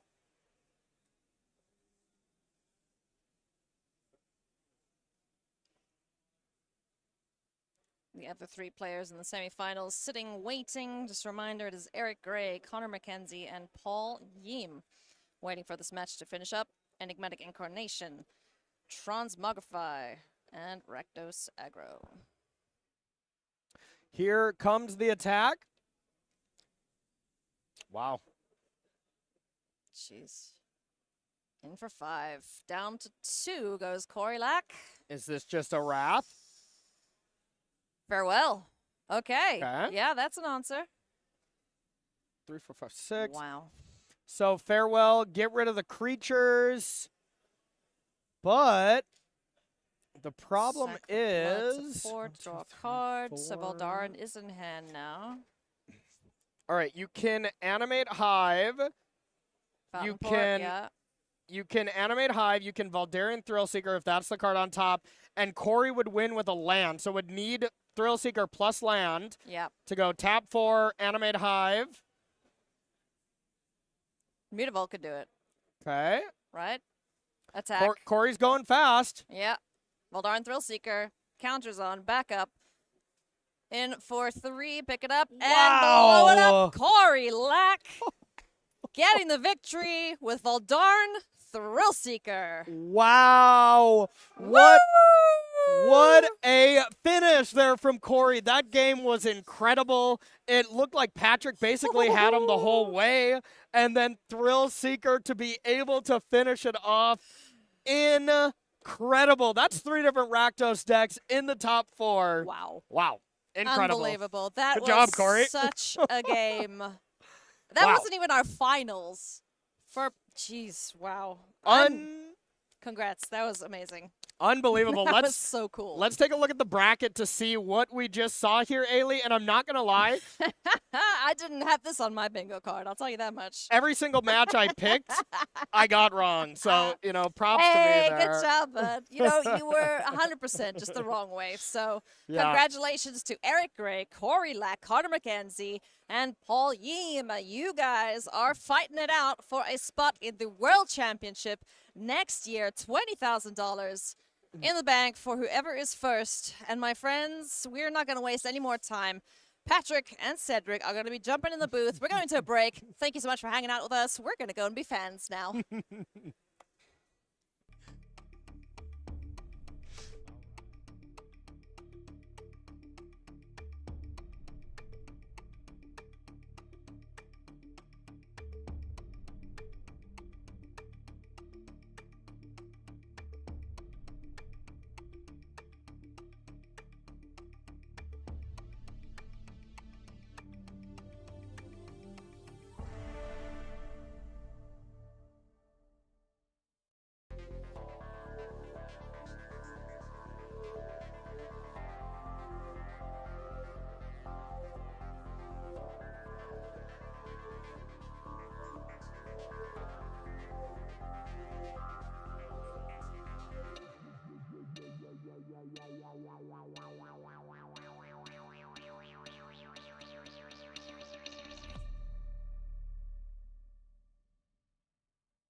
Hello, everyone, and welcome back to the Regional Championship here in Washington, D.C., hosted by Star City Games at SCGCon. Cedric Phillips, Patrick Sullivan here, getting ready to bring you some semifinals action of this over 1,800-player Regional Championship. Patrick, we're down to just 4 players, and there's some commonality between these archetypes as far as color combination is concerned. Well, we've got some red cards and we got some black cards, We but do. we got a bunch of different shades of them, Yeah. or at least 2 shades. If you're an Is It Phoenix fan, not the place for you to be. If you're an Azorius, I'm not. Yeah, okay, so you're in the right spot. If you're an Azorius Control fan, I'm not. yeah, Also, no. yeah. Those decks, they're gone. Is It Phoenix decks were dispatched, and as we take a look at our top 4 bracket, you are going to see those shades of Rakdos. Eric Gray on Rakdos Aggro against Connor McKenzie playing Rakdos Transmogrify on one side. Corey Lack on Rakdos Cauldron against Paul Yeem on Enigmatic Incarnation on the other. We're going to start by turning our attention to Eric Gray on Rakdos Aggro against Connor McKenzie on Rakdos Transmogrify. I know that's the matchup we're going to be watching here in just a moment. What do we think matters in this matchup? Because this Rakdos Aggro deck is very, very aggressive. From the Transmogrify side, I think there's a lot of pressure on having Fatal Push or Torch the Tower in the opening hand. Okay. Especially when you're on the draw. You have to be able to interact on the first turn. Do you keep a hand that has Thoughtseize / Duress and no removal? Depends on other stuff going on. If you have a quick pass to the combo, sure. If not, that's probably a mulligan, even if the hand looks fine otherwise. Sure. This deck, the Rakdos Aggro deck, is extremely explosive. Mm-hmm. It is not that strong against resistance because, you're playing with creatures plus pump spells plus fling. Yep. One-man interaction is going to have a ton of windows to be good, and often because of the nature of the deck, because your hands can be very uneven with your mix of threats and pump spells, the removal spell at the right time, even a timely duress, can really slow the deck down by multiple turns. I think that Rakdos Transmogrify has some good tools for the matchup. Their worst cards are very bad, which usually means post-board things get cleaned up quite a bit. I think ultimately it's a function of who's on the play in terms of who do I want to choose in a 2 out of 3 set. Sure. Other side of things, the Rakdos Cauldron deck, which has Agatha's Soul Cauldron and Tree of Perdition, among many other things going on. They're kind of like a slow, kind of grindy combo deck in some respects against the similar slow, grindy nature of Enigmatic Incarnation. It seems like this Incarnation deck might be able to go over the top, of the Cauldron deck. Yeah, game 1 on the Cauldron side, you have so much tied into Tree of Perdition, Soul Cauldron, Yeah. which has nothing to do with anything that's going on in these games. Mm-hmm. Post-board, again, you get to clean some of that stuff up, but you still are not good at interacting with enchantments. Once something has resolved, it's basically there. You have Duresses and Thoughtseizes to get on top of it before that happens, but then they're just playing off the top. And a deck like this doesn't really have that much in the way of a combo finish. You're basically looking at Soul Cauldron plus Thrill Seeker as a way to set that up sometimes. But the Soul Cauldron deck plays a pretty laborious game, Mm-hmm. and Enigmatic is really powerful if it's just given time and natural draw steps, even against discard. Well, that's going to be our backup match if we have the time to jump to it, which we think we should, because this Rakdos Aggro versus Rakdos Transmogrify matchup should be pretty quick. So I think our players are just about ready in the feature match area, and if that's the case, we'd love to head on down that way and get our eyes on that feature match. Our first one here in our semifinals. It's Eric Gray on the left, Connor McKenzie, who we've seen earlier today on the right. Rakdos Aggro against Rakdos Transmogrify. These players are going to finish mulliganing here very quickly, and then we will be underway in our semifinals here from Washington, D.C. And we know a lot on the line. You can see a heavy sigh from each of these players. Of course, there's the money. Of course, there's the prestige of coming in first place or second place as a regional championship. But the prize that's immediately in front of all 4 of those players, the top 2, get invites to the World Championship. They've already secured spots at the Pro Tour. They've already secured spots at the next regional championship. They've already secured thousands of dollars, but an opportunity to go to Worlds, waiting the 2 players here are able to advance through their semifinal match. So in some respects, you could argue the pressure's off, but then in some respects, the pressure is still on, right? Because the World Championship is on the line. If your Right. goal was to qualify for the Pro Tour, as you mentioned, you can check that box right off. Yep. But the World Championship, that's a tough one to get to. And then you get to the finals. You've gotten your World Championship invite. That's Mhm. great. All you're doing is playing a match for $10K. No big deal. So still, you can feel some pressure there too.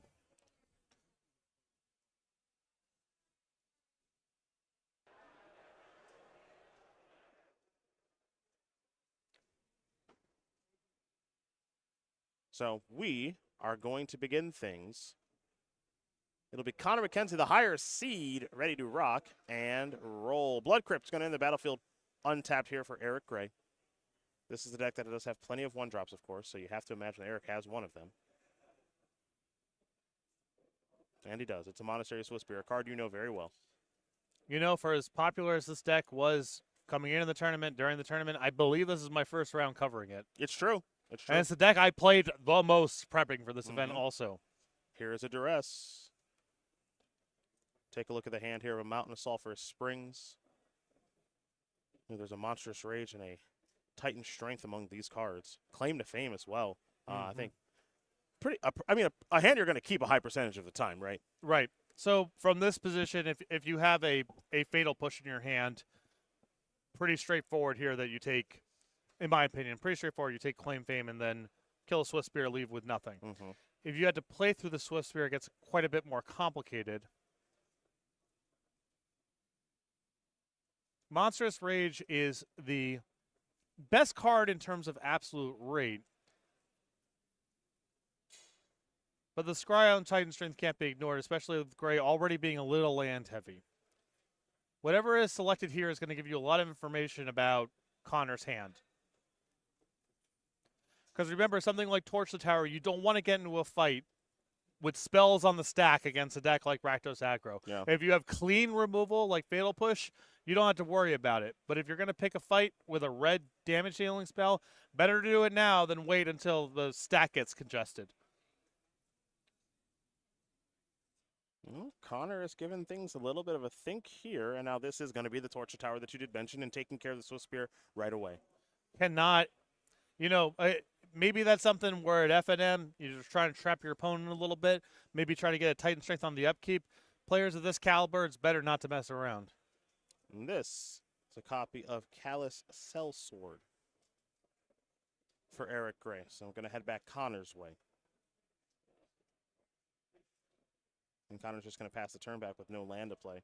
2-mana 2/2 is the Human Soldier. Burn Together is the aspect of that card that we see get cast quite a bit in this deck. It's not really about the body, but the body can obviously work itself into the equation as it has this game. Yep, it's more of a fail mode than something you're trying to do, but, your deck's got so many pump spells in it, you can't afford to be too choosy sometimes about what creature you're going to have.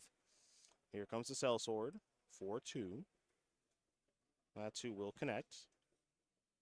So McKenzie's down to 17, and, well, that's notable. That not a lot going on here for Eric Gray. Just going to add Jagantha to the hand. Well, maybe. Showing a lot of respect here for Connor, keeping 2 mana up. The Jagantha could be useful if the game goes on for a long time. Of all the builds of Rakdos, it's the least impactful against Transmogrify because they're going so far over the top. If you're playing against more of the mid-range builds, decks that are all about Fatal Pushes removal, Jagantha could be quite good. But I think Eric's position here is if Connor has no removal, eventually he's going to have to commit something with his mana, and then you have an opportunity to play some of these pump spells. 2 mana up is very different than 1 mana up. A Reckoner Bankbuster here for Connor McKenzie. And a land as well, passing the turn back. That signals to me that, there's a removal spell here. And wouldn't surprise me if it's a Fatal Push. And there it is. Yep. So that was an attempt there from Eric on the upkeep to be able to get a Scry via the Titan Strength, and that got blown up badly by that Fatal Push. A dead giveaway there, right? Because last turn Connor didn't hit a land drop, and then the following turn he plays a land, plays the Bankbuster, and still has a mana available. Yes. So was not willing to allow himself to get punked out, as you like to say, by a big turn from the Rakdos aggro deck. Now, even if it was kind of face up there, if Eric had drawn the second copy of Claim Fame, I don't mind it. There's some chance maybe Connor top deck the Bankbuster, but even if there's a Fatal Push in that spot, you get it back, you're able to play Fame, deal a ton of damage. We're going to head back Mackenzie's way now. Going to tap 3 mana. Looks like this is going to be a copy of Fable the Mirror Breaker, so the Goblin Shaman will join the battlefield as well. And a very quick passing of the turn from Mackenzie back over to Gray. And the shields are down. And remember, we know about Monstrous Rage already. which means that even blocking with the Goblin Shaman is not going to be sufficient if Eric's hand is rolled up. We're probably just Burn Together away from lethal this turn. But if not, even if you deal a lot of damage, it's possible that Connor just gets a lot coming on the way back. Yep. Potentially threatening Atraxa with a lot of stuff to sacrifice, the ability to get to a 4th land.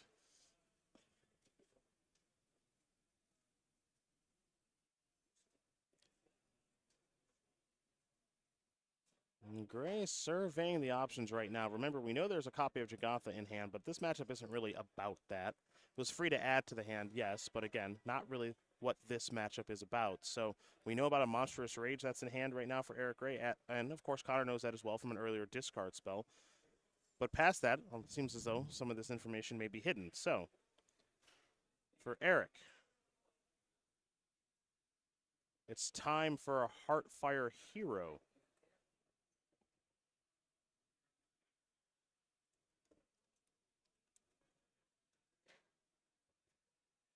And let's see what the follow-up is going to be after the Mouse Soldier. Yeah, we got a Fame here for +2/+0 and haste. Valiant Trigger as well to give that hero a +1/+1 counter. So you got to start doing some math here if you're Connor. Are you committed to a block? So you have 2, 4, 6 damage on the table right now. The most threatening thing in this spot, as always, is Burn Together. That looks like another 8, so it is potentially threatening lethal. On the other hand, you know about Monstrous Rage. Sure. So any block here is not really saving you that much damage. So you can kind of take this one of two ways. I'm going to protect myself from Burn Together and block whatever. The other is say, no blocks, take it all on the chin, leave myself with the Goblin Shaman, and a lot of opportunity to find Atraxa next turn depending on what the hand looks like. Well, there's the Monstrous Rage. And a Monster Roll token is attached now to the little mouse. So a lot of damage coming on through here. You see the counting that's taking place. I think you said it was 8 initially. It was to 6 initially, and then plus the 3 here from the Monstrous Rage. Right. So it should be 9 all day. Yes. 13 minus 9 by my math is 4. 3, 4, 5, 6, 7, 8, 9.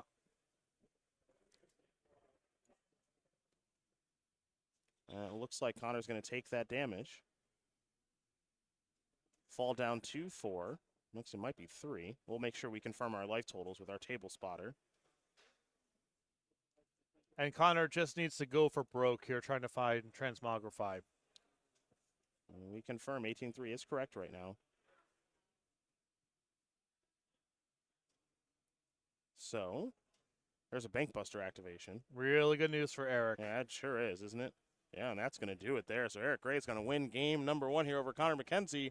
Rakdos Aggro dispatches Rakdos Transmogrify rather quickly. That's what it's got to look like there for Eric Gray to be able to move on to the finals of this particular match. The Jagantha didn't work itself into the equation, but the rest of the deck did, and that's why our player on the left is up a game. I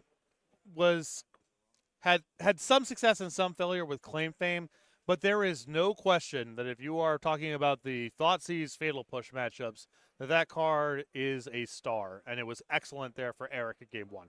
Well, we're going to start by going over Eric Gray's sideboard here. We'll read it to you aloud to the class. We got 4 copies of Thoughtseize, 3 Fatal Push, 2 Rampaging Ferocidon, 2 Unlicensed Hearse, a Feed the Swarm, Hazaret the Fervent, a Jangantha the Wellspring, and an Ob Nixilis the Adversary. So there's 2 approaches here. One is, what are the cards that are good against Connor? And then the second is, let's just assume that Connor has more interaction. Can I turn my deck into something a little bit more normal? Less of this all-in pump spell plus fling experience. In terms of cards that are good on the fundamentals, there really aren't a ton here. I think the Thoughtseizes are okay. I think Rampaging Ferocidon is fine in this kind of matchup. You can certainly justify Fatal Push. So it is really just a question of, does Eric want to keep the deck intact, playing against presumably more removal post board, or does he want to prepare himself for a grindier game, in which case bringing in just normal Magic cards like Thoughtseize Push, Ferocidon, possibly even something like Obnixilis could make sense. Other side of things here for Connor McKenzie. It's 2 Duress, 2 Go Blank. Oh boy, 2 Hidetsugu Consumes All. That's a very good one in this matchup. 2 Unlicensed Hearse, 2 Urbrass Forge, 5 1-ofs, and an Abrade, a Dampening Sphere, an Extinction Event, an Obnixilis the Adversary, and a Jingantha of his own. Hidetsu Consumes All is really strong in this matchup. Yes. A ton of 1-cost permanents, and in addition, exiling the graveyard is a nice little bonus against a deck that's playing with Claim Fame. 2 Duresses, also easy to justify. Plenty of spells over there. The Abrade, it's not the most powerful removal spell, but it's over the line. Again, to me, this is a question of where are you making space? There are really not a lot of easy cuts in this deck to make room. I think you could argue the Bank Buster, maybe Case of the Stash Skeleton. Those are kind of flex cards. They're not good against Eric's deck, and they aren't critical to the functionality of the deck. But again, how much space do you really have at the end of the day? Well, both players are in the sideboard, and they'll be shuffling up here for game number 2 in just a moment. While they work on that, we, of course, do want to communicate with you exactly what the players are playing for here this weekend. We talked about a little bit at the top there that players are, in this particular round, looking to qualify for the World Championship next year. But as we can see, players that did come out to DC at this SCGCon, they played for a lot of money in this event. Yeah. Cash prizes all the way down to 128, and Pro Tour invitations all the way down to top 64. As you start going up, you see the prizes scale up here. You see World Championship invitations start to be part of the mix. And so in the top 4, these players have already secured $8,000 a Pro Tour invitation and a Regional Championship invitation. Waiting for them if they get through this round is an invite to the World Championship along with $10,000 and a shot at 20. Not a bad weekend's work, huh? And I know this is not true for you. I know that you have, but one of the things that I never got to do as a competitive Magic player is compete at the World Championships. Yeah. And it's quite the honor. It's a really cool tournament. Obviously, the prizes are huge, and that's quite the cherry on top of the weekend for the players who are able to advance to the finals here. It absolutely is. The next Magic the Gathering World Championship is taking place just a couple weeks from now at MagicCon Las Vegas, a sold-out show by Wizards of the Coast. So if you're looking to see a World Championship in action, you'll be able to see that in just a couple of weeks. But we'll also be seeing one next year, and one of these players will be qualifying for it. A very memorable moment for them in their Magic careers, and an accomplishment that not many can say they've done. Well, I've never qualified for a World Championship, and I've never won $20,000 in one tournament. Okay. Well, there you go. And you've won some tournaments in your day. I've come in second in a lot of tournaments in my day. I don't know about one. But in any event, as far as a notch in the belt goes, I have nothing that compares to winning one of these. And I'm sick. I'm so nasty, and I've been playing forever. Yeah, that's right. Nasty Pat, that's what they call you. Here's a Thoughtseize off of a Black Cleave Cliffs as both players very quickly keep their 7 cards. Monastery Swift Spear, Monstrous Rage among the cards in hand here for Eric Gray. So, if you are still on the Callous Sellsword, suggest to me that Eric sideboarded pretty light. My experience is once you start siding out the pump spells in an effort to become more of a regular deck, you kind of have to cut the Sellsword. It's just another moving part that kind of doesn't work. So I'm expecting Eric to have had a light touch here. A Blood Crypt enters the battlefield tap there for Eric Gray. We head back Connor McKenzie's way, who will play another copy of Thoughtseize. So you see the hand there, Blood Crypt, Reminap Ruins amongst those cards. Looks like a sideboarded Feed the Swarm has come in here. And the Sellsword is going to bite the dust from the discard spell. Another copy of Black Cleave Cliffs. And we're going to head back over to Eric Gray, who's picked up one of your favorite cards, your first time casting it on the weekend. Game. Yep, something like that. Something like that. Good luck, buddy. Have you seen this thing? I have seen Kamanu Faces Kakazan, and it is a very good card, but so is that one. Yeah. Yeah, so is Fable of the Mirror Breaker. So the Red Sagas are pretty good in Magic right now in the Pioneer format. And Thoughtseize has a reputation as not being good against aggressive decks. I do think that's a little bit overstated. Some truth to it. But against Rakdos aggro, exceptional. Yes. Their hands are already going to be starting off being a little lopsided. And anything that you can do to exacerbate it, sometimes you're going to end up with a non-functional hand. And that's kind of where Eric is right now. Feed the Swarm is going to take care of that Fabled Mirrorbreaker. So just a Goblin token left behind. Well, that's part of the reason that this Fabled Mirrorbreaker is such a powerful card.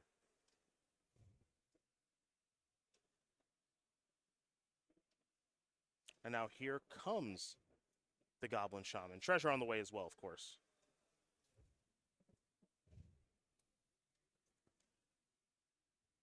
Jingotha will be Ooh. added to the grip. We're not far. I mean, we're not far away. No, from we're from that there elemental now. elf. Yeah, that's right. We got a treasure. That's right.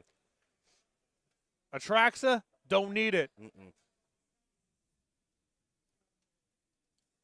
However, Atraxa, now we're casting. That's true. Oh, yeah. That's true. Slide through the back door. Doesn't come up a lot, but when it does, it is satisfying. Etching of Kumano now on the battlefield is a 2/2. I tried to animate a Den of the Bugbear with it once. Doesn't work that way. No, well, you know, you tried though. Yeah. It's the effort. It's like just send in the bug report to Moto. It's Yeah. like, don't let me do this. Looks like Jingotha going to be added to Eric Gray's hand as well. So Some dueling banjos Yeah. here in the American South. that's right. We could have an elk off. Not oftentimes seen, but what better time than the semifinals of the regional championship where you're trying to qualify for Worlds?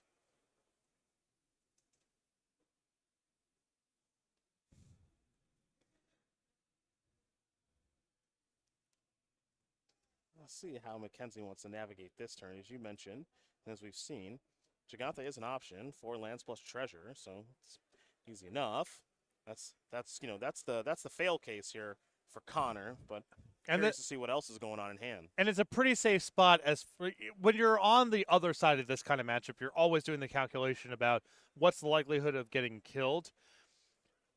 Etchings is a very strong card, but doesn't have prowess and doesn't have trample on its own. So as far as the threatening lethal out of nowhere sort of sequences go, it's one of the more modest threats.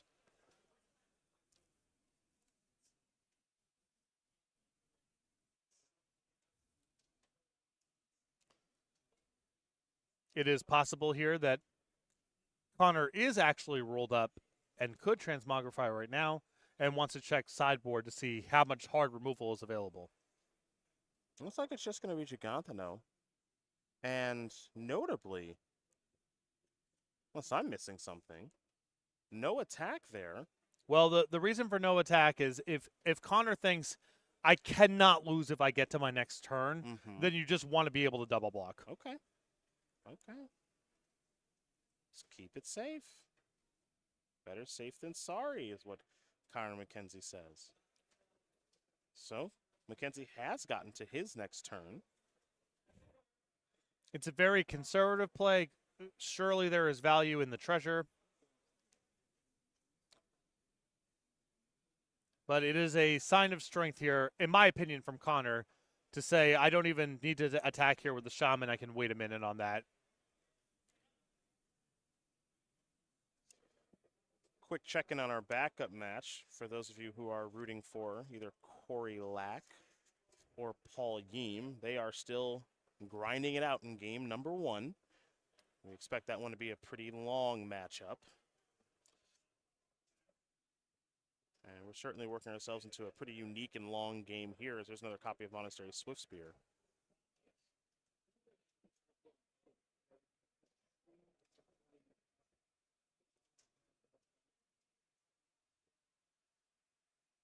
Back over to Connor McKenzie we're going to go. Doesn't feel as though Eric Gray's hand is all that strong at this stage. Both players just kind of staring at one another as they accumulate a battlefield of creatures. Now, there is one creature that reigns supreme over them all if it does show up, and that is, of course, Atraxa. Yes. And a holding pattern is really good for Connor because, first of all, he just draws to more cards that are lights out. And a lot of Eric's draws are pump spells where if Connor is able to draw removal in the intervening turns, those draws become 2-for-1s, not just removal spells. Well, that was an attack with that Goblin Shaman, and it got through. And now here is a little case. Yeah. Some solving to do. The spooky skeleton. That's right. Case of the stashed skeleton has shown up. The spooky skeleton, huh?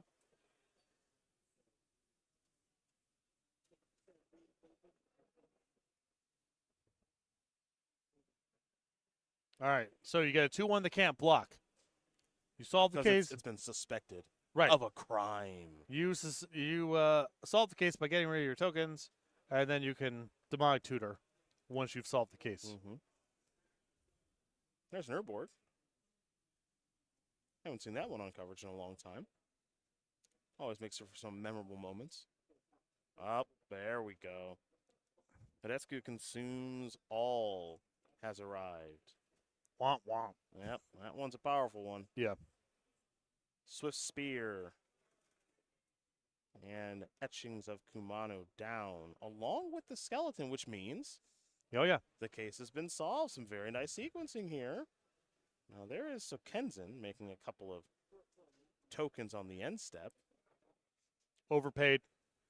True, legendary. It's okay. That's okay. It's okay. That's okay. It only costs 3. But Good call. when I've channeled that thing for 3, I feel like I've unlocked an achievement. Yeah, sure. Has it ever mattered? No. Not once. Not the point. Not once. Let's see what the follow-up is here from Gray, who's starting to fall a little bit behind this game, it feels like. Yeah, once you're in the spot where you're kind of behind on the table, it's very hard to catch up. Because, again, just going draw step to draw step is very hard. Unless. Well, no time like the present. Here come the beatdowns.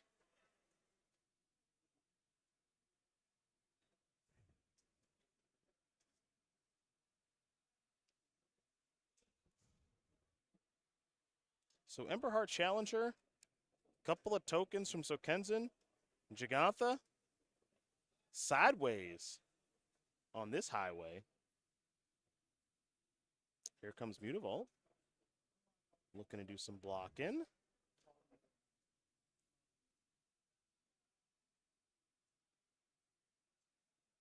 Mutavault's going to jump in front of the token. Jigantha is going to jump in front of its counterpart. Looks like Eric Gray has at least one way to interact. Okay, well, there's a copy of Monstrous Rage. So Eric Gray is going to get the card off the top regardless. That part of this cannot fizzle, even if Connor kills the challenger in response.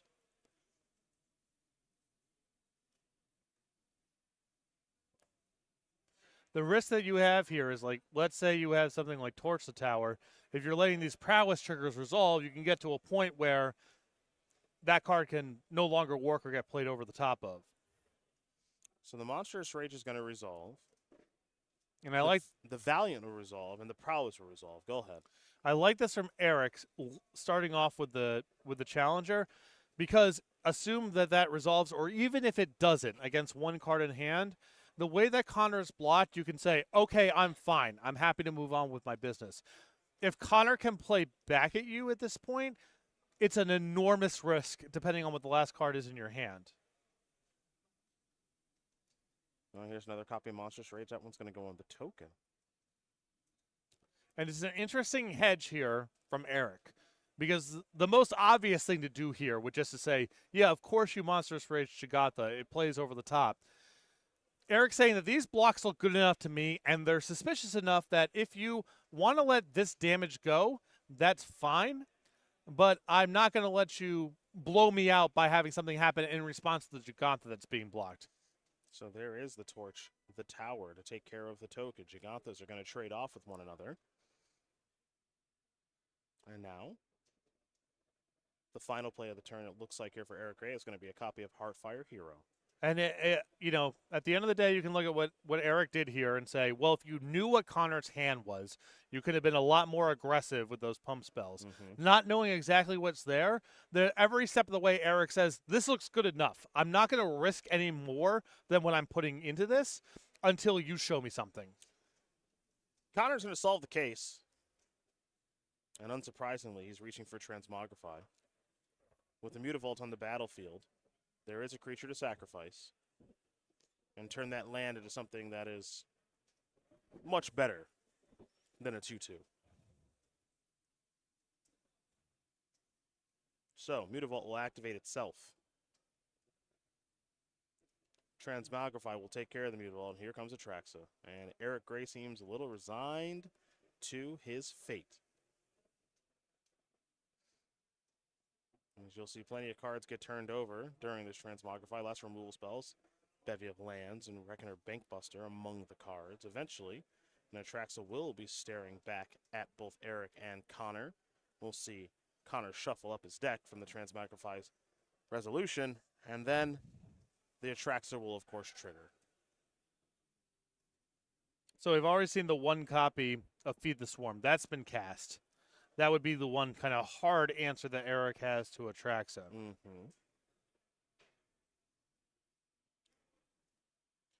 Potentially could still race here if he has brought in and draws Rampaging Ferocidon. Okay. Because it shuts down the lifelink and it has Menace, so it's not like you can just block with the Atraxa or what have you. That's fair. Let's take a look at this Atraxa trigger first. Thoughtseize among these cards, a couple of Blood Crypts. Looks like a Torch the Tower. Let's make it 2 of those. Ob Nixilis as well. So let's see what Mackenzie wants to grab out of this. Looks like Ob Nixilis, a Duress, Torch the Tower, a Blood Crypt, and I think a Fable of the Mirror Breaker.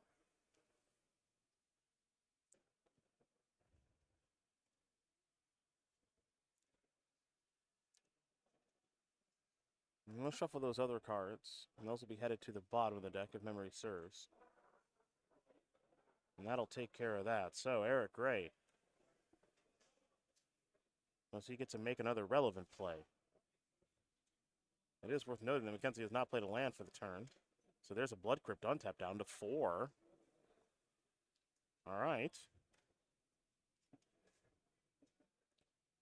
And the Blood Crypt here untapped, it looks a little odd on the surface, but it is possible for, with the right mixture of Ancestral Angers into a Burn Together, that you can get killed from that spot. So if you have a removal spell up, it's actually better to take the 2 and protect yourself from that. And that's exactly what Connor Mackenzie was able to do. So, Eric Gray, Connor Mackenzie, they are all tied up. Rakdos Agros and Rakdos Transmogrify going to be getting ready here for game number 3. Now, if you're Eric Gray, one thing worth noting here, partner, is he was able to break serve and win game number 1 on the draw. So that means being on the play for game number 3 with his hyper-aggressive aggro deck. And I'm curious to see, I mean, my position here, I think that if I was playing Eric's deck, would just say same 60. I think the best shot that Eric had is not trying to interact with stuff like Feed the Swarm and just pedal to the metal, probably take a couple risks here and there, try to kill Connor either in front of Atraxa or force Connor to do it on turn 4 and kill on the way back. Well, we'll take a look at the sideboards once again here very quickly. For Gray, again, going to be on the play. 4 Thoughtseize, 3 Push, Ferocidons, and Hearse. There's 2 of those. A Feed the Swarm, Hazoret, Shingatha, and Ob Nixilis. Shingatha has been way too involved in these games. So I think that if you are Eric, as you kind of mentioned, you obviously want to keep your deck low to the ground and still being able to do what you want to do and what your deck is built to do, so you probably don't want to change too much. The problem with Thoughtseize is Connor's got him too. So if we play this game where we strip resources out of both of our hands, let's imagine this. Both players mulligan to 5. Who do you think is a favorite? Probably Connor, because Eric needs a lot of moving parts, and it takes very little for Connor to produce, if not lethal, at least an overwhelming board state.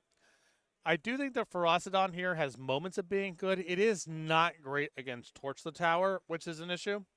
But it is a way of sort of splitting the difference of saying, I'm still aggressive, but this does give me some shot, assuming that Connor has to tap out to play Atraxa, of dealing damage, shutting off the lifelink. I have a Menace threat that can attack through it that turn. It is very good on that specific window. It's not necessarily good in the matchup in general, but it does have one high leverage moment.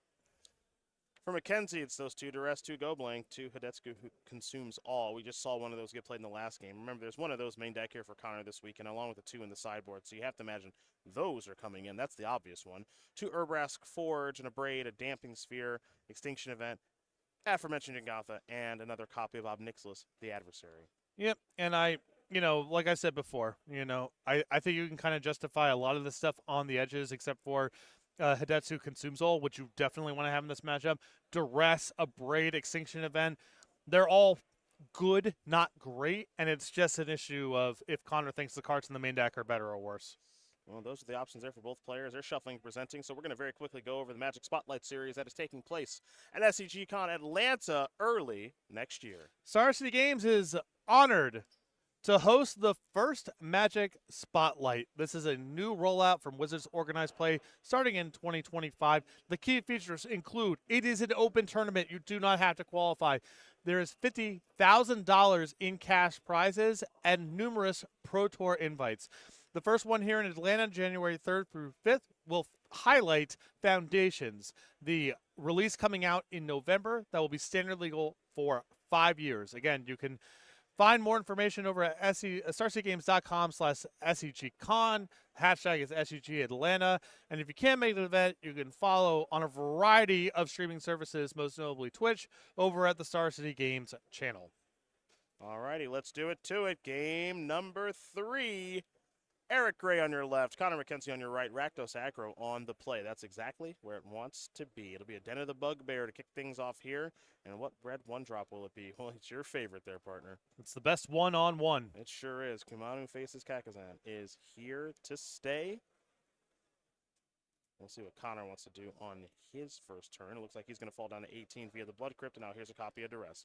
Monstrous Rage among the options. And actually, it's going to be 17 because I can't forget that Saga deals the damage to start the game. He does it all. Sure does. And Eric is thrilled this is not a Thoughtseize. Yeah, because, I'll tell you. You're down. Although I guess with this hand and Claim Fame, it wouldn't really. Nope, no black mana. Never mind. Really important that it's Duress here and not Thoughtseize. So the Duress is looking at a hand of Monstrous Rage, Claim Fame, Thoughtseize. Those are the options. The Enigmatic Ruins, of course, you can't take. You can't take that Emberheart Challenger as well. I think all these cards are of roughly equal value, and you just take the castable one. On red, I would be hard pressed not to take the Monstrous Rage. Let's see what McKenzie wants to do. A difficult decision, it appears, for our Rakdos Transmogrify player, as he will take a look at his hand before ultimately making a decision with the powerful discard spell. Really nice hand here for Eric, setting aside the lack of black mana. Multiple threats. The fact that you have a 2-drop means you have less exposure to Hidetsu Consumes All than you typically do. Looks like Connor's gonna take, and Eric is gonna lose the copy of Thoughtseize. So we'll see if this comes back, to hurt McKenzie. What that selection is, the Saga is gonna tick on up to Chapter 2. There's the Enigmatic Ruins. Here comes, predictably, the Emberheart Challenger. It'll get a counter, and there's an attack there for 3. 3. Now let's try to investigate a little bit about what that Thoughtseize means. You know for sure that the Emberheart Challenger is getting cast on turn 2 no matter what the draw step is. Sure. So you are concerned about the Thoughtseize 2 turns from now. If that's the case, then it almost certainly has to be a 3-drop or a 4-drop you're concerned about protecting. So Fable would make sense. Transmogrify would also make sense. So would Hidetsu's Keezy Wuzzies. Uh, If you know you have a braid for the 2, It's a lot. That's still pretty speculative. Sure. Right? Because what is Eric going to follow up with more ones? The Yep. the consumes all tagging only the etchings is it's okay. It's a little medium. Yep. I don't know if that justifies, duressing the Thoughtseize versus the Monstrous Rage Yeah. when this is going to be a lot of damage. No argument here, and you said it's going to be a lot of damage, and it certainly is. So, do all the counting with the Swift Spear and the Monstrous Rage, the roll, all that stuff. Should be 7 damage. Yeah, that's no joke. And still no black mana from Eric, so we're going to see again if this comes back to bite Connor a little bit. That's Fable of the Mirror Breaker. And there is a Goblin Shaman token.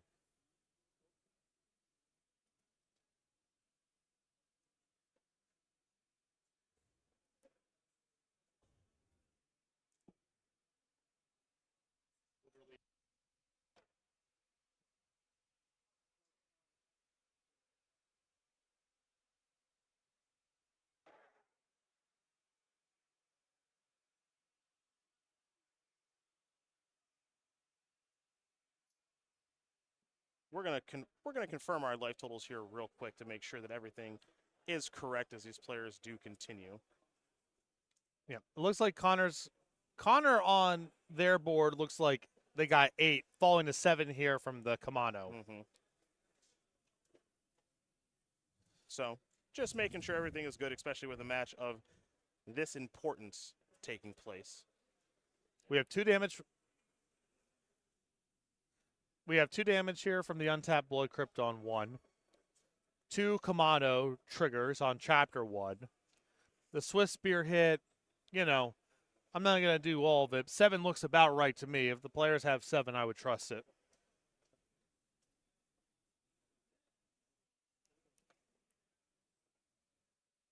Yeah, it looks like the players actually didn't account for the damage because they were so far into the zone. Yeah. And it looks like we're confirmed 19-7.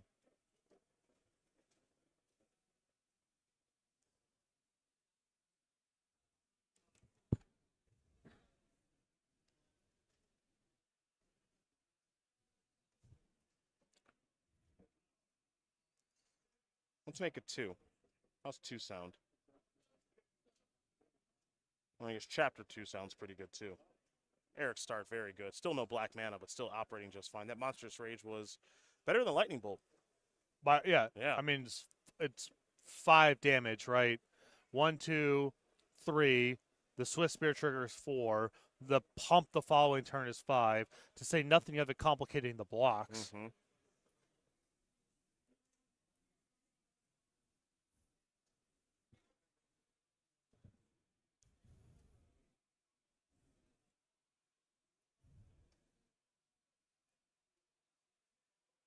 Well, there's an attack for 2. This would be a really good time to, I suppose, have Tedesco consumes all, right? That would be good. A Transmogrify could be nice here. Yeah, that's Doesn't true. lock the game up by any means, but It would be nice. All right, it is nice. There it is.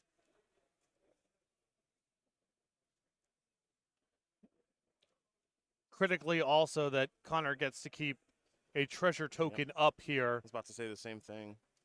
If they could find a 1-mana piece of interaction in all of this. There's a Traxa. Let's see how this goes. So let's talk about this from Eric's spot. Let's assume no 1-mana removal. Callous Sellsword, that's an out. Weirdly enough, if it's in the deck, Fatal Push is an out because you can push the thing that Atraxa blocks. Yep. Need black mana, though. Right. And we know the last card in hand is the Claim Fame. Yep. A land is no good. Not enough mana to activate. Feed the Swarm would do it. No black mana. Feed the Swarm doesn't do it. Yep. Yeah, I guess absent black mana, you're kind of just looking at Callous Sellsword. It's a pretty low number of cards, right? Yeah. It's got to be. And now with Fatal Push, I think Connor has that covered too. Take Thoughtseize, take Bankbuster, take Fable. 2, 3. There's the land. Got to take the push.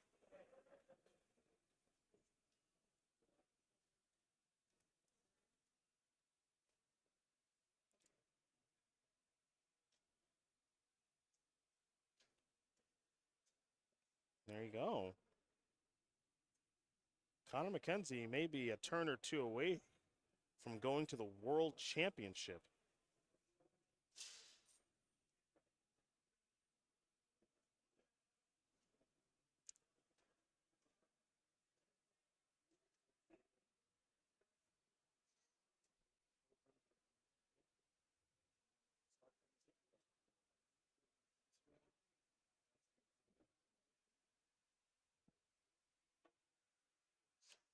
All right, Eric Gray. I don't know if there is a good deck here or a good draw here. Chapter 2. I mean, this is a really good start here for Eric, too.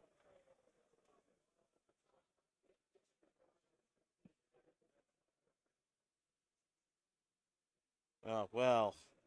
There we go. Well, that speaks volumes. That speaks volumes. That is not great there. Nope. Just adding Jangotha to hand.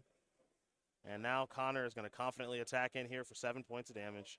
Going to go up to 9. Gray's going to fall down to 10. And that's probably all she wrote, folks. I mean, Connor was just discarding the hand size. I think, Eric's outs there were really lean anyway. I agree.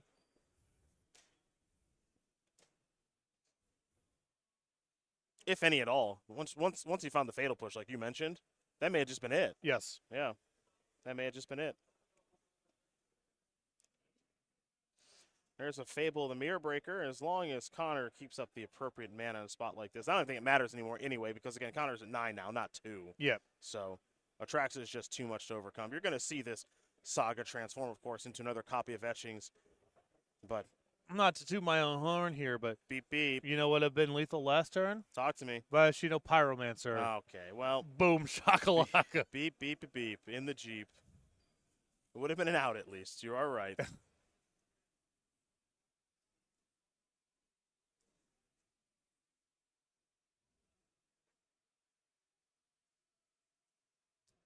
A great run here from Eric Gray with Rakdos aggro, to be sure, and came very close this game. This is exactly where you want to be as an aggro deck. You want to be on the play game 3. Do the hard part. Yep. Spring and serve game 1. That's such a big deal in spots like this, especially when you're playing for a lot on the line. But just not able to find the black mana in time. And though his hand was rather functional, you see a Blood Crypt finally showing up to this party. Atraxa is just too much for a deck like Eric's once it's on the battlefield. And you can understand the disappointment. Doesn't want to concede the game, just going to finish out the game. And Connor McKenzie's going to survey the battlefield just to make sure he doesn't do anything incorrect to close it out. So, Fable the Mirrorbreaker is going to go up to Chapter 2. Looks like a couple of cards ready to be discarded. A Transmogrify and a Bankbuster are headed to the bin. 2 new cards headed Connor's way. There's a Fountain Port. And there's a Duress, just to make sure there's no nonsense going on here, which I'm in favor of. Well, 2 of the 3 cards in hand are already known.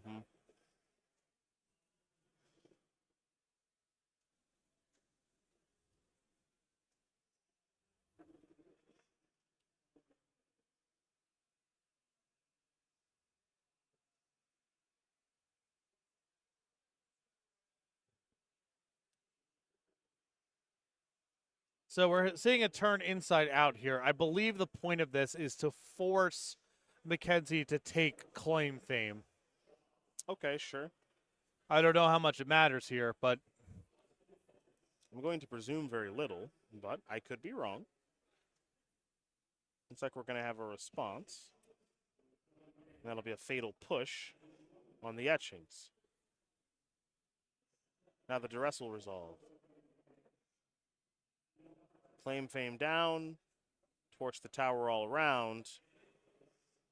It looks like maybe even another removal spell perhaps. Yep, Bitter Triumph. And finish everything off. Connor McKenzie gonna win this game and match over Eric Gray. Rakdos Transmogrify. It's gonna take care of Rakdos aggro. And I'm laughing because someone's got a cheering section. Connor's got some friends over there and is pretty pumped up about him qualifying for the World Championships. Yeah, congratulations. Great match there. I think a lot of what that comes down to is what happens before the game even starts. How do you sideboard there? Eric just a little bit short. You wonder if those Thought Seizes were castable spells. What could it look like? On the other hand, you rip a Blood Crypt on turn 2, you look like a genius. Yep. Unfortunately, just a little bit short there, and Connor moving on to the finals. Connor is moving on to the finals. So that's Rakdos Transmogrify on one side. We got to figure out what's going to be our other matchup, and we are going to head that way to our backup match. Game number 3 is the place to be. It's Enigmatic Incarnation against Rakdos Cauldron. Corey Lack against Paul Yeem. Now, it is worth noting here, folks, that Paul Yeem played a very long match earlier in the elimination rounds and has a slow play warning. Pardon me. Make sure I get the name right here. Corey Lack has a slow play warning, not Paul Yeem. So our player on the left has a slow play warning, playing Rakdos Cauldron. If Corey were to get a second slow play warning, that would be a game loss, which would not be a good time for that. Whatever happened to homie with the 3 draws? I don't have an update on Chris, but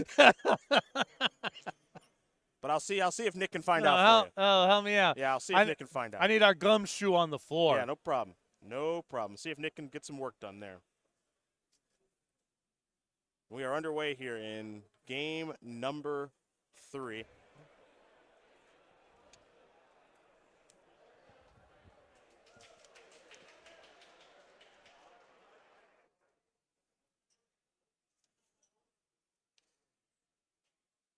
We'll see how Paul wants to start things.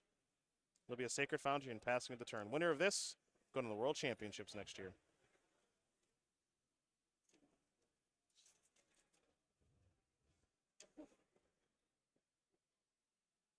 There's a Thoughtseize off of a Swamp. Looks like Paul's down on 6 cards here. We take a look at Paul's hand, and it's it's plenty of lands. 4 lands and whatever that checklist thing is. That's correct.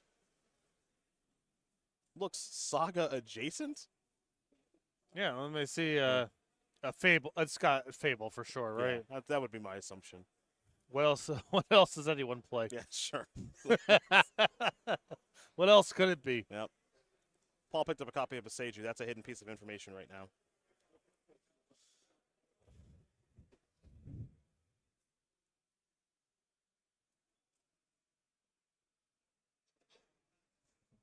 So with a hand like this, Paul kind of wants to sort out what are the triomes that I want to play in an effort to fix my mana and get all my basic land types. But ideally, you kind of want to keep some of them back to be able to cycle them. It doesn't come up that much early on in the game, but on a 6-card hand and your only spell being taken away, if Paul can figure out a way to cycle or at least give himself a better chance to cycle one of them, it's worth thinking about. There's a Temple Garden. And Yeem's going to pass the turn back over to Lack. So Lack will untap that swamp and draw a card.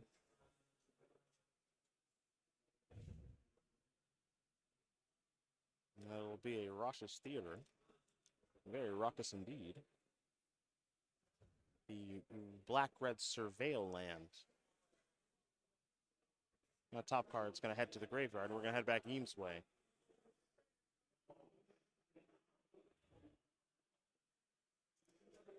Now there's an Up the Beanstalk. That'll trigger and draw a card. Really nice draw step here for Paul in terms of undoing the mulligan. You know, this red-black deck is not going to be good at interacting with enchantments once they get on the battlefield.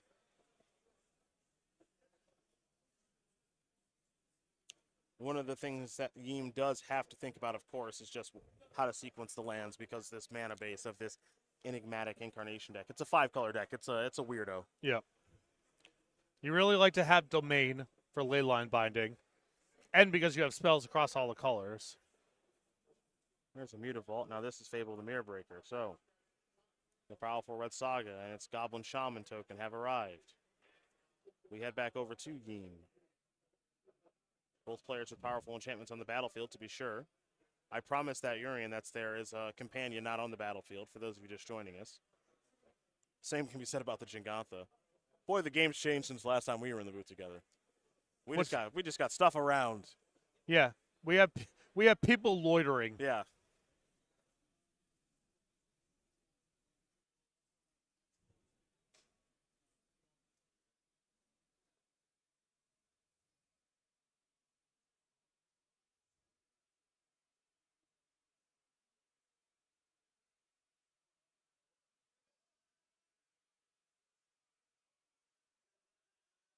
Paul with a bevy of lands in hand right now. And you mentioned Boseiju as well as an earlier draw step. And you could. This is always an interesting spot of, you can make an argument for maybe I just blow up your Fable, but that gives you a land, still leaves you with the Goblin Shaman. That generates treasure. Are you giving your opponent too much land, but you want to stop them from having card selection by taking care of the Fable and stopping its Chapter 2? A lot of questions to answer there. I think we're about to have our question answered, though. Maybe not.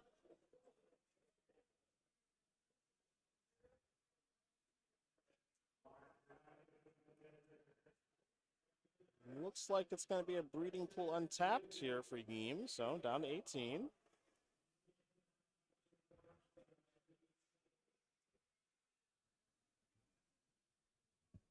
And just going to pass the turn back. Okay. And you can see our head judge here might be having a conversation with Yeem's pace of play, which I do think is a reasonable conversation to have, given how the last turn went. Yeah. Well, not just that turn, but kind of all the turns. Sure. Which I understand. It's a lot of complexity that's concealed in Paul's hand. It's an issue of sequencing lands and thinking about what lands you could possibly top deck and all of that, but you still can't take 2 minutes on breeding pool untapped to go. Yep. Josh is going to talk to you about that one. So in the draw step, after Corey draws his card for the turn, Yeem will finally use that Beseiju to take care of the Fable.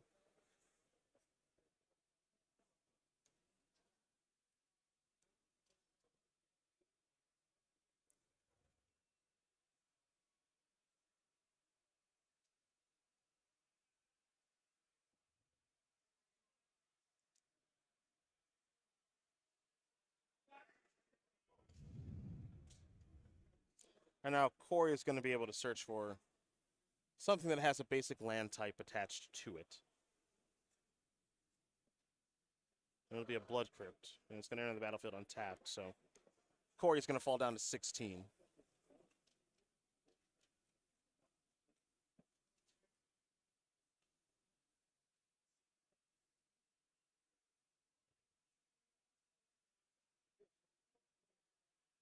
Remember, the winner of this match will be going up against Connor McKenzie and his Rakdos Transmogrify deck.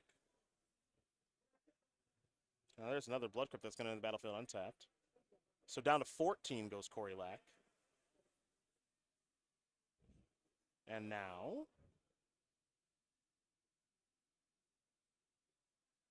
there's the Voldaren Thrill Seeker. And in response, it'll be a Get Lost that takes care of the Goblin Shaman token. A couple of map tokens headed Corey Lack's way.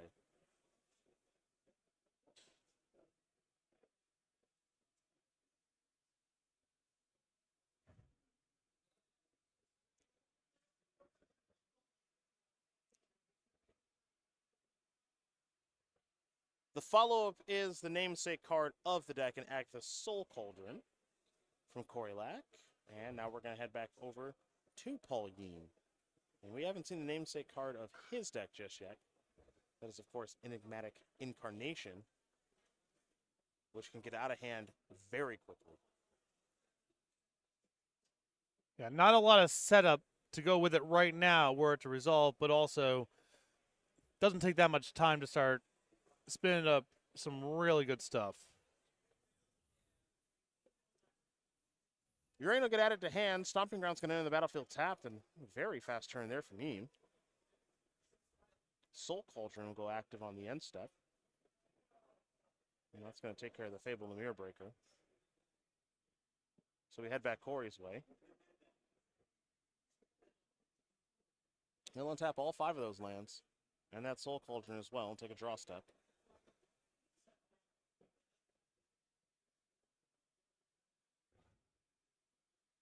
Yeem with 2 unknown and the Urian in hand. I think these cards might start to be known, but first, it'll be a map activation, revealing a Blood Tithe Harvester. My guess would be you would want to mill this here, if for no other reason than Corey doesn't have a creature to really be doing anything with the Soul Cauldron. Mm-hmm. And I can't imagine that it's that appealing of a draw step if you assume next turn Paul is going to be playing Yorion and drawing multiple cards without the Beanstalk. So you guessed it. That map token is going to mill over that Blood Tithe Harvester into the graveyard, which makes the Thrill Seeker a little bit larger.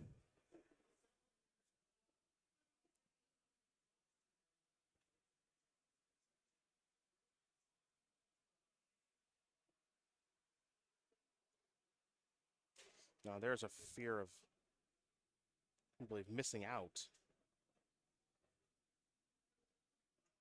A very nice new card for a strategy like this.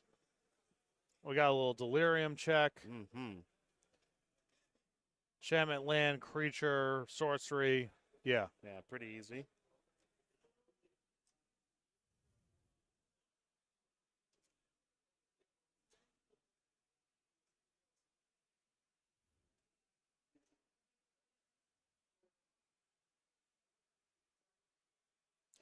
Worth noting now, given the conversation that the head judge just had with Paul Yeem, both players now have a slow play warning. And the next one for either player results in an untimely game loss. So I wouldn't be surprised to see pace of play from each player start to pick up here. Yeah, I mean, even if you think things are complicated, the risk of getting a second warning in this spot with this much on the line, better to play fast and maybe a little loose than go out that way. Marvin, Murderous Mimic, is the final play there for Corey Lack before heading back Yeem's way.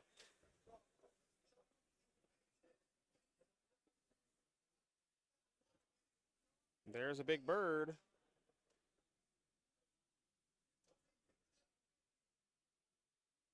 Maybe. Looks like a land first. Yeah, Paul wants to leave himself in a spot where if he draws Leyline Binding, it is castable. Sure. So, casting Big Bird will trigger Up the Beanstalk. Up the Beanstalk will be sent out and now come back in. That'll trigger Lightning Helix among the cards drawn there. When was the last time you cast one of those there, partner?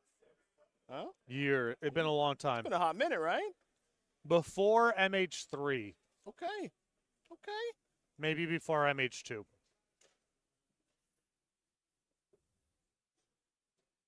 So now Corey's got to contend with the 4/5 flyer.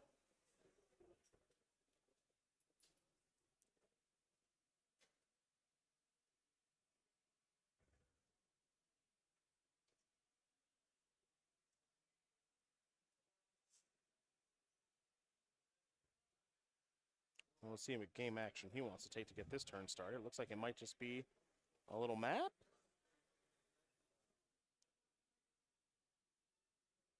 Looks like it will be on the Thrill Seeker.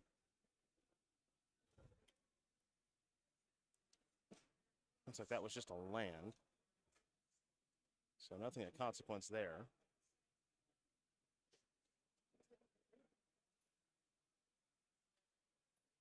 There's another copy of the Theater. So time for a Surveil. That card's going to head into the graveyard. We don't have a great look at it. Perhaps we will a little bit later. I think it's a Mutavault. And good eye, Sniper.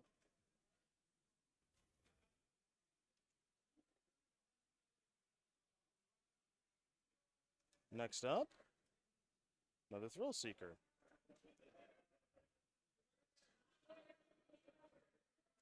Put the counters there.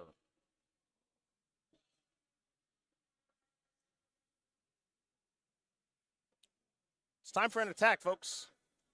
And fear of missing out is going to target the Thrill Seeker that has all the counters on it. Yeah, so right now it's a 4/4 with a Soul Cauldron activation that gets up to 5/5. It does indeed. If all Paul can do is block, assuming there's no Leyline Binding, I think this might be lethal. And I don't think binding works itself into the equation, right? No black source of mana. There's no. I thought that one of the Triomes was. Nope. I believe I have Catcher at Triome, Breeding Pool, In Temple any event, Garden. Yep. In any event, we're looking at a Soul Cauldron activation gets it up to 5. Yep. So the Yorion just chump blocks. So the second attack plus the activation is 10. I think you might be right about that. And now Yeem needs to do the math on what the blocks can be. Yeah, if you get a chump on the Thrill Seeker, then the first order of business is to actually eat something first. Mm-hmm. And then you still have the same chump block.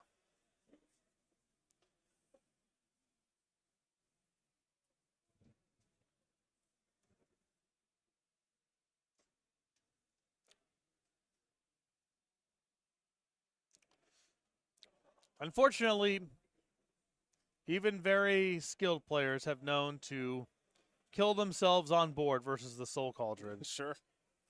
So there is the activation of the Soul Cauldron. I believe that's 4 damage coming through, down to 12. Attack you again. Even more. Okay. That's a pretty nice turn. So down to 7. And, I mean, you need something good right now, right? For sure, because if you can't gain any, assuming you don't have removal, you can't gain life, you just put some stuff on the battlefield, even something good as a Traxa, then you just get burned out by the Thrill Seekers. Yeah.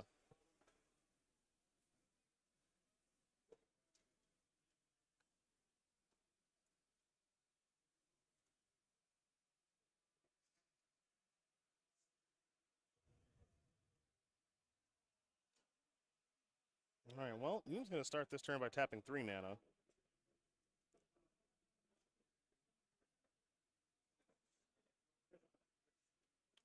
Looks like this is Overlord of the Hauntwoods. That will be impending.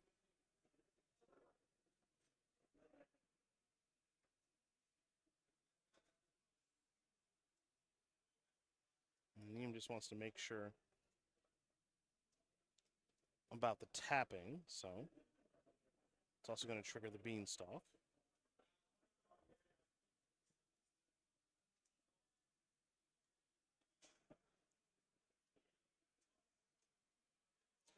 There's that Lightning Helix. I wonder if that's going to be able to work itself into the equation in a meaningful way.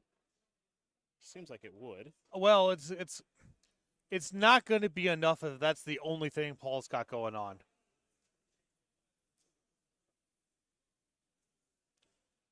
Certainly it is useful, but there's just too much damage coming from too many sources. And if Corey gets a clean shot through combat, then the Thrill Seekers after the fact. Just going to be too much. Way too much. All right, well, Corey's going to take a look at his graveyard. Make sure Delirium is there.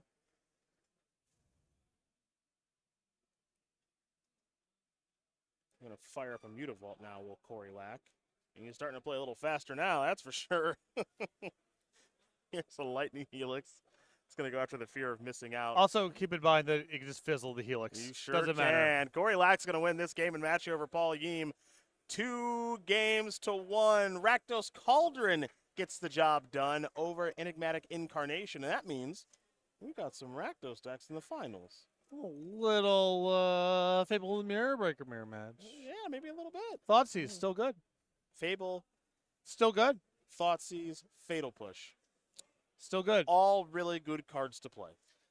And credit to some extent, I guess, to Wizards of the Coast in the ban announcement talking about Sword and saying, still think people are going to be able to build Rakdos mid-range decks, even without Sword. And that's definitely been true. And here we are. Yeah, there's 3 different ones here in our top 8. The aggro version, the Transmogrify deck, and of course, the Cauldron deck that we just saw win and push into the finals. So, here's what we're going to do next. We're going to get ready for a short little break here from Washington, D.C.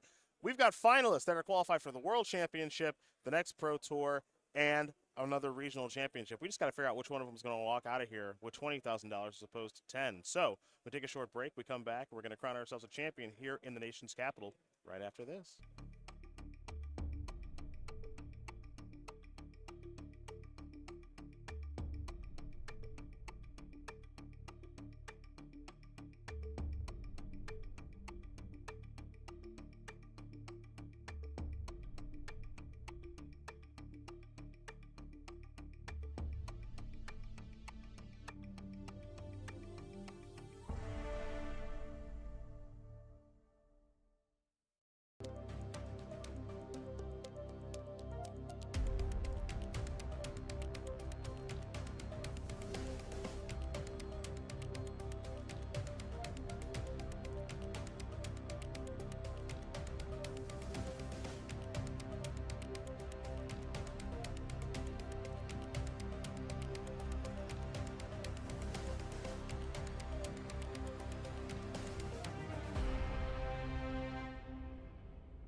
everyone, and welcome back to the Regional Championship here in Washington, D.C., hosted by Star City Games at SCGCon. Cedric Phillips, Patrick Sullivan, and getting ready to bring you our final match of the weekend as we started with over 1,800 players here in the Dulles Expo Center. Day number 2 brought us down to around 420, and now we just have 2 left and 1 champion to crown as we have Rakdos Cauldron and Rakdos Transmogrify in front of us, partner.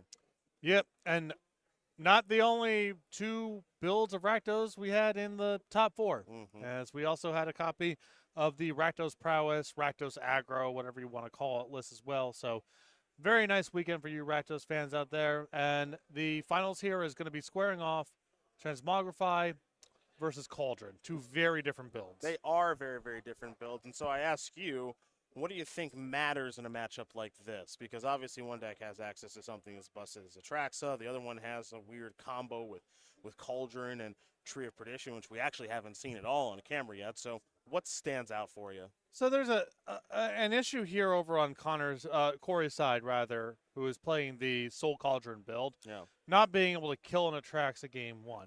Yep, now that isn't the beginning and the end of the story here, because there are some ways to combo out with things like Tree of Perdition and Voldaren Thrillseeker alongside Soul Cauldron to be able to work around that in that spot. Yep. Not an easy thing to do, but I don't really know how much the core synergies of the deck are going to matter against Thoughtseize and Duresses and all of this removal. Okay. I think it's more going to be a matchup just about Fable of the Mirror Breaker, who draws it more often, who's able to resolve it, because the amount of smoothing that it provides, the amount of removal that demands, I think is a more significant factor than the details of the particular lists. Yeah, no, look, one could argue now, at this stage of things, that perhaps Fable the Mirror Breaker is the most powerful card in Pioneer. I can't say that definitively, but there are 2 Fable-based decks here in the finals, both players playing, 4 copies. As we learn more about our 2 players here, we take a look at our final bracket to see their journey, how they got here. Eric Gray was able to defeat, Connor McKenzie was able to defeat Eric Gray.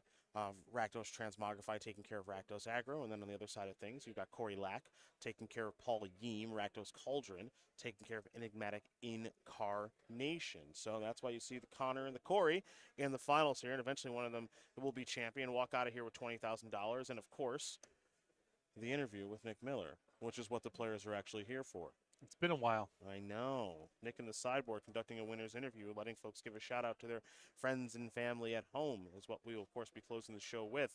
But our players are getting ready in the feature match area right now. I think we might be hopping down that way here in just a moment. But look, at the end of the day, I'm gonna make a prediction.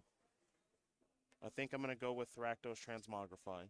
I like a lot of what's going on here, and Atraxa is just a very, very difficult card for Corey Lack's deck to beat. I feel similarly. I mean, again, with so much disruption in these decks, what your deck is actually intending on doing, maybe you don't get to do it game to game against this much stuff. Yep. But I think Atraxa is the more powerful of the 2 engines here. And I got to say, too, before we do throw down to the feature match area, I got to say, really good format it looks like.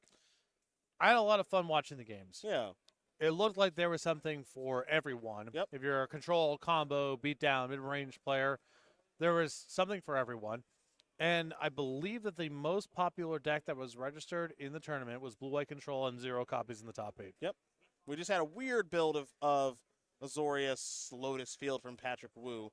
But that also speaks to what you can do in the format, right? You can work on a deck that's a little bit unorthodox and have success with it. So we saw 5-color decks, we saw mono-color decks, we saw control strategies, and everything in between be very, very popular and powerful here this weekend. So if you've never taken the dive into Pioneer, highly do recommend, because as we've mentioned multiple times over the course of this weekend, you can kind of do whatever you want to do, like attempt to put Atraxa in play ahead of schedule, which is what we're going to see potentially here in the finals. So let's head on down to our final match of the weekend. To the feature match area we do go, and we will watch Connor McKenzie on your right against Corey Lack on your left. It's Rakdos Transmogrify against Rakdos Cauldron, and maybe important here, the play draw, Corey Lack gets to go first. I don't think it's the biggest deal in this kind of matchup, which is, a fair bit about accumulating cards, although Connor on a mulligan to 6, this Duress is looking very strong. That Duress is looking very strong. You see a Transmogrify, a bevy of lands, and the case of the stashed skeleton. Who done it? Yeah. Who done it? Where'd that skeleton come from?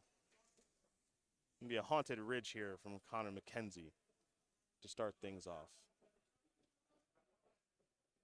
For Corey Lack, it is the fear of missing out that'll discard the Tree of Perdition and passing the turn back.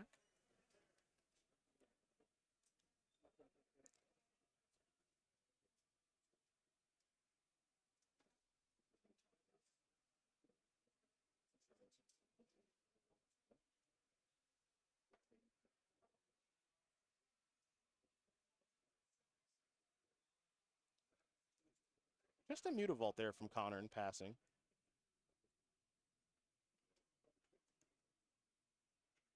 See what Corey Lack wants to do this turn. This is the easy part here, attacking with fear of missing out, which is a pretty nice card, all things told. Got a lot going on for a 2/3 for red 1. You seen this thing though? You hear about this? You hear about this guy? Goblin too? Wow. I'll tell you. I'll tell you. There's a fountain port. Oh yeah, let's do it. Absolutely. Both players of the Fable and Mirror Breaker. I know Treasure Cruise gets all the conversation about best card in Pioneer, but it's pretty hard to argue against this thing. Up to Chapter 2.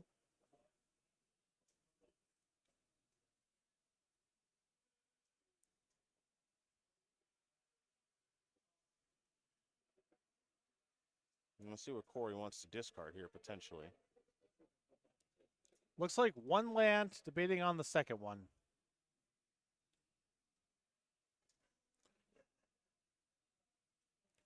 I don't think there's any route into the hand to get him to delirium through that. Mm-hmm. I'll tell you, it's not hard for this deck to turn on Delirium, though. This Rakdos Cauldron deck, so that means that Fear of Missing Out seems like it's going to be on pretty fast. I mean, we're already up to 3. Mm-hmm.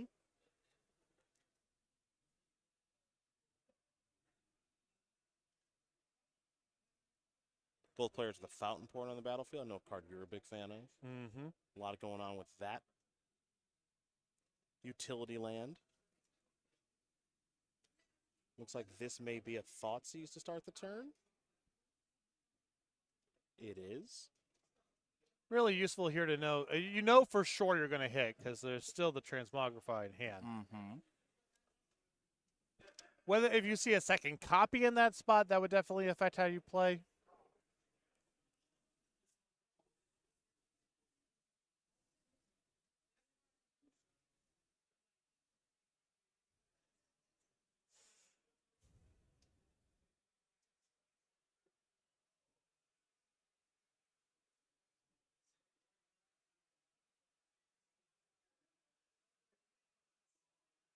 There goes the Transmogrify, leaving Connor McKenzie with a Bank Buster and a Mountain. And now here comes the Fear of Missing Out and the Goblin Shaman token, yielding a treasure, of course.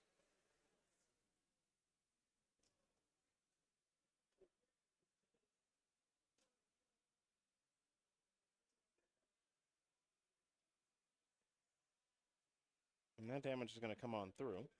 So McKenzie's going to fall down to 14. And now there's a Thrill Seeker.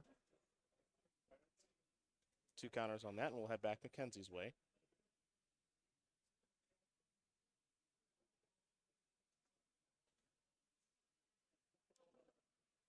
So the coast is potentially clear.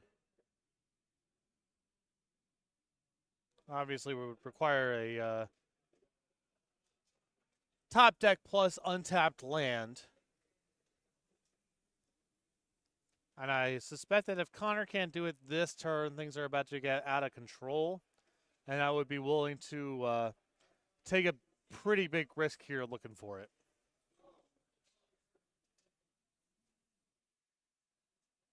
Well, I'm going to go a little bit deeper into things.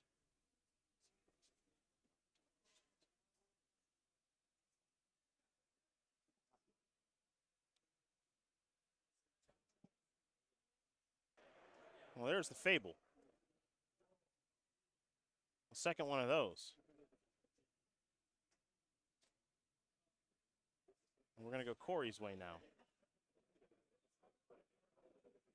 who will now transform the Fable into Reflections of Kiki-Jiki. So you kind of see what this matchup's about pretty quickly. Yeah, a lot of resources stripped out of the game. Both players drawing very heavy to their best cards.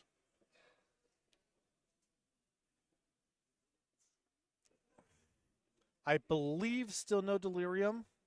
Yeah, I think we're still on 3. 3 types as here comes the Shaman token to make another treasure.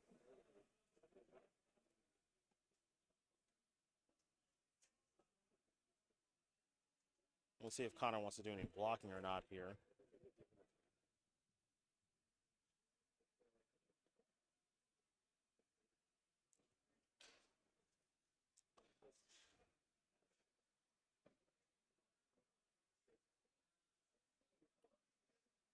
Corey showing a lot of commitment to defense here. You would assume there's no way that Connor would double block either the 2-3 or the 3-3. Yep.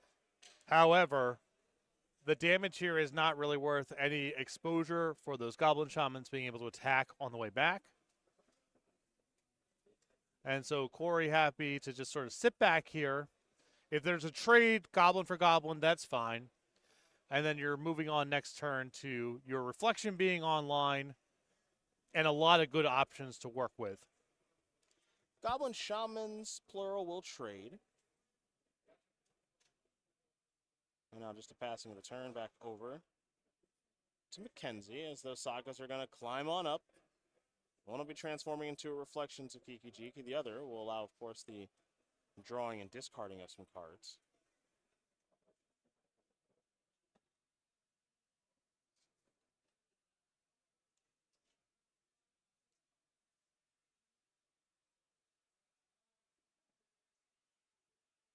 So it looks like Mackenzie's going to discard a Bank Buster among the cards and now draw 2 new ones. There's your transformation on the other Fable. If the goal is to print a powerful red mid-range saga, mission accomplished. I'll tell you what. It's a heck of a card right there. But the best builds, it's still, yes, it's super good and maybe too much or whatever. But the best builds of decks using this card care about the graveyard. It is about the sum of everything. Mm-hmm.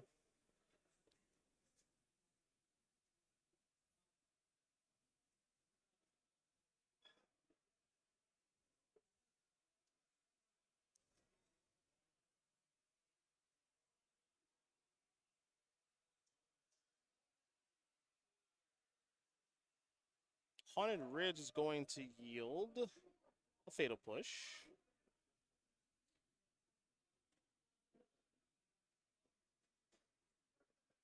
And so the revolt is, of course, triggered because of the transformations that did take place, I believe. So that'll take care of that. And it looks like Mackenzie just wants to pass the turn back. Doesn't look like there are any good attacks, right? The Goblin Shaman runs into either a 3-3 or a 2-3. Oh, maybe reaching for a little Fountain Port action now here is Corey Lack. Yeah, well, maybe not. What are we doing here? Yeah, just Fountain Porting? Okay. Yeah, sacrificing one of the treasures, draw a card. Yep. Oh boy. That was quick. And Yeah, we're done. You're dead. Yeah. Yeah, so you want to explain that, Cracker Jack? Yeah, so you exile the tree, and you can put a counter on a Thrill Seeker, or your Thrill Seeker already has a counter, and therefore it works. You run Swapsies and then Fling. Kablooey. Yeah. Let's see. You get it, you're dead. Yeah. You get it. Mm-hmm. You have to play a, quote, bad card, quote unquote, in Trio of Perdition to make it work. Well, I think I wouldn't call it a bad Magic card, Okay. but it's not something you would put in your deck under normal circumstances. We agree. I'm going to call the Trio a unique Magic card. Like, I think that Voldaren Thrill Seeker, let's take as an example. Do a lot of decks play that card? No. Okay. Is it low on rate? No. Yeah, A 3 costs 3/3, and you spread it out, and it's got backup. Like, Yep. Just at a baseline, it's got a lot going on. Tree is, you got to be up to something, but we are. Corey is, and now he's up a game. He sure is. Connor McKenzie, let's take a look at your sideboard. 2 to rest, 2 go blank. 2 Hidetsugu Consumes All, 2 Unlicensed Hearse, 2 Urbrass Forge, 5 one-ofs, it's a Braid, Dampening Sphere, Extinction Event, Obnixilus the Adversary, and the Companion, Jagathi the Wellspring. Would love to have an Abrade in this matchup as a way to fight over the Soul Cauldron. I think Obnixilus is probably just kind of strong in an attrition-y matchup of this sort. And nothing else really jumps out at me. The main deck's full of really good cards, and you have your engine. It's hard to sideboard too much. Next up here for Corey, 1 win away from being the regional champion here in Washington, D.C. 3 Chandra's defeat, 3 Obnixilus the Adversary, 2 Duress, 2 Hazaret the Fervent, 5 one-ofs as well. Bitter Triumph, Go for the Throat, Torch the Tower, Withering Torment, and everybody loves an Elemental Elk. You know, I do like the Obnixilus here, I think. I could be talked into Chandra's defeat. I know it's not the perfect matchup for it, but any amount of 1 mana removal is very efficient at breaking up the Transmogrify combo, and there's an argument for being a little bit more redundant against so much discard. Well, those are the options here for both players in our final matchup of the weekend in the nation's capital. And if you were able to make it to this SCGCon, I got good news. There's another one coming in Columbus next month. Right around the corner, November 15th to the 17th in Columbus, one of the frequent stops of the SCGCon tour. If you're looking to sign up, you want to get more information on that or the future SCGCons all around the country, go to StarCityGames.com/SCGCon. SCG short for Star City Games, and here it con is. short for convention. Make it easy for you. Good job by you. Yeah. Good job by you. Now, you know, we haven't got to have this conversation yet here this weekend. Columbus, just a great town. Real fun. Great city. Good eats. I know you're thinking, it's in the middle of Ohio. There can't be much going on there. Why would I even go? Wait till Atlanta at the beginning of next year. No, you're wrong. You're wrong. Columbus has got great eats and some good beats. That's what I say.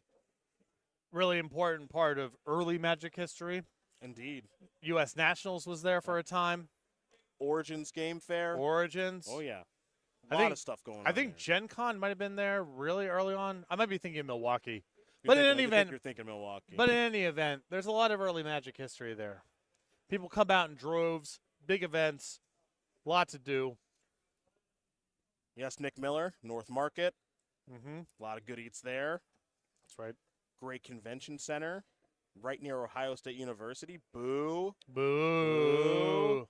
Don't like them. Go Boilermakers, go Knights. That's right. Well, we're going somewhere. Yeah. I think we have 1 win. I think maybe. It's been bleak. It's tough out there for Yeah, a it's Boilermaker. been tough. Rutgers win yesterday? No, Oh, man. lost 14-7 at Nebraska. Ooh, only 7? Big Ten football, baby. Not a lot of those. That's how we fit in. Okay. That's not a lot of those points. Yeah.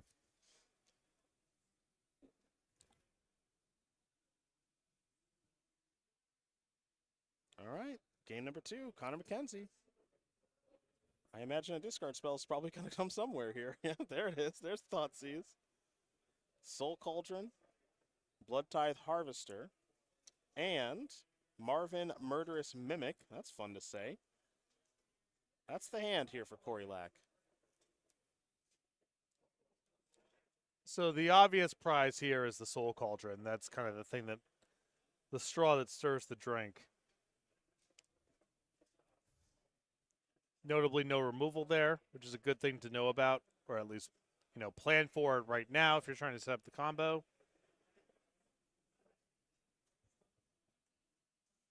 Thoughtseize, you back.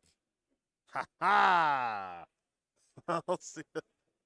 As scary as the skeleton is. Yeah. Spooky. Yeah. Yeah. Fable of the Mirror Breaker has got to go. I don't know. If you got another discard spell and you try to 2-3 it, Yeah, well, you know? You don't. Get this thing out of here. But it's known, it's just some creatures left over, so gotta get that card out of there.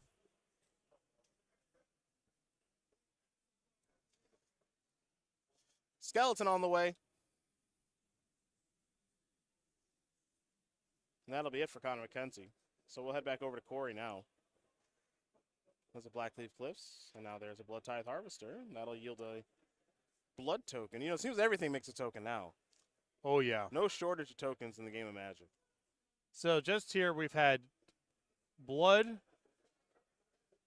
clues, maps, treasure, various creature tokens. Skeletons. Yeah, skeletons. Goblin Shaman. Fish token. Ooh. You always have to perk up. I'm so happy when that happens. I know. Oh, the game has taken on a new dimension. That's right. It's unlikely to ever matter, but it's a thing to think about. It is fun when it does matter, though, as there's a raucous theater. That top card is surveilled into the graveyard. See you later, Bread Grip. Hey, Marvin. And here comes Blood Tithe Harvester. Wouldn't be the worst time for a Transmogrify. That's always looming. Always a thing to be scared of your quarry, but not a lot that could be done about it. That don't have the same name as this creature. Mm-hmm. Got it. So it isn't looking at itself. Correct. Got it. Some pretty scary artwork there. Hey, skill game. Fable the Mirror Breaker here. Easy does it. Blood Crypt tap. Not a bad turn there for Connor. Yeah, it resolves. Yeah. Yeah, bud. Easy does it.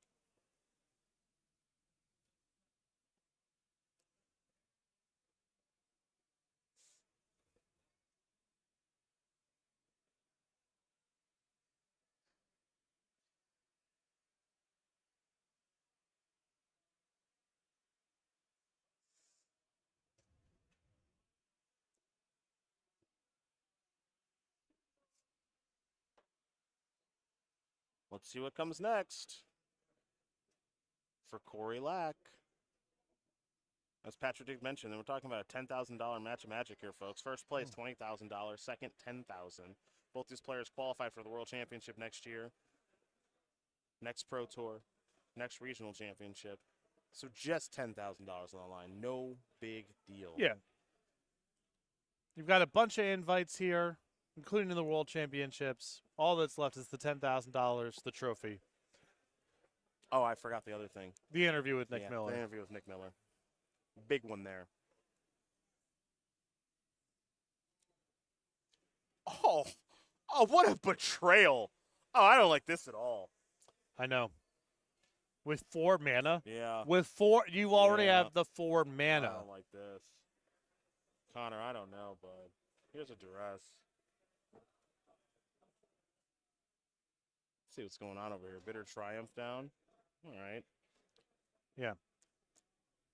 Okay, I guess it makes some sense. I guess. Well, Corey wouldn't even want to cast the Bitter Triumph there anyway, because No, then, I'm just talking about the then Jigantha being gone. oh sure, That's then why it, I'm still a little sad. It solves the case of the silly skeleton. It does. All right, here's the discard off of Blood Token. Open a spike or removal spell to maybe counteract this Transmogrify. I think I'm afraid I've got some bad news for Corey Lack. Yep, that skeleton is going to turn into an Atraxa. And because it's done off the case, that means now there's a backup tutor, even if Corey's able to find a removal spell to handle this Atraxa and the leftovers. Yep. And there it is. Atraxa's in the house.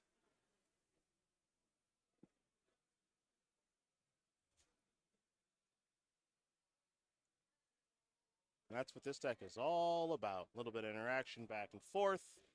Get Atraxa on the battlefield. Find a couple of cards from the Phyrexian Angel, and that should take care of things from there.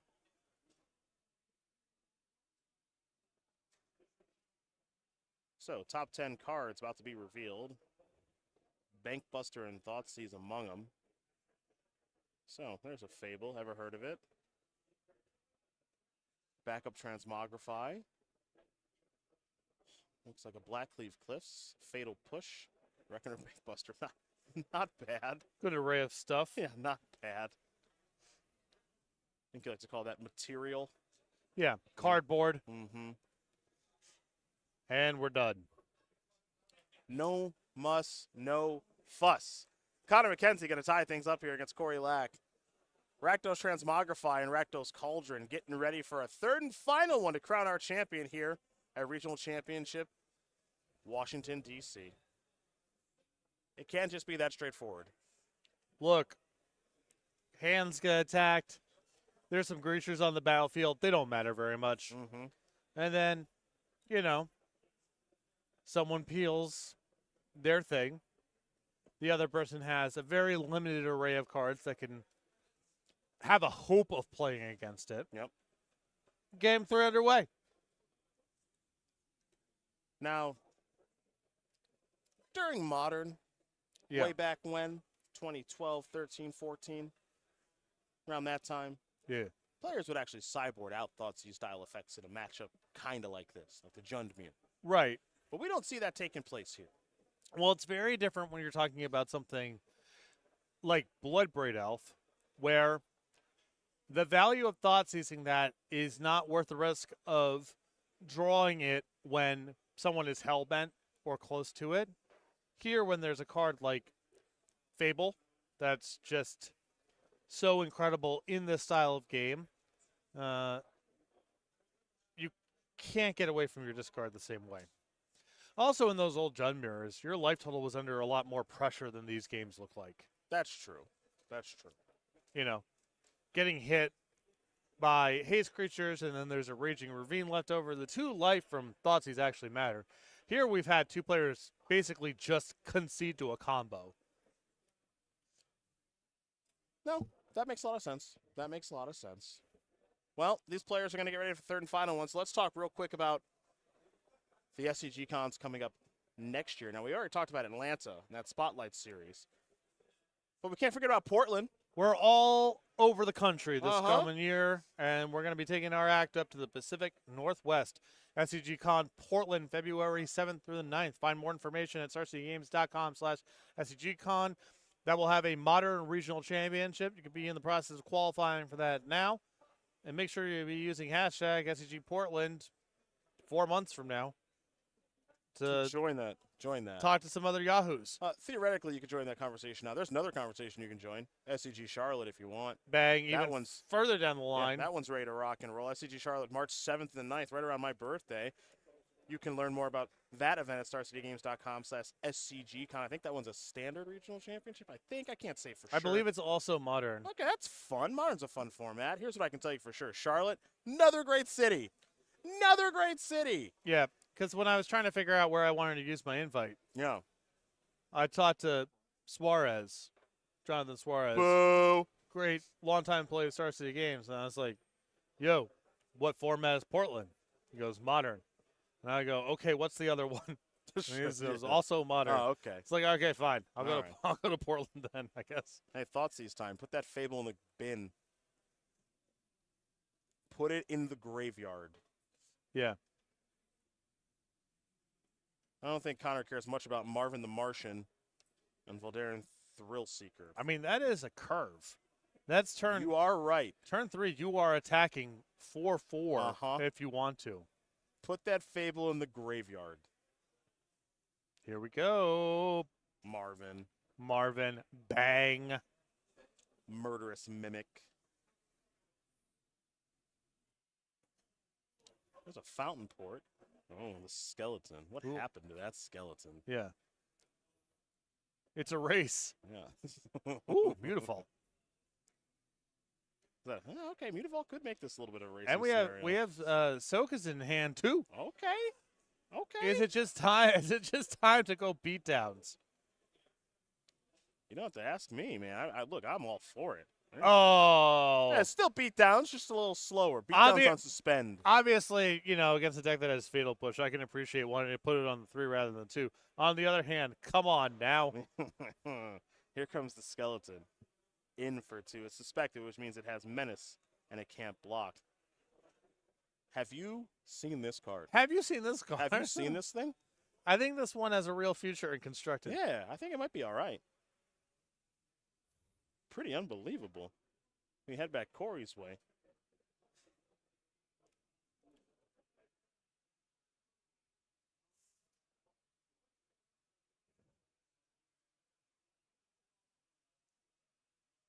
Is Corey all lands? I mean, there's going to be beatdowns for the moment. Here comes the Thrill Seeker. Lumps. Looks like that's a some sort of promo blood type harvester, I can only assume. All right, great. Still got it.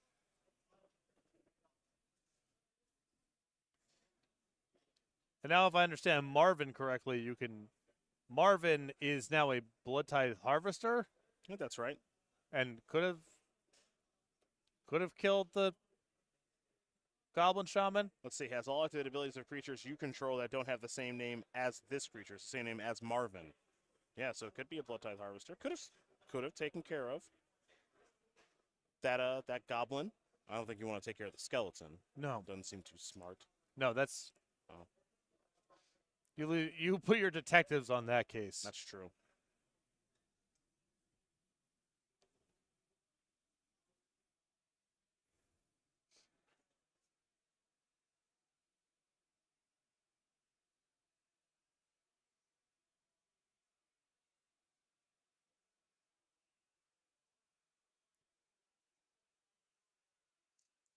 Let's see how Connor wants to navigate this turn. 4 mana at the ready, potentially 5 if the Goblin Shaman gets the opportunity to attack and create a treasure.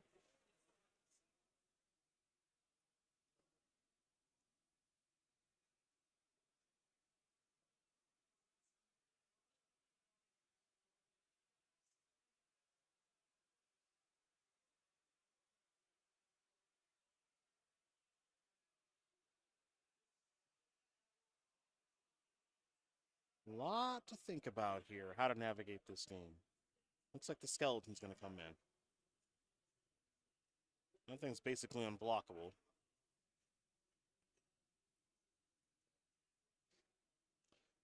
Well, now remember also the Marvin here is a thrill seeker as well. Mm-hmm. Could be used to break up a combo. Very good point. Marvin's tricky like that. Yeah. I suppose that's the argument for not putting the counters on Marvin. You want a spread of as many 2-power creatures as possible if you assume that Connor's going to be threatening to transmogrify you with 2-toughness creatures for the most part.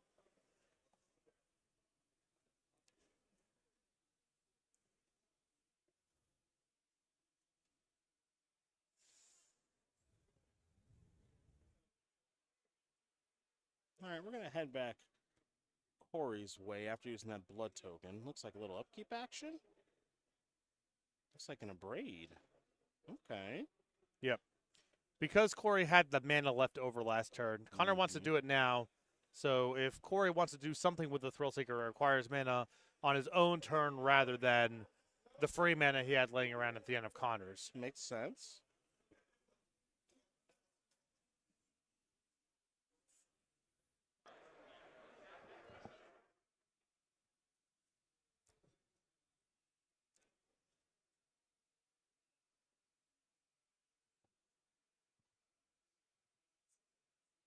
Let's see where the Thrill Seeker is going to go.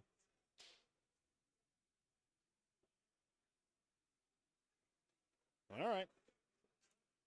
Goblin Shaman down.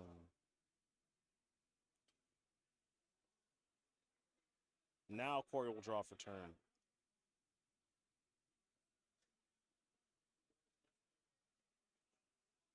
Thoughtseize is timely, it appears. There's a fatal push in hand here for Mackenzie, among other things. And Corey actually kind of has the beat down draw of this game. It's got a Mutavault left over, Succumbs in hand. And Connor's spot is not really that good at blocking. Mm-hmm.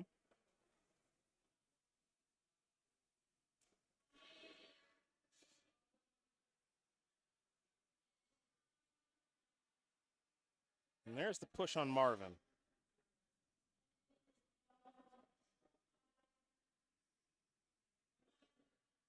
Ooh. Nothing. Yeah. Some stinkers.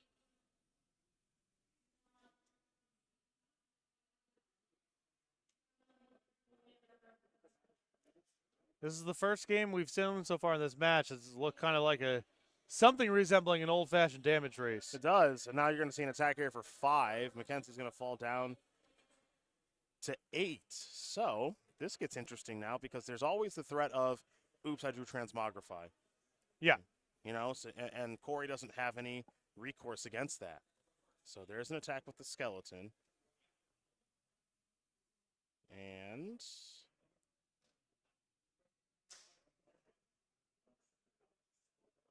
it was just to sacrifice the token. Yep.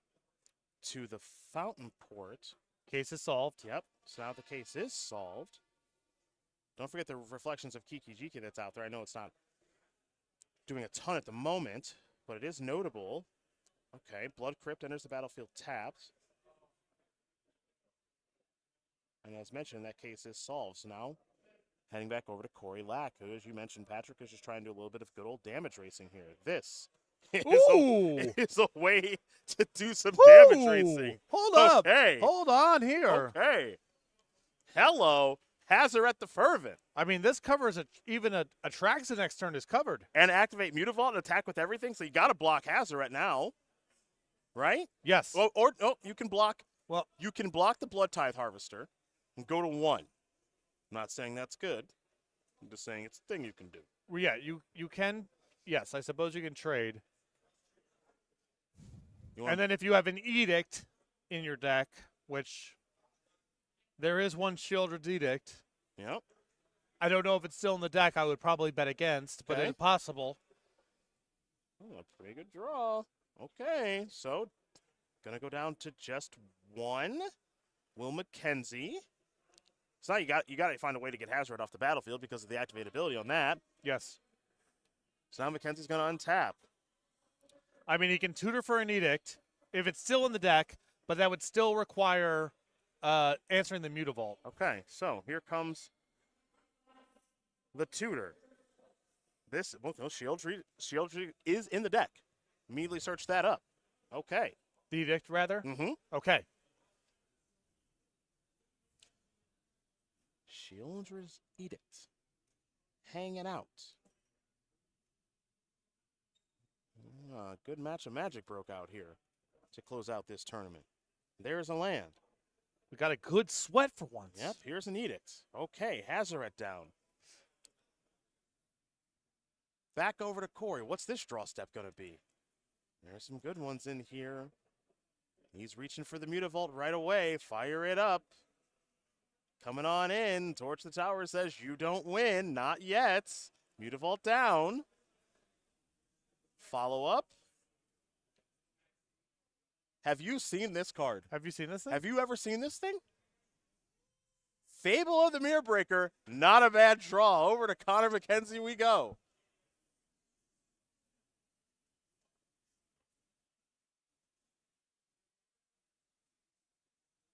McKenzie is a reaching. Gotta stop this thing now. That Goblin Shaman. Remember, Connor rather can't make a fish here. Down to 1. Have you seen this thing? I am familiar with its work. Okay. Corey now with a lot of looks. Yep. Empty-handed right now. Take a draw. Will Corey Lack. That's 1. Fable. Up to 2.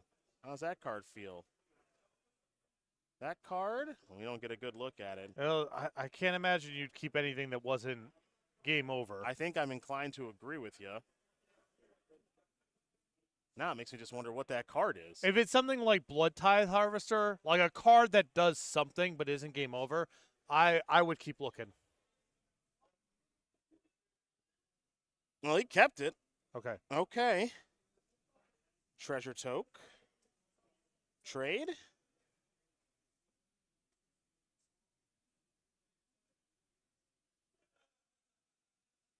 I'm digging for a treasure token here. Okay, there's the trade. What's the card?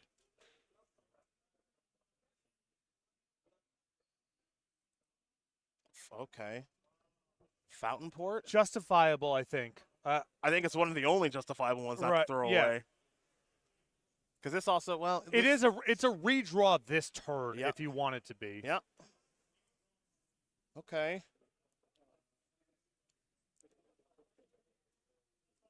Because here's a couple things going on here. It's a redraw if you need it. And also the fish that you could make is lethal too. Sure. Now, it looks like Corey's not sure exactly what to do with the Fountain Port because, as you mentioned, there's a lot of different roads you can go. All right, so sacrifice that to draw a card. What's this? Thoughtseize. Corey's going to fall a little bit lower. This hand has a Gigantha. I don't have a great look at the second card. I don't know if you caught it or not. It looked like maybe duress to me. Okay. Well, a couple of cards to discard right now if you're Connor McKenzie.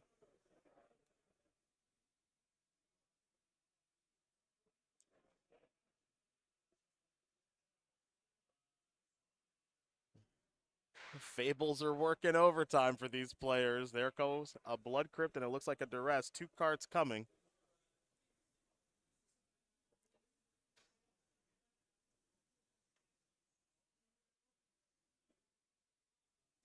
For McKenzie, it'll be a Haunted Bridge.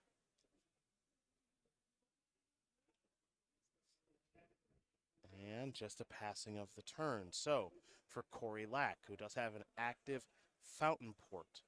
First things first, it's time to transform that Fable into Reflections of Kiki-Jiki. Can't attack right away, but it is something that Connor McKenzie has to concern himself with. That's just a land and a passing of the turn. So, McKenzie is reaching on the end step. Just Fountain Porting up a treasure here. Okay. Treasure's in.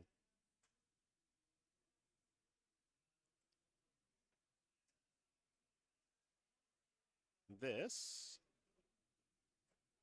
McKenzie tapping mana for something. Looks like a removal spell. Bitter Triumph. Okay. Sure, I can respect just wanting mana freed up. You're gonna be priced into doing it anyway. Okay. Transform the Fable. Card drawn. Uh-oh.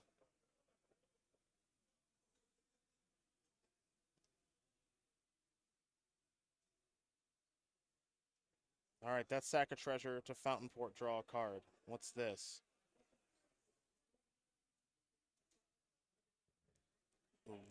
Bank Buster. Okay. That's pretty good at this stage of the game, and we're in this whole, Yep. we're playing off the top of the deck style. You got a blocker now available for the fish. Yep. Presumably, a spell for the reflection would be game over Mm-hmm. because it does not have enough power to crew. But we don't know exactly what's in Connor McKenzie's hand. It could be a removal spell over there. Maybe. Maybe. Tough way to do it, though. Yep. If you have a removal spell for the fish, then Corey gets to draw anyway off of the Fountain Port. There we go. There's your fish. Blah, blah, blah.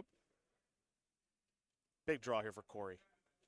Reaching right away. Soul Cauldron. Yep, I think I wouldn't say that resolves just yet if I'm Connor. I don't know what that can do. Activate Bank Buster.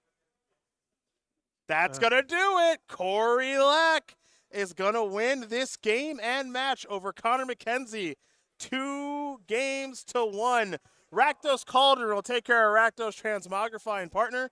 We got ourselves a champion here in DC. That was a fun set of games right there. I mean, we had each person kind of get to do their things games 1 and 2. And then game 3 was a really weird slog, damage race, incremental advantage sort of thing where neither player really got to get their core engine going. But Corey Lack got on top of the game. The damage added up over time, and eventually Soul Cauldron with Thrill Seeker was lethal. Awesome third game. Yeah, that was really awesome third game. Even the little stuff like that, the draw step of Hazaret, yeah, awesome, right? Yeah.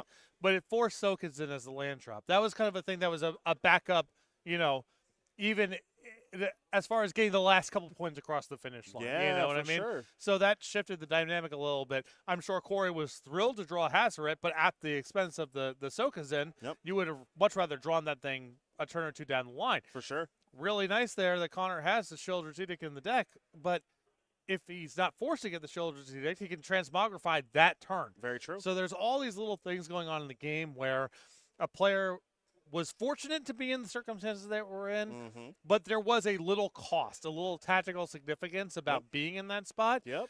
Really, really fun stuff, and congratulations, Court. We're going to have a winner's interview with Nick Miller in the sideboard here in a minute or two. But before we head that way, of course, as you mentioned, we gotta give a shout out here to Connor McKenzie as well, who had a fantastic tournament. Second place, walking away with $10,000, qualified for the World Championship, qualified for the next Pro Tour, qualified for the next Regional Championship as well. This Rakdos Transmogrify deck, it didn't get played here in the heaviest of numbers compared to some other things we saw here this weekend. But this deck looks to be the real deal here, partner. It has a lot of interaction. Does a nice job of getting it tracks onto the battlefield. There's always kind of that fail-safe, right, where you can't play around it the entire game. Sometimes it's just hope my opponent doesn't have the Transmogrify. There's some power baked into this strategy. And it's not just a pure, Dwarven Mind polymorph style combo deck. Yeah. If you try to sit back on your heels on reaction to break up the Transmogrify, first of all, very hard to do against a deck with 4 Thoughtseizes and 2 Duresses. So holding cards in your hand, it's just going to be hard to do.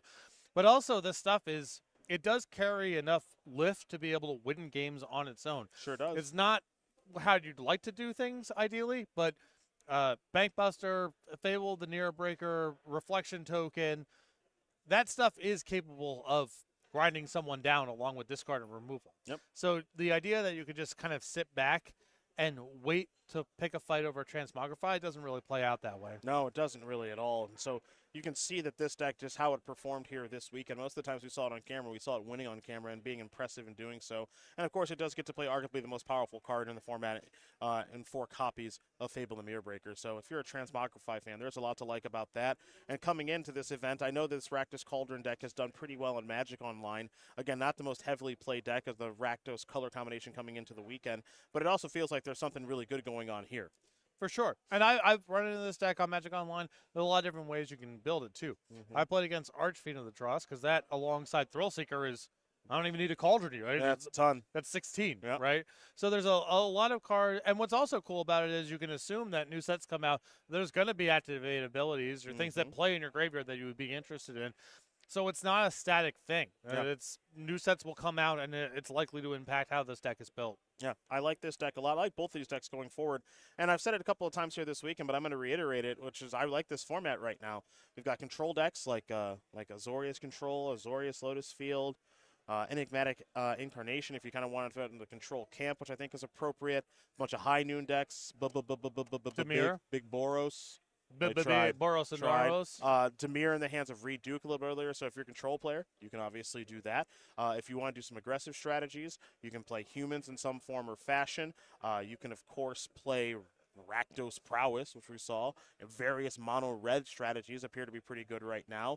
If you want to do the mid-range thing, there's about 6 or 7 different ways you can do that in Rakdos. All sorts of Rakdos decks. The food decks I would qualify as mid-range. Yeah, we didn't really see a ton of the food decks here this weekend. Your Cauldron Familiar, Witch's Oven style things. Not a ton of that stuff showed up, it felt like. I'm sure when we get to the end of this and we've got top 64 deck list, top 128 deck list, it'll be there. Yeah. It's very easy after an event to focus in on the top 8 and the winner, and that's where a lot of attention is. Yep.